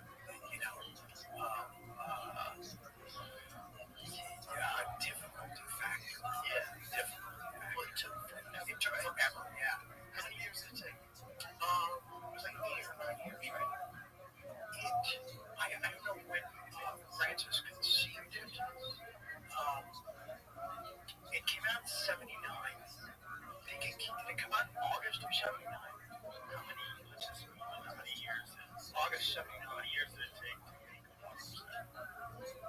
But they went way over budget. Oh, I did. And by today's standards, that's like, This is like a Fox Searchlight budget. Right. You know? And Lawrence Fishburne was like, what? How old was he? He started the film at 14. But, and it came out in 79. His 38th birthday. April 77. Wow. And imagine. So when did the project start? It's a varying time.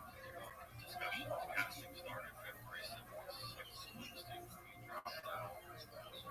So it's not as many years ago. He shot with Harvey Keitel for a few weeks as Willard. Did you know that? No. Yeah.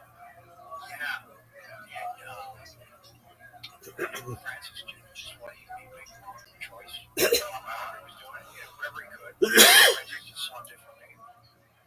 Had met Dad during the Godfather audition. So, already, wow. You can tell people that don't really know my dad that well, call him Barney. I run into people on the street, and they're like, hey, give Barney my best. People call him Barney. No, they know him better, you know. Well, people that pretend to know someone always like to throw a Y on the end of it, makes it look tight. Interesting, you know? Yeah.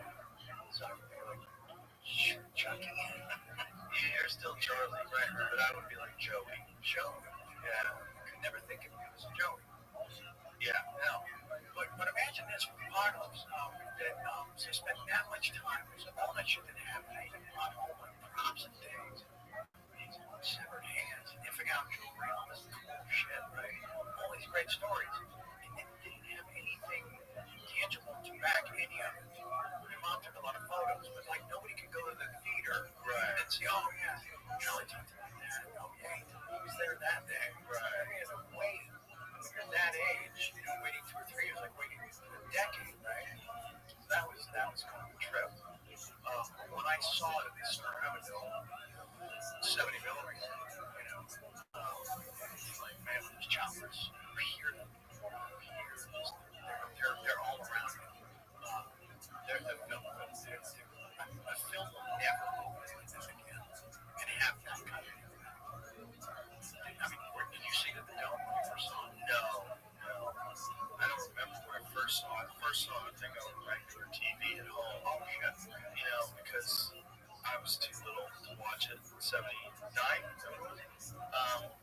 Maybe I saw it when it came out on HBO or something like that for the first time. When I really got into it was when I got a home theater and I got surround sound and I got Apocalypse redo. Apocalypse Now redo, the new mastered one. Got it.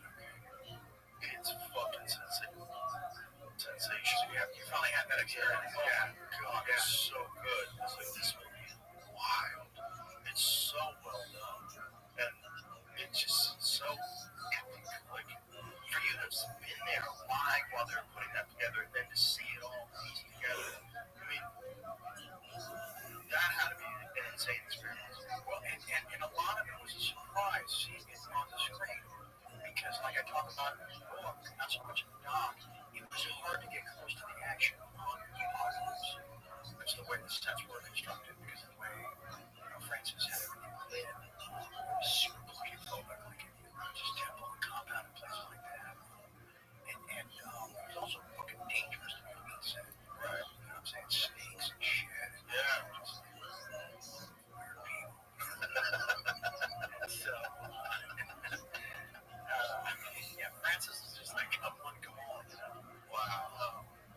But yeah, so then it's like I wasn't there for any of the choppers solved. I could see Hopper at a distance in that outfit with those cameras, walking with Dad. I couldn't hear what he was saying. So then seeing that scene, Dad first steps off the boat at the compound, and Hopper is an incredible role. Yeah. We got the cigarettes and stuff. And it's just like, so to have that kind of, that to have been there that long is still be, it's a completely fresh cinematic experience. It was a trip. Did you ever get imposter syndrome, like when you were doing Platoon? Did you ever get like, how the fuck am I here? Because it's so quick between you being 10 No. Now to you starring in Platoon. Had you settled into that, or were you ever like, how the fuck do I deserve this? One of the things that John Cryer says in the documentary, it's very insightful. Yeah, very insightful. Yeah. He said that you probably feel like you don't deserve all this, so you sure fuck it all up. Sure. He's not wrong. Not wrong. But, and then I had a comment the other day, and I said, well, what the fuck, John? You kind of like laid that on me like a couple decades sooner, man. Great advice, however, a little late. Yeah. Yeah, but you can't tell people that. They have to kind of figure it out. They do. But the thing about the two what happened is good news is that I had done enough film work. Not like super memorable films, except maybe parts of Red Dawn. Just the film kind of it's too far. It's about parts of people who were kind of sure. But yeah, so just sort of getting more comfortable in front of the camera, more comfortable sort of being able to think on film, and actually, breathe on film. I know that sounds kind of like acting. It's actually a thing. You talk about controlling your breath. Every other area of life, sure, right? Yeah. And the same is true as an actor, for sure. Doing the show, I've been doing 2.5. That first scene, I was usually off. I was usually like about to make an entrance from somewhere back there. Jeez, smoking Perez, just trying to figure out the first scene. But then you hear the stage go quiet, right? Everybody else, speaking to market. And then if I can get that last breath to go to the bottom, I knew this first take was going to be awesome. When the breath stopped about like at the sternum, I was fucked. Shallow breath. Yeah. Then you can't, then you change the thing. Then that first take is just a pancake. Which sucks because that's the first time the audience is going to see it. Right. You don't want that one to be, there's a cute girl in the crowd. That's the one you want her watching.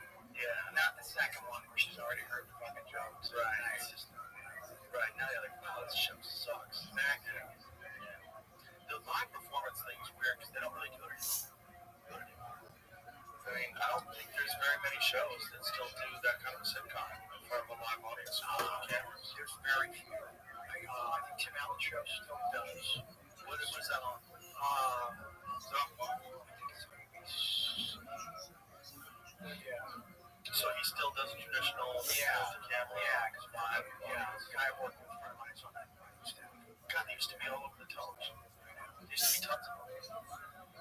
Oh, I think Chuck's show on Netflix. It's called Man. Man, yeah. I think that's one of those. Okay. So they're still doing something. Yeah. They're fun. It's fun when it works, Yeah. It's like it's a missing genre in today's culture. You're right. It's like most of what was on late at night, at nighttime, you're right. And you got done having dinner. Yeah. Sit down and watch Friends, or sit down and watch Seinfeld, 2.5 Men, or Yeah, we my family binge watched Big Bang Theory. I'd never watched it when it was on the air. Binge watched it. Seriously, it's a good fucking show. Yeah, they were a funny show. I dismissed it. I was like, it's a corny sitcom. Bullshit. It's a good show. Right on. Solid show. Right on. Yeah. That kid, that young man. Yeah.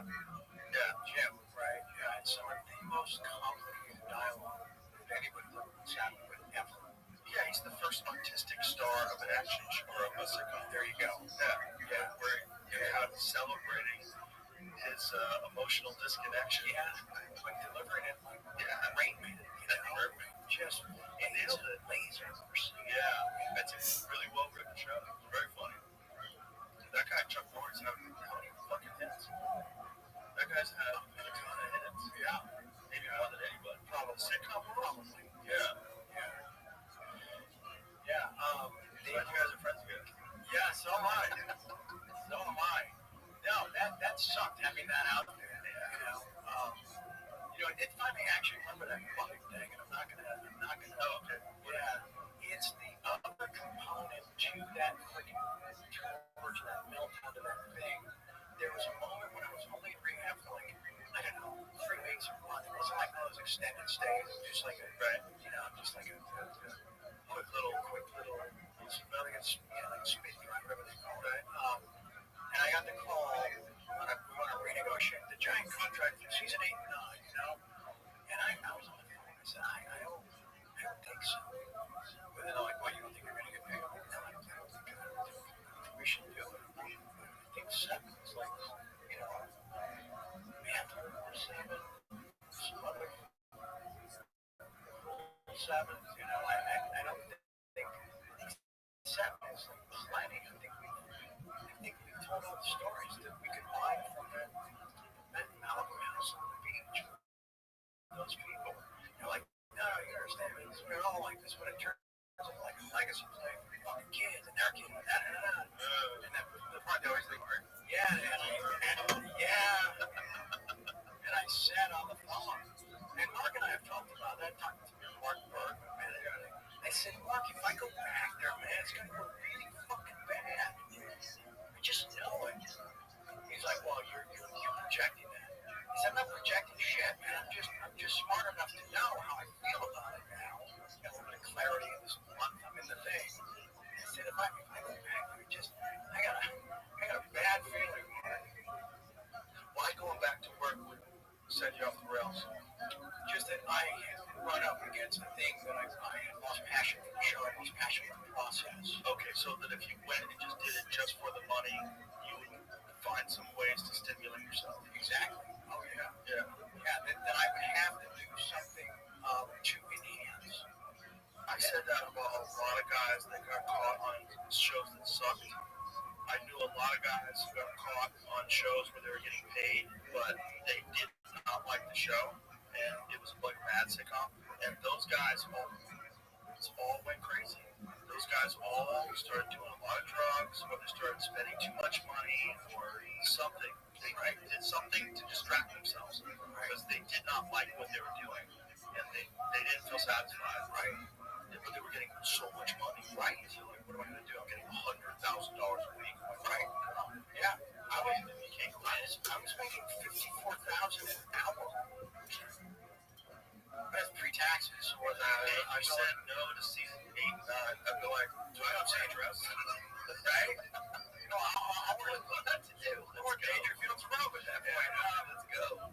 No, but that was after I had kind of crawled into it. Right. Well, not crawled. I had ultimately say yes. Yeah. But it was just, I was just the wrong guy in that moment, in that pocket of time to like give that much fucking money to, man. Right. Right. And like, I'd buy a bunch of cars and then invite a bunch of girls over and then just say pick one. And then you did that other thing where you had that other show after that you got paid like a ton of money in advance for, right? You talking about air management? Yes. Used to get paid. It was called a 1090. Yeah, it was a crazy scenario. Something like that. Say, look, you're not going to get a ton on the front side, but you're going to be, you're going to own a third of the show. You're like 37, 38% of the show in perpetuity.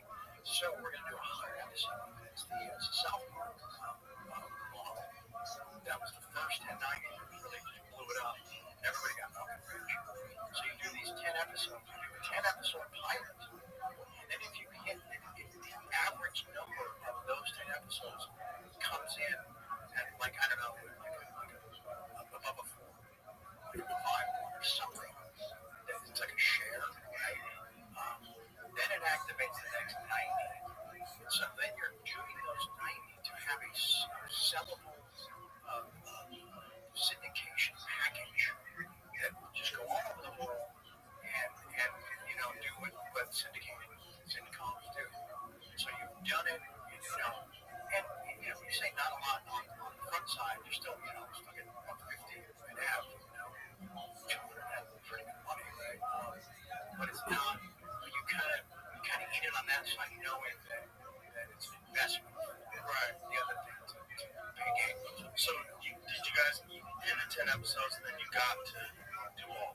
Yes. So you wanted to do 100.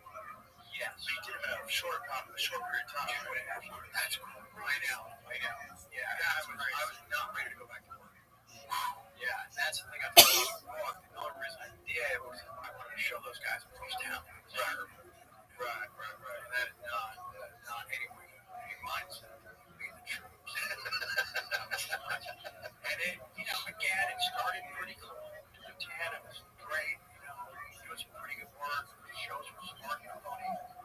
And then we got into that 90. It was about 20. No, what am I saying? It's probably like 9 or 11 into it. I started feeling exactly the same shit I felt until I was going past that point. I knew my enthusiasm and passion had an expiration date. You couldn't manufacture it. I tried, but I couldn't. I didn't like the show enough. I love the people I was working with. Writers, they were terrific. You didn't like the final product. I didn't. Yeah, and I didn't. I stopped caring.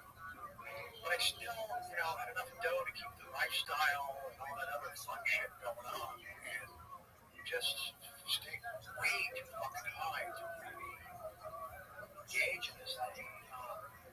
I was doing this thing. I was purely hitting the fucking high. Either girls or porn or whoever showed up, hey, come on in. Playing to go home. And then there's this thing, I think I felt like I was time traveling from like 1 a.m. to like 7. Felt like 11, I don't know, 15 minutes. Whereas, 9 to midnight felt normal. Wow, we had plenty of time to do everything. Then, like, the hours are running into, like, settling and enjoy. Those just vanished. And then you guys were, I got someone banging on my fucking door. And you're like, what the fuck? And I'm still fucking sideways. Wow. So I pop a couple of shots, or like half a Xanax or something. And I said, and I would literally do this thing. It was a 15-minute, 20-minute nap. Where I would just hit the pillow and try to meditate. And my body just vibrating, crack all night. Trying to meditate? Well, at that point, I'm trying to fucking time travel. I'm trying to levitate, right? But I could feel, okay, I would generate some calmness, and then I'd get the shower, and I would be in the shower, and I'd say, okay, I only have to navigate from this shower to the next shower. That's enough. I'm in maybe 12 hours, shower to shower. That commercial, like in the 70s, wasn't there fucking, like a deodorant or? Yeah, something shower to shower. Yeah, like you lasted from one shower to the next. Yeah. So I'm trying to last one shower to the next, man. No shit. And then I get to work and then have that midday drop off. I wasn't getting the pipe anymore, but I needed to keep some fuel in the engine. So I started drinking. It's people look at sitcoms like, oh, they're out there having a fun time, man. It gets super fucking complicated. You've done it. Yeah. Right? It's like a dance, isn't it? It's like a choreographed thing. And so it is hard enough to do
Plus, also, there's a bunch of people that were rooting for you because they saw what happened with 2.5 Men, big public disaster. You leave, is his career ruined? Oh no, look, he's got another show. Oh, Charlie's back.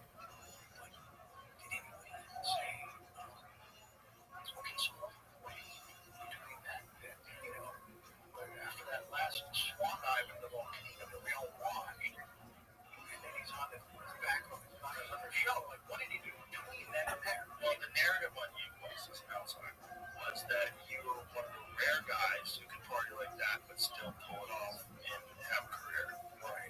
And I think your ex-wife said that she never worried about you. You would always land on your feet. Because you were very talented. And you were also very loved. Thank you. Like, which is one of the reasons why people embraced you when you were talking about how much crack you were doing. You know, when you were saying all that, people they weren't mad at you. They were like, he's fucking partying, you know? It was a very odd time where so many people who don't admit that they party, you know, because of their job or because of whatever, right? You know, they try to like keep it hot and even keep it under wraps. And you were doing a live interview with this lady, and you're talking to her about smoking rocks, and she was flabbergasted, but you could tell, yeah, she did not expect that kind of candor, right, with the discussion of illicit drugs, right? It was just like, nobody ever done that before.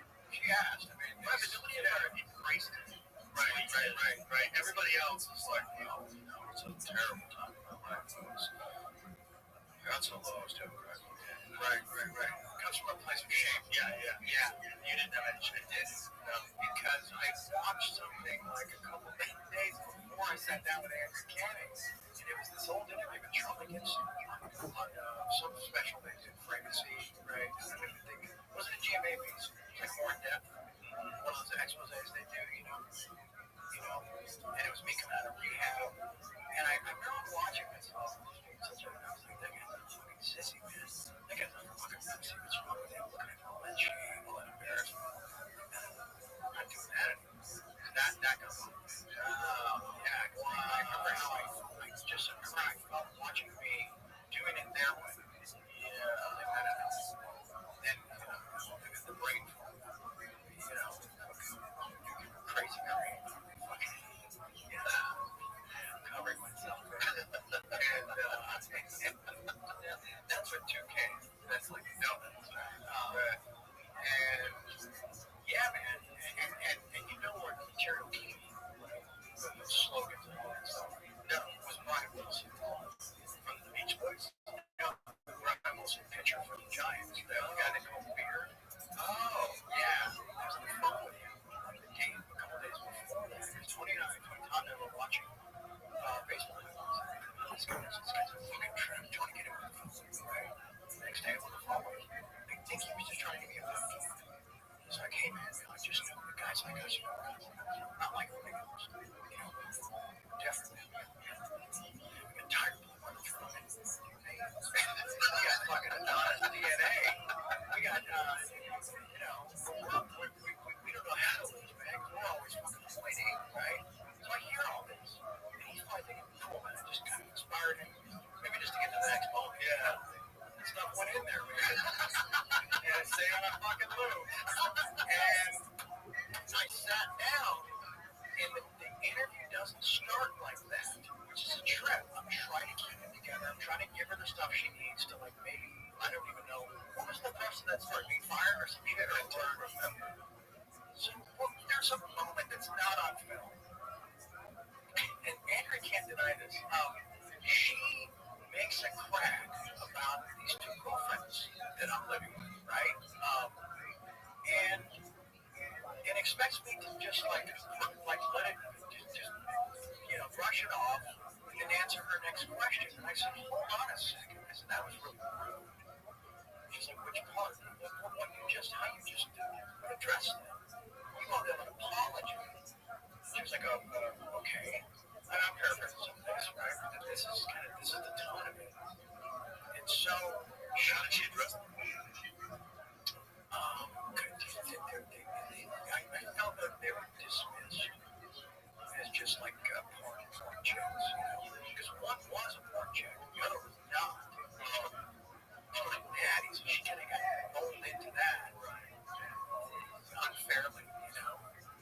So then they, Andrew's like, oh my God, okay, I'm sorry, I didn't anything like that, but I'm over here, today, and I'm not letting it go. I asked her to apologize. We should have asked it. Now I'm stupid. Right? Yeah. So you're ramped up now. Yeah. And that's what turned into. And then I start hearing Brian's stuff, and I'm like, I don't know, man. I'm like a tiger Brian. And then it all just, it got away from me, and I couldn't pull it back. Wow, man. And then everybody's like, okay, that was different. It was kind of fucking interesting and unique, whatever, man. Well, let's just have a quiet night, and we'll see how that plays out.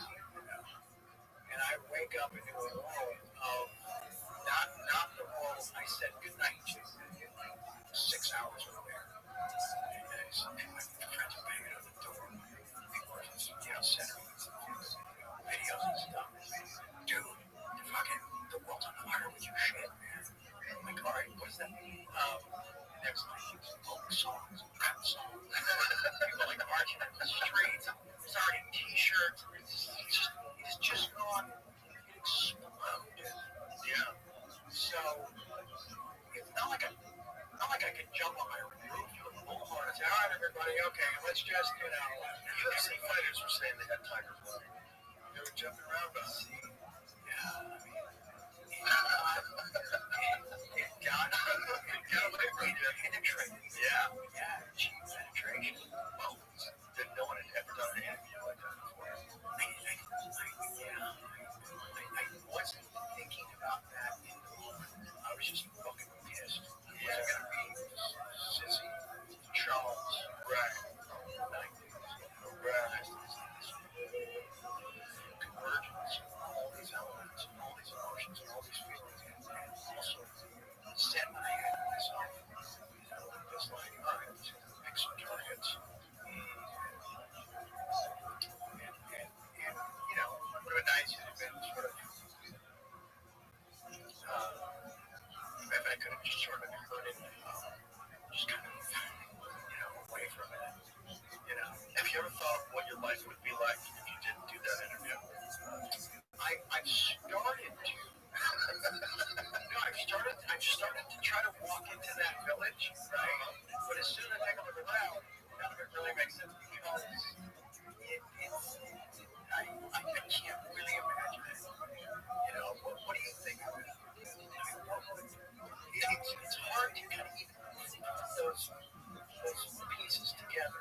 I wonder if you would have gotten sober. Interesting.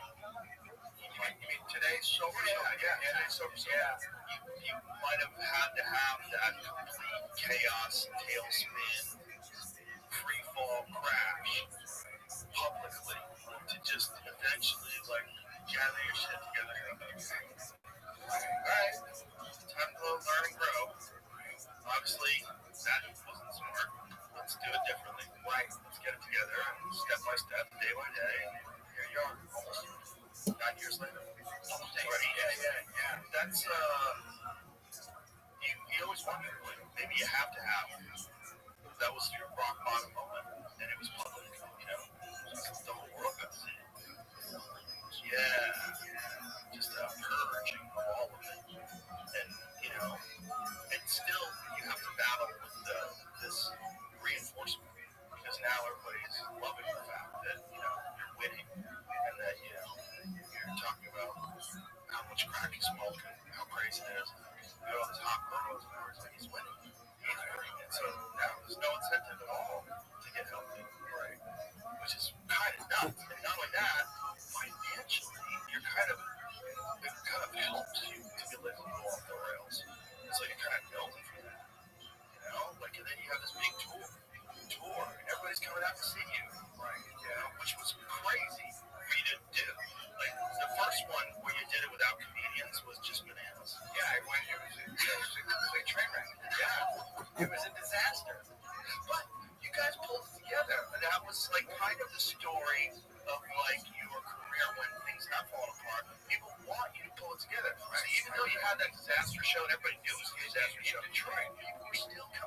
said, I need those 7 or 8 hours in the bus. They're like, why? Rewrite the entire show. And I think Daddy was on that trip. Anyway, and I just placed Fuck this shit. just sort of started trying to reshape it. When I got to Chicago, they were expecting all this special effects we needed from that garbage, all that garbage. I said, we traveled with none of it. I said, here's the new show. I'm sure with this, just trust me. It's happening. Unfortunately, that's the night where he got applauded and kept the train on the tracks in Chicago.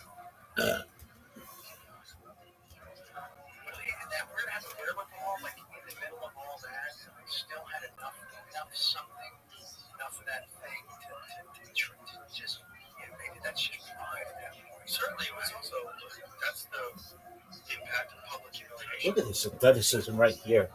This is real unprecedented. Unprecedented athleticism.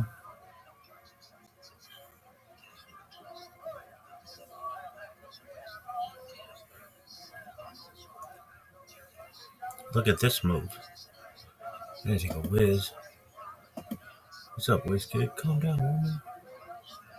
What's going on up there? Nothing. It sucks. Look at this move, though. Shit.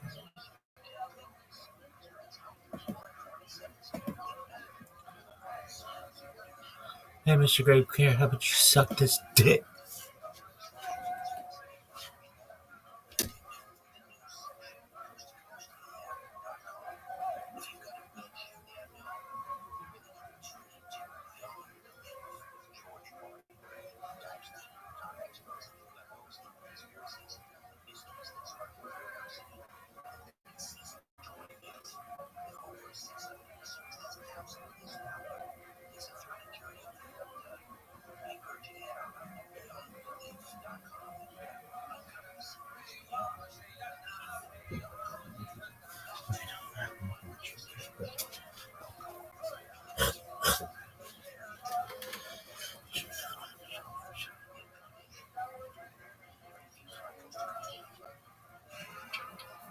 Thank you.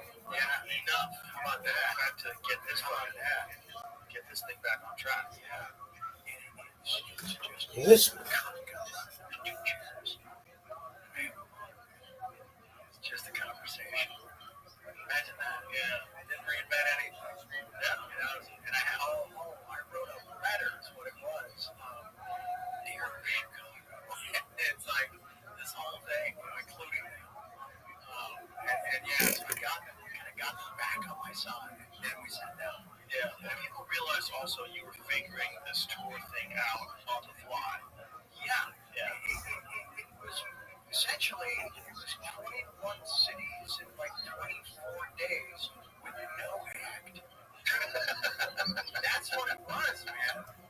So I know you had Jeff Ross. Jeff Ross, yeah, it was great. And the master at Off the Cuff, he showed up and he is perfect guy for that. Shame on it. Yes. And then you had Russell on some too, right? Yes. Who's also a master at Off the Cuff. Yes. Yeah. He was so the two chairs in show because that's when he joined us in Canada. Yeah.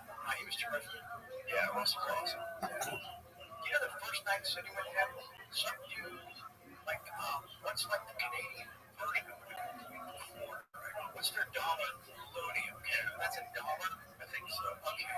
Is that the heavy one? Yeah, so we'll throw it out. No, me. We're in the chair for maybe 5 minutes. And I get hit from the balcony. I get hit with one right here. And it was like getting punched. Like someone with a skinny metal hand, you know? And I just had to kind of pause into that.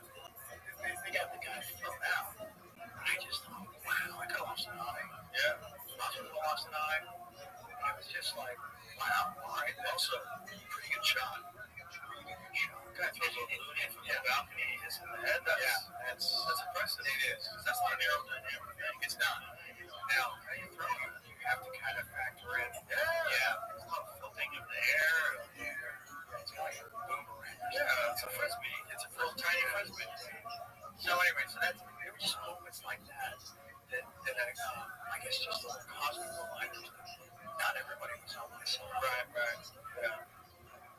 Yeah, which is important too. Yeah. We can actually wrap it up. Okay, you want to wrap it up? Can we just touch on a couple things before we absolutely say leak? Should we bring this up? I guess we have to. This just happened. We just found out that Charlie Kirk got shot. That's fucking awful. And is he dead? That's one question. One of the guys out there just said, folks confirmed he's dead in the lobby.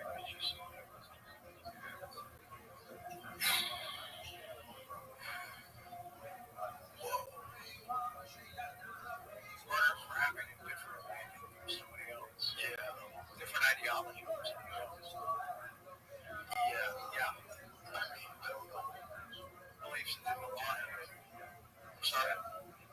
Rest in peace. Fuck. Jesus. 27 years old, maybe? 38. You have a suspect? I don't literally try.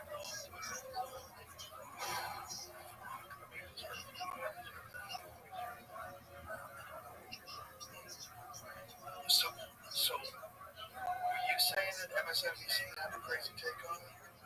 What was their take? Literally just reading Twitter sites.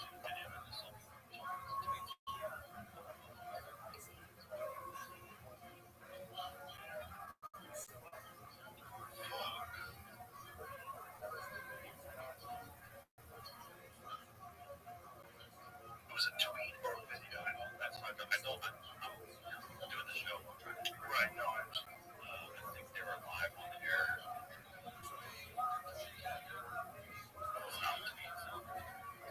So it's someone's hot take. Yeah, that's a crazy take. Crazy take is that. What was the take that they just sort of take? Right.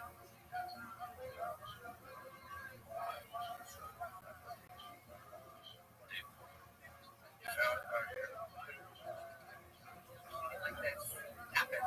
You put the headphones on. Yeah, that's what you just emphasized. We don't know any of the full details of this, and we don't know if this was the support or shooting or going off in celebration, or so we have no idea. But oh, that's it. What? Someone shot their gun off in celebration and killed them. Celebration got to the air. Just what a crazy take. Like it might not have been someone assassinating someone for the wrong opinion. Oh, fuck. Why is something about it smart? Their ideology. No, I know what I'm saying. I mean, they want to try to pin it on Trump support with crazy Trump support with a gun, right? Going wacky. We don't know if it was a supporter shooting off a gun in celebration. Because, you know, they do, right. A lot of folks are just constantly out there shooting off guns in large gatherings in celebration. What the fuck? No, that is, that's, there's got to be a lot of people celebrating this. It's so scary. It's so dangerous to celebrate or to in any way encourage this kind of behavior from human beings. It's not violent guys. It was talking to people on college campuses. It wasn't even particularly rude. We tried to be pretty reasonable. Everything I saw seemed reasonable. He's a very intelligent guy. Yeah. You know, whether you agree with him or don't. There's a lot of stuff that I didn't agree with. Sure, you're allowed to disagree with people. Right. Celebrating the fact they got shot. But you can't disrespect his passion. Well, what you're supposed to do with a guy like that, if you're opposing him, is debate him. Right. Have a conversation where your argument is more compelling. Sure. That's what people should be celebrating, discourse. You know, we used to do some homework and bring it down to table. Yeah. It's hard. It's hard. This podcast has been a lot about violence, man. It has, not this kind. I'm sorry, not something is so in the moment right now. It's from someone that this current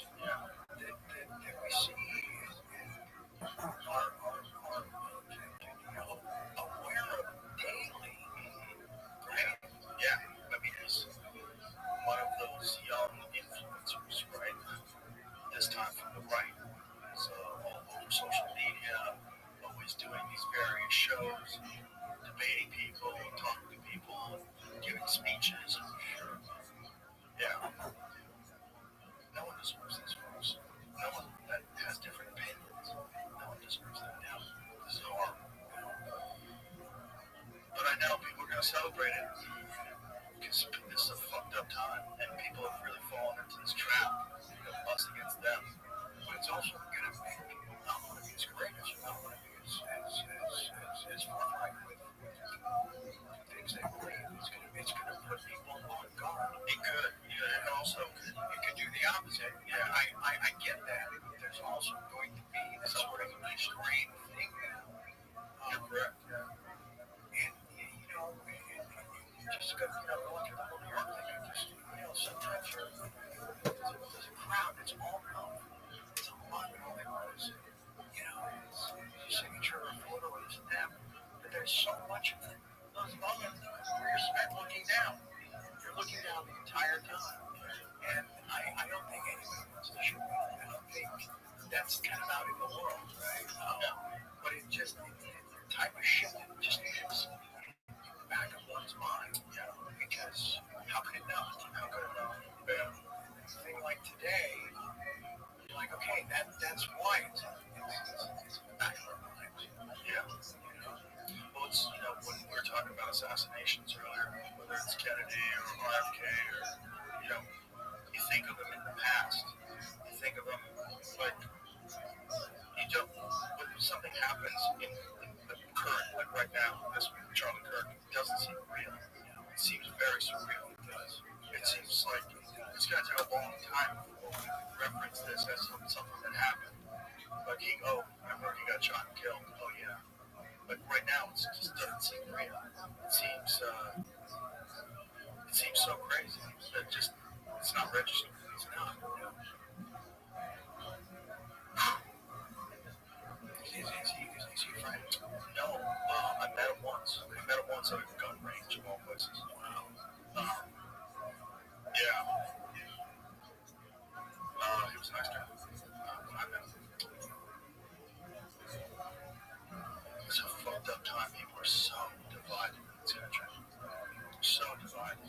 There's so many people that love that we're divided. They profit off that division. And they stoke the fires. And they do it for their own profit. It's so fucking gross. It's so gross. To encourage this kind of thing is really one of the most horrific things that you can do after someone who dies horribly because it's celebrated. It should be a wake-up call for everybody. This is BS. This is nuts. It's unforgivable.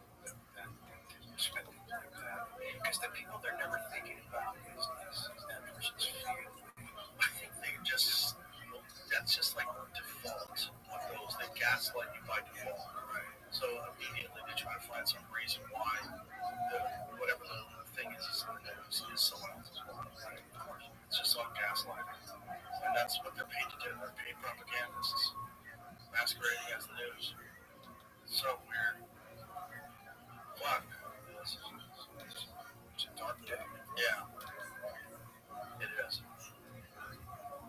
Well, two things is going to happen. Either people are going to realize how fucking insane this is. We have to have a conversation about being able to have conversations, right? Or it's going to get a lot worse. That's what's scary. Scary. Because scary is going to spark off some kind of real violent conflict. Yeah, like I have a lot of fans. Yeah, I love that guy. They find out that he got killed for something that they vehemently oppose in the first place, it could send people over the edge. It could. Yeah. There's always that flashpoint moment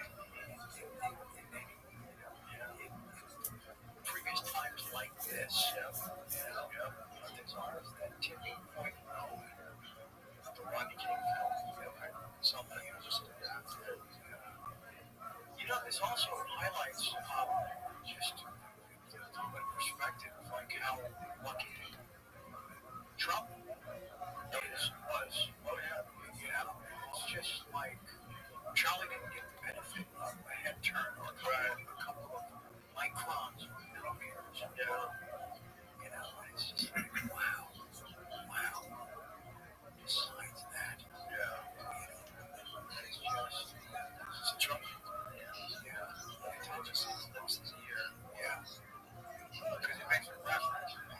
Something does. And it's just, that clips his ear. Where if he didn't turn his head, he'd be dead. And it would have been on live on CNN. How do we know more about an assassination? 1963. Yeah. They do the show us that about. Yeah. Months ago. That story's fucked. There's a lot of weird stuff in that story. There's a cell phone that was traveling. There's the metadata. Cell phone was traveling from offices outside of the offices of the FBI in that area. All the way to this guy multiple times. He was 20 years old. His apartment was professionally scrubbed. There was no silverware in it. He had no social media presence. He was regularly training with like military guys. He was regularly training and shooting. One guy remembered him from range. Like what? He was in a BlackRock commercial 2 years before. What? His chosen rooftop is just kind of between the two quadrants that they're assigned to cover. It's just a blind spot. The excuse for why they didn't have officers on that rooftop was it was too sloped. The slope was too steep, which made zero sense. Because he climbed up it, and he was fine.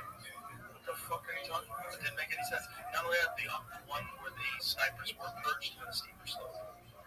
Made no sense. It was fucking nuts. They found that guy walking around the grounds half an hour before the event with a fucking rangefinder.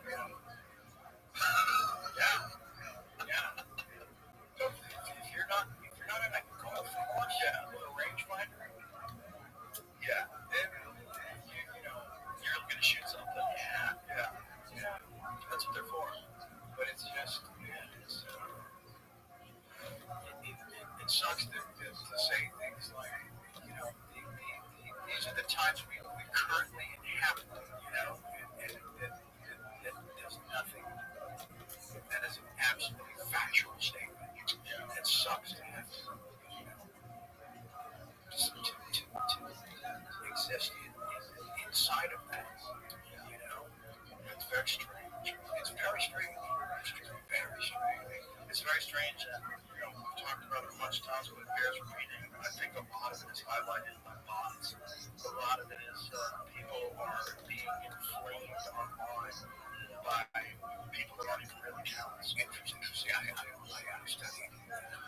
Oh, there's a lot of that going on. I think it's a giant percentage of all online discourse where people are hating and saying mean things about people's political beliefs or anti-Israel things or anti-Palestine things or whatever. I just think a giant ton of that is foreign governments who are running these bot farms. And it's been proven. They know for a fact. China actually got caught recently. What was this? The Chat GPT thing. They were using OpenAI software.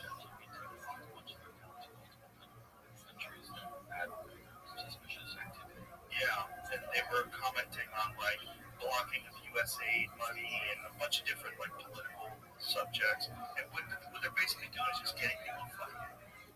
That's what they want. They want constant fighting, constant input, constant like we have to take action.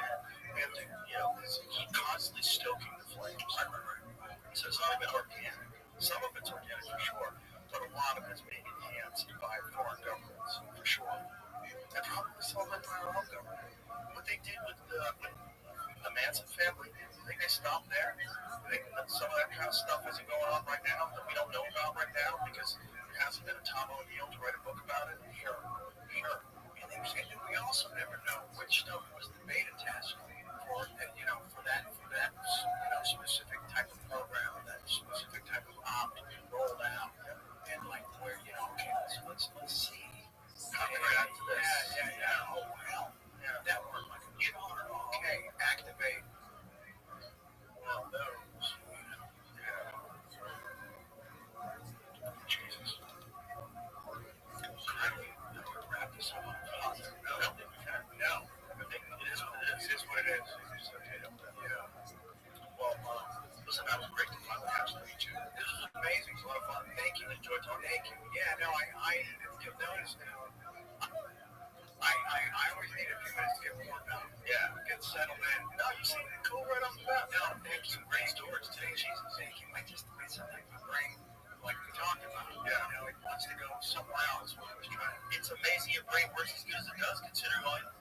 done to it. Oh, that's awesome, right? If you think about it, yeah, there's that part. Yeah, there's that part.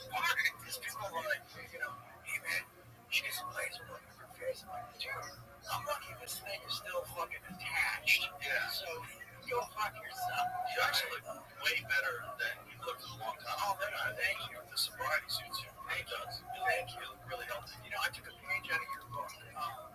A very specific page, and even if it's a rumor, it worked.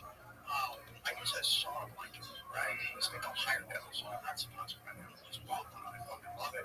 And I use it at home. And then I hear, hey man, fucking Joe travels with kids, right? I have one of those song blankets. But you travel with me. I do if I know that there's not going to be a song. Okay.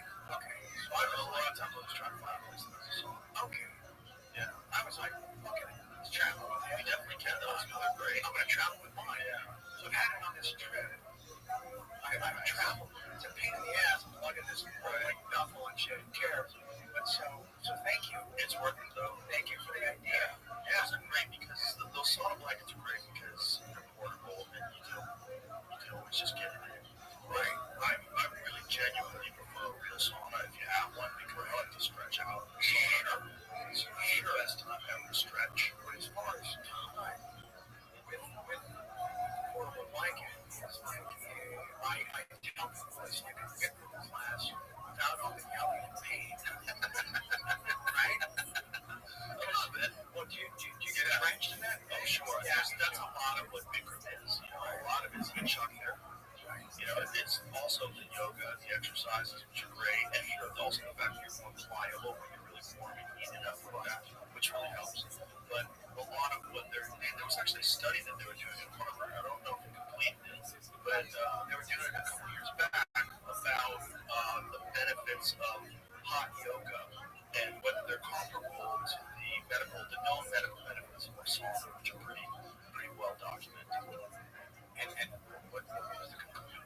I don't know. I have to think it's got to be similar because I've been in both. I've been in a lot of hot saunas and I've done a lot of hot yoga, and because of the exercise, I think you reach very similar body temperatures, and your heart rate jacks up because you're so hot. Sure. You can barely cool yourself off with a glass of water until then you have a sip. Right between things, you love to take a sip of water. Yeah. But it's real similar, and it's 90 minutes, which is fucking brutal. Yeah, you get through a real good hot yoga class. At the end of that, man, you're gonna have a different day in front of you. Yeah, we all did that every day. It's like how everyone's starting their day. The world would be so much more peaceful. Yeah, no, you're right. It really would. Yeah, it'd be a much better place, and you don't have to fucking do anything hard in the gym. You don't have to lift weights. You don't have to punch the bag. All those things are great, but just do a hot yoga class for 90 minutes every day. You will live in a different world. Yeah. 13 up, 13 down. Yeah. You'll live in a world of kindness and sweet people and hello friends. Right. Because you've already put yourself through something. Yeah. Nobody else can deliver the rest of the day. They can't deliver that kind of pain you're just inflicting on yourself. And it's a constant battle to see if you can use 100% effort. Exactly. You're constantly battling. Yes. Pose. Yes. 15 more seconds. Yeah. And there's no cheat zone. Exactly. There's no you can't. Right. Because you're always doing it 100% of what you can do. Right. Yeah. No, I was going to his studio in Rexburg in the early 80s. Oh, wow. Yeah, man. With that original crew. Wow. Yeah. There's one thing that was really cool. Kareem was in there. Yeah. And the lot of stuff drops above the head. You could only go here because the ceiling. Yeah. I would come in late sometimes and Kareem would already be in there. And so he shoes me next to his locker. So I would put I'm still wearing my shoes inside his shoes. Just because I just had to. It's cool as fuck. It's great, right? And so, but then Quincy Jones is also in there, right? And so, the mirror, you can see the front desk where you check in behind you. You can see it. It's behind us, facing forward. And for about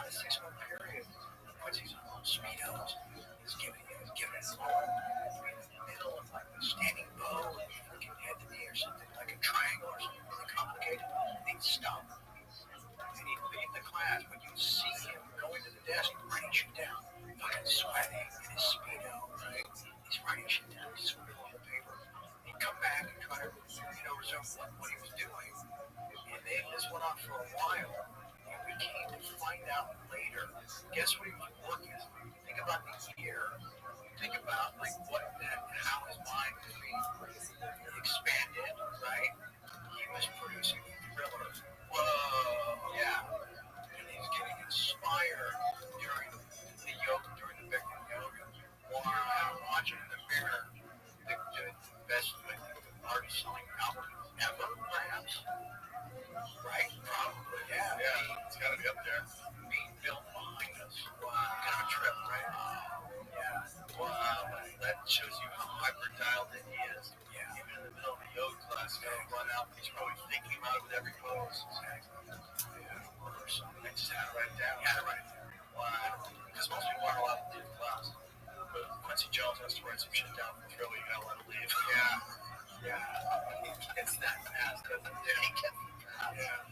He gets the pass.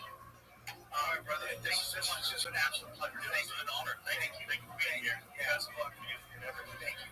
Thank you. All right. Thanks. Bye, everybody.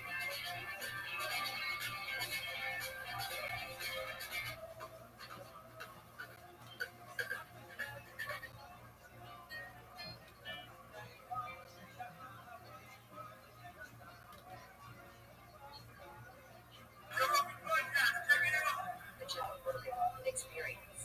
Showing my day, show up your podcast my day. All day. Great to meet you guys. Great to meet you. It's a trip, and walking in. How is it possible our paths didn't cross all those years? I mean, it's conceivable we were in the same venue, in the same building, or in the same party, or something. I kind of avoided parties. I avoid basically everything. I avoided parties. I avoided premieres. Anything where there was a red carpet. Even if I was in a movie, I wouldn't go on the red carpet. I'd go to the back door. Seriously? Yeah, I don't like loud. I don't like all that fucking look over here, look over here. That is just too fake for me. It just, whatever allergy I have to that flares. I'm going to the back door. Fuck this. Yeah, no, I don't blame you. They stopped showing me where the back door was because I supported a similar insurance thing. It's just too weird. But it's look over here, look over here. I think something happens in that moment. Yeah. I think it's like it brings you as close to possibly sterilization as you can get without surgery. I think it's bad for you. Yeah. I think it's like radiation. Yeah. Like you can take a little bit of it, but you don't want to be working an X-ray machine your whole life. No. There's always that one lady who keeps walking back to her. Charlie, far left. Yeah. We've looked at her like 7 times already. And then I'm sitting there thinking, if it took me this many takes to get a scene right, nobody would ever hire me. You wouldn't get past the first day. They want to get a million pictures, just get that perfect one with a little bit of side eye to the edge, just a little something, a little purse of the lips, a little something. That's the one. Yeah, that's the one. Yeah. But then they choose which one they always choose. The one that's absolute dog shit. Yeah, the one you run over. Exactly. Yeah. What I really don't like is the people who like it. Not that I don't like them, is that I don't want to ever see that in myself. And so when I'd be around them, I would just go, I gotta get out of here. Right? Yeah. The trappings. Yeah. I mean, is there, because it feels like that system has been in place for over 100 years, right? Is there another way to do it? Probably not. Now people like it. Photographers like it, the press likes it, it's a big thing. There's a lot of people, there's a lot of lights flashing, it seems legit. Yeah. I just, I can never feel relaxed when everybody's yelling. Right. It's totally unnatural. It's completely unnatural. The only way that would be happening in real life is if, you were on trial. Like you were being paraded in front of a bunch of people. Jim, there he is. Look at my hair.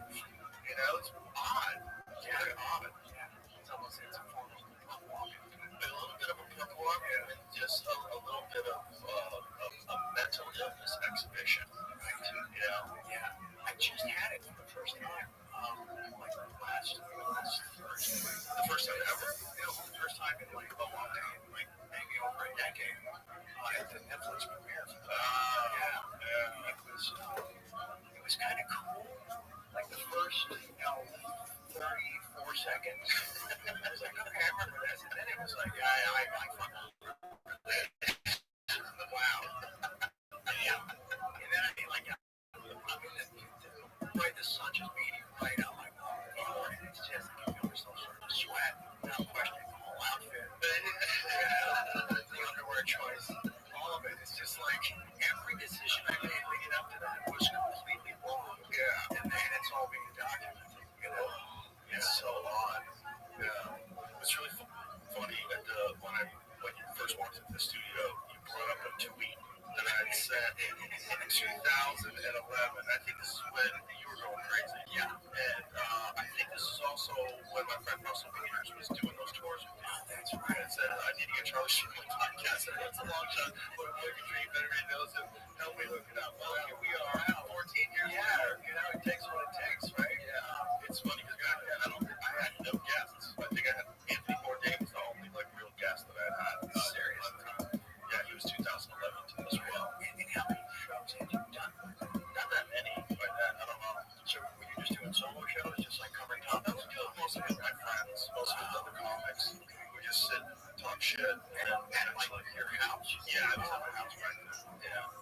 So nothing like this. No. It slowly had to get out of it. It's like I had too many weirdos that I had to bring about my house. I have young kids at the time. They were really young. I was like, this is too strange. Bringing weirdos in our house. It was just too odd. I was like, maybe some people should know exactly where it's right. And it's interesting because driving here, I was buried in my phone just for the right reasons. So I have no idea where we are. Good. So it was kind of like a version of being life order with Sackle related, Yeah, that's why I'm coaching. Can you imagine it? Like I'm the guy they're blaming for introducing this. Just put everybody in a blindfold. Back to the SUV. Right. And make the guy drive up a few circles around and like some neighborhood right over there. Yeah. But we did it. We're here. Those things that you did with Russell Peters were so fascinating. The whole thing was so fascinating. I watched the Netflix thing. I watched the first episode.